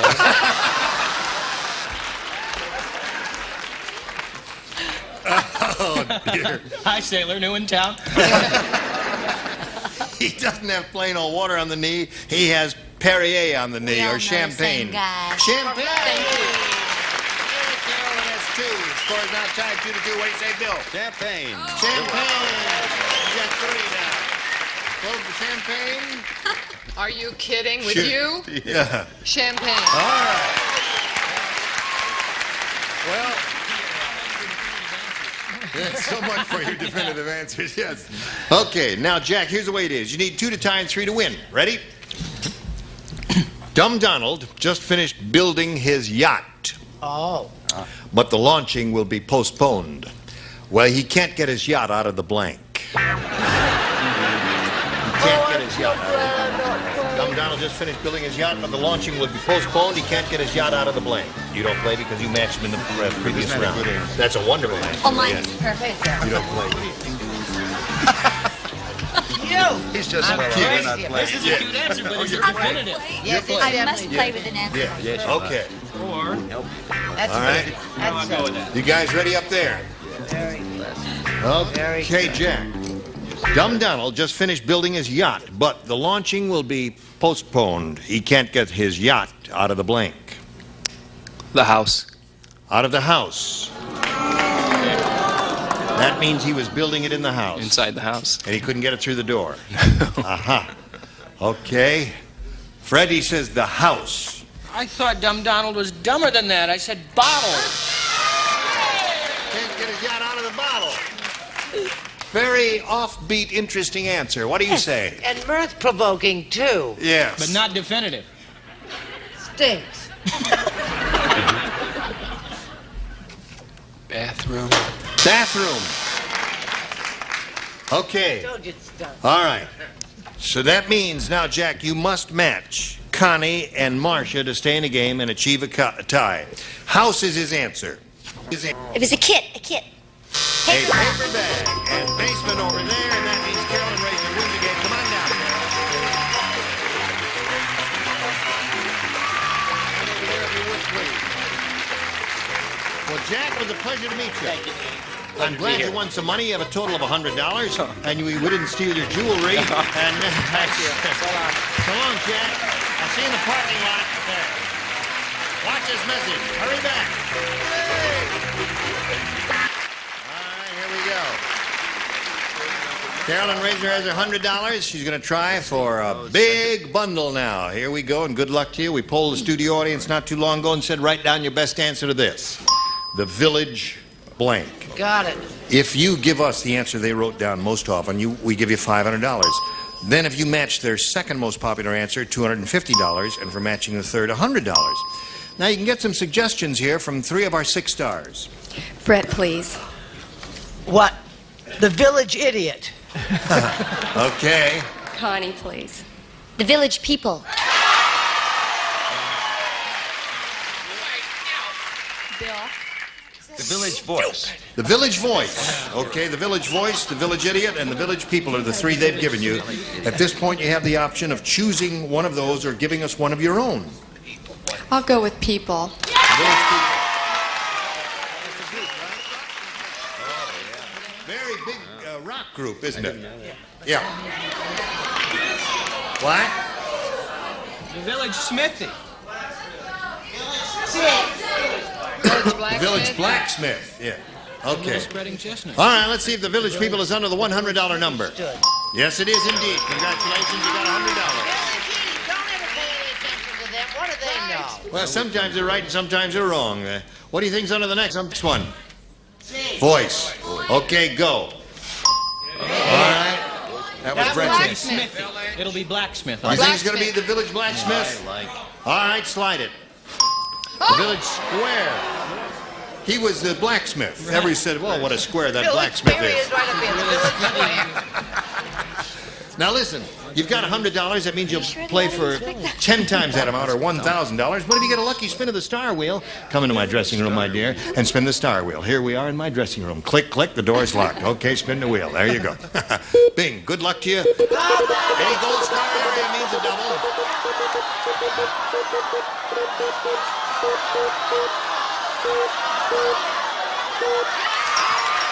You got it. Okay. So that means instead of playing for $1,000, you play for $2,000. Swing around toward me, if you would, please, with your back to Marcia. And here it is. Good luck to you. It says baking blank. That's B-A-K-I-N-G blank. Baking blank.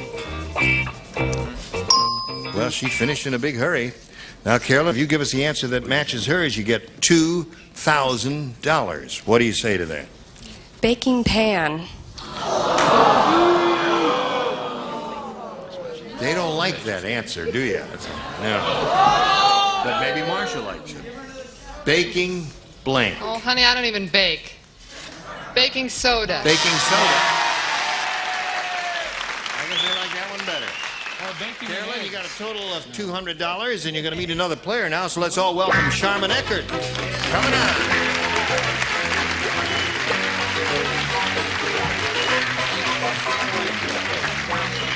Welcome. Thank you. Nice to have you with us. We want to find out about who you are and where you're from and all that. Well, Who are you, Sharman Eckert? I've lived most of my life in Southern California. Yeah. I've been married for the last 7 years to a really terrific guy, very happily married. Good. I'm a Christian. I love sports. I'm a very avid sportswoman. My favorite sport is skydiving. Skydiving? Right. How many jumps have you made? I have almost 200. I do it regularly. Yeah. I do it Out just of an airplane? from 12,000 feet. No, from here down to there. How much would it cost to get who interested? Could you take her next Sunday? She's got the wardrobe for it. What is at the moment of impact, what is your velocity? Well, it's when I touch the ground in my parachute, it's like jumping off this step right here. That's all. I do stand-up landings 3/4 of the time. You never sprained an ankle? I broke an ankle 3 years ago. Oh, you did? It put me out of jumping for 2 like years. this.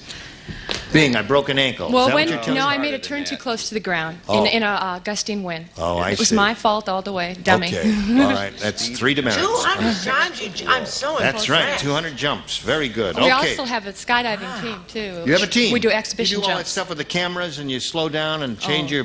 Right? Uh-huh. Very good. Well, we're delighted to have you, and we'll start the game in a moment or so. Right now, we're going to do this for you. Okay. We're ready to begin. Sharman Eckert, our daredevil skydiver, will choose A or B. B. B it is. Okay. B says, Roberta the robot said, "No wonder I can't stay away from that mechanical man. He's got a magnetic flank."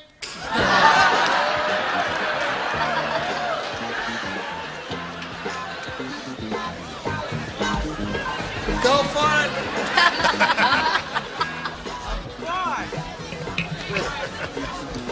No wonder I can't stay away from that mechanical man. He's got a magnetic blank.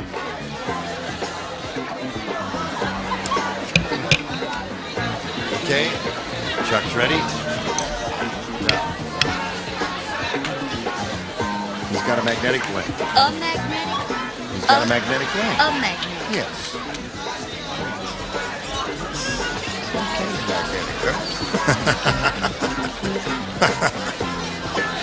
I cannot continue this much longer. All right. Okay. Okay. Roberta the robot said, "No wonder I can't stay away from that mechanical man. He's got a magnetic heart." Heart? Okay. Magnetic heart.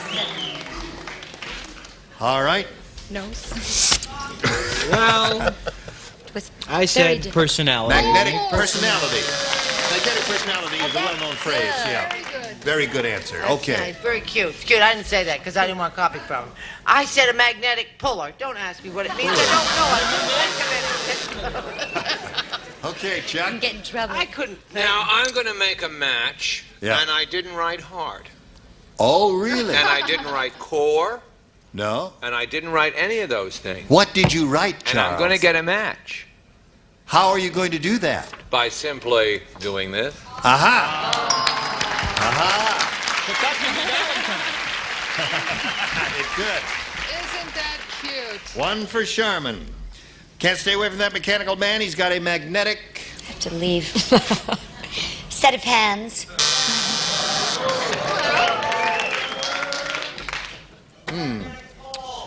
We don't go that far around here, honey. What do you say? Personality. Personality. Okay. Now, I like that answer. Yes. I sure did Yes, like it's it. clever. Did you write it? No. Oh. I myself went for alliteration. Magnetic mouth. Magnetic mouth. You did a lot of kissing, eh? Yeah. Okay. One for Sharman. Now, Carolyn, your round one question reads as follows. Here it is. You've all heard of the singing group Gladys Knight and the Pips. Yep. Well, every night, just before they go on stage, Gladys blanks the Pips. Gladys Knight and the Pips. Every night before they go on stage, Gladys blanks the Pips. Why are you looking at me in a dumbfounded way? Well, I mean, Okay. I just don't think this. Whatever comes into your mind, put it right down in the cup. Right.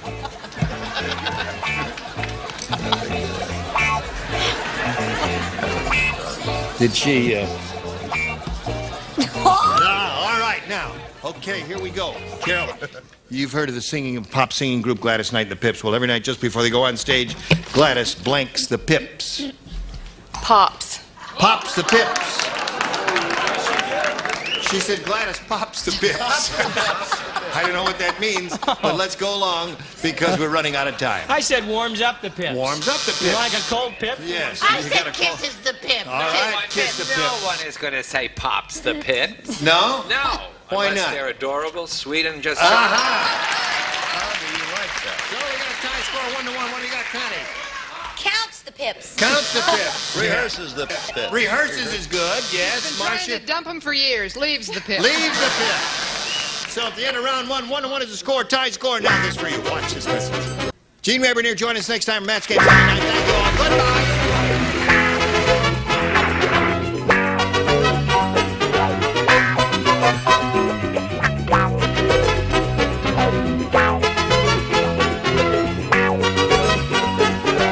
A Mark Goodson, Bill Totman production. This program was edited for broadcast.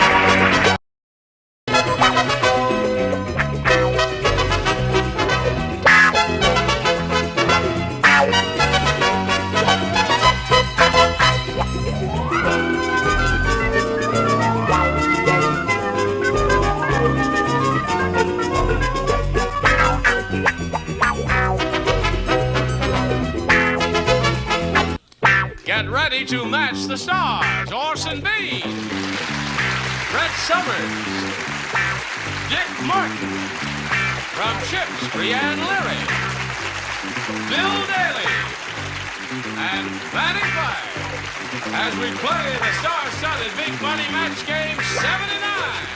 And now, here's the star of Match Game 79, Gene Rayburn.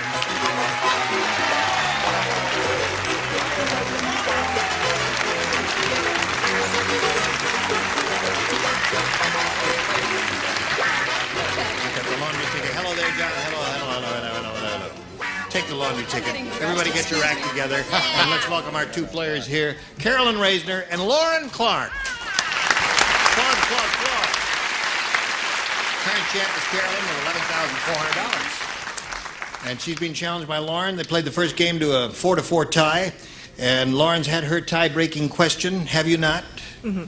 And you didn't do too well with it, did you? No. So that means Carolyn's in the catbird seat. All she's got to do is match one star, and she will have won her fourth game. Let's see if that happens right now. Did you hear what Weird Willie did? Uh-uh. Would you like to hear what Weird Willie did? Sure. He hung his blank on the wall and called it pop art. He hung his blank on the wall and called it pop art. Okay. Here we go, Carolyn. Did you hear what Weird Willie did? He hung his blank on the wall and called it pop art. He hung his underwear on the wall.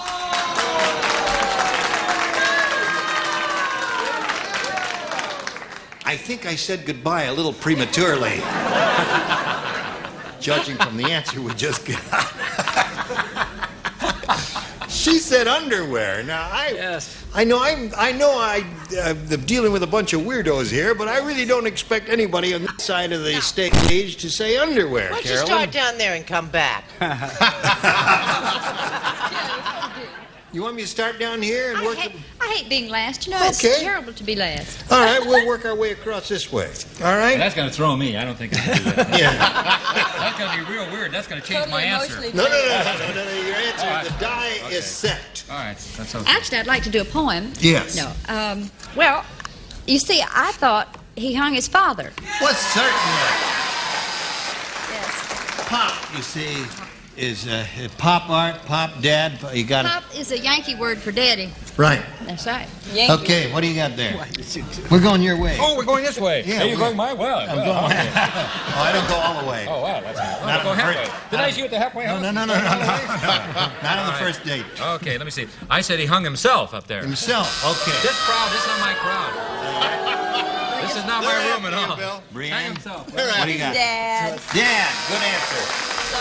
Okay. Underwear's We're working our way back so that Orson will be last. For some reason, I don't know. I'm going to put it all out of misery because he hung his shorts. Shorts.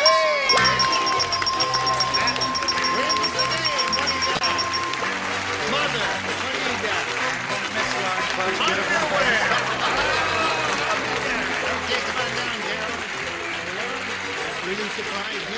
I didn't think anybody was going to say underwear, but two of those weirdos said underwear. And we're going to say goodbye to you now. We're going to send some gifts your way from Match Game 79, Lauren Clark. Thank you. All right, we'll spin her out and spin a message for you. Come back and see if she wins more money. Now, Carolyn Reisner is up here for the fourth time. She, at this moment, has $11,500. Wow. Let's see how much more money she's going to win right now. We polled the studio audience not too long ago and said, write down your best answer to this. The Days of Blank. Number $500 for the most popular, $250 for the second most popular, and $100 for the third most popular response from that audience. 3 of our 6 stars will assist. I'll take Dick. Days of Wine and Roses. All right. Brienne. Days of Our Lives. Days of Our Lives. Fanny. Hi. Fanny.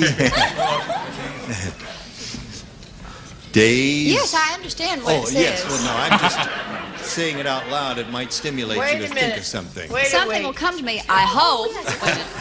Wait a week. Just keep praying. Yeah. Sometimes the dance will come to you out of the blue. Or a blue answer. Out of the blue. Look at mine. Can't read I it. like that better. The Days of Heaven. Wait a minute. I may have misread it. The days of your oil.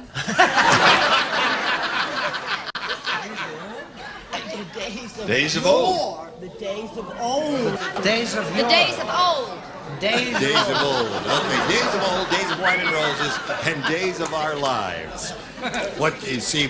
All right, I'm going to ask you to make a choice of one of those 3, or think of one of your own. I'm going to go with Dick on the Days of Wine and Roses. Yeah, Days of Wine and Roses.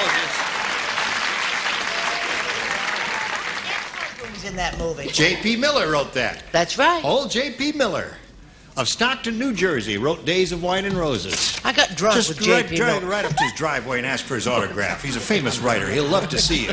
He'll invite you in for a game of tennis. Got his own tennis court and everything. Okay, here we go. We're going to look at the $100 response right now. The Days of Old. Who gave that? Fanny gave that. Brett. Via Brett. Okay. Old Brett. Let's see the $250 response. Days of Our Lives. There's the soap opera. Okay. Here it comes. Last chance for Days of Wine and Roses. Yes, Here we sir. go.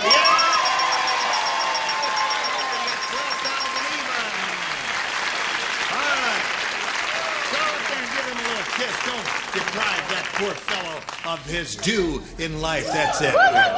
Wait. Okay, now you've got an even $12,000. You've won an additional $500, which puts you up to that mark.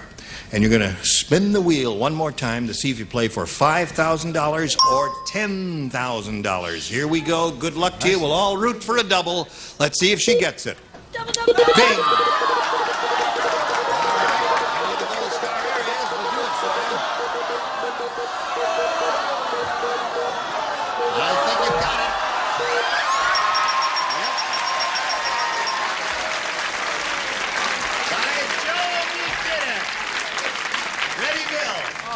Not me. Oh. Yes, you, Bill, for $10,000. Sweet William, she says.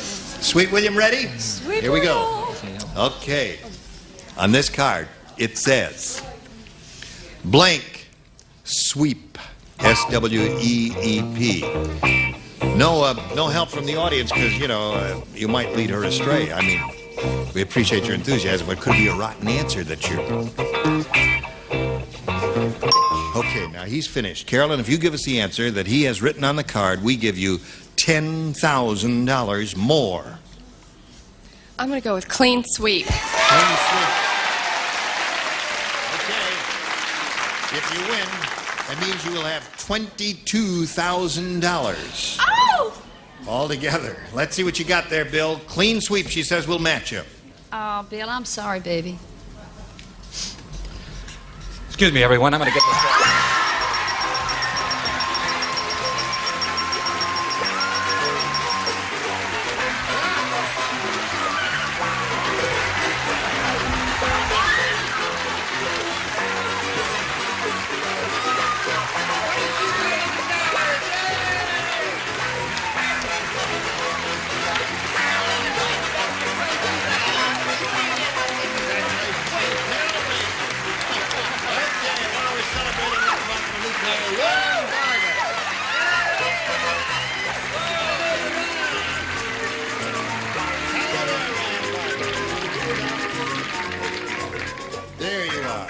you know this pretty lady? Yes, I do. Got a total of $22,000. She's really happy about that.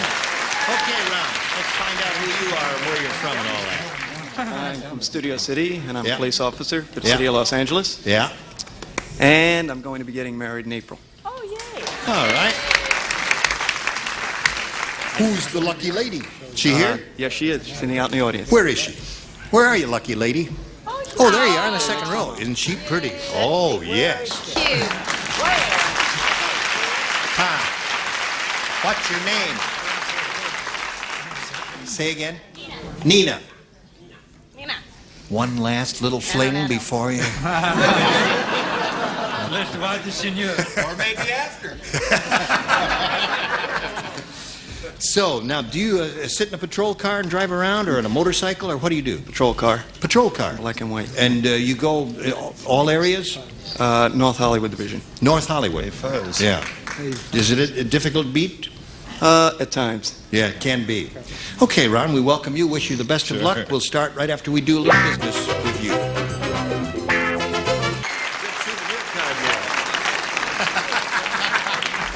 Yeah. Okay. Now, if you're ready, I'll just push the button here, reveal the round one questions, and Ron, you can have A or B. A. A it is. Okay. The CIA announced that someone just launched a new spy satellite. Uh-oh. Yeah, they know it's a spy satellite because it's wearing a blank. Wait, I got one too. Oh, yeah, I got it. You finally got the idea. And my producer will love me because I'm putting this one down here. The CIA announced that someone just launched a new spy satellite. Now, they knew it was a spy satellite because it's wearing a... Mask? A mask, okay? Oh, it is a tough crowd, man. It is a tough crowd. Apparently, there are a lot of Columbo fans in the audience.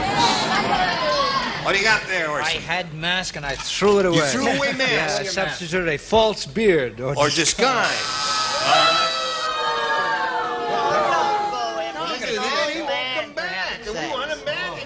Don't do that to Orson there. What do you got? I think he's the man who gave me the ticket for going through the red light. No, he would do that to you. Studio City. Yeah. In Studio City? Sure. You've never been in How was Studio I to City? know? No, Yeah. I by mistake, I was She lost. thought it was City of Industry. I said, I don't know whether I understood this question or not. I said a Sherlock Holmes hat. No, you didn't understand the question. You told me I'm almost as old as he is. I would say from all I've been reading about spies in the last 10, 15 years that he was wearing a stupid look. They have made a few mistakes, haven't they? Okay. All right, here we come, Brianne. Someone launched a new spy satellite. They know it's a spy satellite because it's wearing a... Can I be political at all? No. Sure you can if you want to. Well, it's not really, but I'd say a trench coat with a phone.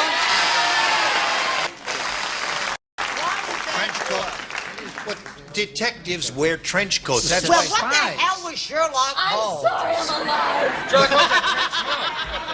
Sherlock Holmes is from yesteryear. Oh, I forgot you are too.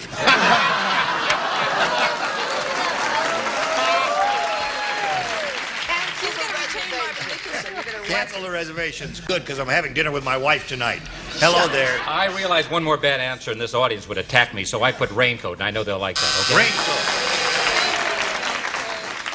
Yeah, detectives are, no, Columbo especially, raincoats, you know, and Humphrey it's a Bogart wore spy. a raincoat. And, Maybe not to name Spy, me. it said. Spy, not a spy. detective. Yeah, I guess you're right. I don't know. What do you got? I said that.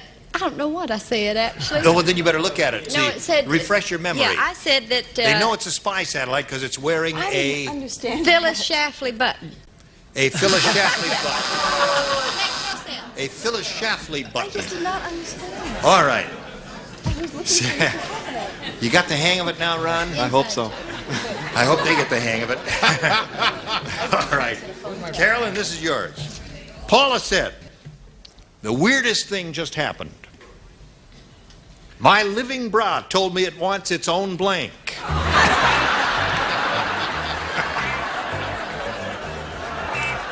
This one stumped. All right. Paula said the weirdest thing just happened. My living bra told me it wants its own blank. TV show? Oh, they're a hostile group out there. They're tough. There. Toughest crowd. All right.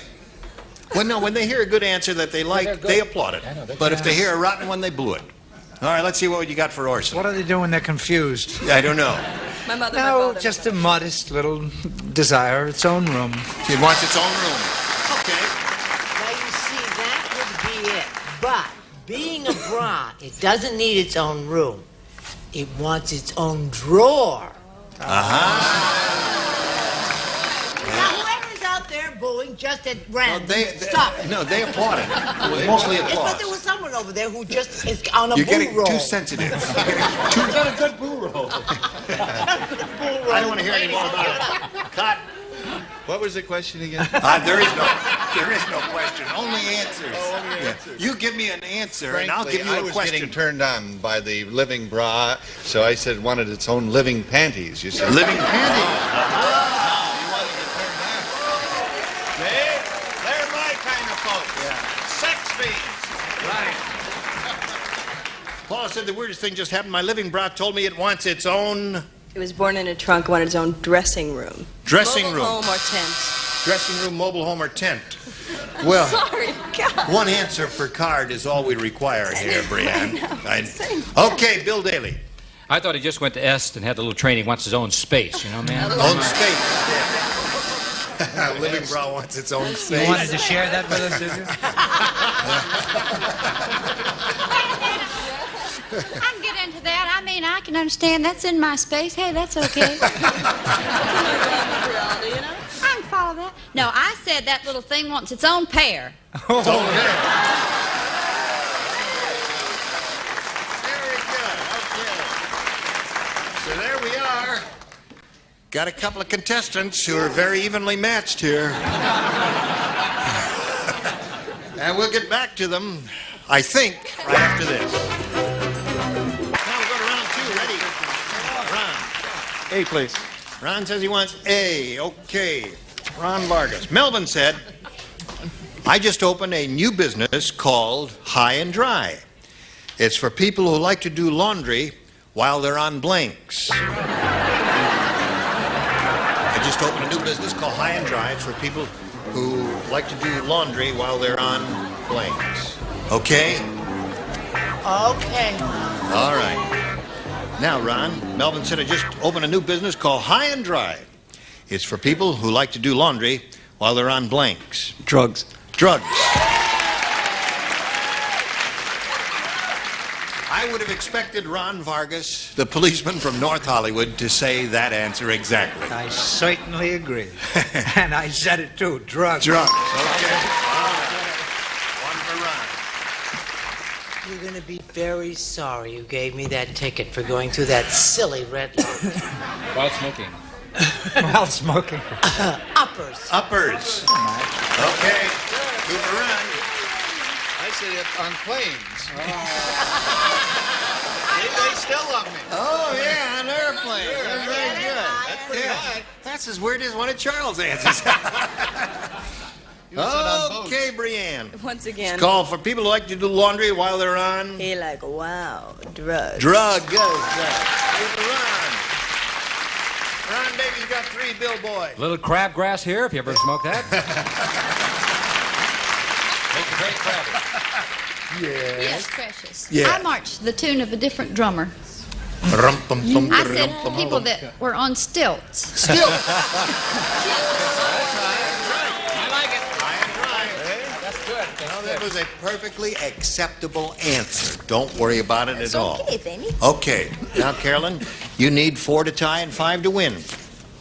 Hey, a little poem. Poem says, a hard-hearted lady in red had lunch with a fellow named Fred. Woo! When he said, pretty miss, can I give you a kiss? She replied, I would rather be blank. There it is. Such as it is. I mean, it's not Robert Louis Stevenson. Who is this It for? isn't even Edgar Allan. This is Carolyn Reisner's. That doesn't rhyme. But it's going to be blank and something, something. Lady in whatever- Red had whatever lunch you with a want. fellow named Fred. Wait. When he said, "Pretty miss, can I kiss you a kiss?" All right. She replied, "I'd rather be." Rhymes. There it is. Hard lady in red had a lunch with a fellow named Fred. When he said, "Pretty miss, can you give me a kiss?" She replied, "I would rather be blank." Whatever you want to put in there. Whatever you think will work. Entirely up to you. That's a nice jacket. Thank you very much. Really nice. Shall First time I've Tie's worn it. wrong, the jacket's nice. No, the tie's right there. It's all the same family. It's harmonized. Harmonized. All right, little poem for you. Hard-hearted lady in red had lunch with a fellow named Fred. When he said, "Pretty miss, can I give you a kiss?" she replied, "I would rather be blank." Dead. Dead is her answer. Okay, Orson, she said Dave. Hey, dead is the answer. Dead is the answer. There's one for her. lady in red? She makes her living in a feathery dead. Dead. Dead. 4-2. 3 is the score now, right? 4-3 the score at this moment. And she's got dead there. It's 4-4 now. One more. There we go. 4-4. Phil. I'd rather be dead than red. Wins the game. What do we got, Danny? Right.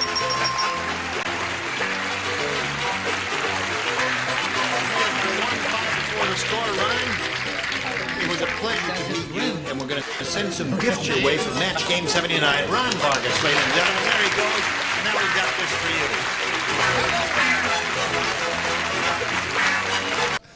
Gene Rabineau, join us next time, Match Game 79. Thank you all.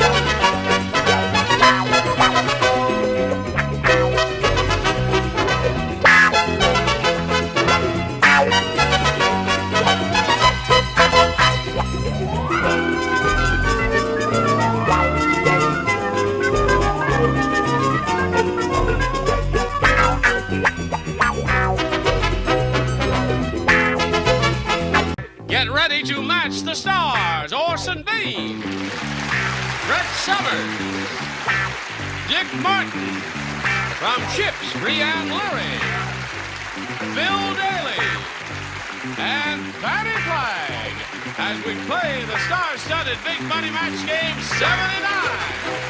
And now, here's the star of Match Game 79, Gene Rivers.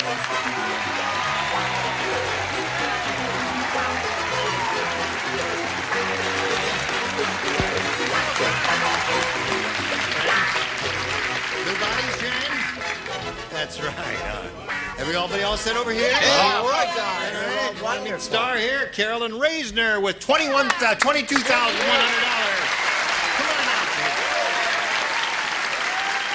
This girl is rich. How does it feel to be rich? That's what everybody says. What are you going to do with all that loot? Buy Pacoima. You don't know? She's going to buy Pacoima? Texas. No, I don't. I want to get some new carpet for my house. Okay, that's an awful lot of $1,000. Now you got $21,000 to go. What else? I want to buy something for my dad. Oh. What do you want, Dad? What do you want? Car. How about some carpet, Dad? Hey, we've got a few yards of carpet left over. You want some of that? Gonna build a room. Oh, that's sweet. What about something for the panel? Can I live with Yeah, what about something for the panel? If she comes to me Okay. for carpet, Gene, I have a fine selection of odd lots and remnants out there. Odd lots and remnants, eh? Okay, let's see if she's going to win more money here. We polled the studio audience not too long ago and said, write down your best answer to this. 17 blank. Now remember, 500 for the most popular, 250 for the second most, 100 for the third. 3 of the 6 stars will assist. Miss Fanny. Well, Miss Fanny, honey, what do you Miss say? Fanny, history means nothing to me. However, a date sticks in my mind. 1776. Okay. Miss Brett. Was that a movie called 17th Summer?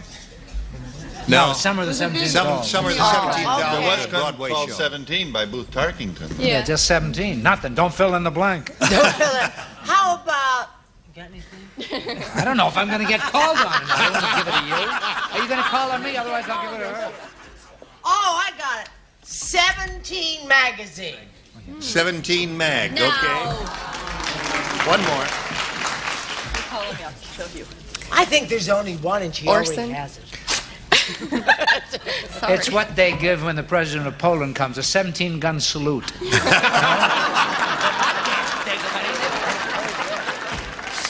All right, you had 17 magazine? I had 17 magazine. Oh, and she gave it to 17, Yes.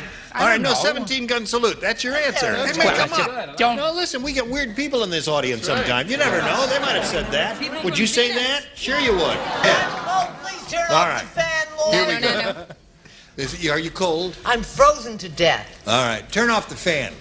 Then we'll get too hot. He's our Okay. man. All right, turn you off our got fan. 1776, 17 magazine, and 17 gun salute. Those are the three. Now you can choose one of those or give us one of your own. I'm going to go with Fanny on 1776. Okay. That's it. Let's find out if it's up there, and if so, where? We'll begin at the bottom and reveal the $100 number. 17 magazine is Brett's answer. Okay. Let's see what we've got under the $250 response.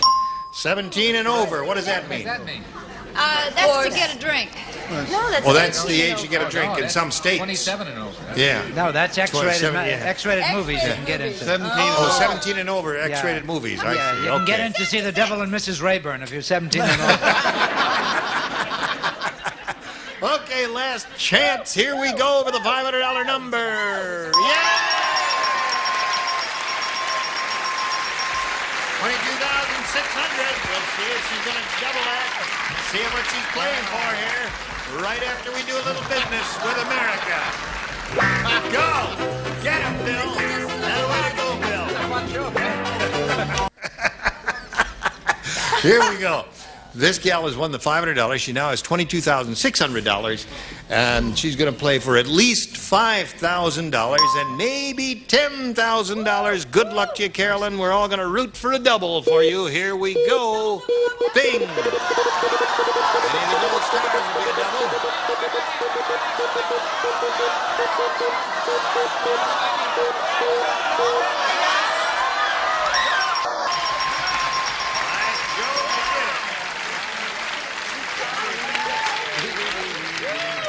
Brett Summers, are you ready? Yeah, she is I ready. don't know. I'm Now, going to do my best. You're playing for $10,000. 10,000, Brett. 10,000. Oh, I hate her.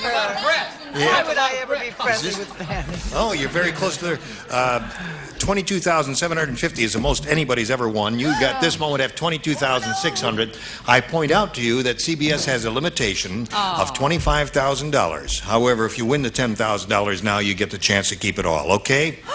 Here we go. Here we go. Snug blank. S-N-U-G blank. Snug blank.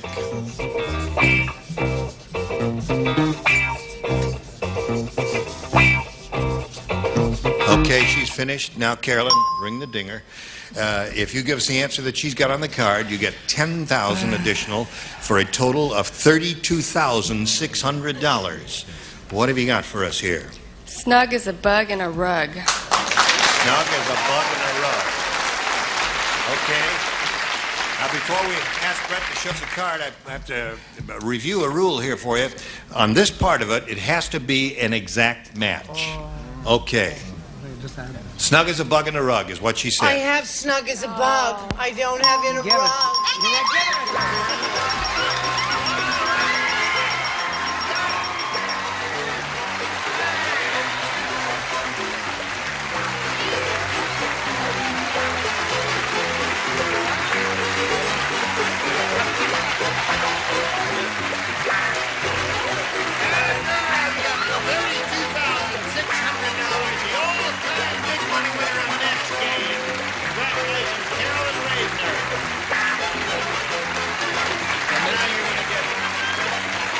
all of that carpeting. Now you're going to build the extra room on the house and do all of those things.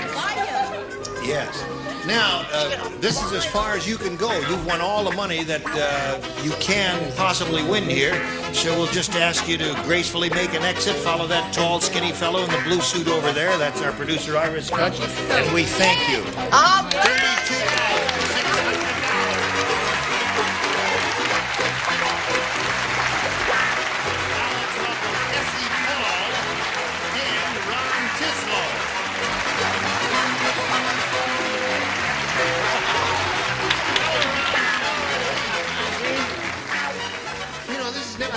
That we've had to introduce two players at one time, and we've never had that big a money winner. This is a historic day on this show, $32,600. We welcome both of you. I'd like to find out a little bit about you.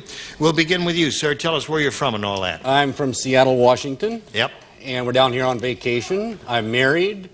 Work as parts manager for a diesel engine firm in Seattle, and we deal with the commercial fishermen in western Washington and all of Alaska. You live in a beautiful part of the country. Yes, sir. We enjoy it. Okay. It's a little wet, but it's nice. But things grow. How are your ferns? My ferns? Yes. My ferns are doing pretty good under grow lights. Yeah. Everybody in the block is talking about his fern fronds. Yes, and kind of the moisture up there. Mine died. All right.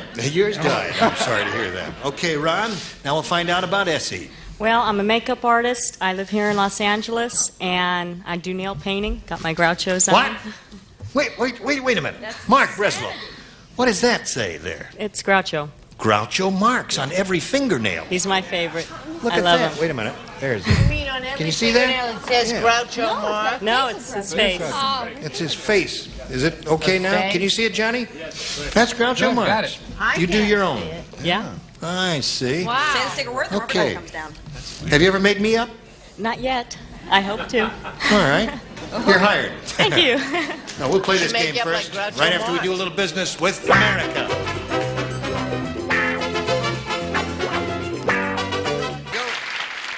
Now, since we have never had this situation before, usually when we get two new people out here, or at the very beginning, we always flip a coin to see which of our contestants will go first. Let's flip and Brett. we're going to do that right. No, we can't flip Brett there. We're going to do that right here now.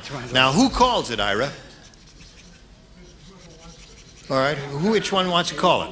Heads. You're going to call heads. Heads. Okay. I'll let it fall right here on the desk, and there it is. It's a double. Oh, yeah. Does that count? Yeah. That counts. Okay. Well, you better look at it there just to make sure that it is what it is. What is it? Tails. Tails. That's you, right? So that means you will go first, right? Is that what that means, I'll Ira? give the 50 cents. Okay. There you are. Ira's gotta have it. Okay. Oh, sorry about that. Now, we'll push a button here, and Ron, you can have A or B. I'll take B. B. Okay. Robbie the Robot said, Oh. I hate being made out of old vending machine parts. Every time someone shakes my hand, I have an uncontrollable urge to give him blank.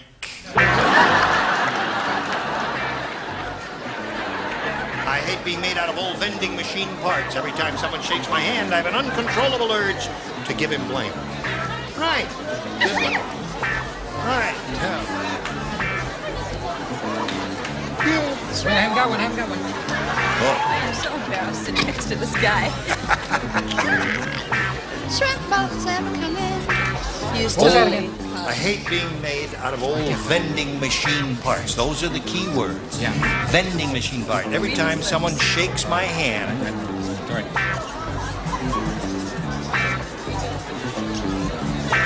Okay. Yes. Robbie the Robot said, I hate being made out of old vending machine parts. Every time someone shakes my hand, I have an uncontrollable urge to give him Cigarette. a cigarette. Pack of cigarettes. Okay. What? Oh, it's Ron's. Oh. So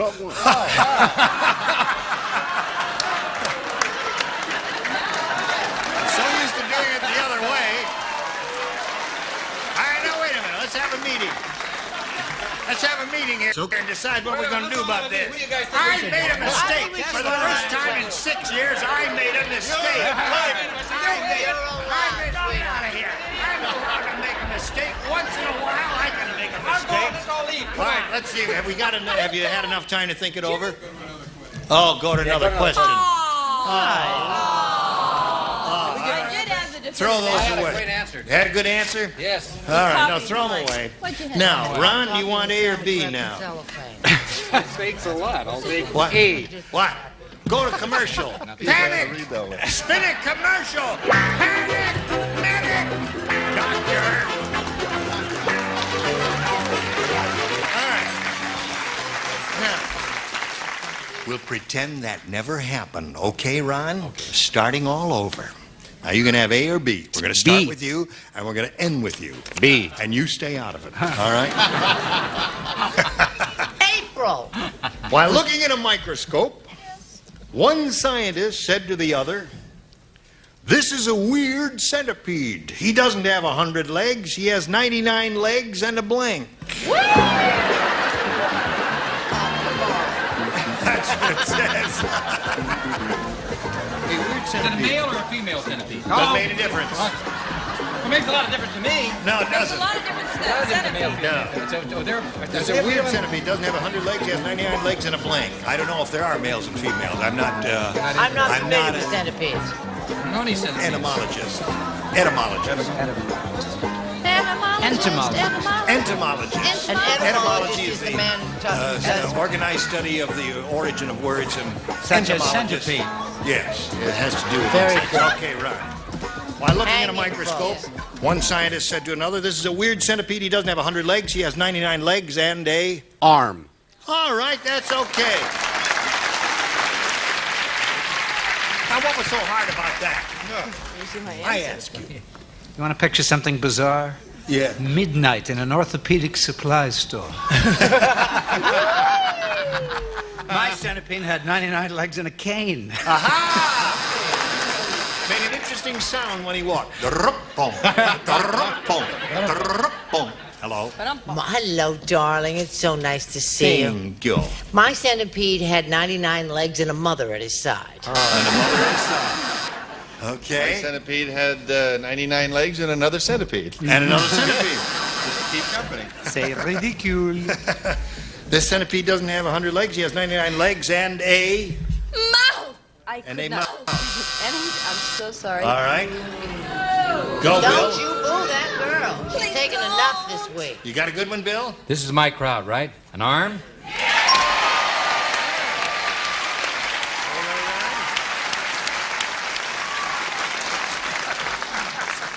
You know how to woo an audience, don't you? Woo, audience. Woo. Can I use his answer? Yes. No, you have to do your own there. I said he had 99 legs and a crutch. And a crutch. Well, that's logical. Okay, so you picked up one on that, Ron? He would have a bad Now let's see what we have for Essie. Here it is. The caddy said. The woohoo? The caddy, Oh, as in golf. as in golf. Yes. Okay. No wonder that golfer can't get the ball in the cup. Instead of a golf ball, he's using a blank. He can't get it in the cup. Instead of a golf ball, he's using, or a hole, or whatever you want to call that thing in the middle of the green grass. Now, wait a minute. This is a sport question. You know, I don't do well on Instead of a golf ball, he's using a the caddy blank. said no wonder the golfer can't get the ball in the cup. Instead of, in the cup. Oh, Yeah, right. Sweetheart, that changes it, doesn't Right. it? If you need any clarification, Dick is a golfer. He'll tell you. Okay, Essie, are you ready? Here we go. The caddy said, no wonder that golfer can't get the ball in the cup. Instead of a golf ball, he's using a Basketball. basketball. Would be impossible to get it in the cup, wouldn't it? She said a basketball, which is certainly Would be hard to get into it. very How do you difficult. Get bigger bees into a little. Well, mine is awful messy. You spend hours picking up the seeds of watermelon. watermelon. That'd be difficult. Yes. You could get him into Fanny's cup, I'll bet. A bowling ball. A bowling ball. Leave that girl alone there. Hi. A football. A football would be very difficult. Funny bouncing ball there. Paint a graphic image. Essie is looking for a basketball, Brienne. Well, I am very depressed because Brett and I obviously have the same vibes. Bowling ball. Bowling ball there. A little basketball for the lady, please. A foot basketball. A foot basketball. No, that's wrong. Nice try. A football? Fanny, give her a basketball. I'd love to, but you know, I was trying to be correct, and I was trying to think of a white ball, and I thought of a volleyball. A volleyball. It's white, isn't it? It's white? Yeah, that's right. Yeah, they're off-white anyway. Balls there. Okay, so there it is. 1-0 at the end of round one. We go to round two. And start with him. Start with him. Why? The man. Oh, that's what we started with him. Oh, yeah, we reversed the whole thing. We have to keep doing this, huh? Let's just spin it around, get rid of these two. I'm tired of this thing. Okay, Ron, who do you want, A or B here? A. A. Okay. Lois Lane said. Oh, Superman. No, she said, this weather is really terrible. It's so cold, Superman froze his blank off. His blank. This weather is really terrible. I love you, Superman. So cold, Superman froze his blank off. You can read my mind. Go on. Go on. I'll be calling you. Okay, over there. Here we go, Ron. Wait a Lois minute. Lane said, It's just... this weather is really terrible. It's so cold, Superman froze his blank off. Derriere. Derriere? Oh, you mean buns? Is that what you're trying to say, buns? He said derriere. Okay. Orson? So cute, though. That's what they call it up there. Froze his kryptonite off. His kryptonite. His kryptonite. Okay. Now, it's all according to how you're thinking, whether or not this is a match. His ass. His ass.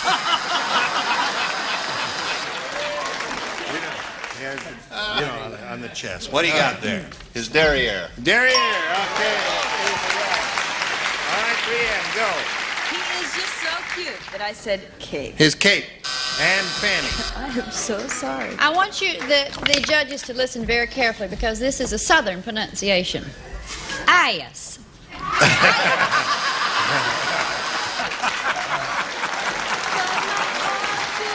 right. 2-0 to score. Now we've got this for you. Pay attention. 5 seconds. What would you like to do? It's 25 seconds. What are you playing? We can do a whole thing. My mama sold the costumes. All right, yeah, what do you think? She can paint the scenery. I'd like to say a few words about Proposition 13. Ladies and gentlemen. No, it's all over. Don't get me started on it. Join us next time for Match Game 79. Goodbye.